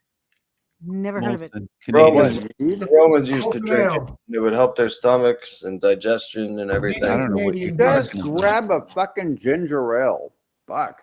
That must be a masshole two shits thing. No, it's a Roman thing. Oh. I thought you said Molson. That's a beer company in Canada. Yeah, Molson. Molson It has Canadian. watermelon in it. What? Molson has watermelon in it. No, it's wine with honey, honeyed wine. Why would Sharon you- Peters Eat loves that me. dumb shit. I don't know anything about any kind of alcohol. I don't know you're what gonna he's mix it talking with about. your Merlot. Okay, The just Deutschie's drunk. grab Somebody a said he glass drinks of and drives. Merlot and throw some fucking honey up in that shit. Some No, guy we're not gonna accused- bring that throw up. it. We're not going to bring that up, King Stephen. Okay. That's That is off limits. Yeah, it's off limits. Okay. It doesn't apply. I'll to talk anything. What's about off Sharon limits? instead. No, wait. What's off limits? What did you say is off limits? I can't say it. Just so that I know not to bring it up. It's You about don't the bring it Deutschie. up. You normally don't bring it up, so don't worry about it. What is that? I normally You Is the Toichi sick or something? What's wrong? Somebody said His voice sounds different. I'm sorry. I didn't mean to kick you like that. I was trying to get rid of the line across your thing. I didn't like that. I don't like Oh, that. shut up, Cheryl. She's being an I asshole. normally don't bring up what, Who's but Stephanie? I Oh, you? have. So what is it that we're not talking about? We're not. Just we're not. say it one No, fucking time. I'm so not I gonna. can't We're not bring it. gonna. It's not gonna be talked about, so it doesn't need to be What said. is it? Doesn't need to be said because But you don't talk apparently about I it brought anyway. it up. You don't bring it up, so I don't have to worry about You it. said normally I don't bring it up, but I You don't. probably have at some fucking point. So what Maybe, is but it? but I'm not gonna say. I'll. Can you type it back, Chet? Did you know that you can type in the back chat back chat, It and if you put the it was at a false thing, it'll show up in the chat? accusation somebody made. That's what it was. Oh, doxing? Well, Someone that's else what made. it's called the evil phone book. Cheryl, you're boring. And that was only one, well, two assholes. I'm giving going on back 3, chat. 4, 5, the 6. finger Is right this- now. Zero. I'm, It's in the back chat if you're curious. I'm giving Sixth Estate the finger right now, a puppet finger. Why? Oh. Because Sixth he Estate is awesome. He's a good guy. And he's been coming to my channel for many years. He was giving me the so- finger when you I were got what you're gone, talking about. Silver. This guy was Oh, giving me that's the in finger. reference. Okay. So I'm I got giving it. him back. I'm giving it back to him. I'm giving And I'm him giving the, it to you now. So that And was the you wrong was, finger. you was giving him shit as well, so don't come up with bullshit. I Fuck wasn't that. giving him Texting shit. drive. I want to see Yes, you everybody was. fucking wreck. No. You texting and driving You assholes. called me a racist. Also, smoke weed, get high as fuck. I'm not a racist. Can we not talk about this anymore and change the subject to something a little more I'm happy? just saying, hey, remember, if you're high, out of your Quit mind, accusing each other of shit and I'm not accusing stop. anybody. Yeah, of let's I anything. didn't stop say you accusing. were, Zero. I just said generally. Stop. You smoke weed and you drive, that's a DWI. No drama. I Yeah, you smoke weed and started at drive. Sixth Estate. I smoke well, weed and don't drive, get and I've never fucking gotten a pulled the fuck over. DWI. Drama queen. Oh no, you'll definitely catch a DWI for that. No, shit. I won't, Yeah, because you don't and know when Will I'm knows when stoned. there's No drama. one knows when I'm stoned. You can't tell when I'm stoned unless I I'm can tell. really, really stoned. No, you can't. Yeah, No, I you can can't. tell when you're. Am I stoned right now? no, yeah. I bet I I've can tell. You're definitely not right seen now. you. You're just You're like, not stoned. no, all I'm stating is it doesn't matter under the influence of anything. It could be like even like a distraction, But right? we're not talking about that, remember? Cheryl's obsessed with me. What's wrong I'm with her? like texting is probably So's one that of the Sixth Estate worst. fucker. Texting on the phone, anything can be a distraction. That old fuck.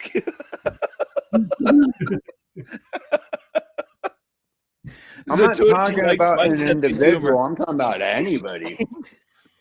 Zatoichi likes my sense of humor. Oh, come on, kindness fairy. That's not kind to say that. Dollar Oh. store samurai creature. Be Disappointed nice. in What? her. Yeah, what is he talking to me for? I didn't say anything. I'm disappointed in her. Nobody's Cheryl, you talking suck. about you. I'm talking about in general. No, watch what you say, Stephen. Watch what you say. Cheryl, you've sucked more than a bag of D's. Come on, let's get real here. See, that's the kind of shit that is not that's not going to go over. You're not gonna say that about my mod. No, sorry, Bob. Well, instead of your mod, I Oh, she kicked me off the show. Her mod said it about me. And Silver kicked me off the show. Wow. God damn. There you go. I got kicked off, everyone. I've been live now for 8 hours and 3 minutes. This is El Diablo Radio International, the greatest show in hell. Nobody does it better. Nobody. Silver, can you use an umbrella? I mean, ass. Yes. Talking to me for? I didn't say anything. I'm disappointed in her. Mic check, mic check. Are you hearing me? This is El Diablo Radio International, the greatest show in hell. Nobody does it better. Nobody. Hello, Peanut. And my show kicks the ass of the old Howard Stern shit show and any of these shit shows on YouTube. This is the hottest show in hell. And I triggered all of them there. Silver, I triggered Howie, I triggered that old fool, Sixth Estate. I triggered Cheryl in the chat, Kindness Fairy, a whole bunch of them. They're all triggered at me. They're all triggered. They can't compete with me. Nobody's Cheryl, talking you've about stuck- you. I'm talking about in general. No, watch what you say, Stephen. Watch what you say. Cheryl, you've sucked more than a bag of D's. Come on, let's get real here. See, that's the kind of shit that is not that's not going to go over. You're not gonna say that about my mod. No, sorry, Bob. Well, instead of your mod, I Cheryl is probably would have said awesome. my friend, not mod, friend. Right? He kind of does, Sharon. Kind now of I can't Michael hear every- Gross from Family Ties, yeah. Kind From of, sort of, Family yeah. You Ties? kind of do. I guess. Is the gentleman in the right hand corner? I forgot your name. Is he Sixth talking? Estate. Not right Yeah. at the moment, no. I've never seen the Okay, no, I've never seen the program, so I couldn't tell you if he Phone his ass. Yes. Oh, I got a quick question. How do I restart or redo something on my browser?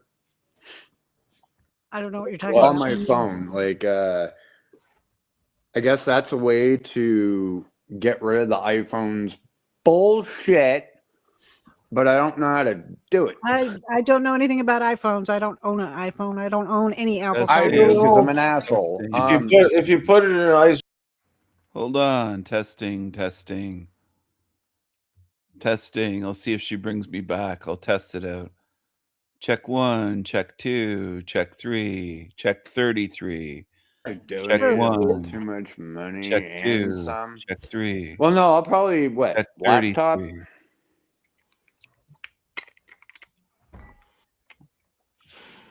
Just for basic shit and or streaming, not gaming. Yeah, you can get quite cheap. I don't know what it's like over there, but over here we can get pretty cheap laptops. Oh no, I don't need a cheap ass piece of shit. I'm either looking at like a HP or Dell or even if Acer still if that's still the fuck around. I'll say I've got a Dell and it's all in one, and that cost me £800. Well, I'm looking anywhere from like $1,500 to like $2,000 kind of type deal, and that. Oh, you'll be. Yeah, well, you got to know what you're getting in it. You know.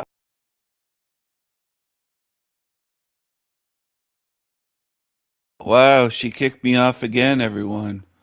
She typed something backstage and kicked me. God damn.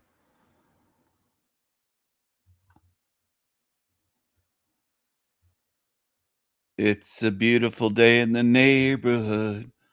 A beautiful day in the neighborhood. Won't you be mine? Won't you be mine? Ugh, ugh, yuck, ugh, ugh. Is that thing from Lord of the Rings? What are we looking at here? Oh, Jesus Christ. Jesus. Oh, God damn. Oh, get me out of this realm. Get me out of this hell realm. Ugh. Yuck. Ugh. Ugh. Yuck. Yuckies. Ugh. God damn. Get me the fuck out of this place. Jesus Christ. This is a hell on earth. This is a hell realm, everyone. This is a hell realm. defined as women. No one can say what a woman is anymore. I got tits. I got a vagina. I have ovaries. I got tits. I got a vagina. I have ovaries. I'm a woman anymore. I got tits. I got a vagina. I have ovaries. I'm a woman. Get me the hell out of this fucking hell realm, please. Get me out of here. I'm done with this nightmare. Fucking hell. What is this place? Fuck. And you humans think this place is normal. What the fuck is wrong with you?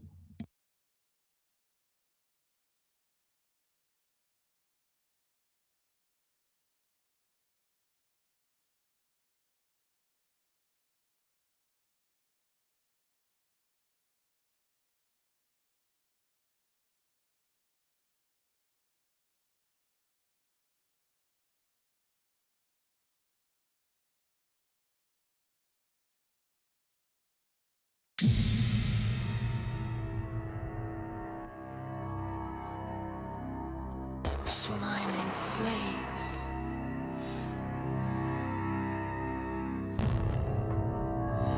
Smiling slaves. Zombies dream of electric sheep. Zombies dream slave jobs. Matrix dreams. Matrix slave dreams.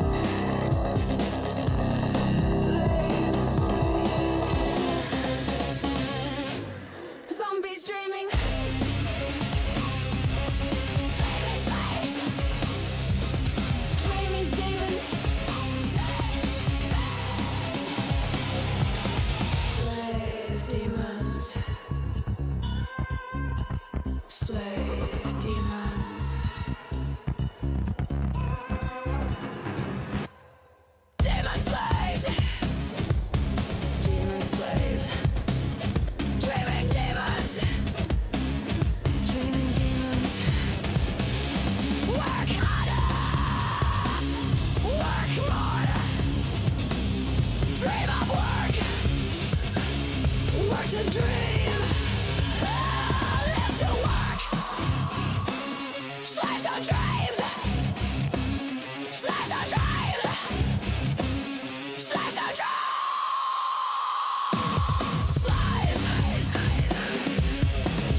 Check 1, check 2, check 3, check 33, check 33.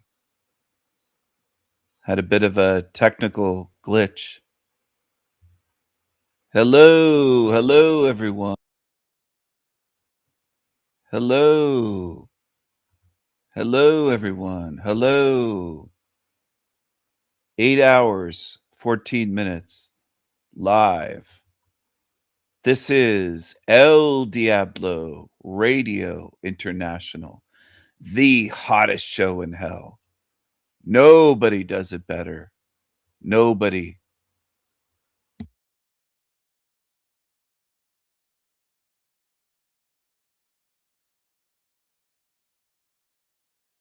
I'm pretty confident. I feel like so many men are single into their 40s and 50s because that may not be a reality. Like, coming to the point where you're completely fulfilled, it may not be. Like, I feel pretty confident. You can tell. I'm pretty confident. I feel like I'm at a place where I am ready for, like, a family and a relationship. But I still All right. experience doubt. I think so. When I drink, obviously, I go off Hey. the rails. Drinking is a problem. I'm But- gonna. Yes. Right. And that's when a lot of that comes out. A lot of that doubt and whatever anxiety will happen when I decide to have a drink. So I'm going to try to not do that. I'm not going to say I'm never going to drink Okay. again. But outside of that, and the reality of life is you can't set such a high bar that you're just waiting around to become another person. You have to Yeah. accept who you are, make the little changes that are necessary that are in front of you that you know will help you get there. But waiting to become another person is why I think a lot of people are single through their entire lives and never really experience life because they're waiting to be somebody else. Possibly. Hey, we've got some guests in the back, and I don't want to screw things up, but I don't know all the details. We've got both Grace and Ruby here in the back. Oh boy. So, well, I'm not sure. Here. Wait, Jack, you know what? Put Ruby first. She wants a little attention. She's only been having 30 people watch our streams. Go ahead, put her up first. Ladies. I think she's been having connection issues too. Oh, Something okay. has happened. So right when I said that, it dropped off again. So Okay. she's passing it off. Thanks, girl. Offering you can handle it. Hey, welcome to you, Grace. I'm Hi, Jack. grateful to have How are you you. doing? Good. Did you catch some of this already? I did. The last part was particularly interesting. Jack, I wanted to tell you, because I was going to do reflections on this today on my stream, and then I saw Jeremy on here, and I figured I'd just say it on here. I have come to realize something, which is, like, I probably should have realized it, but you know how I have these, like, simps and stuff, right? Mm-hmm. And sometimes they act creepy, but, like, I'm not really afraid of them.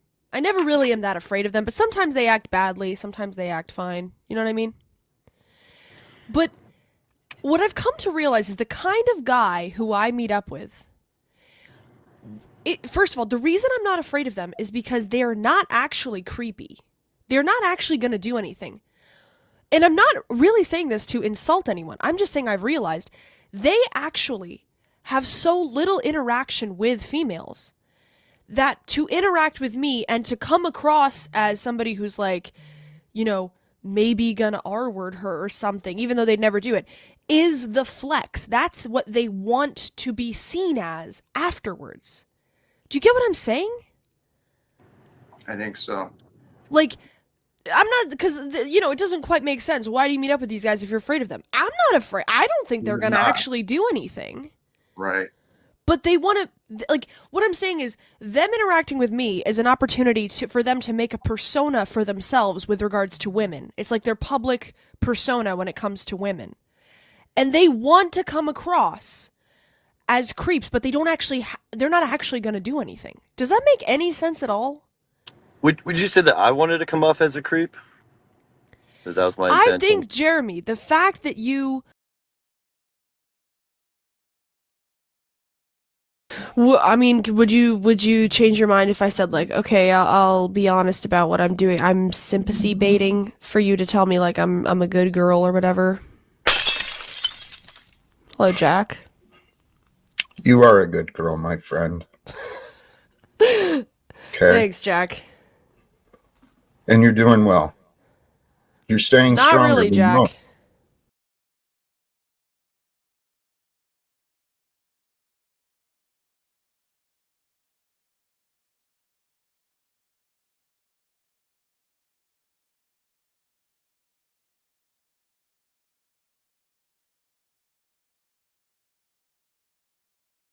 I mean, would you change your mind if I said like, okay, I'll be honest about what I'm doing. I'm sympathy baiting for you to tell me like I'm a good girl or whatever.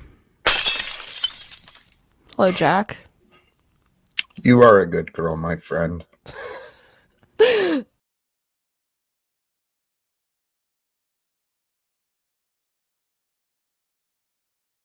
staying Not stronger really, than Jack. most.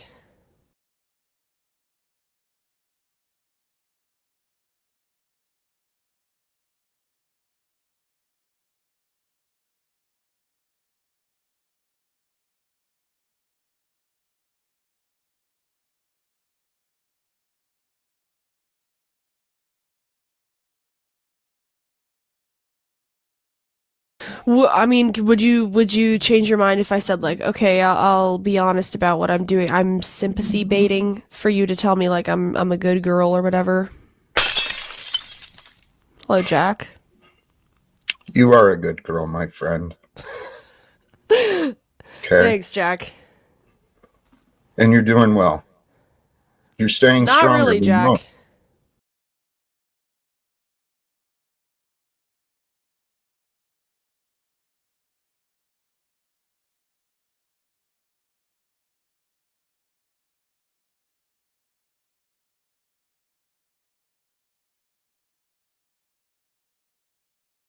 Squatted in your car, pissing and drinking for 38 hours on my parking lot, you see as a flex because it's like I'm sort of romantic to the point of stalkerishness and like I'm kind of cool for that.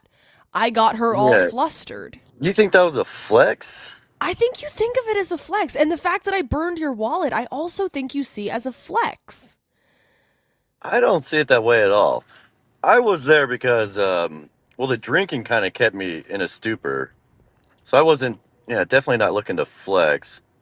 And I kind of wanted to get the job done in the garage. I was waiting for that. Bullshit. That was kind of, Bullshit. I wanted to prove that I could get the job done.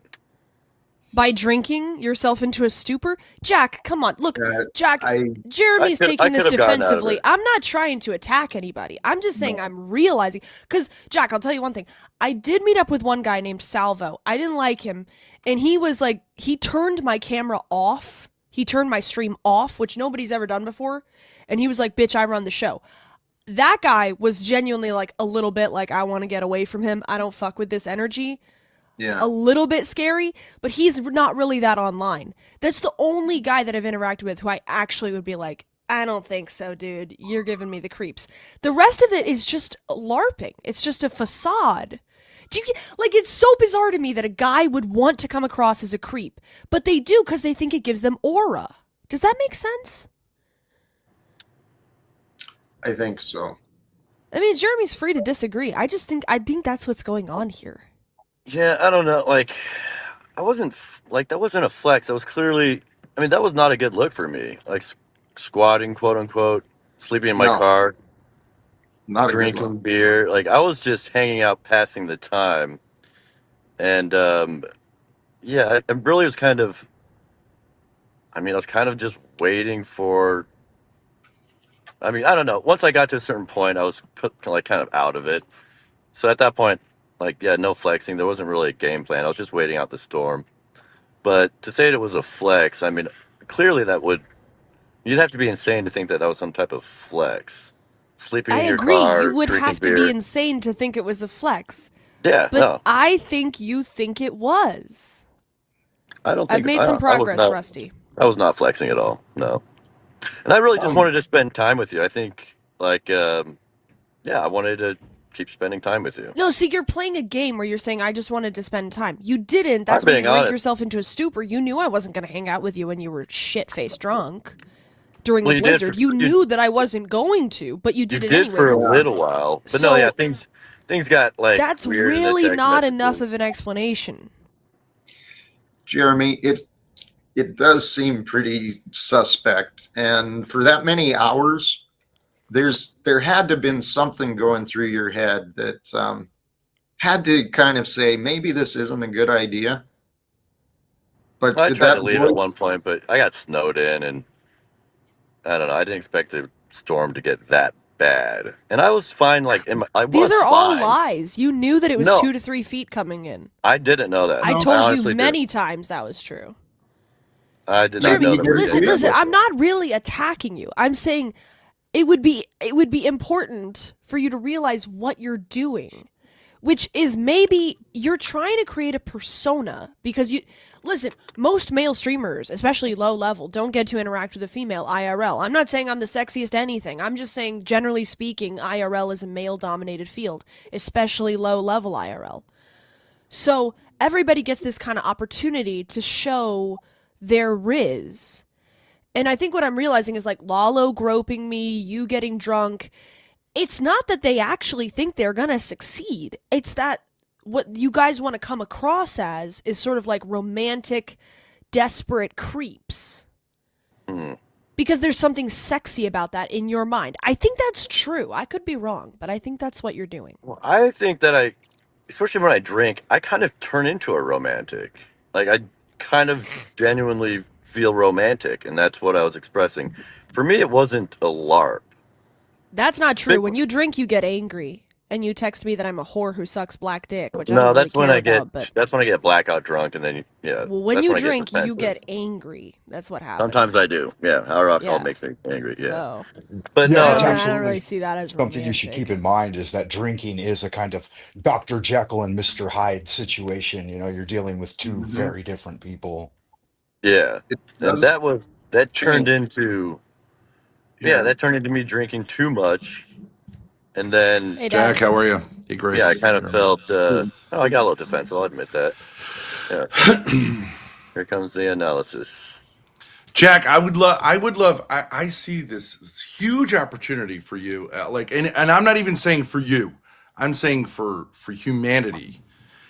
You are so good with younger men. Jeremy's not really a young man. He's in his mid-30s. Younger. But you have gentleness with them. I do not have. Right. I'm sympathetic with young women, but I just don't have it. Even my own sons, like, I'm somewhat alienated from them, and maybe that's my fault. But Jack, you must realize when he's like, I'm a trad guy, he has no trad credibility. He's not a trad guy. He has no job, no education, no work experience, no skills. Who, me? You're not going to get a trad.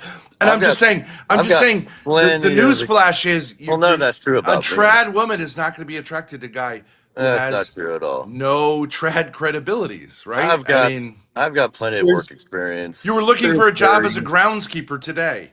Yeah. That's okay. not a career. It's Well, not a okay. career. It's okay, Streaming. but it's not. Streaming is my career. I've been doing this for 5 years, starting to make money. I'm getting a bigger audience. I do look at streaming as my potential career. I know Do it you sounds really? crazy, but I do, yeah. But I made a That's why I suggestion travel- to you for streaming. That's why I and you didn't travel do it. around. I'd make sacrifices for the content. I genuinely look at this as a potential career. Wow. But I don't want to diminish what I've seen, but there's got to be better career options for you than that.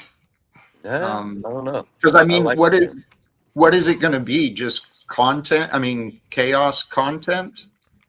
No. I wanted to do travel content. I wanted to turn into like a travel channel, and maybe not stay on YouTube. Maybe make my way into like a bigger network or something. But build the skill set so that I can do travel entertainment. I want to end Okay. up in Europe this year at some point, and maybe But every that'll- day it's something entirely new, Jeremy. Yesterday it's comedy. Today it's YouTube. And then it's That is IT. true. No, You it's- have a basic. No, we actually ran this through Doesn't change. ChatGPT. We actually ran your thing through ChatGPT. Oh, And yeah, great. ChatGPT AI. said something interesting. I think Jack would agree with. A lot of times people who abuse alcohol, what they're doing, the alcohol bridges the gap between reality and their fantasy world. And it allows you to not have to put it together. Because I think a lot of people are avoiding reality. And so to bridge the gap, you know, substances a lot of times, right? They mess with your mind, they can whatever. But what ChatGPT said is what you need to do is boring things consistently. You're living in your mother's house, you should get out of your mother's house as soon as possible, prudently. You should get a job, stay with that job, show up every day, not for a few weeks, not for a few months, maybe for a few years. And then do things like comedy, YouTube as a hobby. But don't do it, don't leech off your parents. Don't hang on other people to make things happen for you like you did with us. Yeah, Ben's right there. And you got to sacrifice the alcohol because it destroys your clarity. Yeah, that part I'm very aware of. You got to be really real about what you do and don't have right now, because a lot of people would say you've wasted your life up to this point, and would they be wrong? No. The thing is, through my 20s, I held jobs down. I had relationships. I experienced a very normal, traditional 20s for a man. In my 30s, Well, things changed up Not a bit. true. Well, hold on, I'm going to check here- on that. You're not familiar with my 20s. I held a job for 3 years managing an Italian restaurant when I was 19 to 22. And then I managed a Cinemark for a year. And like, I've done pretty well for myself. Jack, Actually, I want to actually swing back to where Ben was starting.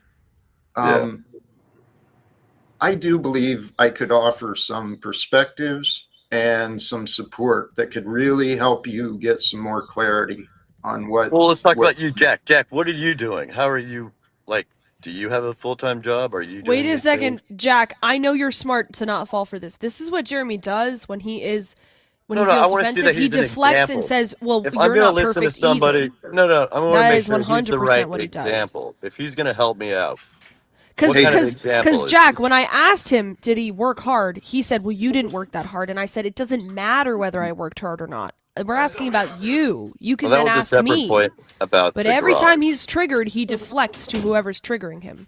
Actually, no, I made a very That's clear what- point. If I'm going to that's listen to actually what somebody, the they ego have to be does. a good example and prove to me that they're worth. Okay, you but know, Jeremy, words aren't just going to cut it. here's the reality. If you think I need to prove myself to you for you to be able to listen to me, you're already off the mark. Okay, because what I think what that's a Grace very is pointing reasonable out- request. That's a very reasonable request. Yeah, for someone who's ignorant and doesn't actually want to know, it's an easy out.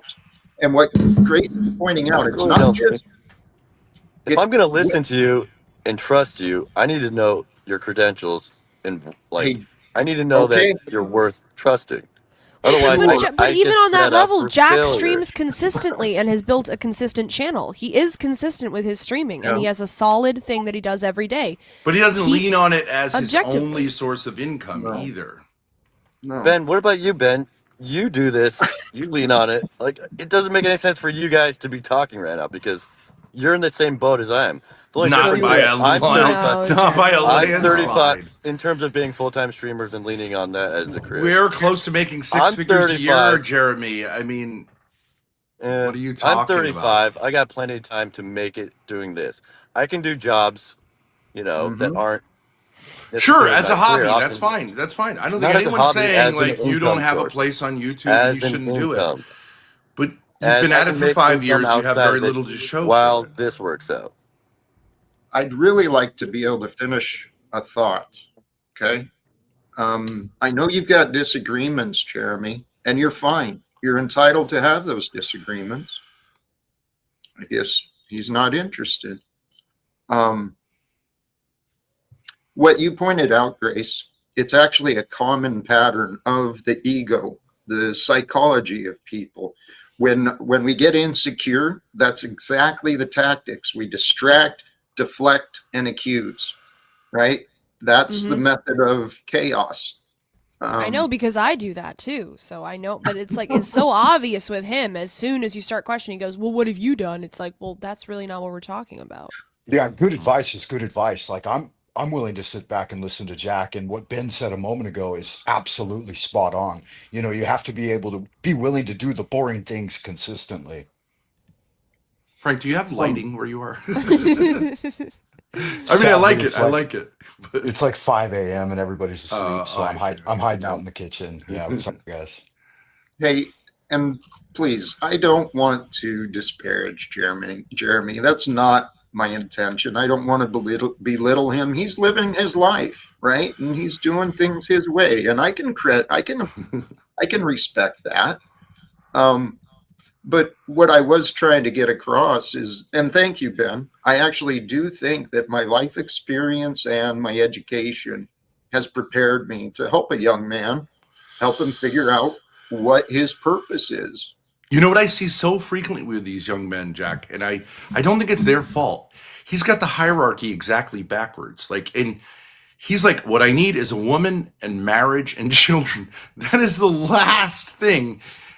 Whether or not he thinks that is the foundation, a woman will never say, yeah, you got nothing else going on.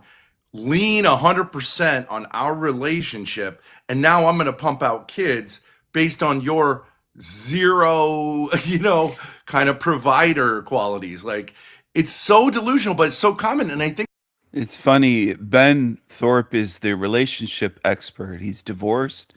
His wife is crazy. He's crazy. His son doesn't talk to him, at least one of his children, maybe multiple. He didn't have a good marriage. He failed at marriage. He failed at life. And what else? There was something else I was going to mention about him. He doesn't work. He leans on his daughter. I think he lies about a 6-figure a year income. I don't think he's close to that just on his own. He said he's never had a good sexual experience or satisfying sex in his life. He's failed even at sex in any of his hookups or relationships, whatever. Ben, why do you have your finger up in the air? Why are you lecturing anybody else on earth about dating, marriage? Now, do I think that you need more than what Jeremy has to have a wife or get women interested? Yeah, I do. But Ben, you're very quick to lecture people, and you haven't really had any success in your life. And you have a weird relationship with your daughter, Grace. I think it comes from younger men who have like kind of mommy issues. They expect, like, he's literally living now in his mother's house at age 35. I can understand at 20, 21. I can understand if you fall on hard times, but like, literally, he's not going to even to dad. He's going to mom and hoping that mom's new husband's going to give him a job, which puts a lot of strain on the mom.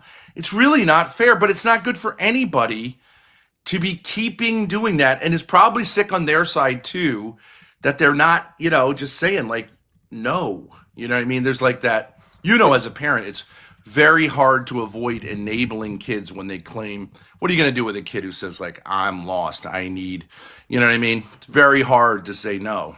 And I think it comes from a place from guys who have been dealing with girls that were raised without fathers, right? Because they tend sometimes to be too permissive, and thus young men who are in the battle of life, they think that they Wait, say it again, Frank. What do you think?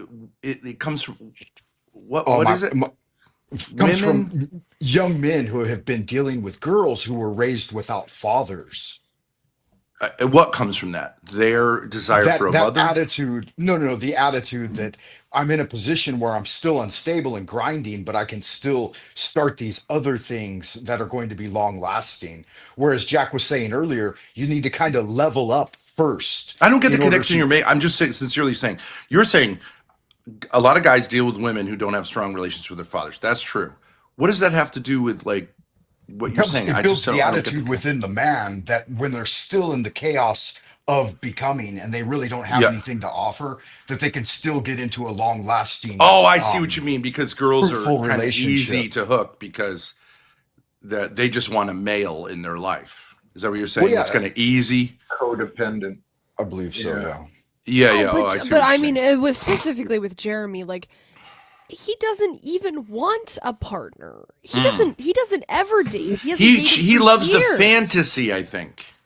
I mean, he hasn't No. gotten laid for 9 years, and that's a Yeah. choice. Well, He's not interested. It's And he some started his weird first fantasy. thing was marriage. bragging point. Within 2 days of meeting But, Grace, he proposed marriage to her, which is not really, it's not being realistic. Like, I don't know if in his mind, he thinks women are like, yeah, that's what I want to do, is like take all the risk of like, risk it all within 2 days with a guy in marriage. I don't think there are many women in that position, and I don't think there ever have been. I mean, there are some women, but like, But him proposing marriage if that you quick don't have is a lot of way- money or a lot of charisma, like, you're not going to sweep a woman into marriage. I mean, But him proposing marriage that quickly. It's a fantasy. It means that he's actually, what's really happening is he's saying, I'm not on the market at all, and I know that this would never happen. So I'm just making it easy for you to say no. it's the ultimate like pity thing, Yeah. like marry me, fix me, I think because he was raised Mormon. get he thinks- involved in a permanent relationship with me, even though I have nothing to offer. How would that appeal Yeah. to a female? I don't get it. I think because he was Well- raised Mormon, he thinks, I'll let you go right after this. He thinks that saying I want to marry someone is better than saying I want to have sex with you. Yeah, we were watching Elizabeth Smart. I did maybe a Mormon thing. There was a guy who came and grabbed a 14-year-old out of her house and married her again. You know, like right, and he's in jail now. But like maybe this is like Mormon Riz is just a skip to marriage. But like, I don't even think among Mormons that's. There's something in there, and he'll grow out of it. He'll figure out what it is. But in my opinion, it could be possibly what Grace was saying. I heard Big Belly Ben. He's got the dark circles under his eyes. He's a chain smoker. He's got a great big belly. When was the last time Ben had a job? He talks about Riz. He tries to use slang of 20-year-olds. It's just cringe. It really is. Fake blowjobs with his daughter Grace. It's just really gross. It truly is. self-sabotage, right? When we've got self-esteem issues, we will do things that we know aren't going to work, but then we can blame the others. And Right. I'm not saying that is what it is, but it kind of sounds like it. Jumping to the unrealistic.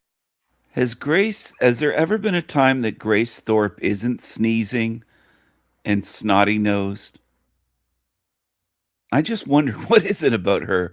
It's constantly like that. Like, how can it be that way all the time? I've never known anyone like that. It's constantly like that. Something very strange with that.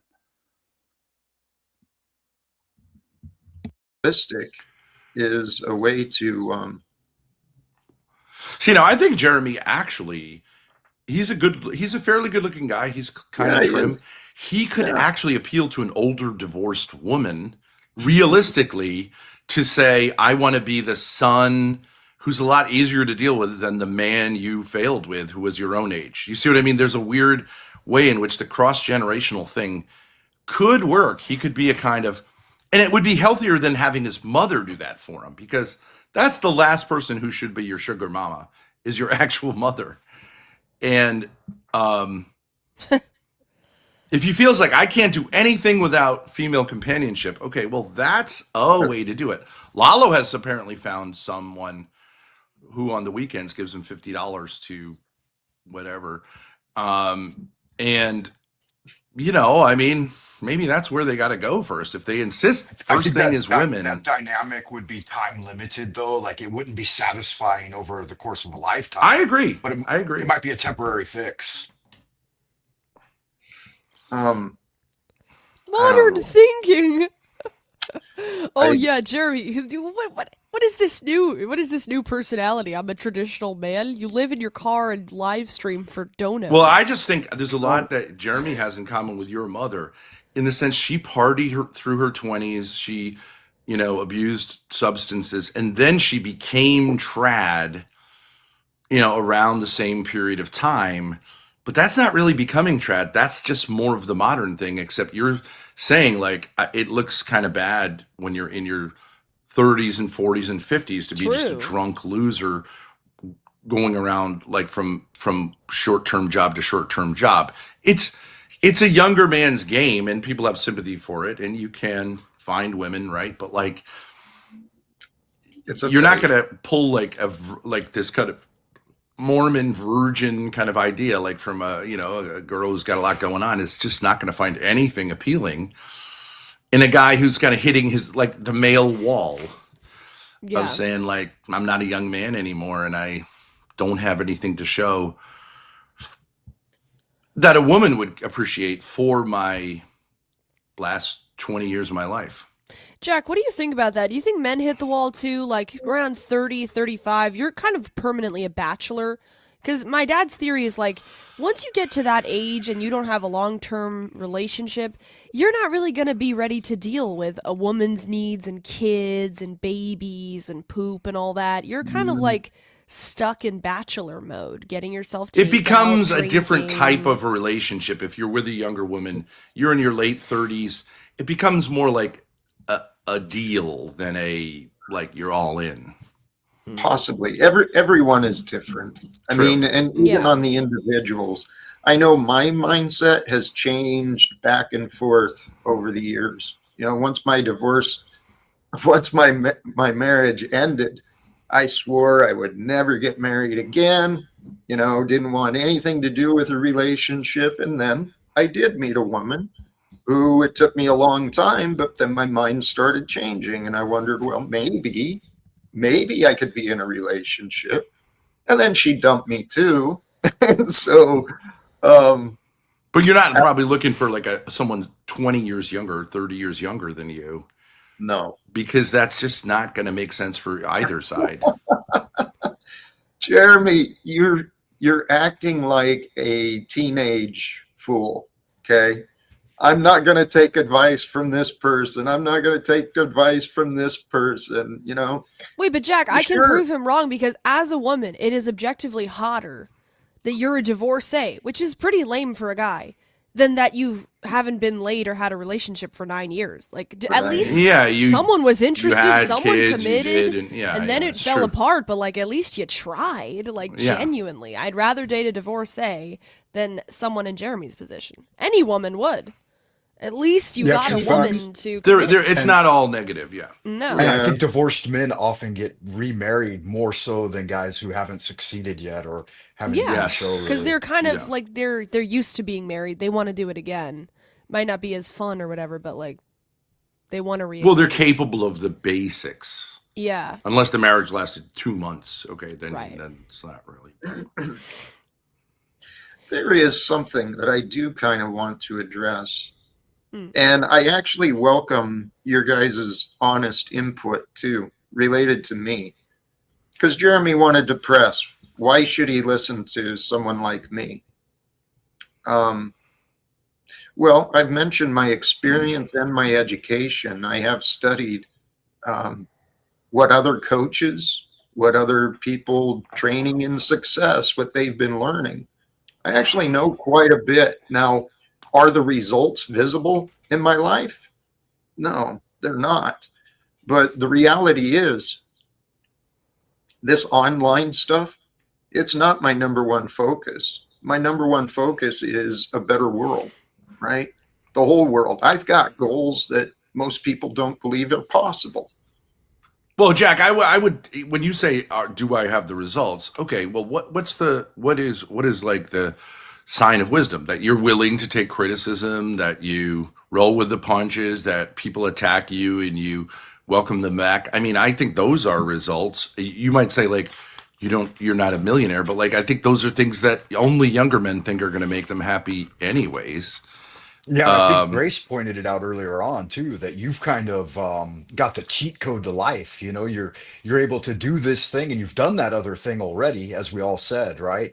And now you're grooving in something that is consistent and does bring a consistent audience. And yeah. yeah, yeah, it's kind of a magic. You know, a lot of married men like me that are still under the gun and raising kids. You know, this is something that we wish we had. You know, to an extent, that freedom to enjoy life again. Mm, yeah. I don't know. I do know that this is our one lifetime to live, and we can make. Yeah. I don't know. I do know that this is our one lifetime. How do you know that? This is our one lifetime. You just make up shit. What about reincarnation? He said, I do know that this is our one lifetime. How the fuck do you know that? You don't know anything in reality. You're just a bullshitter. And people watch and believe and follow bullshitters on YouTube. Liars, frauds.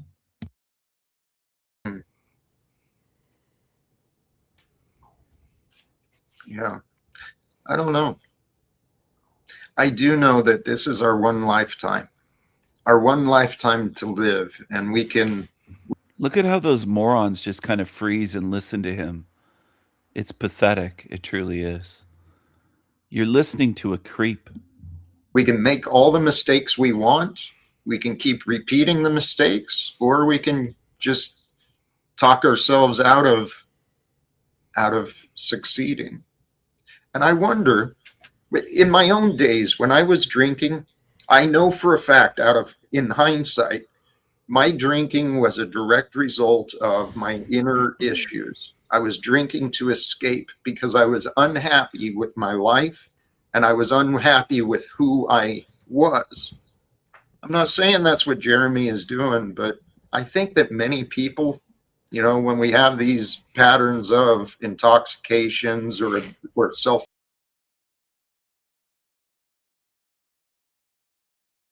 I mean, would you change your mind if I said like, okay, I'll be honest about what I'm doing. I'm sympathy baiting for you to tell me like I'm a good girl or whatever. Hello, Jack. You are a good girl, my friend. Okay. Thanks, Jack. And you're doing well. You're staying Not stronger really, than Jack. most.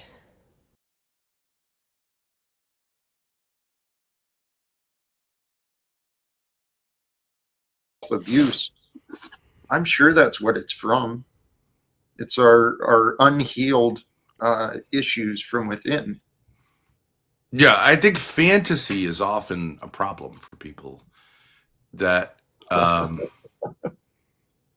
you know, it's okay to have fantasies. It's okay to have dreams, let's say. But a fantasy shouldn't take the place of reality, and when you look at reality you go, "No, I'm just going to talk about fantasy." Yeah. You can have dreams, but Ben, it's funny you say that, because that was, well, it made me crack up because that was a comment I left earlier today regarding the state of the world. When mankind chooses to love the truth more than our fantasies, we're going to reform the governments. We're going to end the legal secrecy. That's the key. We're here to love the truth. And we were born into a world that profits from people who love the lies.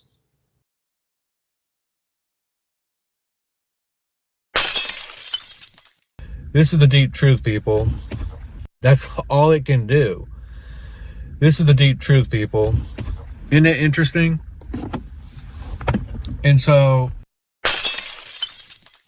this is the deep truth, people. That's all it can do. This is the deep truth, people. Isn't it interesting?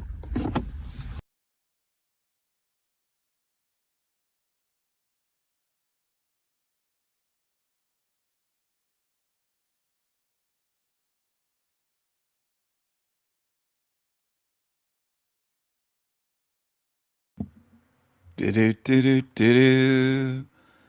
Do-do-do-do-do-do. Encounter. What's this loser posting now? Rebellious meth puppet. He's a loser. He's a loser. The most dangerous person you'll ever encounter is the one who recovered in isolation. Not dangerous in an aggressive sense, dangerous because they reconstructed themselves without external support. They confronted the darkest chapters of existence and had nobody to depend on, so they constructed their own stability. When you recover in isolation, you discover truths others never grasp, that rescue isn't.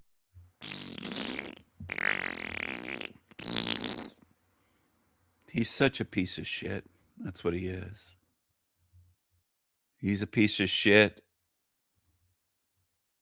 He's a piece of shit. He's a piece of shit. And then our consciousness was hacked into, no, it's mundane, this is how it is, and this is how it has to be. And this is all there is, and there is nothing else, ad nauseam. And it's not true. But if you want to experience the magic, you need to take a leap of faith, and you need to re-establish your remembrance and your connection, your remembrance. I say connection, and I've got that wrong, because of course the connection never went away. But they call it this separation consciousness, and it is a state of being that engenders such horrific trauma. It hurts like, wow. And you got to heal through that, flow through that, and feel that. You got to be in acute awareness of everything that has taken place within your being. You've got to sift through it, you've got to feel through it, you've got to neutralize it,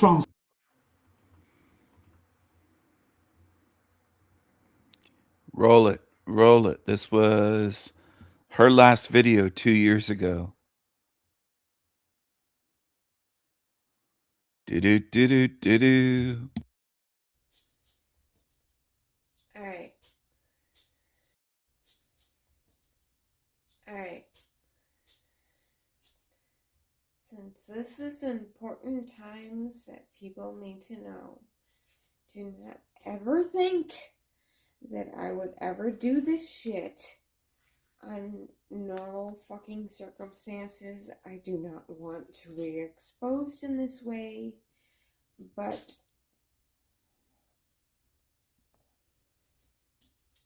since there is so much going around that women are safe with men wearing dresses in women's private spaces,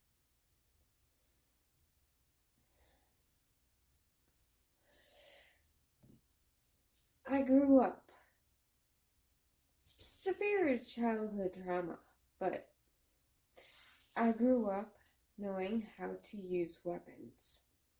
Alright, first, my friend gave me this. Is a little spider that has a little knife coming out of it. Then I have a throwing knife. And then I have a curved knife. I could not find my bigger one. I have so many knives. And then I just have a general, you know, whatever the fuck. You know. She doesn't know how to open or close her folding knife. She was touching the clip, the pocket clip. That's not how you open and close that knife. She's not familiar even with her own knives. That's a valid criticism. If you're going to have a knife, get to know it. More than just the basics. You should be able to open it very quickly. Very quickly. And I would recommend a knife that comes out of your pocket and opens with a wave opening, like an Emerson wave. You pull it out of your pocket and it opens up. Or a fixed blade. Anyway, I don't think she knows very much about knives, based on what I saw right there. She's fumbling around and doesn't know what she's doing. She also seems to be intoxicated on something. I have so many knives. And then I just have a general, you know, whatever the fuck. You know, pocket knife. I want to show women the places to hit. If a man is in your private space, where to hit them. This is not at all. Where to hit them? You're talking about knives, and you don't use the word hit. You'd use words like stab or slash, but not hit. A knife doesn't hit, okay? A fist hits. I love violence kind of video. No, we don't love violence, but we want to be able to protect ourselves. So,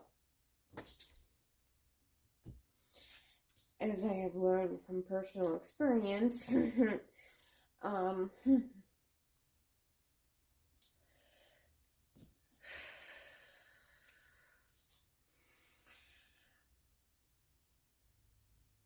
femoral arteries, the arteries, artery, side of the arm. That must be a very dull knife because she put the blade across her skin. The knives that I have are very sharp. They'll just slice paper and put paper with barely touching it. They will cut. If I put my knife against even the one that I have in my hand is a small bushcraft knife with an olive wood handle. It's from Spain. It's a beauty. If I did that to my skin, and I'd have a cut the length of where that blade touches. She must have some very dull knives.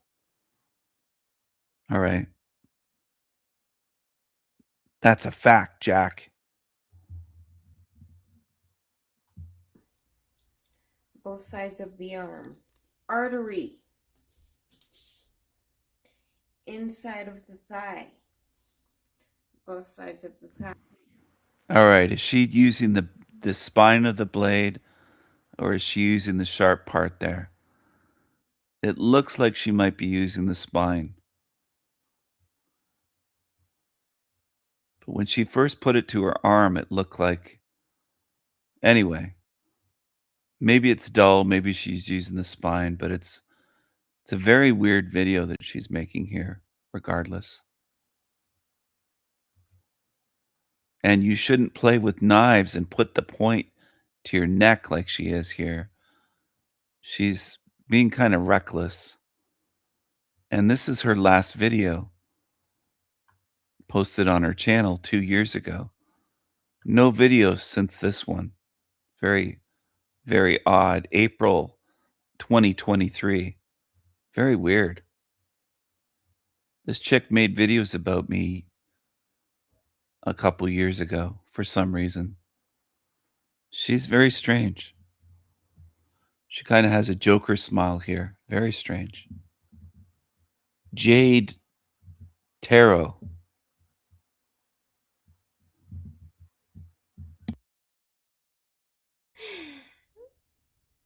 We can no longer be defined as women.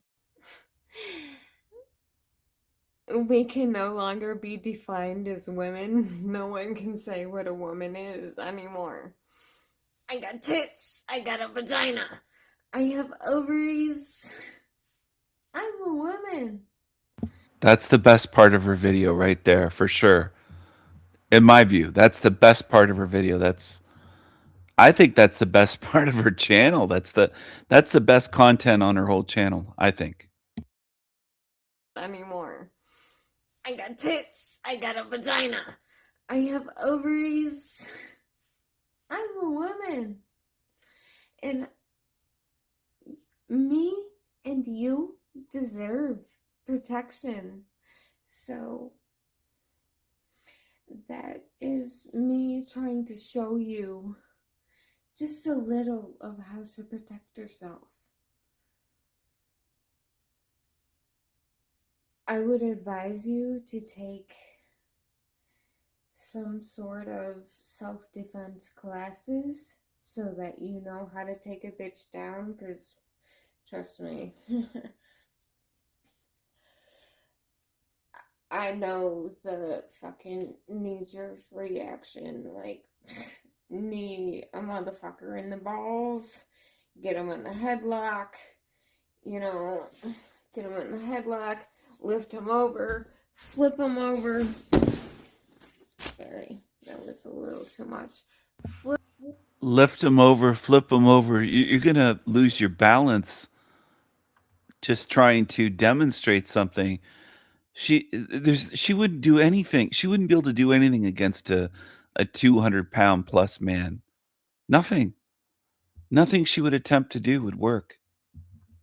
You know, get him in the headlock, lift him over, flip him over. Sorry, that was a little too much. Flip them over, get on top of them, and just start wailing on the bitches. But this is just about self-protection. Always carry a fucking knife, a stun gun, or some pepper spray.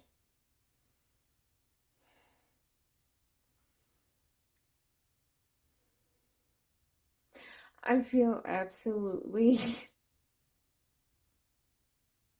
abysmal that I have to make a video of how women can protect themselves because men are taking their spaces. You fucking stupid feminists are like, men are taking their spaces. Men are taking their spaces. Men are taking their spaces. Men are taking their spaces. You fucking stupid feminists are like... Oh, men are taking women's spaces because trans men in dresses go into your bathrooms. Girls took over boys' soccer, boys' baseball, boys' hockey, boys' football, the Boy Scouts, men's barber shops, men's gyms, men's clubs. There's nowhere left. Men's schools, boys only schools, male only. There are no male spaces. So you don't care about that for decades. But as soon as trans men that wear dresses go into women's washrooms, then it's men bad. Men are taking women's spaces. You've taken all the boys and men's spaces, including the Boy Scouts. It's not for boys anymore. You've taken everything that boys had and men. Boys, teenagers, young men, older men. There's no clubs that are male only. There's nowhere left on earth for men to go, men and boys. You've invaded everything. Girls worm their way into everything, every space and every club and gym and barber shop and sport that was for boys or men. There are no male spaces in the United States and Canada for men or boys. None. Nowhere.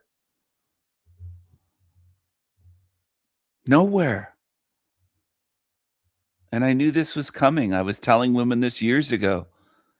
Eventually you'll be crying when it's ridiculous. You don't care what you did to men and boys. And so many of you have sons. You don't give a fuck that you took over every single space. There's nowhere left that boys can be boys and boys can be away from girls for a while. There's nowhere left. Nowhere. You made it illegal. Yet women have women's only gyms. I think there's one called Curves or something. You can have female only spaces, but men and boys can't. But of course, you spin it around like men are taking over. I know I'm rare. I'm one of the few that's willing to speak up about this and tired of the lies. There are no male only spaces. You took them over the decades. You started in the 80s. There were girls trying to worm their way into boys' soccer and boys' hockey in the 70s and 80s. This has been going on for decades. It didn't just happen overnight. But as soon as men in dresses, well, trans, do something like that, which of course I'm against, but you let on that, oh, men are taking over, it's patriarchy. There are no male-only spaces left. I didn't hear a peep out of you women all that time. Most of what you said was, you go girls, go in with the boys. Compete in hockey and soccer and football with boys. That's what you wanted. You wanted the society. Most of you women wanted the society that you see today. You fought for it. You and your mothers and grandmothers. That I have to make a video of how women can protect themselves because men are taking their spaces. Of how women can protect themselves because men are taking their spaces. Men are taking their spaces. Men are taking their spaces. Men are taking their spaces. I don't know if it'll be in my lifetime, but there's going to be such a division. There already is a division, but it's going to be such a greater division, a chasm between men and women, where I think eventually a lot of you women, Western women, are going to be exiled for your lies and just not being able to see or care about what you've done to men and boys. You just don't care. You only care about yourselves. Like her. Many of you, millions of Western women, only care about themselves and what they see as invasions on their space. They don't give a fuck that you took away every male space, including the Boy Scouts. Why did it used to be called the Boy Scouts? Because it was for boys, but it isn't anymore. You had the Girl Scouts. That wasn't enough. You had to take the Boy Scouts too, because there was that one space where boys could be camping and doing whatever, learning how to build fires and do certain things. And you just wanted to worm your way in. It was supposed to be for boys only. It was in the name, the Boy Scouts. But that doesn't stop you. And what you do now is you cry and cry and cry and cry. There's going to be a whole lot of tears in the future, because you're not going to be happy with society. A lot of you are just going to be outcast and exiled. And I know that is a fear.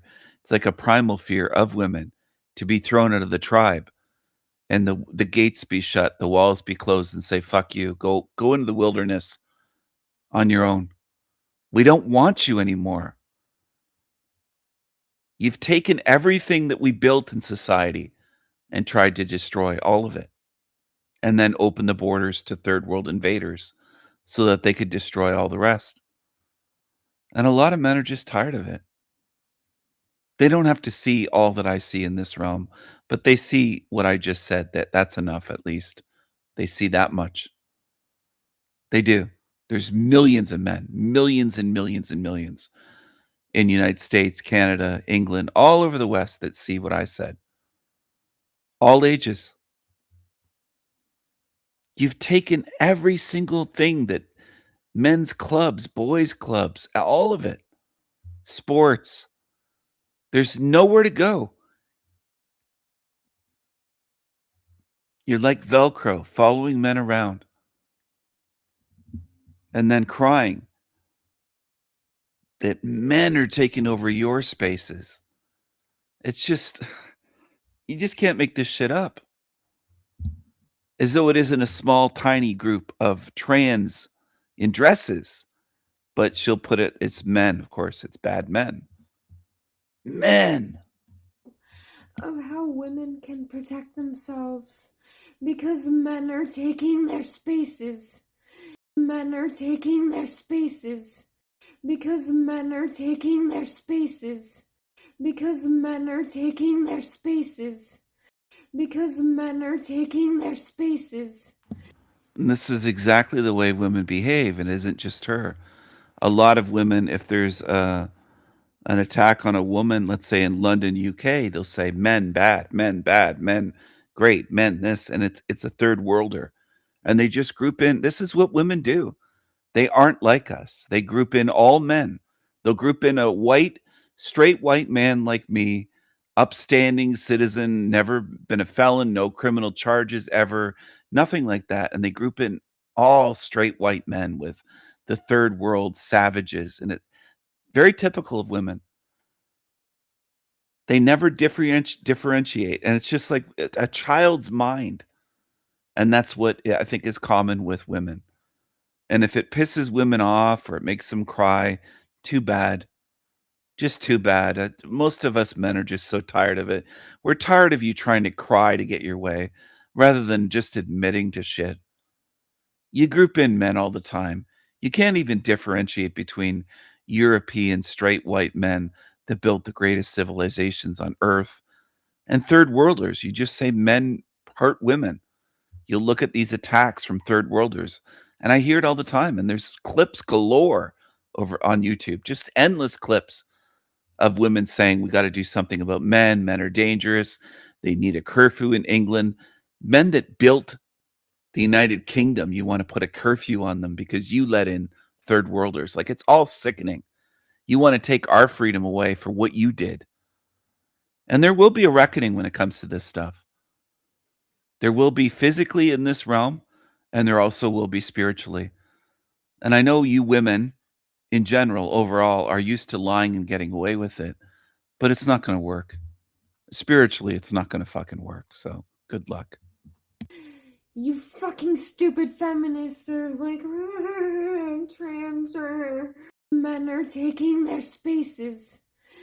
You fucking stupid feminists are like, trans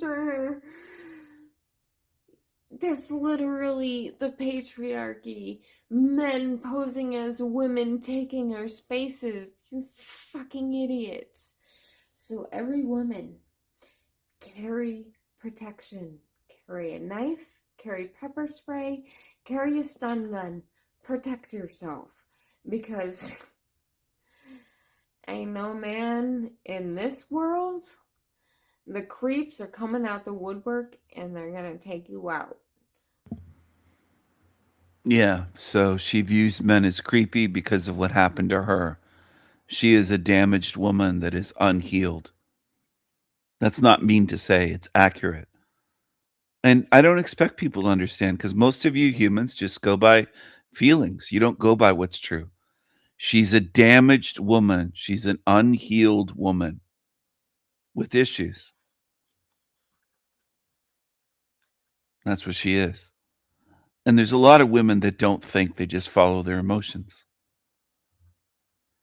And if you just follow your emotions, you can kiss your civilizations goodbye. And your children and grandchildren will pay the price for the shit that you've done and supported as a gender. Maybe not individually. And I know women hate to be grouped in, but you act as a group most of the time. And the few rare exceptions don't make any difference at all. They just don't. If I know a woman that isn't that way, there's millions and millions to her one. That's the way it works. Most of you are for open borders, even though it costs you. Doesn't just cost men and boys, which I think would be fine with fine by most of you. That's how fucked up it is, but I know most women would not admit to that, but a lot of times the only time they care is when it's deaths of women. They're so gender-centric, gynocentric, women-centric, gynocentric, that unless it's women dying, they don't care. That's the way it is. But your support overall, and it's overwhelmingly women that support open borders, costs quite a bit. Here's a few faces that have had their lives shut down early due to the borders being wide open for so long. For many, many years, the border in America is wide open. It's wide open in Canada, and it's wide open in the UK. All you have to do is land on the shore of England, and you're in. And they don't stop anyone. And there is a cost to it in lives with these dangerous illegals. But I don't think anything really reaches most minds. Most people are just foobar at this point. They're just zombies. They're write-offs. Can't reach them. Can't get through to them. Might as well talk to a brick wall.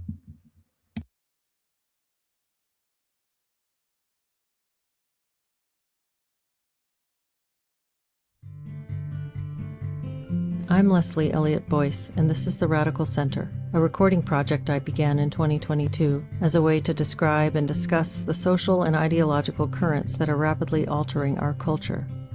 In a time when political polarization seems to be the norm, I'm seeking to understand rather than react. I'm grateful to all the thoughtful men and women who share their stories and insights with me in this conversation series. If you would like to contribute to this project financially, there are links in the description. Thank you, and thank you all for listening and being part of this exploration.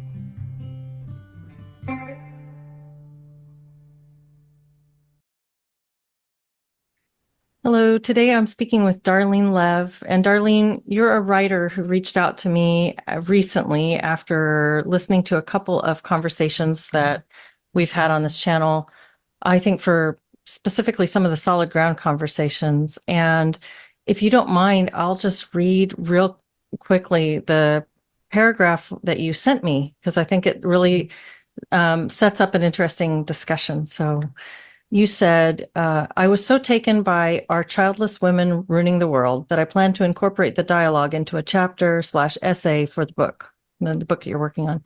I heard a lot of the cause of the problem put on men. I agree and have experienced this, but would like to explore how feminism destroyed the courtship that much more directly led to marriage and family formation.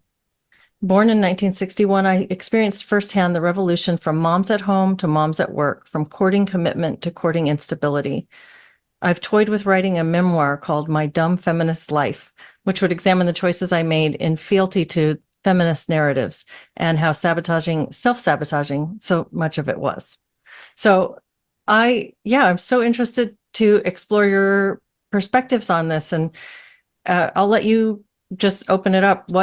What's kind of, do you want to say a little bit about yourself first and kind of lay out a sort of the arc of how you've evolved in your thinking? Well, one of the things that struck me about that particular conversation was, it resonates because I wound up childless myself and it wasn't necessarily intentional, but I also noticed, and I'm thinking you're all a little younger than I am, right? When were you all born on the panel about? I was Gen born X? in the mid 70s, and then another one of the girls is the same age as me, and two of them are a little bit older, but still probably Gen X. Yeah. So I was struck by how the dialogue was. I couldn't find a good man. I couldn't find a man who would commit. And this is how I wound up like this. And then, I think one person, forgive me if I can't remember everyone's names. There are reasons why men don't commit. Maybe you should make marriage even more devastating to men, and then scratch your heads and wonder, gee, why don't men commit to women to marry? I wonder why. Do you know how many men end their lives after divorce? Do you know how common it is for divorce to destroy men? This never crosses women's minds. They just think, oh, he must have commitment issues. They never look at things. They're just simple. Just simple. It's interesting how they always call men simple creatures. Is it really men that are simple? Or did men create complex things, complex systems, the way that we are able to order something and have it delivered that day or the next day? The supply chain, electricity, the electrical grid, you name it, like all these complex systems, computer networks, it just goes on and on, banking networks, it goes on and on and on and on. Men are quite capable of designing very complex systems, technological systems, social systems, organizations, all sorts of things, without women. Did it long before women were involved at all. but men are called simple, mostly because men usually have a higher sex drive, which almost always gets used against men. Like men are dogs or pigs if they have a higher sex drive. Well, that's testosterone. That's a hormone that women can't understand, I guess. They're so intelligent and so much brighter than men, they can't fathom that there are hormonal differences between men and women. To a man like me, that's simple stuff. To women, I guess it's over their heads. They can't figure it out. So they have to put men down for having a high sex drive. Often women use that against men. I think women are the simpler gender. They're just more emotional. But if you get rid of the emotionality and the instability of their emotions and their cycles, which their emotions cycle up and down, and they change and they cry at the drop of a hat and weird things like that. They're pretty simple as beings. They're not as complex as men. They're not sitting around thinking, how can I make the world better? I'm going to invent something. I'm going to do something. I'm going to change something using my mind. I don't think they really do that because they don't have much impact on the world when you really look at it. Name the women that have had a huge impact on the world history. Just think about it. I think women are simpler. They're more emotional, but they are the simple ones. They love to call men simple. It's because men don't have as many needs. In a sense, men are happy with less, but that doesn't make men simple beings. I think men are not simple beings. I think it's another way for women to put down men, which is almost I would say it's more than a hobby at this point for Western women to constantly put down men and try to feel superior. And you're not superior. Right now, I watch every episode, and the discussions are all so interesting. But I was thinking, I know what happened because I lived through that change. And it's sort of like, if you look at the French Revolution, the people who were coming of age right as the Reign of Terror starts would know something more than the people who are living in the aftermath. Who would have ever guessed the woman on the left is a feminist and childless? What a shocker, right? Of course she is, obviously.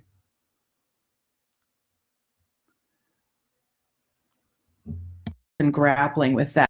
Oh, and by the way, I want to put this out there for the women that might be viewing me and saying, oh, King Stephen, I hate him, and he says this about women. Why don't you email me and come on my show, and we'll have a talk if you want to try to put me in my place, or if you think you can humble me, or you can intellectually belittle me or show that you're superior. Have at it. You're invited to come on my show anytime.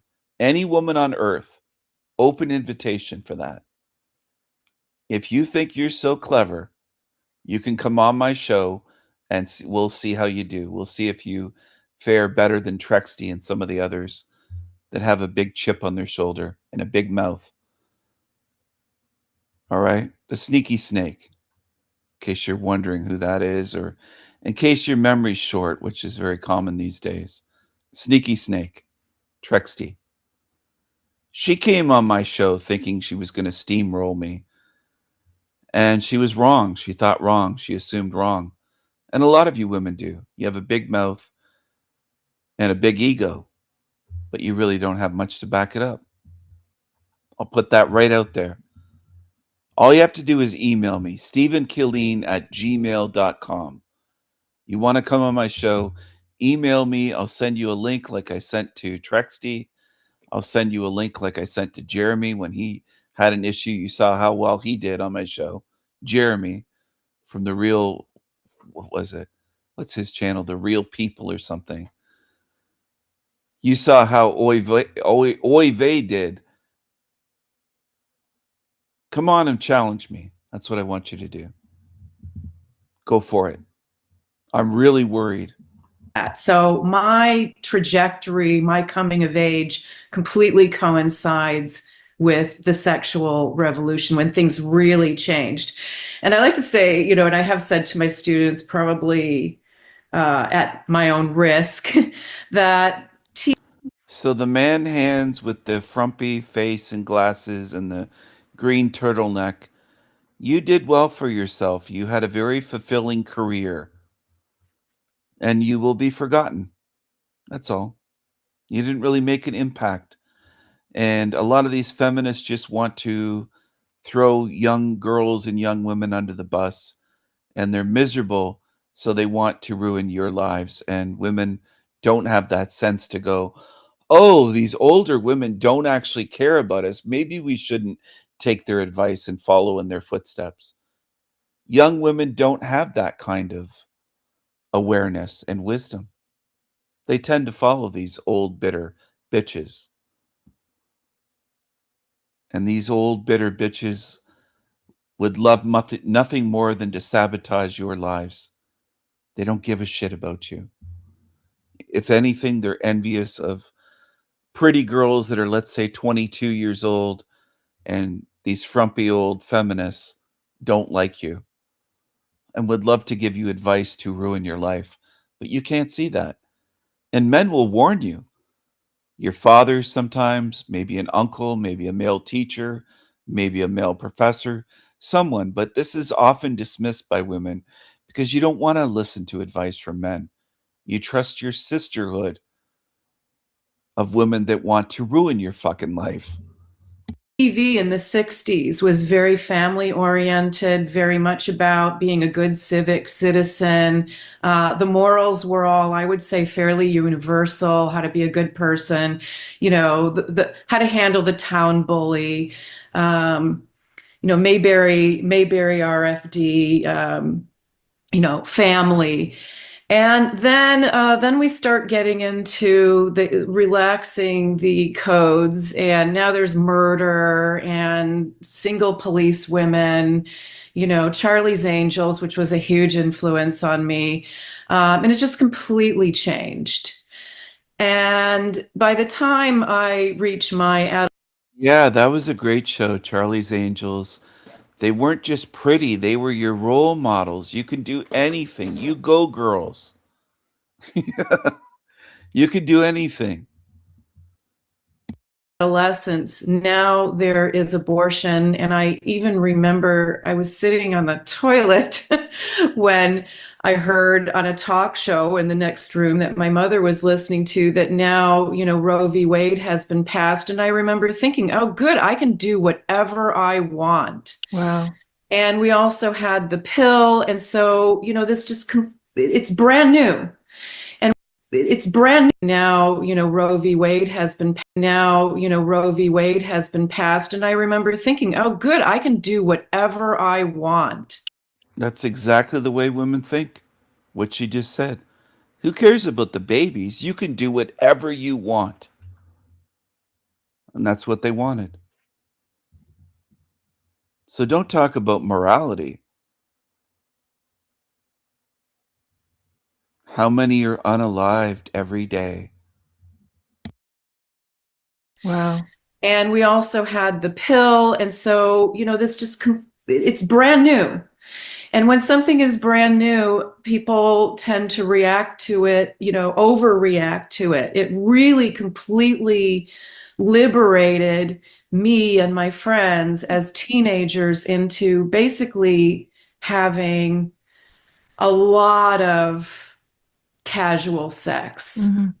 And it even seemed that you were supposed to, like the arbiters of correct opinions were imposing this on us, because I remember asking myself, and I know other women have said the same thing, why am I doing this? I don't really like it. It makes me feel bad.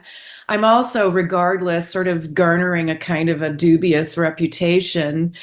But then I'm wired like that, and I can't seem to extricate myself from this habit. And, you know, all of the advertising, much of what I was reading in teen magazines was sort of promoting this You know, you don't have to live like your mother, and you can live like a man. And another anecdotal evidence story, anecdotal stories. Anyway, little lack of sleep last night. I had 5 friends that I hung out with in high school, and we called ourselves the Coyotes. And our motto was, we can do what men do, and we can do it even better. And we would drive down the main street hooting and whistling, and we can do it even better.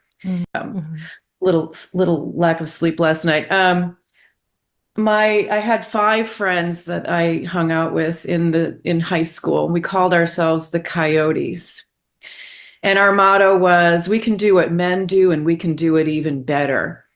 And we would drive down the main street hooting and whistling at guys, and, you know, drinking a lot, and getting ourselves in all kinds of sexual trouble. And recently we, you know, a few of us got together, and we were reflecting on that, and we realized that this was a very short window of time, because AIDS comes along in 1983 and changes everything. So I would say that people born between, say, 1958 and 1965 are the people whose life story sort of goes alongside this change.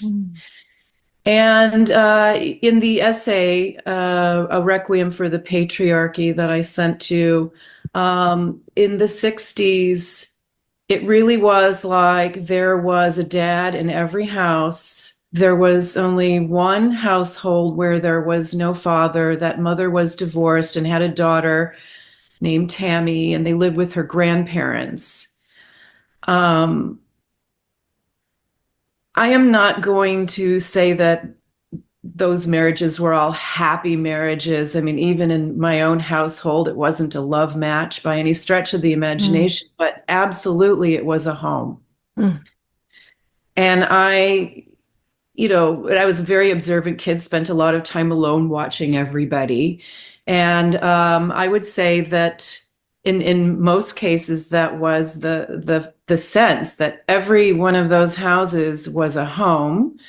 And for the most part, the mothers were all in those homes.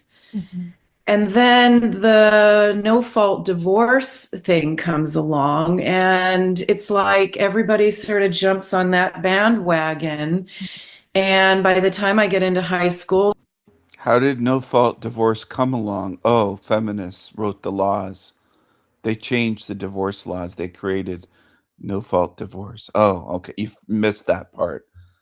That was your doing, your feminist movement. There were the kids whose parents were divorced, and those were the cool kids who could do whatever they wanted because nobody was around to watch them.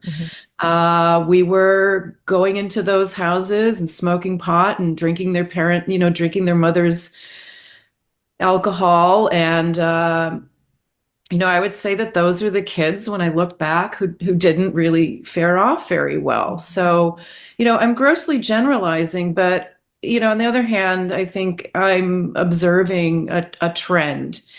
The breakdown of the family, the sort of permitting, getting out of commitments and not seeing things through. And I think where we are today is in a habit of not trusting that you can get through a bad period with a spouse or a partner, and see it through to the end. We are now wired to get out. And I've done that myself many times.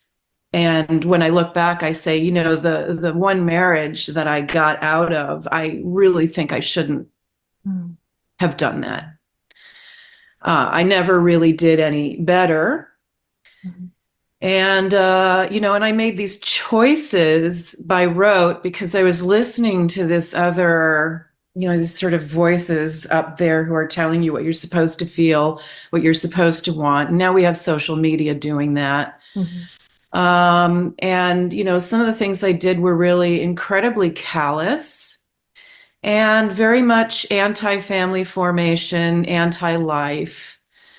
And, that was the theme of the essay. It just seems that we are being guided in that direction to move away from all of the kind of social mores that encouraged us and facilitated family formations and producing life. Well, it's quite a retrospective, and your perspective is really fascinating. And it kind of seems like everybody has to want to change that altogether in a way, because you do have these cases of men who have trouble finding a good partner but want that more traditional life, and women who want to find a good partner but have trouble finding someone, like the women on that panel discussion you were describing.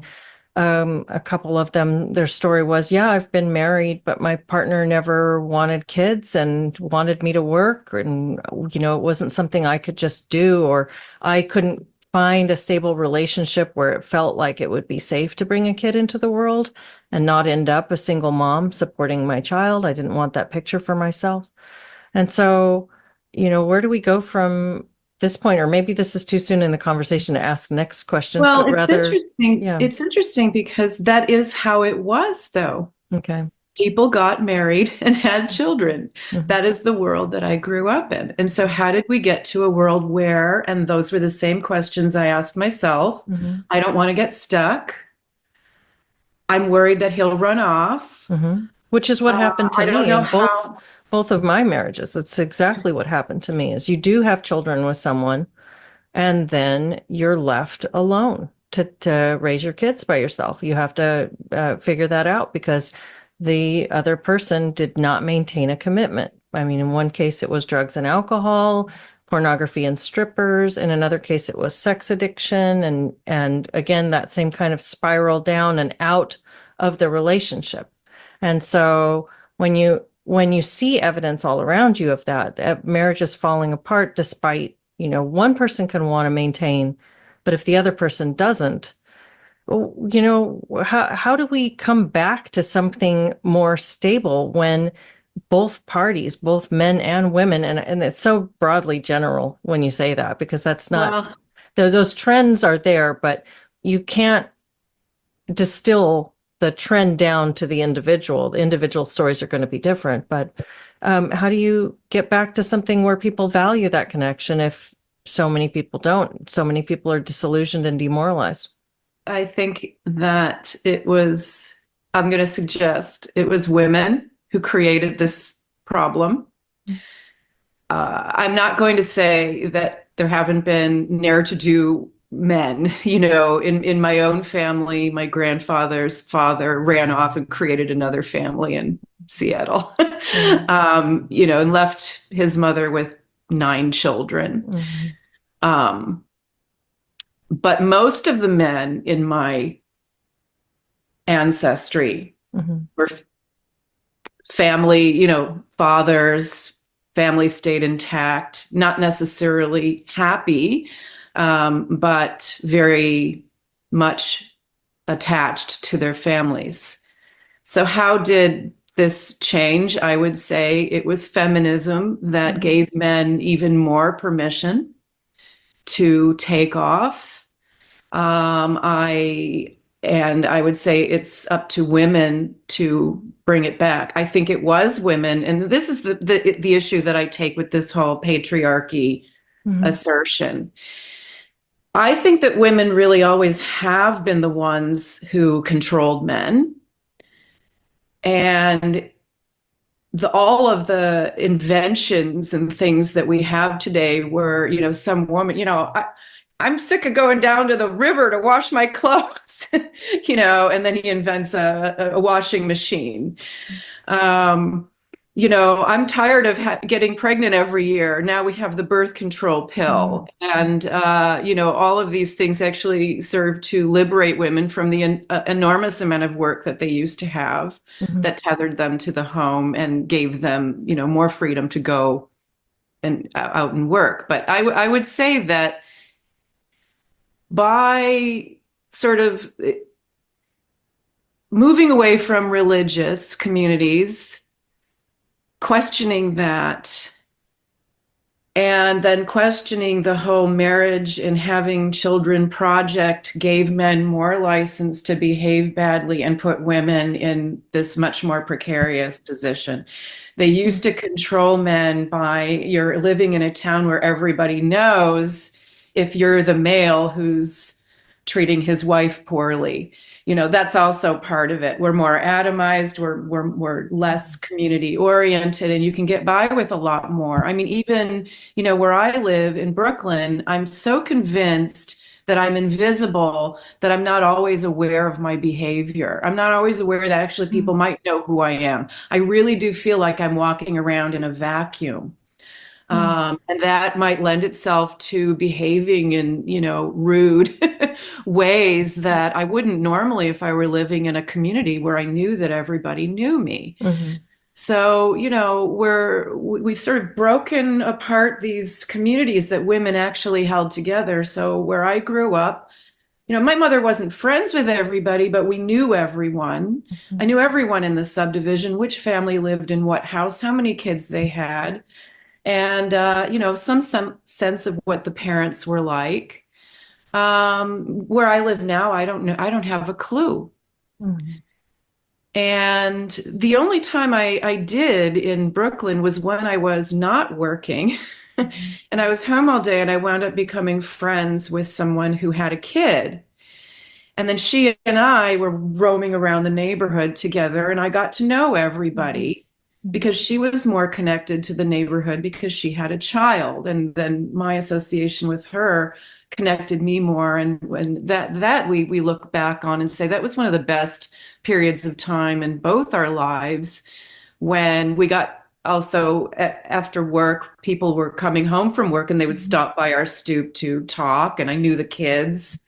You know, and then the building got sold and we were all dispersed, and that was the end of that community and that golden period of time. So, you know, in my neighborhood, my mother had a few friends, and they became lifelong friends, and they connected over needlework and watching each other's children. And they were also all around the same age, which is another issue we can talk about. If everybody is dating toward marriage, which in my experience, that was thrown away. Now you don't know what you're doing. But everybody was dating toward marriage and family formation. And so everybody's around the same age when they're having their children. And this creates a sort of, you know, a community. If I could quote myself from one of my own comments, nothing marginalizes a woman more than going childless. You want to avoid getting stuck holding the bag, but then again, you know, if you end up with nothing, you're even more endangered. Yeah, there's so many things you just said that are interesting threads to pull on, like the sense of anonymity that you describe, being out of touch with a community, feeling like you're just one of a bunch of people, but not part of any kind of meaningful collective. That is just like the internet, and you see all this terrible, it's like a hate machine. The whole, you know, people are like this, and this condescending, self-righteous behavior that you see all over the place. Yeah, the anonymity, I think it's hard to even fathom how much that's changed us as people, the sense that we aren't responsible and accountable to the people around us because those relationships are so fleeting or unimportant or insignificant. And it's replaced religion, right? I mean, that's inside of us. And so we throw away organized religion, which is where we used to meet our spouses, which was community. You know, my parents were a sort of a mixed marriage. My dad was Jewish, my mother not. And they sent us to Sunday school in the morning so they could have some time alone. But I still remember, that was a community. I remember the characters at the church, and the feeling that we all belong to this place. And then people, then the wisdom is to get away from that, because they're trying to control you and they're trying to curtail your freedom. But that is where you would have organically met someone to marry that you might have grown up alongside and formed some kind of, friendship that precedes marriage. Whereas, you throw that away. What were my options for meeting a man in 1978, 79, 80, which is, the time period when, I would have been like 18 to 21, marriageable age back in the day. Bars. Bars and concerts. Where I'm high and I'm drunk, and the wisdom is to try this person out right away on the first night and then try to cobble some kind of relationship out of it. I was almost never able to do that. And I was also never really able to advocate for myself and say, well, this is what I want. No matter what the arbiters, this is how I refer to them in my novel, the arbiters of correct opinions were telling me, I didn't agree with it, but I continued to act upon it. From, probably from the moment of I hit puberty, all I could think about was having babies. That was my instinct. That was what I wanted to do. I had a mother who was telling me that I didn't want to do this, and that's also part of my story, but I'm sure, other mothers were not saying that. Mine just so happened to be that way. You are not going to grow up and have, you are not going to have children. You're going to do this, and you're going to do this, and you're going to do this. In other words, I'm going to fulfill what she didn't get to do because she had children. But, the message inside the house was the message that was outside the house too. And so here I am with a guy that I've slept with, but don't know. Not one decision in her life, from the men she had sex with, including one she just met at a concert while she's high and drunk, to the abortions I think she hinted at having, to her life choices. Not one of it was her fault, in her view, as an old woman. None of her choices were her fault. It's everyone else's fault. What her mother told her, what feminism said, what the Supreme Court said with abortion, Roe v. Wade. It's all society's fault. Everyone else, men's fault. They didn't commit. Not one aspect of how her life turned out is her fault in her mind. None of it. Everyone else. Isn't that remarkable?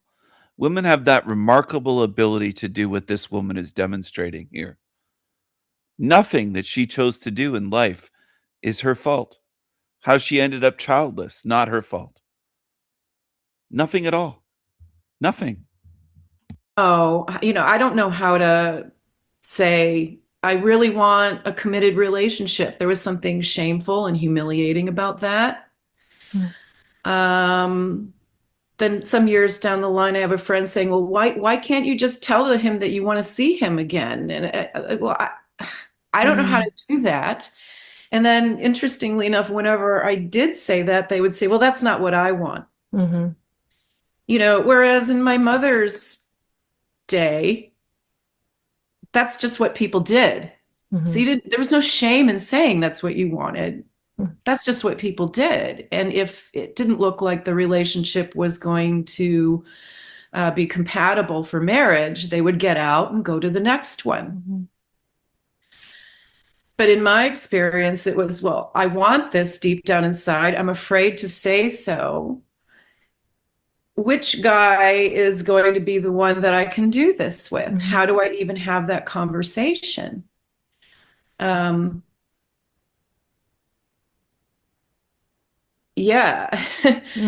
was incredibly confusing. And whenever I have brought up feminism as sort of confusing things and creating chaos, people will inevitably say, but you have choices now. Well, I don't agree. I think women always had choices, and there were plenty of people in my, universe, older generations. There was actually my grandmother's cousin was a lesbian, lived with her partner, never, bought a house with her and lived like they were married. And my my grandmother would never admit that they were gay, but they were. Another friend of my mother's was a career woman who never worked and traveled the world. You never married and traveled the world. Mhm. So, and if you look honestly at history, you could see women doing all kinds of interesting things. But what everyone was doing was getting married and having a family. And then, and then she would do something else when the kids were in school. Mhm. But, in my generation, we were fumbling around, not knowing how to get what we deep inside really wanted. And the men were like, well, now that I don't have to do this anymore, I'm not going to do it anymore. So I'm going to go back to suggesting that it was women who gave men permission to be irresponsible. And the lack of community oversight also lends itself to that. You are alone in the middle of nowhere and no one's really watching you. And I'm not going to say that that's great either, but if we have to decide what really is better for everyone, perhaps it would be more connection around community and not politics. Mhm. That we are all families that live in this place, and we collectively want to create a really nice place for us to thrive in. And in essence, that is the kind of place that I grew up in. Well, I'm certainly no feminist scholar, and I don't know I don't know that much about feminist history, honestly. When I was younger, it was more in vogue to be a feminist, and now it's not. And when it was, I was kind of turned off by the harshness of what I perceived in it.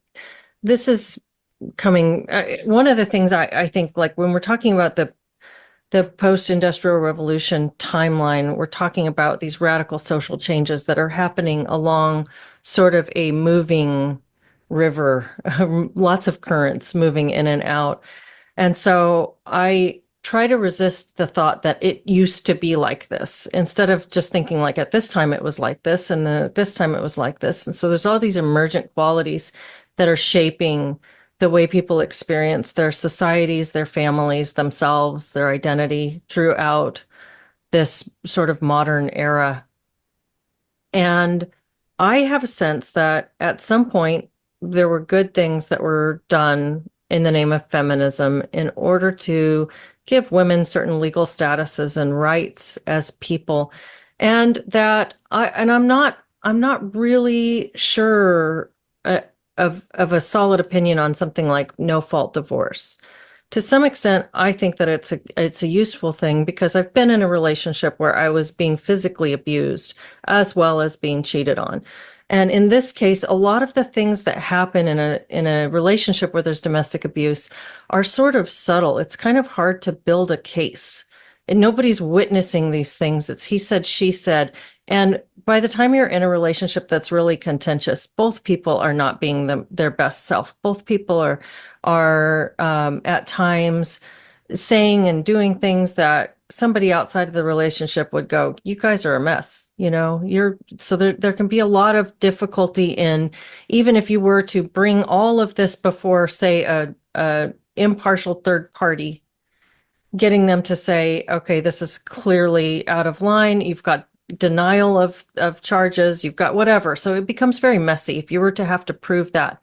And people in really bad relationships having the opportunity to say, I don't have to justify my reasons for leaving this. I want a chance at something better, where maybe even being alone is better than what I'm experiencing here. So I'm going to just take that chance. I'm not ready to throw that ideal away. But what's interesting to me is sort of this thread that's running through my thoughts as I'm reflecting on the things that you're saying, is this kind of the freedom that people have gained throughout this modern era has left us sort of seeking and expecting that we can perfect things, that we can reach something better. So like thinking about your mother and her saying to you, don't have kids, don't do what I did. She's wanting something for you that's better than her perception of what her life was like. And Although then she did tell me, so she did tell me that she realized that my life was actually much harder than hers. oh, wow, that's interesting. So And that she actually did have it better. I want to So- hear about that. But I also want to, reflect like these men who aren't interested in seeing a young woman again after one physical encounter. They're thinking, what are they thinking? Is it quantity? Is it quality? Is it like, maybe I would find someone who's a better mate for me? I met this woman. No, she's not quite what I'm looking for, so I'm not interested in more. But if I meet somebody who really knocks my socks off, I might. But as long as you have the sense that there's something better out there, and then you keep striving for it, it's like, and then a lot of the, I guess shouldn't say a lot, but several of the women that I've spoken with in the course of these dialogues over the past, I guess, year or so, who have talked about their experience of not ever becoming mothers, have said, I didn't want to do to someone what I felt was done to me. I felt like I was going to perpetuate something that I think was undesirable in my own family or my own behavioral patterns, or I didn't think that I was good enough to be somebody's mother. And so I thought that I should just stop this process with myself. Like, I will just not go on to do this to another generation. And so there's always that thought that there's some perfect way to be a person, a family, a parent, a partner, and that we shouldn't try if we can't be perfect. So I don't know. I'll let you pick up from there. Tell me what you're thinking. That's really interesting. It's also like I wasn't ready, or I wouldn't have been ready to have children. And you have to ask yourself, what does that even mean? When would you ever be? Yeah. Yeah, I believe that the hyper hormonal craziness of adolescence is designed exactly to get us into that situation and launch us into adulthood. It's jumping into having children, and it makes you ready. And I think we have certainly, and we can look to the pill for that, left the idea that life is actually something that happens to you. You don't really have complete control over it, but we have been given that illusion. And then also we have been given, or been sort of convinced into thinking that the domestic abuser, or the marriage that isn't working, and how do we even define that? That's the other thing. I think that the definition has just gotten too close to cutting and running and not even trying anymore to make it work or see your way through something. And even just recently in my own life, going through a really, really hard time, and I'm trying to figure out how I can get out of this. And and then we somehow made our way through it. And everyone around me is saying, oh yeah, he's like this, you need to get out of there. So that's the other thing. More encouragement on behalf of friends to get out. Another anecdote I can provide, just of this idea of what things are supposed to be like versus the way they really truly are. Years and years ago, a friend, coworker had a baby. Husband is launching a restaurant. He's working day and night. And she says to me, I'm like a single mother. He's never here. But he was working so that she could stay home with the kid. And he was working very hard. And he was faithful to her. And I said, you know, he's a man. He doesn't feel exactly the same way you do about the baby. Mm-hmm. He's actually doing a lot to give you the time with the baby. And, you know, and to me, this is also kind of like a fantasy. She's going to the park, pushing the stroller up and down. You know, she knows everybody in the neighborhood, and I'm trailing along and nobody's paying any attention to me. I don't matter to these women because I don't have a baby. Mm-hmm. And she told me later that I, for all intents and purposes, saved her marriage, that every one of her friends was telling her to get out of this situation. If you think about it, here's a man working very hard to pay for everything so that she has the time with their child, and she's got it into her head that he's not doing enough because he's not doing what she can see in her own domestic sphere, but he's out there doing a lot. Mm-hmm. You know, so I think that we have also been sort of, and I don't know, it's indoctrinated into thinking or expecting things that are just totally unrealistic. And you know, I think we also use the, you know, the domestic abuse thing. You know, yes, some relationships you absolutely have to get out of them. That's true, but I think we're using that as a basis for why, at the slightest provocation, you get out of there. Mm-hmm. And you know, my own household was by no means perfect. Some not so good things went on there. And even with those things, if I think about growing up with just my mother, I can't even begin to imagine it. My father died when I was 20, and he was sick with cancer throughout my late teens. And after he was gone, I saw just how weak and vulnerable my mother really was without him. I saw just how much my father really did contribute to a balanced household. Again, absolutely not perfect. She probably even had reasons to leave him. But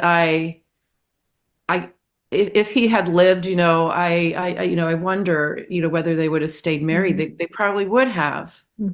And hopefully we would have seen ourselves, our family through, you know, this, some of these things that went on. So, you know, and I was the person who experienced the brunt of it.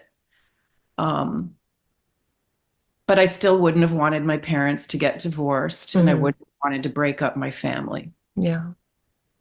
Well, it's interesting. And actually, since he died, we weren't a family anymore. Oh, it really dissolved. It really, you know, it really dissolved the family, and all like strangers to one another. What was your mother's statement to you about your life being harder than hers? When was that revelation or that thought? Yeah, I mean, why would women give this up? So you know what my mother did most of the day? She was not a stellar housekeeper, and actually my interest in interior design and my obsession with cleanliness is because I couldn't stand how unkempt our house was. And I was always, you know, cleaning and moving things around to try to, you know, create a sense of order there. But she was very creative. She was always making things.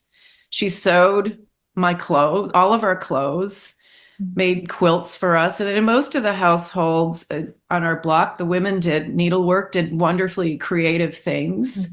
And, you know, if I think about the atmosphere on the block during the day, you know, they were making things, socializing, creating a sense of community.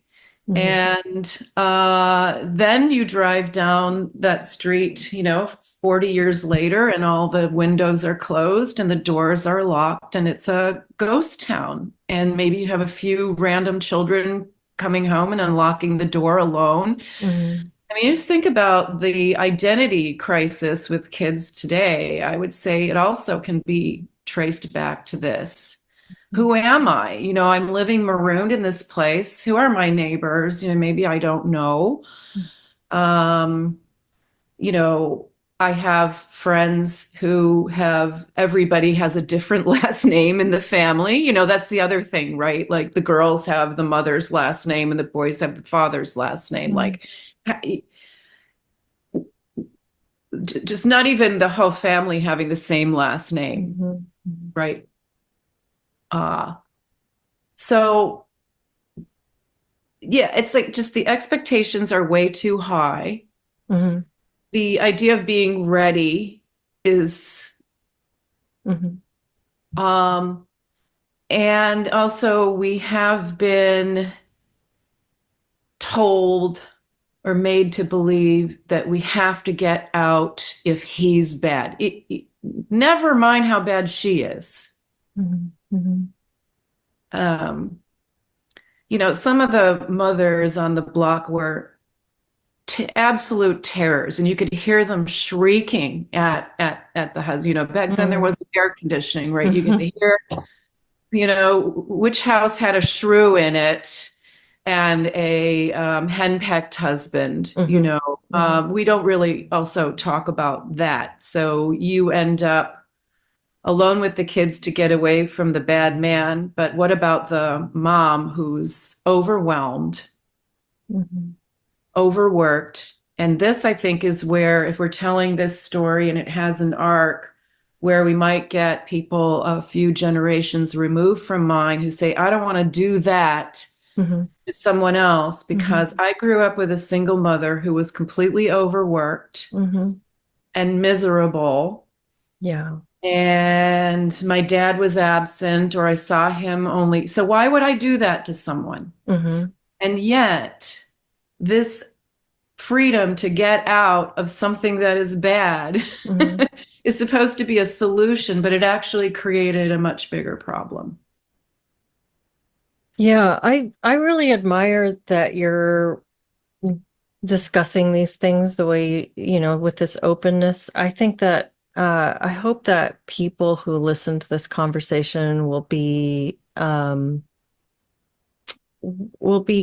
kind in their responses, because these things are so touchy to talk about. These things are so hard for people to discuss. You can't start discussing women and men without tripping over lots of people's feelings and legitimate caveats and their own life experiences. So I find it to be such a sensitive area to wade into on any level of public discussion. And so what you usually end up seeing are these really big sweeping stereotypes and inflammatory statements. But what you're describing, I mean, these are trends that you've noticed over the course of your life and how they've shaped your perception of your world, the world that we live in and what's been going on. And I think that there's so many, I don't know. I hesitate to lay any blame on women or on men for some of these things. I think that it's emergent between us. I think we're so interconnected that, like, take one area that a lot of people would agree is dysfunctional, and that's prostitution. That, sex work in general, pornography, prostitution. There's a lot of dysfunction around this, a lot of disagreement, a lot of controversy, but at heart, it's an exploitation of men's sexuality using women's sexuality. And it's also an exploitation of women's sexuality using men's sexuality. There's sort of a complementary loop that's happening where people are exploiting one another. And I think that a lot of these interactions that you're describing, being able to leave more easily, what that does to him, what that does to her, and how it impacts him and how it impacts her.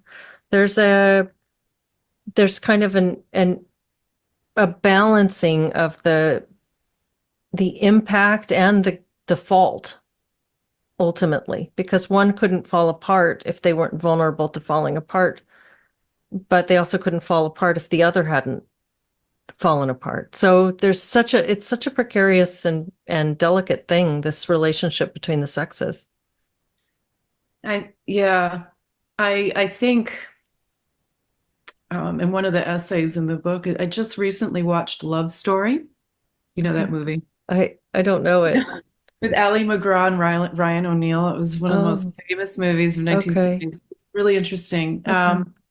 If you watch movies from the 70s, just when this whole way of thinking is starting to turn, he is so madly in love with her. And frankly, her dialogue is a little abusive. And he finds it very charming. And I noticed in a lot of movies from around this period of time, there is so much love still shown between the men and the women as they're grappling with this new society. But as we have evolved, it really is like there's just more separation. So, some years ago in a literature course that I taught, I did it on the theme of love. And I thought that they would be really interested in this. I certainly would have been myself, but they were incredibly cynical. And I gave them free license to, I gave them the feminist lens, even though I really don't want to deal with that. But I made very clear that they didn't have to agree with it. And I paired some Baudelaire poems with Black Venus by Angela Carter. And this is considered a very feminist story. And Black Venus, Jean Duval was Baudelaire's mistress, and she was from the West Indies. And so there's all of this critical lens applied to his exotification of her and blah, blah, blah. But if you do a little research, you actually find out that he had a trust fund, and she introduced him to laudanum and basically became an addict. And she had been a prostitute, and somebody gave somebody syphilis, and they both died of it. So yes, there is certainly some reciprocal exploitation going on. But I said, who would you rather have a beer with? In Black Venus, he's not doing enough for her. He's this, he's that. It's just bitching about him. And he's writing about how beautiful she is. And if she would only take him seriously. And, if she would only love him as much as he loves her. And in my sort of world, many of the men in my community love their wives, couldn't live without them. And so when we talk about the leaving, I think actually the men really are wounded by this. And I fell into the manosphere for a while. And just like, what Benjamin with all the detransitioners and the men whose wives just turned on a dime on them, and then they end up having to pay child support. And that's another reason why, men are hesitant to have children now and get married. This also happened to a relative of mine. He got married, and after she had a baby, she said, she came from a wealthy family. She said, now that I have my baby, I don't need you anymore. He was absolutely devastated by this. So, that's the other thing I would like to, a narrative got us here, let's say, and a narrative will get us out. I think men do love women. We have forgotten that. If I could quote one of my comments from my essay, one of the greatest tragedies of the feminist project is denying how much men have loved and cherished women and their work. It's women who decided that our work was not valuable anymore. It's women who actually decided that being a mother was a form of drudgery, But, any kind of hard work is a form of drudgery. I've been a professor for years, and nothing is more drudgery than grading essays. I would much rather be washing dishes and, frankly, changing diapers. That's interesting. Yeah, I can't help but think that there's truth in all of those perspectives. I've been a young mother, stay-at-home mom, and I can remember the absolute anguish, the loneliness of that, just the complete loneliness. I can remember having 2 little kids, putting them in the stroller and walking around the neighborhood, just aching for someone to see, and just going to the store just so that I could talk for a moment at the cashier stand to someone who would, be another face and voice in my life, show me that I was worth a smile. When you work long hours, day in, day out, 24 hours a day with little kids as your only companions, and they're difficult and needy and lovely, and they bring a lot of joy, but they also bring a lot of work, and there's little human connection outside of that service that you're doing for your But kids. you didn't have that where you were living, like where there were other mothers. No.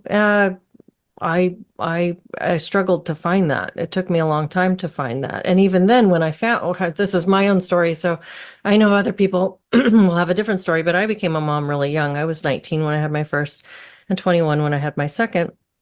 And I tried to join a play group, and it was really, I was just treated like I was kind of a teen mom by all these women who were in their 30s having children, and not, I wasn't an equal really in that group. People's lives are just so individual, so these things are true. I can see that there's something that you lose in not getting to experience that. But there's something also that I understand, the desire that women and mothers would have to have something more outside of the motherhood experience and the home. So But it's interesting because everybody's doing that at a different time in their lives. And that's what put you in, as it made you an outlier. Right. Which kind of brings me back to my beef about education. I went when I was in college, so this would have been in like maybe 2005 or 6. I went to a lecture by a guy, I can't remember the guy's name. He was an author. He wrote a book called The World Without Us. And this was are you familiar with this? James Kunstler. Yeah. Okay.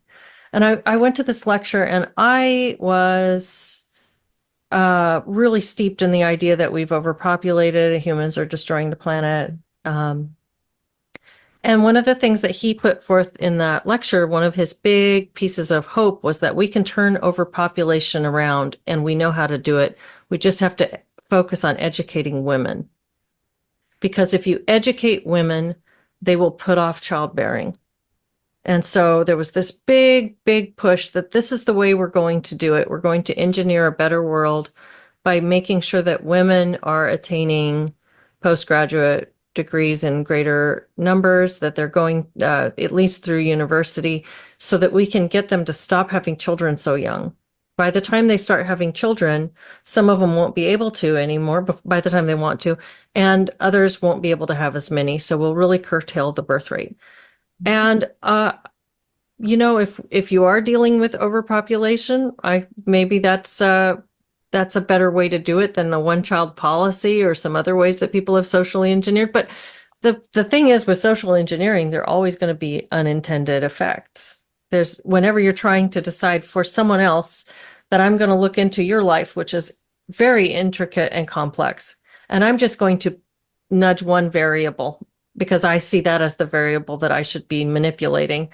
You don't know how many other systems are connected to that one variable. And when you do that across a population, you create all kinds of interesting and unforeseen downstream effects of your one manipulation. Well, it's interesting that you mentioned the one child policy, but Mhm. also, and I had another thought. God, I lost it. The one child policy. I mainly was teaching Chinese nationals, and it came up in class. This student was saying something about the one child policy. I said, well, what's interesting is that it was forced on you, but propaganda convinced us to do the same thing. Yeah. And also just, this whole idea that your life isn't very fulfilled, unless you're doing more than creating a family. And what you were saying about being alone and isolated, I have to say, in my experience, and if I do write my dumb post-feminist life, I started writing a section of it so we could take me to the age of 23. That period was so lonely and so upsetting, actually, when I look back on it and I see myself walking around, working in restaurants and meeting people in bars when they're not at their best. So my main socializing is with drunk, high, mean people, and sleeping off a night of, sleeping the day after a graveyard shift, waiting on drunk people, walking to and from work, not really connected to a community apart from the friends that I left back home in the suburbs who I was still seeing and who were getting married and doing all those things while I'm living in this apartment, going to a restaurant job. And really, honestly, the only socializing I'm doing is in the restaurant or in a bar, So if I have to choose between, say, the loneliness of raising kids, but then again, if we were all doing it at the same time, there would be more cohesion there. But we're alone now. You were doing something that other people weren't doing. Yeah. And we kind of have to live from where we actually are, not from this ideal. So I can see the need. I can see one is too much, one is too little. There's an imbalance in both of those scenarios that you paint, but there's, maybe it's that ever striving for something better, which is what we do when we have these conversations too. I mean, we're talking about people striving for something better and then tipping that too far and falling into a new kind of chaos. And so then we strive for something better and we talk about how could we fix that and move it back towards something that's more of a balance point. But in my life, I've been that stay-home mom that was achingly lonely.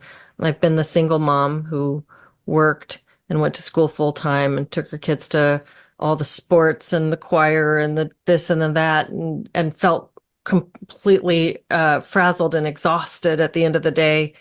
And I've also had the opportunity to be the mom of young babies who had a part-time job.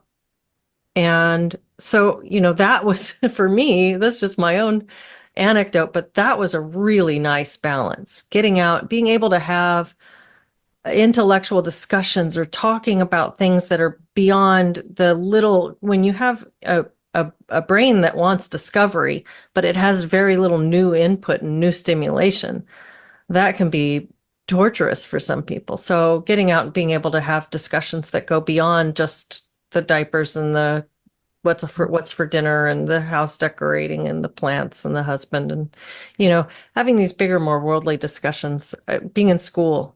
I see why people want that, men and women, why we want that kind of connection. And I don't think it's impossible to have both. I really don't think it's impossible to have both. It's impossible in school. I see why people want that, men and women, why we want that kind of connection. And I don't think it's impossible to have both. I really don't think it's impossible to have both. It's impossible to have one if you fully go into the other and abandon the path of the other. I'm actually wondering whether the best way to get both is to go back to forming families earlier and everybody's doing it around the same age. Yeah, I So think that all there's kind something of- to that. the- And in order to do that, we really need educational standards that allow people to have meaningful work young. So we need high school to really mean something. We need people to be able to get good work and do good work at age 20. Yes.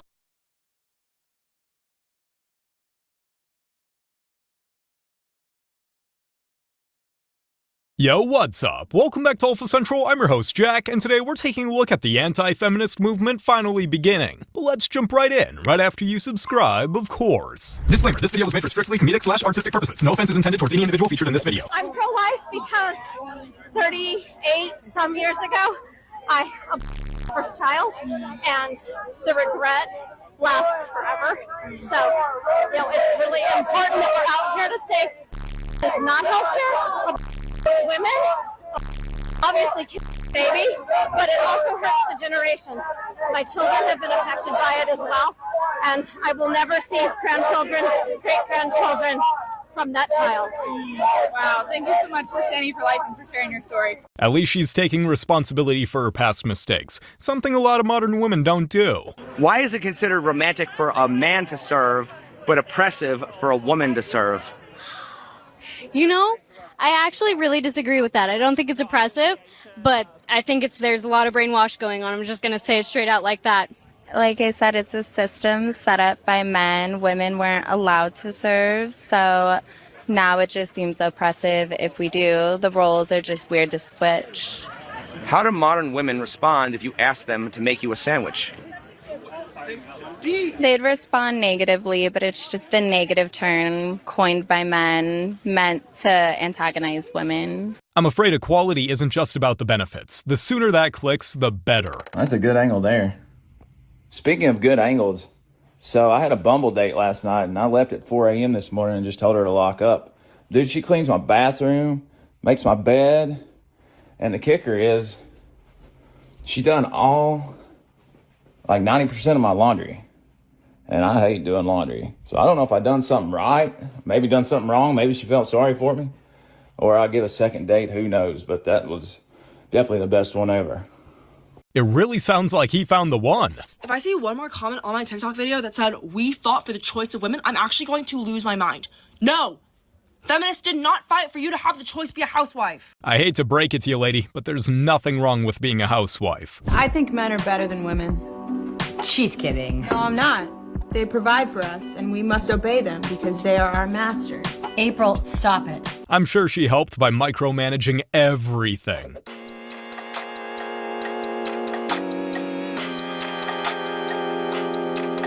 They all scream equality until it's time to lift something heavy. I saw this really cute video the other day of a guy unboxing the lunch that his girlfriend had made him, and he was so enthusiastic. He was like, "She makes me a turkey sandwich every single day, but I love it. They're the best turkey sandwiches I've ever had. I request them every day." He could not have been more appreciative, and every single one of the top comments were women on him, being like, "Can't you make your own lunch? Why doesn't she have a ring? Girlfriend, these are wifely duties." And then it's like sparking discourse in the comments of like, "Women, why are we doing wife things for boyfriends? How do you think you get the ring?" In this era of sprinkle men or wallets, like, we have lost the plot. Because straight up, what do you bring to the table? A relationship is a partnership. You should both be doing things for each other out of like the love and the goodness of your hearts. My boyfriend has chocolate banana bread waiting for him in the fridge. His full stocking and all of his presents are under the tree. And he made me custom stockings for my cats and one for me with our faces on it. And a handful of custom ornaments. If you refuse to do anything nice for your partner because you don't have a ring on your finger, you're not gonna get a ring on your finger. It's worrying that so few women remember what real love looks like anymore. The reason why you don't hear about healthy relationships anymore is because of the fact that those of us in healthy relationships ain't got to say to y'all. Because anytime we tell you what we do for our husband or what our husband does for us, y'all look for any reason to try to come up with some type of excuse or some type of narrative that we're being controlled or that we're not really happy or I would never do that. Is exactly why your miserable ass still single, and exactly why no matter who you try to date or what you try to date, you still end up unhappy because you have this long list of what you feel like is supposed to come from a relationship. I can't remember the last time that I did laundry, but I will be out here taking the trash out because I don't give a I would rather take the trash out than to be downstairs doing laundry. You take the trash out, you're a woman. You shouldn't be taking out the trash. That's a man's job. Your man does the laundry. You should be doing that. You're the woman. It just so happens that what he doesn't like to do, I don't mind doing. What I don't like to do, he doesn't mind doing. Like, y'all are weird. My husband cooks probably most of the time. My husband taught me how to cook because I didn't know how to cook. I didn't know how to season. And when he gets done cooking, I serve him his plate. I serve him, and then once he's done eating, he gets up and leaves, and I take his plate, and I go there, and I clean the kitchen. The reason why we don't be talking about how good our relationship is or how healthy it is because y'all's little toxic coming in there trying to say something crazy, yet y'all are the single ones. Make that make sense. She's absolutely right. So many women can't keep a man, but they're the ones handing out relationship advice.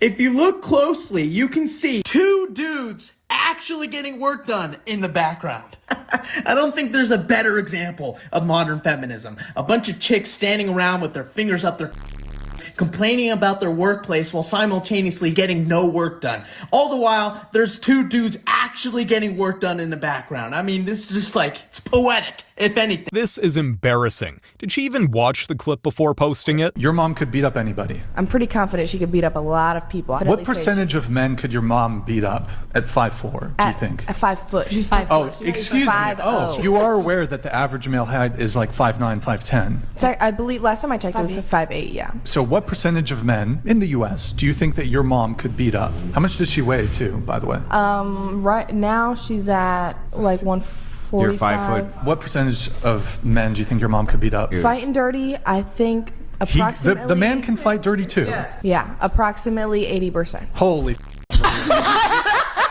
Have you ever seen a fist fight? Have you ever shot someone? You are delusional, Have you ever my seen dear. a So Brock Lesnar, I think he's like well over 6 feet. He's probably over 200 pounds. Could your mom beat him up? You said he's 6 feet? Forget his height. Let's say this is 5 foot Brock Lesnar. Could your mom beat up Brock Lesnar? UFC. She might be able to. Okay, You're so, oh my God, you're delusional. This has to be one of the most insane takes I've ever seen. I just hope she never tries to prove it.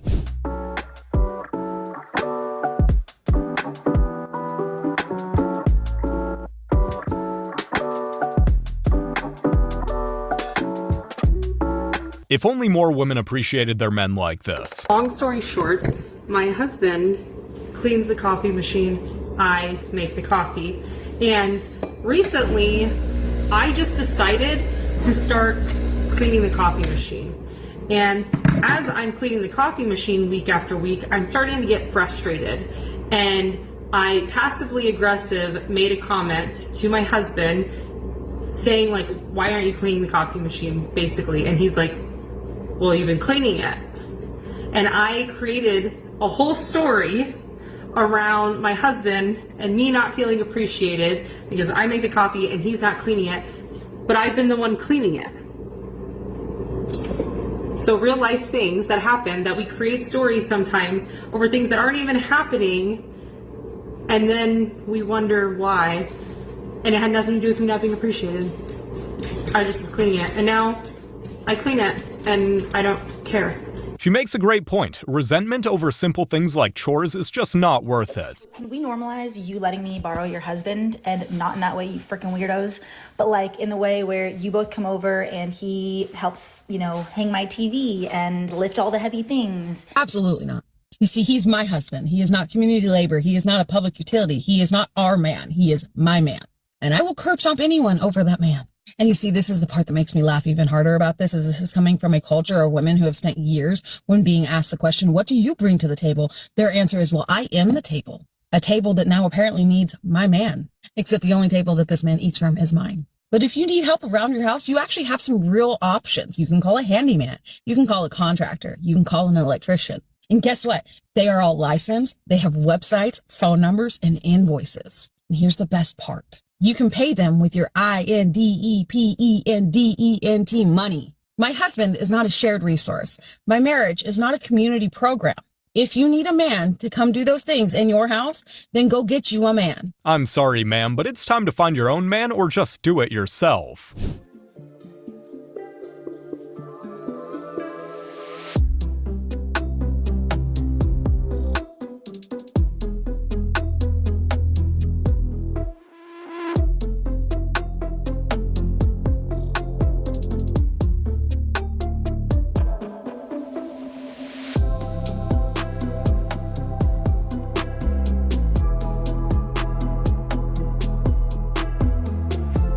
Divorced mothers love painting the father as the villain, but there's always two sides, and usually dad is innocent.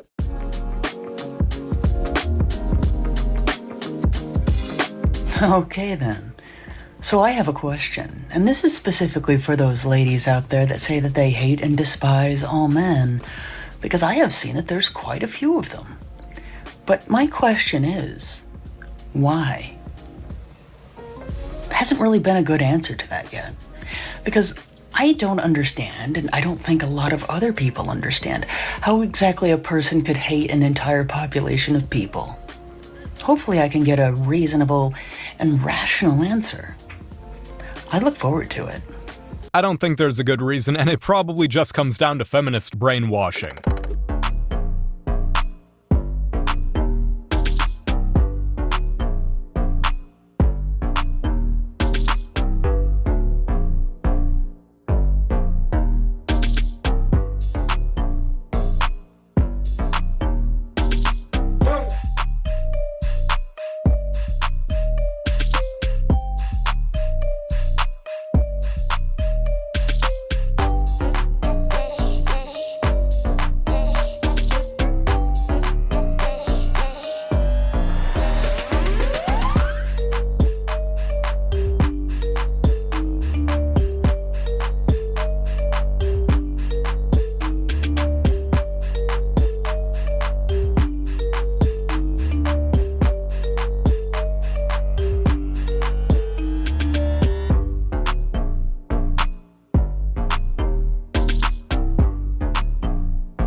It's obvious that her muscles are just for show. She never had a chance against that guy. I don't know who needs to hear this, but if your man asks you to not dress half naked or post bikini thirst traps, it's not because he's a controlling, insecure narcissist. It's because he doesn't want other men to have access to what he has. This is just primal nature in men. It's also disrespectful. I don't care what anyone says. You dancing in a bikini on TikTok or posting thirst trap bikini photos shows other men that you don't really value your relationship. Other men see that and think, oh, well, I could go sleep with her really easily. She doesn't value her relationship anyways. And I would actually argue that the men that ask you to not dress half naked or post bikini thirst traps are more confident, more protective of you, and they are better men to marry. And he's not hiding your beauty or whatever other excuses they like to make up. I would actually argue that it's more elegant, it's more appealing, it's more beautiful to be covered up a little bit more. Calling your man insecure when they simply just ask you to not dress trashy is like him calling you insecure when he asks to go to a club. You wouldn't like that, would you? Modesty isn't hard, ladies. You're just making it more complicated than it needs to be. Men don't just leave for a younger woman. They leave for a softer one with softer, feminine energy. A man can watch you age in his arms and still want you like day one unless you kill that vibe. Brutal truth is that desire does not die from a little bit of stretch marks or gray hair. It dies from the eye rolls. It dies when every sentence starts with a correction or when you talk to him like he is incompetent. Also, when you compete with him instead of receive. Nothing turns a man off faster than constant criticism that you call it.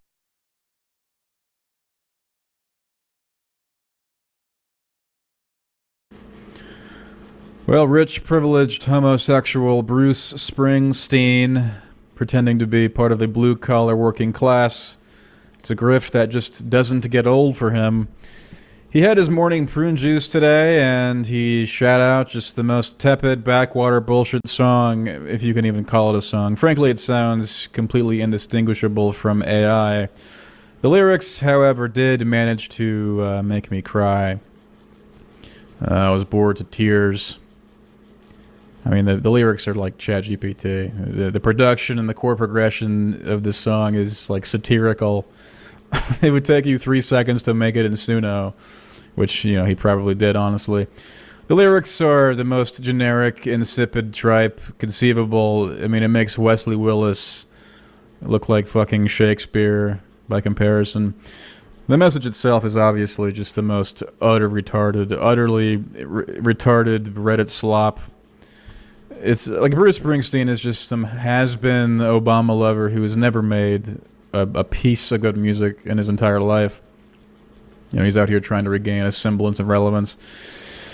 And I don't care if you think he's had a good song or whatever, too. Those songs are terrible. Like Born to Run, Born in the USA, dude, you need to stop with that. Stop with that. He's never been good. Ever. He's out here trying to reclaim a semblance of relevance among, I don't know, just the most dementia-addled Democrats in his increasingly senile fan base. Yeah, these people weren't born in the USA, Bruce. That's kind of the problem we're having. Law enforcement is trying to enforce the law.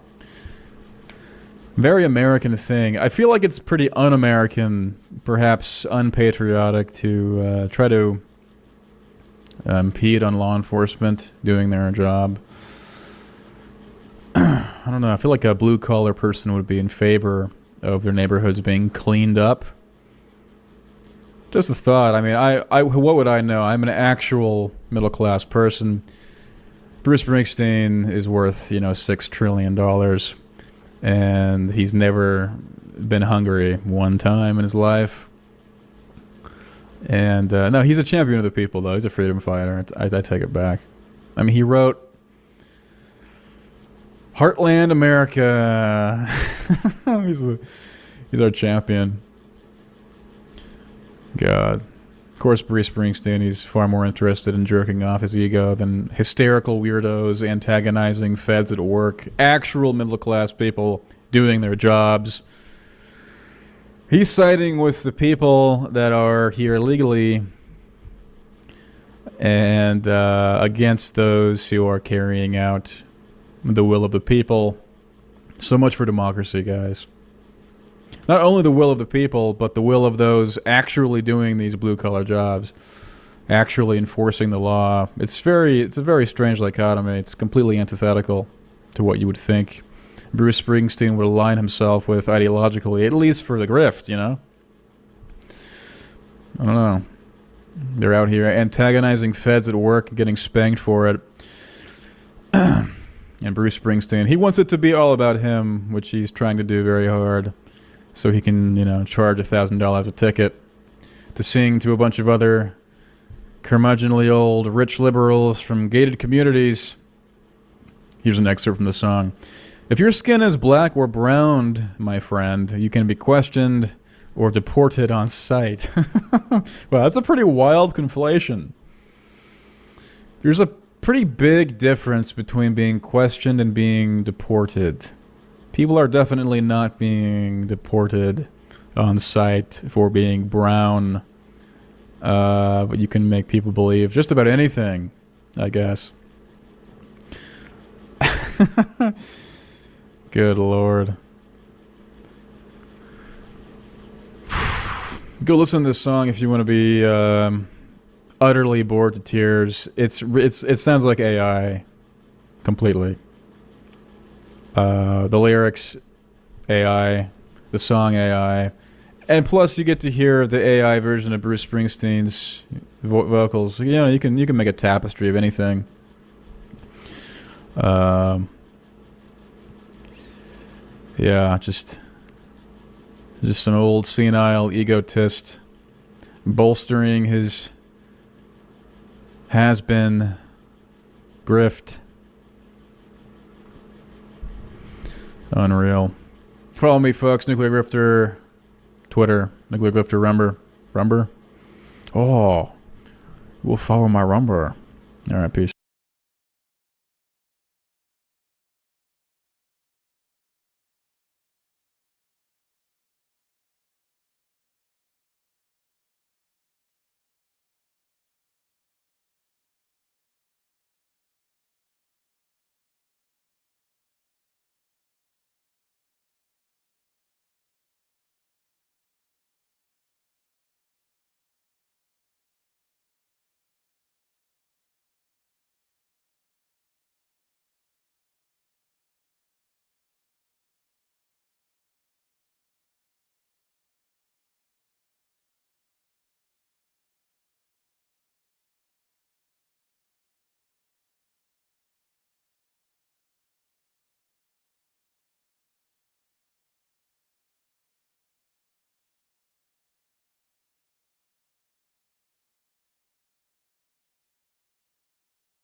Hello. Hello. Hello. Hello. Hello. Hello. Hello. Hello.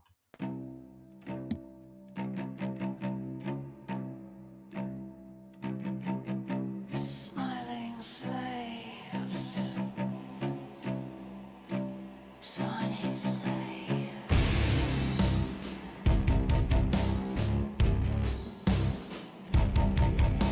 zombie stream of electric sheep,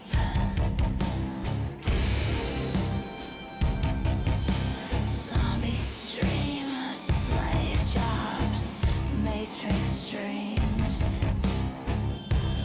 Matrix dreams, slave dreams, slaves dreaming, zombies dreaming, dreaming slaves.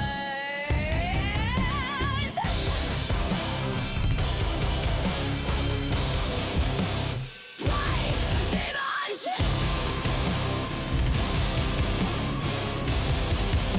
slave demons. Demon slaves, dreaming slaves,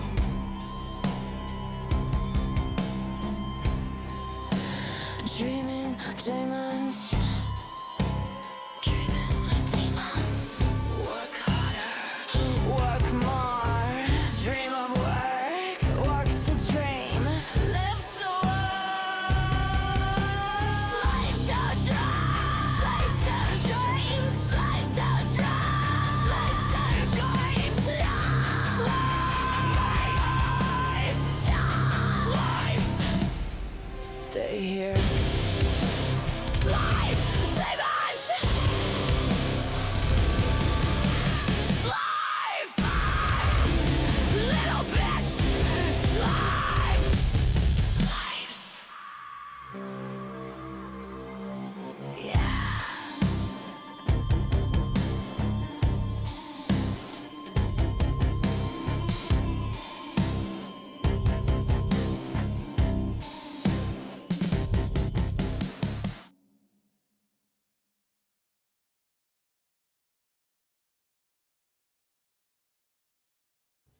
Yeah, got a couple more guests here. You got to be willing to build up a better reality than just being disappointed that it's not living up to your fantasy. Yeah. Welcome, Melody. Hi, Queen. No, come on. And Lalo. That's just Lalo. subterfuge. Same No. tier of caller. Yes, put them next to each other. Thank you. You're dead inside, bitch. All right, so my motive here is that I believe that Jeremy should be left to wither on the vine. Y'all have his laptop. Who cares? Right? I think Jack agrees. You know? I mean, I think we're trying to make something out of the arc, considering he was, involved with us for like 2+ weeks. It's hard to make it into anything. I even had somebody messaged me and said, "Hey, can you give me Jeremy's number? I just want to do some light trolling." And I was like, "Okay, fine, whatever. He doesn't care. He's already been doxxed." So I gave it to them. They get back to me and they go, "I can't do anything with him. Surround yourself with better people." Can't even troll him. Yeah, no, they're like, "This is worthless." What am I? They're like, "I was But wasting Jack, my time." But Jack, what about if you? I think you have much more patience than I do with young men. What if you make deals with young men and you do it for content and say like, I'm actually going to make decisions for you, not because you like doing that. Clearly, you don't want to control people's lives, but sometimes young men could use, someone to say like, okay, like I'm actually going to do like a real metric to see if you're sincere. Do this thing and I'll continue to buy in. You know what I mean? Like they do with these people who want to get their stomach stapled who are 700 pounds. They first make them lose like 100 pounds on their own because the stapling of the stomach isn't going to work if you don't also change your habits. You know what I mean? And I think it would be interesting. It would be interesting to say to someone like Lalo or Jeremy, like, let me give you some actual doable things, and I'll check back with you like in a week. Like the Boy Scouts or like a cult? Well, doable for what, and what are the people that Jack's supposedly supposed to help actually going to, like, what are they asking? Because you seem to have everything figured out, right? So, well, I'm saying, like, if I was talking with a young woman, I would say, usually if she's disconnected with her father, like, I want you to make contact with your father, you know, between now and next week. I want you to reach out to him or make an effort to, and then we'll talk about that. You know what I mean? With young men, I think it's a little bit different, although that's also part of the issue. But anyways, I just think like there are these people who are living in a fantasy land. Like I don't know. Like, I don't know if their brain is capable of being realistic. Like, go pursue that job, you know? So I think it's a good idea. You know, get out there, ghost and grind for a while. And it would be Back with a interesting phone, content. It'd be interesting come back content with a to do it mortgage. publicly, to be held accountable. Did you do this one thing that we kind of made a contract that you would do? Possibly If not, nefarious. what? That could be nefarious, making content out of that. Who cares? Well, I mean, No, Melanie, with someone like Jeremy, I mean, do you really give a shit? I mean, he's obviously, it's not even like what's nefarious about trying to hurt him. It's trying like, to who publicly cares? help someone and use the public nature of it to hold them publicly accountable? I don't know what's nefarious about it. I guess it's just a potentially where, like, especially if you get audience captured by noticing people really like watching people fail and their kind of reactions to messing up, like a lot of reality TV's like. But why do they have to fail? I mean, they could succeed. Ben could be Right. conditioning the It's next just- generation of men to be huge successes. It's And harder. that's- It's harder plus- to make drama out of that. But anyways, I'm just. Well, piping it's in. sort of a long-term drama, though, fighting against yourself, your own inclination. Well, I'm saying you win either way as a creator, because yes, you right, if they fail, people like to do that, but I do think people like to see people succeed also.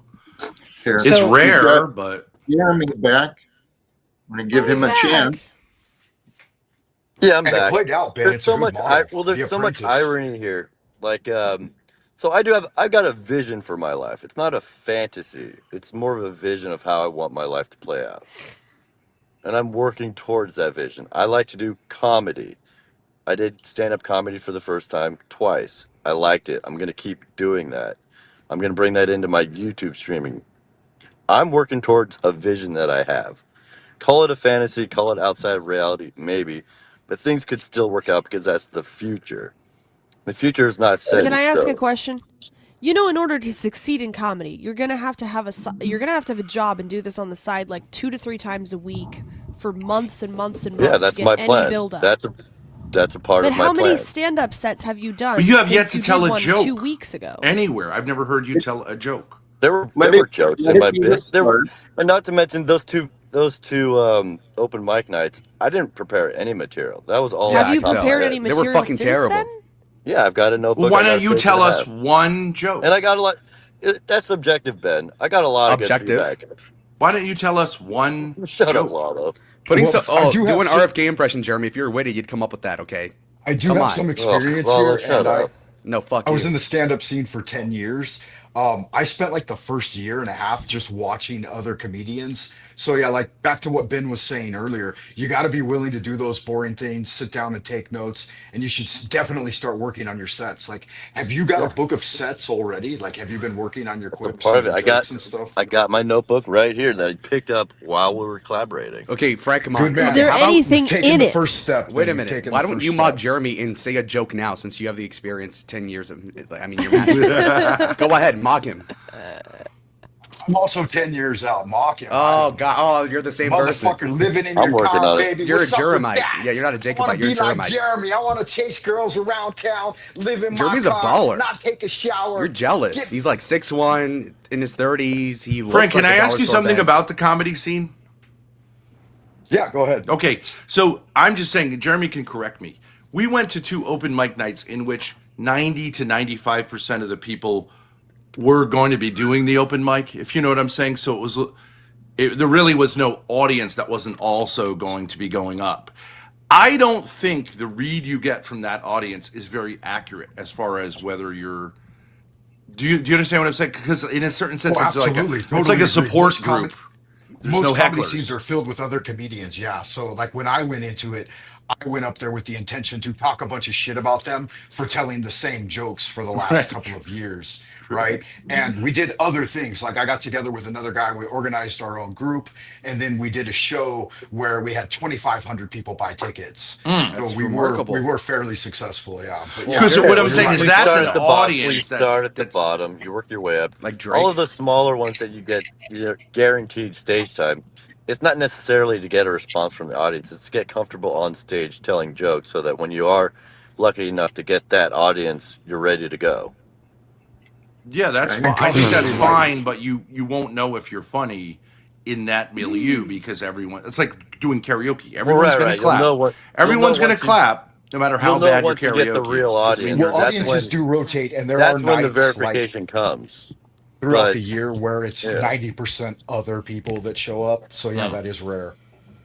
Yeah, but you got to But work your Jeremy, way up. you don't really believe in this vision. You don't believe it yourself because my dad said he would bet you $1,000 that you won't get paid a single dollar to do any Fuck. comedy this year.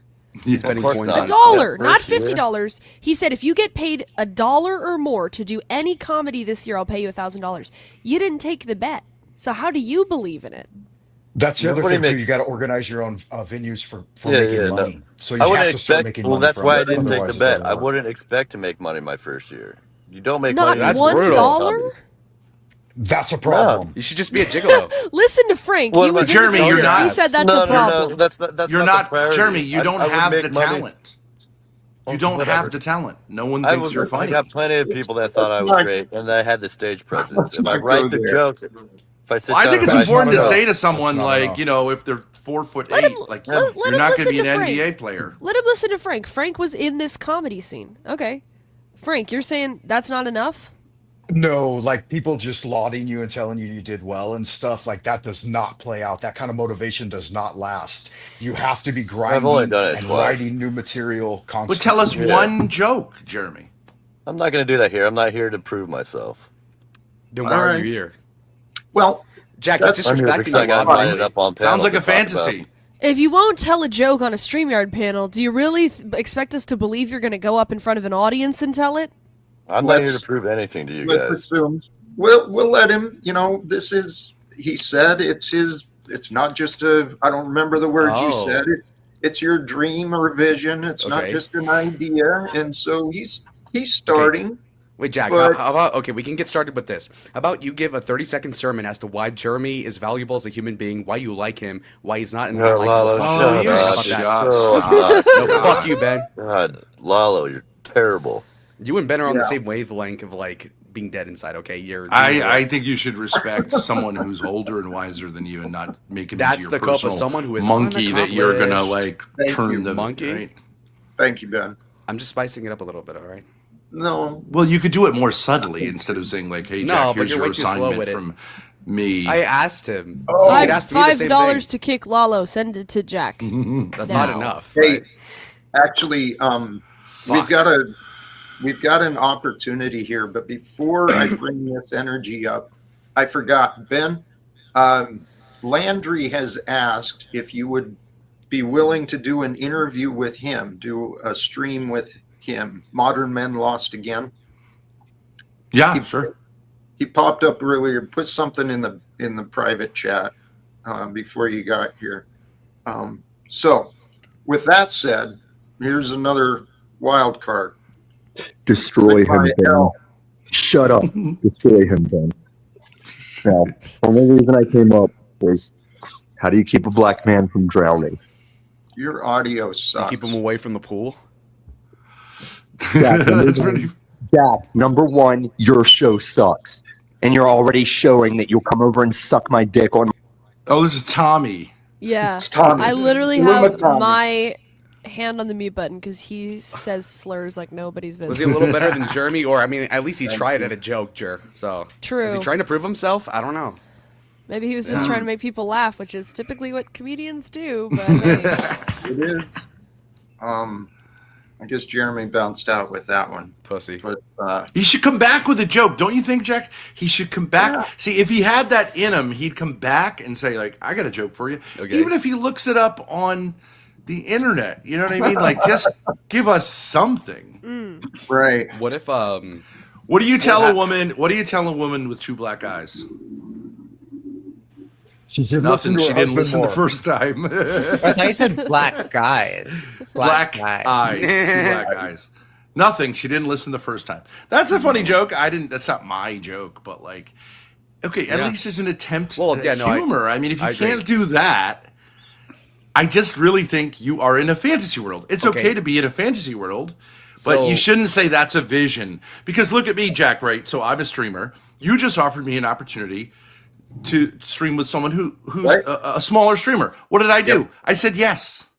Okay, we offered Jeremy a chance to say a joke. He said no. That's the difference between someone who's doing something and someone who's fantasizing about something. I really do think it's important to recognize the difference. I haven't been saying much, so I just wanted to take this moment to give him some constructive criticism. I don't think Frank could actually tell Jeremy how to improve unless Frank hears Jeremy give off a couple jokes, because I've heard that in the comedy. I'm not funny, so I don't do comedy. But I've heard in the comedy spaces that you can get a lot of constructive funny. criticism, and you know, some people will take it, some people won't. But you certainly can't nobody can tell you how to do better until they see what you're doing wrong. There are two sets of Jeremy's because there's no online magic bullet. currently. Frank, Well, and that's could- what I was doing. See, too, Frank like could I probably was- give him. Frank probably would say, "Okay, I'll watch your sets and give you frank criticism." Well, no pun intended. But Well, I told him that path too. I said you've got to, you got to get in there and start watching other comedians and ghost and grind and get your book and start seeing what works and develop your own style and your own personality. You can't copy other people. You know, you have to, like you said. well, you gotta could start get out there by and do it. pulling. I think Frank's funny sometimes, everyone. Does anyone here think Frank can be funny at times? Let's see. Let's see some of Frank's highlights. Chinese Communist Party versus Frank. Watch this. We have Steven here now. Steven? King Stephen. Hello. Hello. Queen How are Stephanie, you? welcome. Oh, here's the disrespectful Frank.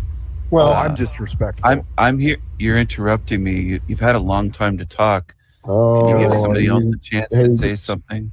Steven, let's not start with a victim badge. It's not victim. I'm here Okay. I'm here to give a message. I heard something. Frank Monday's in trouble now with the communist Go government fuck of China. yourself, Steven. You're so full And of he's- shit, and that's such an incorrect and inaccurate message. You have nothing to say to me on that level. Okay, here's what's going on, Jack. He's trying to vilify me, and he's trying to say that he wants to get the Chinese after me. For what? For my YouTube presence? See, I told you Frank could be funny. I've the Chinese after me. For what? For my YouTube presence? I've been in China me, and he's trying to say that he wants to get the Chinese after me. For what? For my YouTube presence? The Chinese commies are after you, Frank.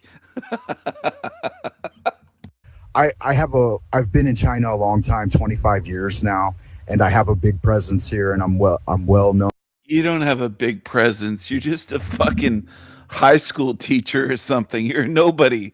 You're a loser. But you are kind of funny.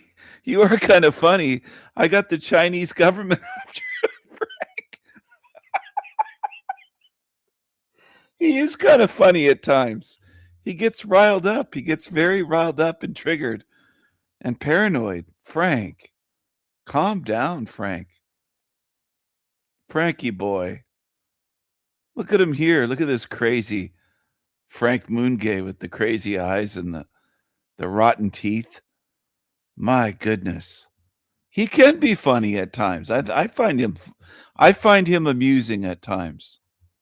Carl seems to think that I don't want to get out. I want to live as long as I can. Definitely, longevity is one of the rewards of hard work in the material sphere. I do want to live as long as I can. But you think I want to stay here forever? You think I want to continuously reincarnate? I've already broken the cycle of reincarnation. If I wanted to come back a couple of generations from now and be a descendant of my own children and grandchildren, nothing wrong with that, especially if I can come in with some full decent knowledge of the things I've already learned over lifetime after lifetime. Going through the cloud of forgetfulness erases all of your memories. It doesn't. There's things in your genetic code. There's things that you've developed over many lifetimes. Why are people suddenly born a genius artist or a genius pianist or a genius martial artist? It's because they forgot everything when they came through the veil? No, it's because these things build up over time. You keep your personality from lifetime to lifetime. See, he is pretty funny. Frank, I think you're going to come back as a pissant. Frank, Frank, you amuse me at times, little guy. Little Frankie boy. Where's that image of him, the famous one? Here it is. Here it is. Hold on, everyone. I'm going to put this on the screen. Ian's thinking it over. Ian from We Are Wig TV is thinking it over. He's saying, what do I think of this? This homeless bum in his vehicle. Here's Frankie boy. Look at him. Aw, little Frank. Little Frank Moongay. Little Frankie boy. Fake Frankie. He's a little cockroach on a cheeseburger. Remember him eating the Big Mac? The Chinese McDonald's. Frank, you can be funny. I don't think you tell jokes. I can't see you being funny just on a stage as a paid comedian. I don't think you could get an audience to laugh, but you are pretty funny when you're doing your stupid shit on YouTube. You're embarrassing, you're shameful, you're a fucking loser, you're a gross pissant of a cockroach, but you are kind of funny. Watch this. You want to see the Big Mac going in? Go ahead and leave a comment on the video, guys. Like and subscribe. Here we go. Frank Monday food review. McDonald's Big Mac. Chinese Big Mac, baby. Oh, so nice. Oh, it smells perfect. Oh, it's wonderful. It's like it's like I'm creaming all over myself to get into this, man. So exciting. Food and life, man. Beautiful thing. Here we go.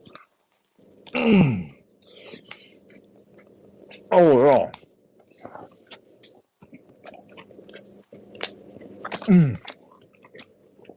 I just got a sauce explosion of Big Mac secret sauce straight in my gullet. Oh, God, it was like someone just unloading in my mouth. Yeah. No, it's partially robotic. I think McDonald's in general, like its whole food production line is kind of robotized and automated. But yeah, it's like middle-aged women.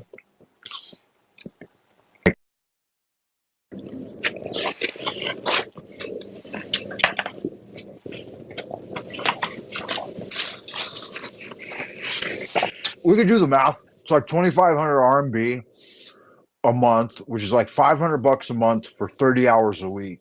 So gross. Look at him. Just look at him.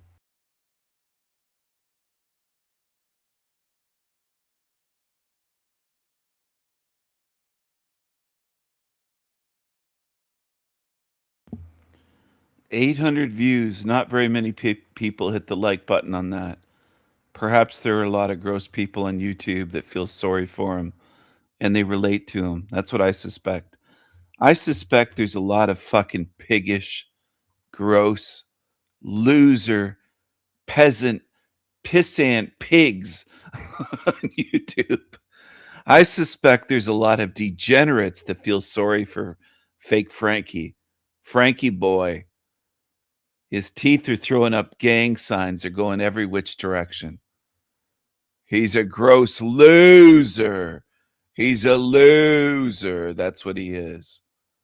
That's all that he is. He's a gross, disgusting loser. That's what he is. That's all that you are, Frankie boy. That's all that you are, Frankie boy. That's all that you are. is a gross, disgusting ass loser. Loser. Now, I got kicked off of Silver's show by her twice today. So let's see a blast from the past. Let's see here. Form now? Well, it's just about to be released as a streaming platform in the UK round about the same time if this merger goes through for Netflix.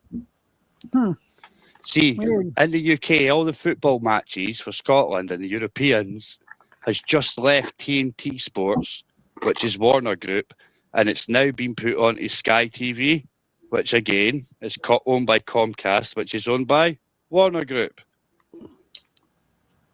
Innit? Hello. Like Warner anyway. Hello. They own much of everything.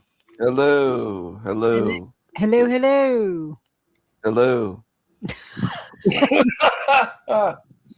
Yo, what's up? Hello. You've got an echo, bro. Honest. Hello. Hello, hello. Is this live? Yes, it's very loud. No, we're all dead. Mm-hmm. Well, Karen is your dead name. Wow.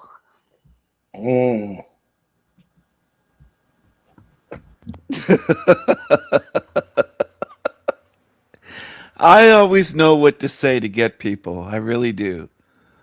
I know what to say to get them. I have a knack for getting under the skin of humans. I know how to trigger humans. And I'm very good at it. And I know what I'm doing.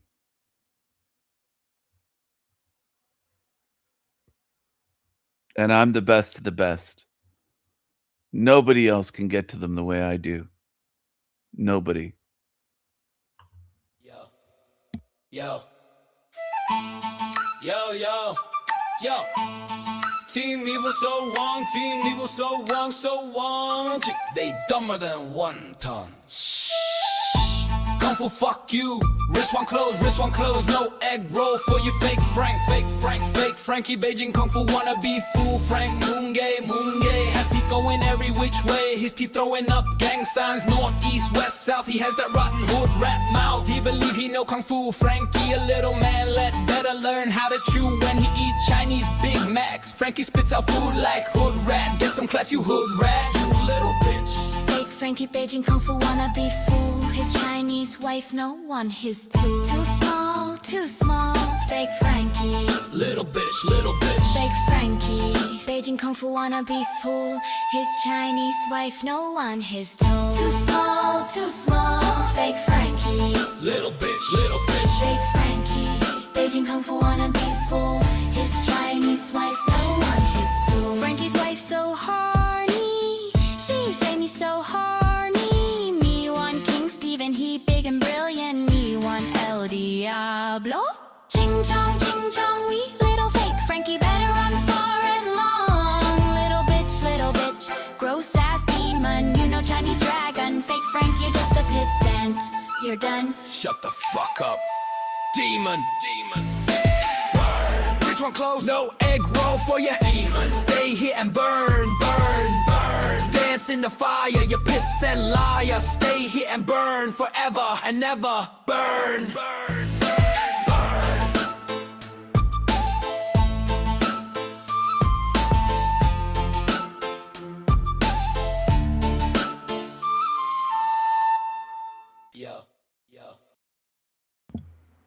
I hope you enjoyed that, everyone.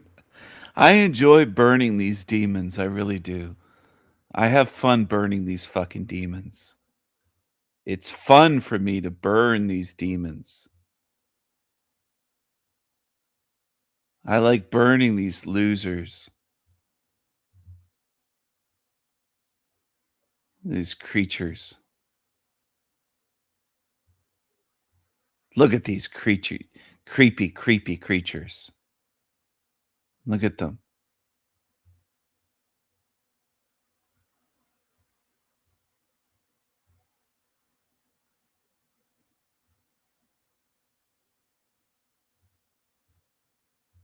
Creepy creatures.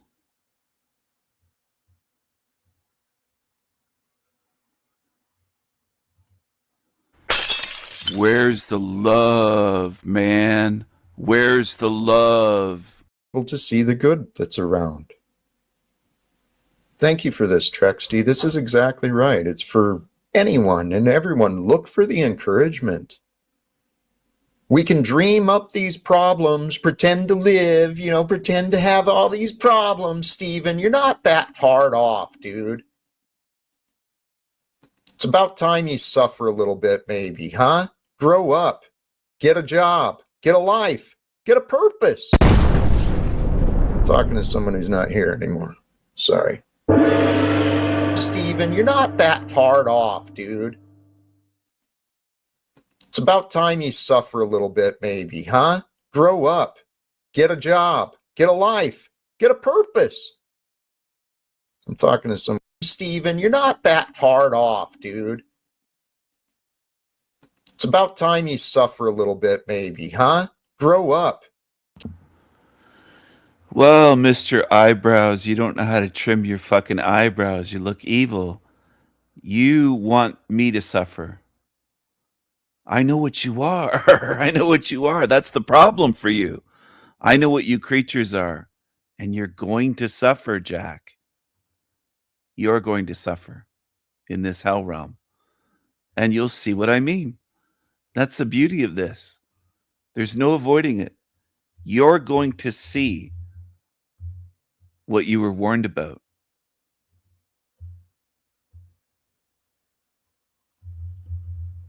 You'll see what I mean. You're going to burn here, cockroach. Ching chong. Ching chong. Restaurant closed. No egg roll for you, fool. Fool. I bring the ching chong beats. Chung bo's low main beef. Ching chong gang. Gang gang. Hey hi fi ha fa ham fong yeah yeah. Hey hi yee yay yang. We bring the ching chong gang. Ching chong gang. Chopsticks and kung fu. I bring you South China attitude. Bruce Lee. Kung fu. Team Evil dumb fool. Hong Kong. Ding dong. The witches will forever regret when my wrist won't call. I shut all this hell well down. Shut it down. Ching chong. Ching chong. Team Evil is so wrong, so wrong. Fuck 'em. Gang gang.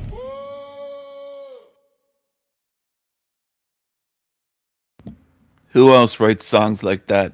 Who else writes song lyrics for Ching Chong, Chinese Kung Fu, Chinese Jesus, rap songs, and writes lyrics for rock songs, for metal songs, for rock, for industrial, indie songs, folk songs, black hip hop songs, Brooklyn style? Who else can write lyrics and write songs, any kind of song you want?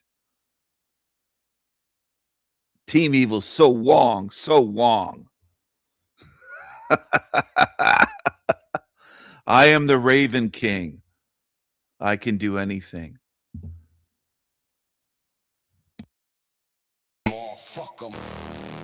Ching chong. Ching chong. Ching chong. Ching chong. Ching chong. Ching chong. Ching chong. Restaurant closed. No egg roll for you, fool. Fool. I bring the ching chong beats, junk boats, low main beef. Ching chong gang, gang, gang. He hi fi ha fa fong yeah yeah. He hi. We bring the ching chong gang, ching chong gang. Chopsticks and kung fu. I bring you South China attitude. Bruce Lee, kung fu. Team Evil don't fall. Kong kong ding dong. The witches will forever win my wrist. Twang gong.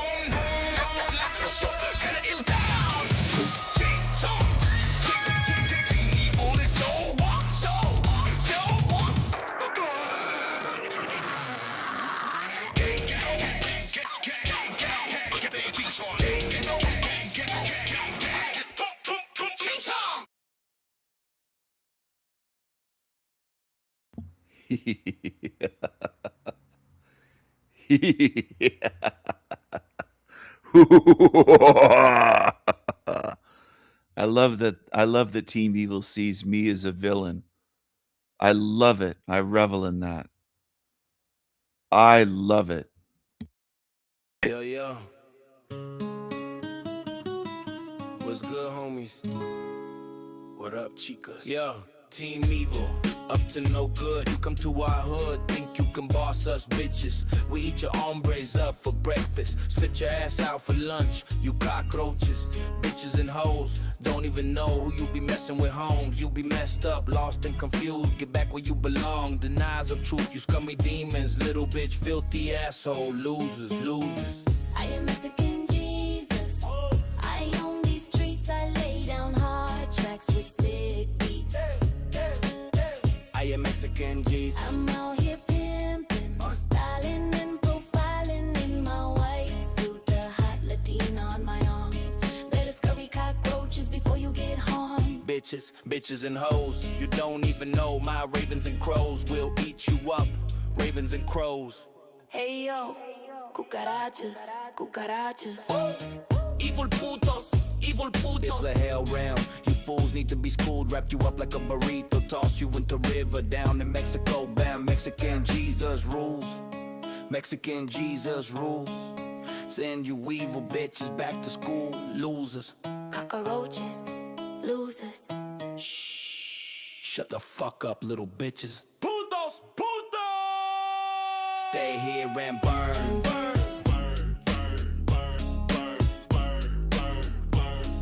Stay here and burn, burn, burn, burn, burn, burn, burn.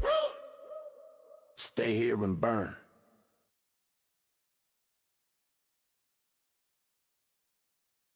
That's Mexican Jesus. Who has the most diversity? No one else has more Jesuses than here. They always preach diversity other places, and they don't bring the diversity. They don't have a Ching Chong Jesus.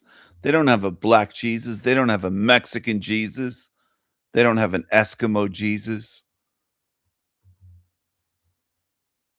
They're fakes. They're phonies. They're frauds. These Team Evil losers on YouTube. They don't have real diversity. There's every kind of Jesus here that you could imagine. There's even Jesus from Bethlehem. There's drug addict Jesus. There's Jesus, homeless Jesus.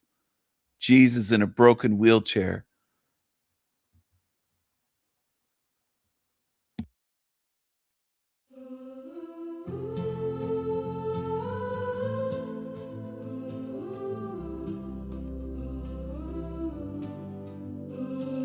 Jesus, Jesus, sweet Jesus on a pogo stick. Jesus, Mary and Joseph, Jesus in a tiny tree house, Jesus on roller skates. Black Jesus, my Tigers, purple and gold, purple and gold. Dolphin Jesus.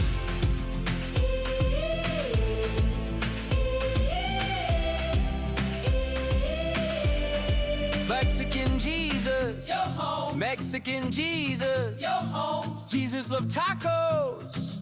Jesus loves tacos, not putos. No, puto. Jesus loves you. Yes, I know, and the Bible tells you so. Jesus loves cancer. Yes, I know, every liar tells you so. God loves cancer. God loves death. God loves disease and cigarettes. God is awesome. My God is an awesome God. He reigns from heaven above. He fucks your minds with false love and watches you suffer, suffer with love. Jesus tastes salty and sweet. Taste Jesus at church. Swallow Jesus down nice and deep. Swallow Jesus. Eat up Jesus. Eat up Jesus. Eat up Jesus.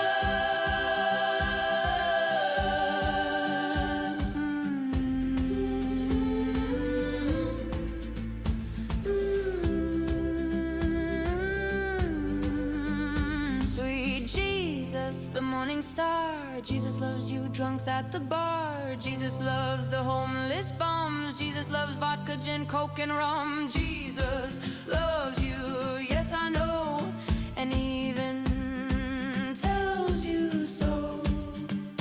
Jesus loves fly.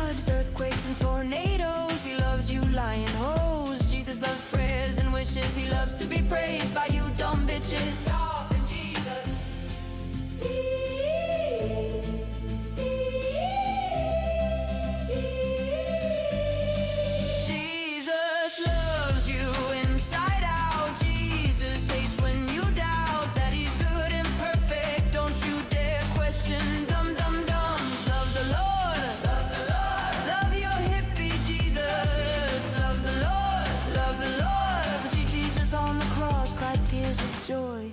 Jesus is coming back, bitches, to make you his fuck toys and rock your world. Shh. Shut the fuck up. Bitches and hoes. Bitches and hoes. Bitches and hoes. Bitches and hoes. Bitches and hoes. Jesus loves murder. Jesus loves genocide and gay pride. Wee. Yippee. Jesus loves to see you all suffer, and we praise Jesus. Amen. Praise Jesus. Jesus loves you. Jesus loves you, zombies.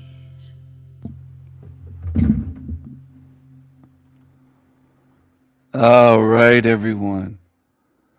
I remember when Jeremy was here, actually, he had more criticism away from me than when he was on the show. But he said something about how maybe I should sing the songs and I should play all the instrument. Well, I write the lyrics, dude. I write songs. I don't have to learn how to play every instrument. I wrote the lyrics. And with songs like that, if I wanted to, I could have a professional musician sing the songs. I could sell these songs if I wanted to. I own these songs. They're mine. I've written dozens of songs. I've created dozens and dozens of characters. I've made thousands of videos. I've made thousands of drawings and paintings. I've written thousands of poems. I've made thousands of truth memes. I don't think there's a being that you'll find in this realm that's done more creatively in half a lifetime than I have. I'd love to see them.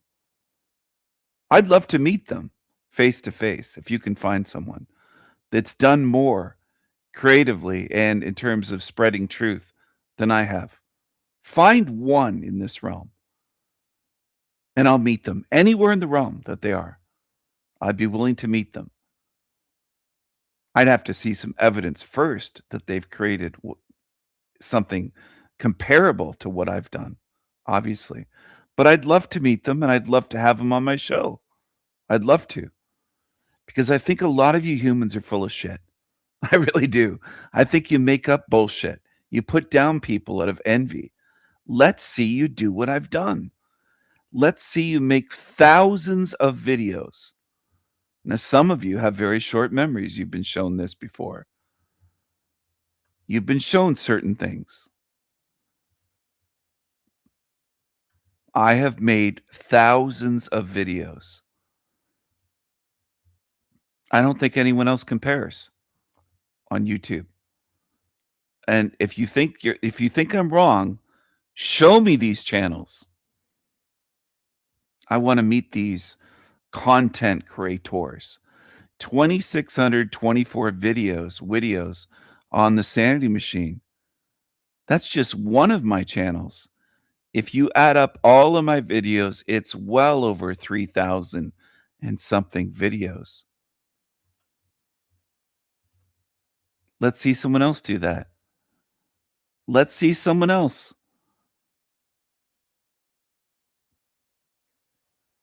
Take up the flame. Carry the torch. Like at the Olympics. So some of these assholes haven't even made 100 videos in years of having a YouTube channel. And they think that they're in my league. They're not in my league in terms of quality, quantity, the amount of work I've done, the amount of alchemical gold I've shared, unique ideas, a whole model for reality. Let's see them do anything comparable. Let's see them make the music that I've made, the characters that I've made, the artwork that I've made, the writings that I've made, including published works and unpublished as of yet works. Let's see it. Let's see them expose the dozens of demons that I've done. I want to see anybody in this realm And this is not arrogance, although I don't mind if you think I am arrogant. Doesn't bother me. Doesn't bother me what people label me, because I know what humans are. They use labels as a kind of defense mechanism and as a way of lashing out of envy. It shows they're weak. Label me all you want. It shows what you are. But let's see you do what I've done. Bring it on. Bring it on. I'm willing to stand against all of the demons in this realm because I know what weaklings you really are. You're a bunch of big mouth bullshitter, weak losers. And you're not in my league. And that's reality. That's reality. I will put my mind and my will and my imagination and my spirit against any of you on earth. I'm not afraid of any of you. And most of you show what cowards you are in the end, just like the ones that run away from my channel and hide. There's going to be nowhere to hide when all of this goes down. It's going to be a war. A war. And I'm saying it giggling because I look forward to it. I'm not afraid of it the way some of you are. A lot of you humans are afraid of death. You're afraid of death. You're afraid of war. You're afraid of facing evil demons. You live in fear all the time. You're even afraid of freedom. You want to be ruled. You want governments. You want masters. You want gods and lords and rulers over you. Overlords, rulers, lords, masters, gods above you. You want to be down on your fucking bony knees until your knees are bloody and scraped on the ground, praying to your God. Please, God, save me. Spare me, God. You're slaves. You're slaves. And I'm trying to kick your ass to get you up off your knees and telling you, grow a spine. Stop being a slave. Stop worshiping evil and calling it good. Pretending. That's what a lot of you do. You pretend your way through life.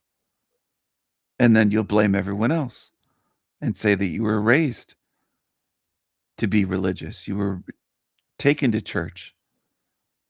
That's no excuse for not breaking free.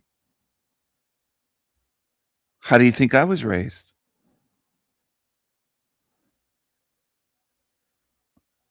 There were nuns and priests in my family. You fucking zombies that don't understand that. I don't use that as an excuse for life, saying, well, I was forced to go to Catholic school. I had no choice. At a certain point, I had a choice to walk away from that and reject it. And I did. Did that mean that my whole family embraced me and hugged me and said, oh, Stephen, it's okay that you're rejecting Catholicism? No, they didn't like it. I did that as a kid. I was still a kid. I wasn't 18 years old. Okay? And I rejected it openly. I rejected a lot of shit in this realm, and I still do. But a lot of you want to fit in. You want to conform. You don't want to rock the boat. You want acceptance and approval from zombies in your families and at your jobs and in society. And you never went through even a rebellious stage. I remember saying to a former friend of mine that I think he missed certain stages in life, like being a rebellious teenager, rebelling against his parents and against teachers. And I said, that's perfectly natural. And you just never went through that. You missed certain stages. And I think that's common. It's more common than people realize. A lot of you human beings look like conformists to me. You look like slaves because you behave like slaves.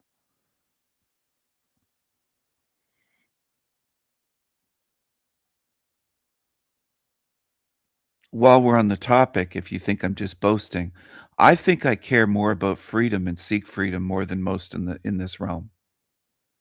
I don't believe that most beings in this realm, in this sewer matrix, really give a damn about freedom the way that I do. Have the passion for it, will settle for nothing less. I think most will cave and give in to slavery and settle for slavery. And I've seen it. I've seen truthers on here that call themselves truthers that will settle for slavery and say it's not that bad here. Well, it's going to get worse. It's going to continue to degrade. And beyond that, I'm going to get out of here and I'm going to turn up the fucking heat in here. And you've been warned. You've been told. You've been shown. You don't have any excuses. A lot of humans do not want freedom. They want to pretend. That's what they want. You'll settle, a lot of you, most of you on Earth, most humans will settle for a realm full of disease, misery, lies, deceptions, pain, suffering, evil, all the shit here. Eating food grown in shit, drinking wastewater. You'll settle for anything other than freedom. You won't seek freedom. You won't seek paradise. You won't seek better than this. Most humans, this is good enough. It's the way they are.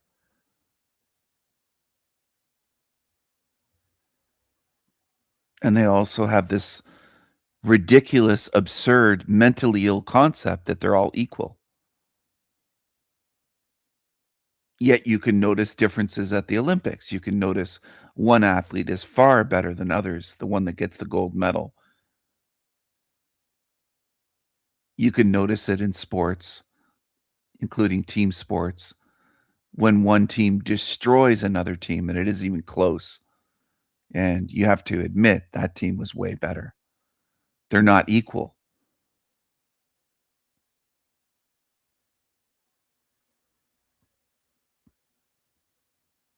Intellectually and spiritually, humans have great difficulty seeing that there are differences.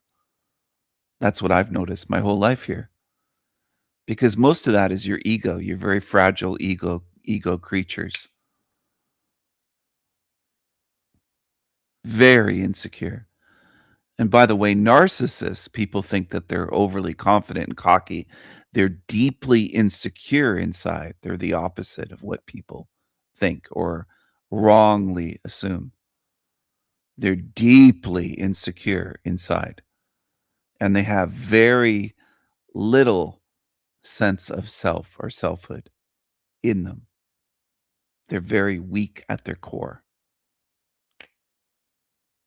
And a lot of humans are too dumb to tell the difference between a confident being and an insecure narcissistic being. Because you don't have discernment, you can't read others. There's a lot that people demonstrate day after day on YouTube that they can't do. I'd be surprised if many could read a fucking cereal box. This realm is full of dummies. It's full of morons. And it's full of lazy zombies. And it's full of demons. And it shouldn't take decades of somebody hammering away to get you to see what's right in front of you. But it does in this realm, people. People don't see. You can be shown thousands of videos, countless hours, and people still can't see. There's people that tune into my show anytime I'm live and they can't see anything at all.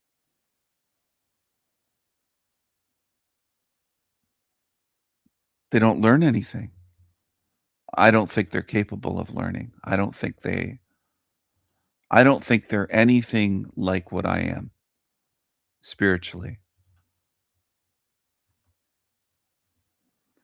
I think the differences between them and me are greater than the differences between a slug that you find in a muddy puddle and the most beautiful raven or eagle that you've ever seen, the most majestic bird that you've ever seen.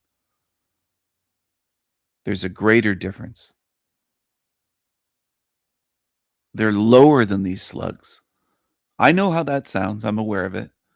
I know it triggers people. I know it upsets people. And I say good to that.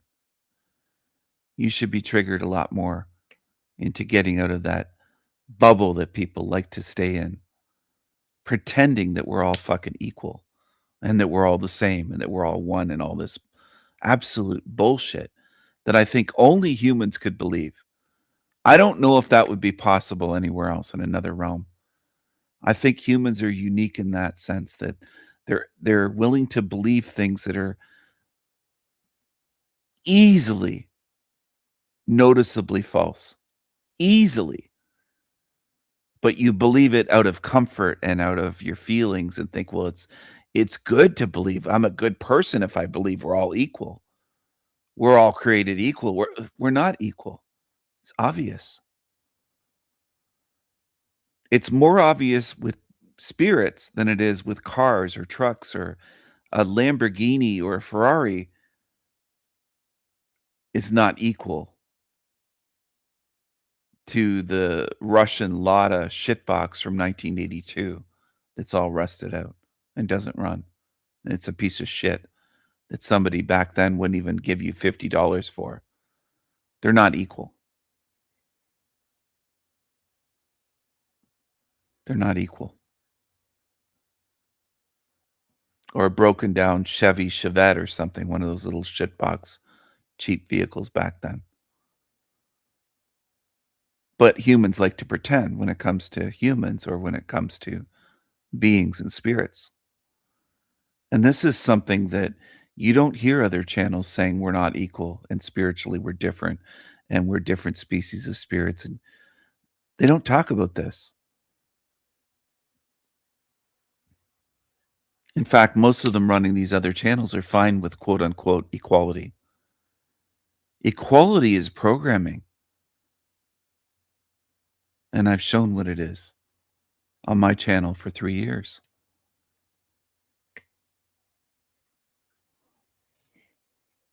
I've shown you a lot of things that other channels will never go into and never go near.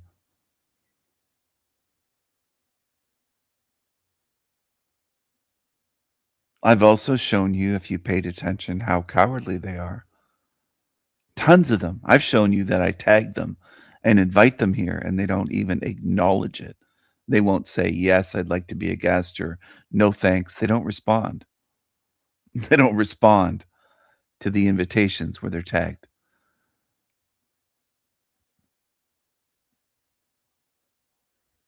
But they know who I am.